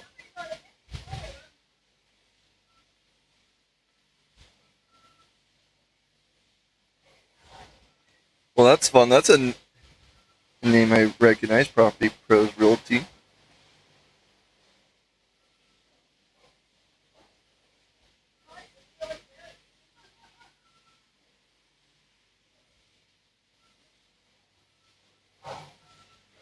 I love going through these comments. Really love seeing where you guys are watching from.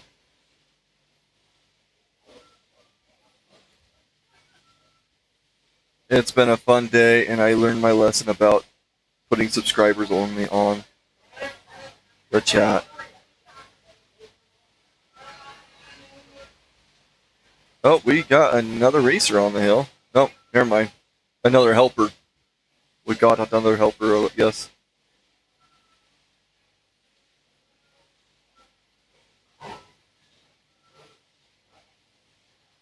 Okay, can you zoom in there, Tammy? Thank you. What?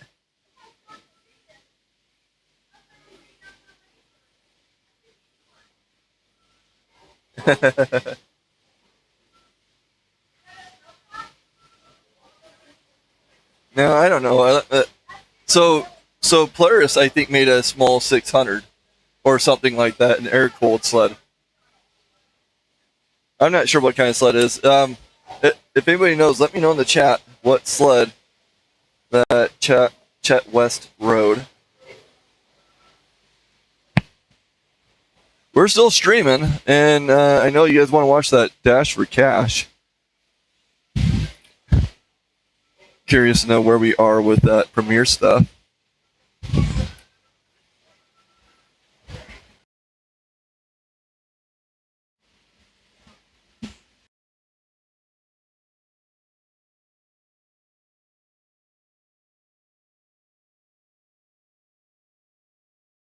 Okay, looks like we got our next racer on the hill.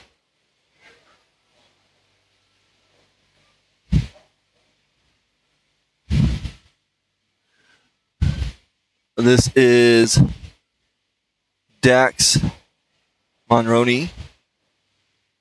And it says we're on a local stock. Oh, man, I was looking elsewhere and missed it, so I guess we're going to just watch a replay.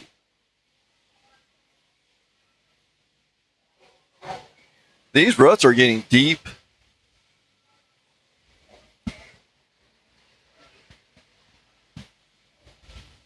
So he's going up. A little bit of a wheelie, but oh, he slipped out. You can see he had that nice ridge, but as soon as that track comes over, it slides right out.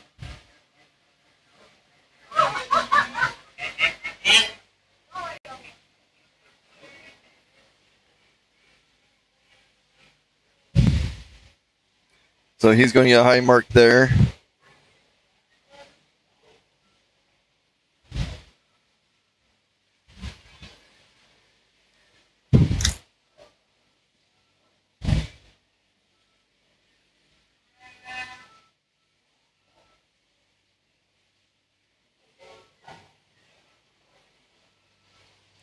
Yeah, I don't see Dax's name on here.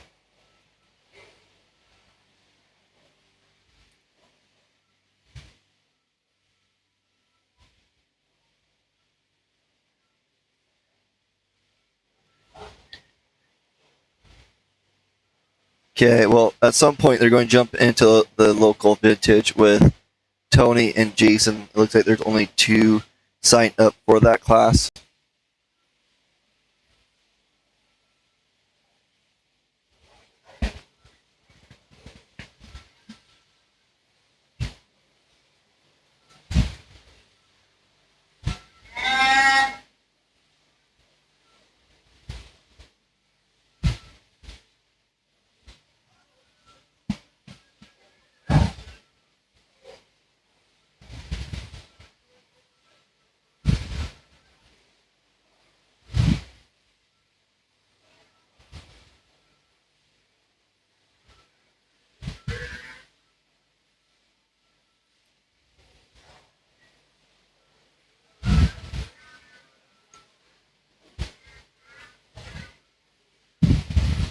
Appreciate the comments. Keep that coming. Love hearing from you guys. If anybody know what Est was writing, I'd like to hear what kind of sled that was. We have our first local vintage, Tony on the hill. And Tony's running into a little bit of difficulties. Same spot. Those ruts are terrible. You have this worm, and if you get kicked out of that worm, you can see how it really messes with you. It doesn't look like he pulled, so he's still going. He's chewing up that ground. Running one of those sleds back in the day when it was oh so cool to take your top off.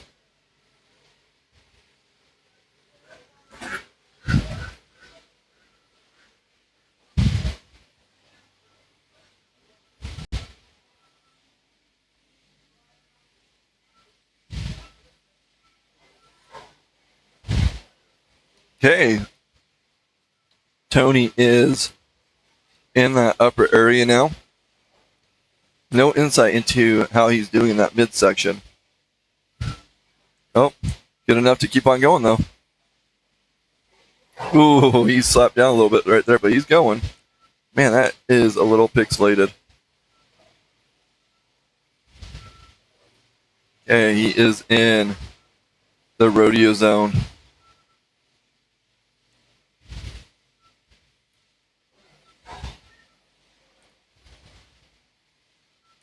And that sun is setting and it is getting dark.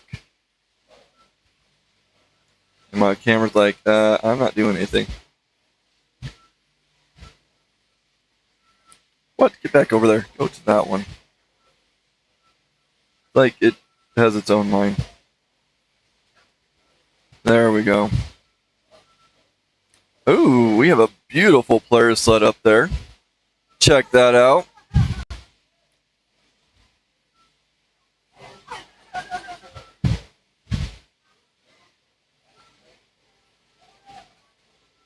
Let's see what racer is right there. The man, the myth, the legend, Keith Curtis, number 711, is blocking our view. Man. We might have to get Jake to kick him off the hill. And you can see the finish line over there. I'm just going to make them feel awkward by pointing the camera at them. Let's see if they pick this up. Look at that, all that excitement.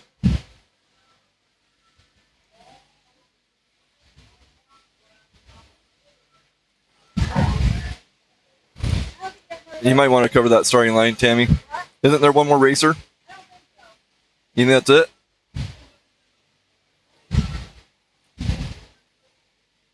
Yeah, we're just going to put them right on the face there.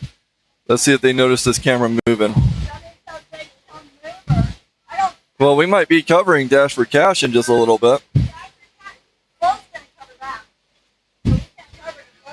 Well, then it's not pro race. It's not pro race I know of. I don't know. Okay, Tammy puts out a good point. We do not want to piss off our friendly flow team. They are wonderful people. They cover the red lane, and they do a pretty good job. So, anyways, I guess we're going to be wrapping up. Tammy's kicking me off the mic. We will see you next year. We really appreciate you guys hanging out with us today. And look at that wonderful group of people. See you next time.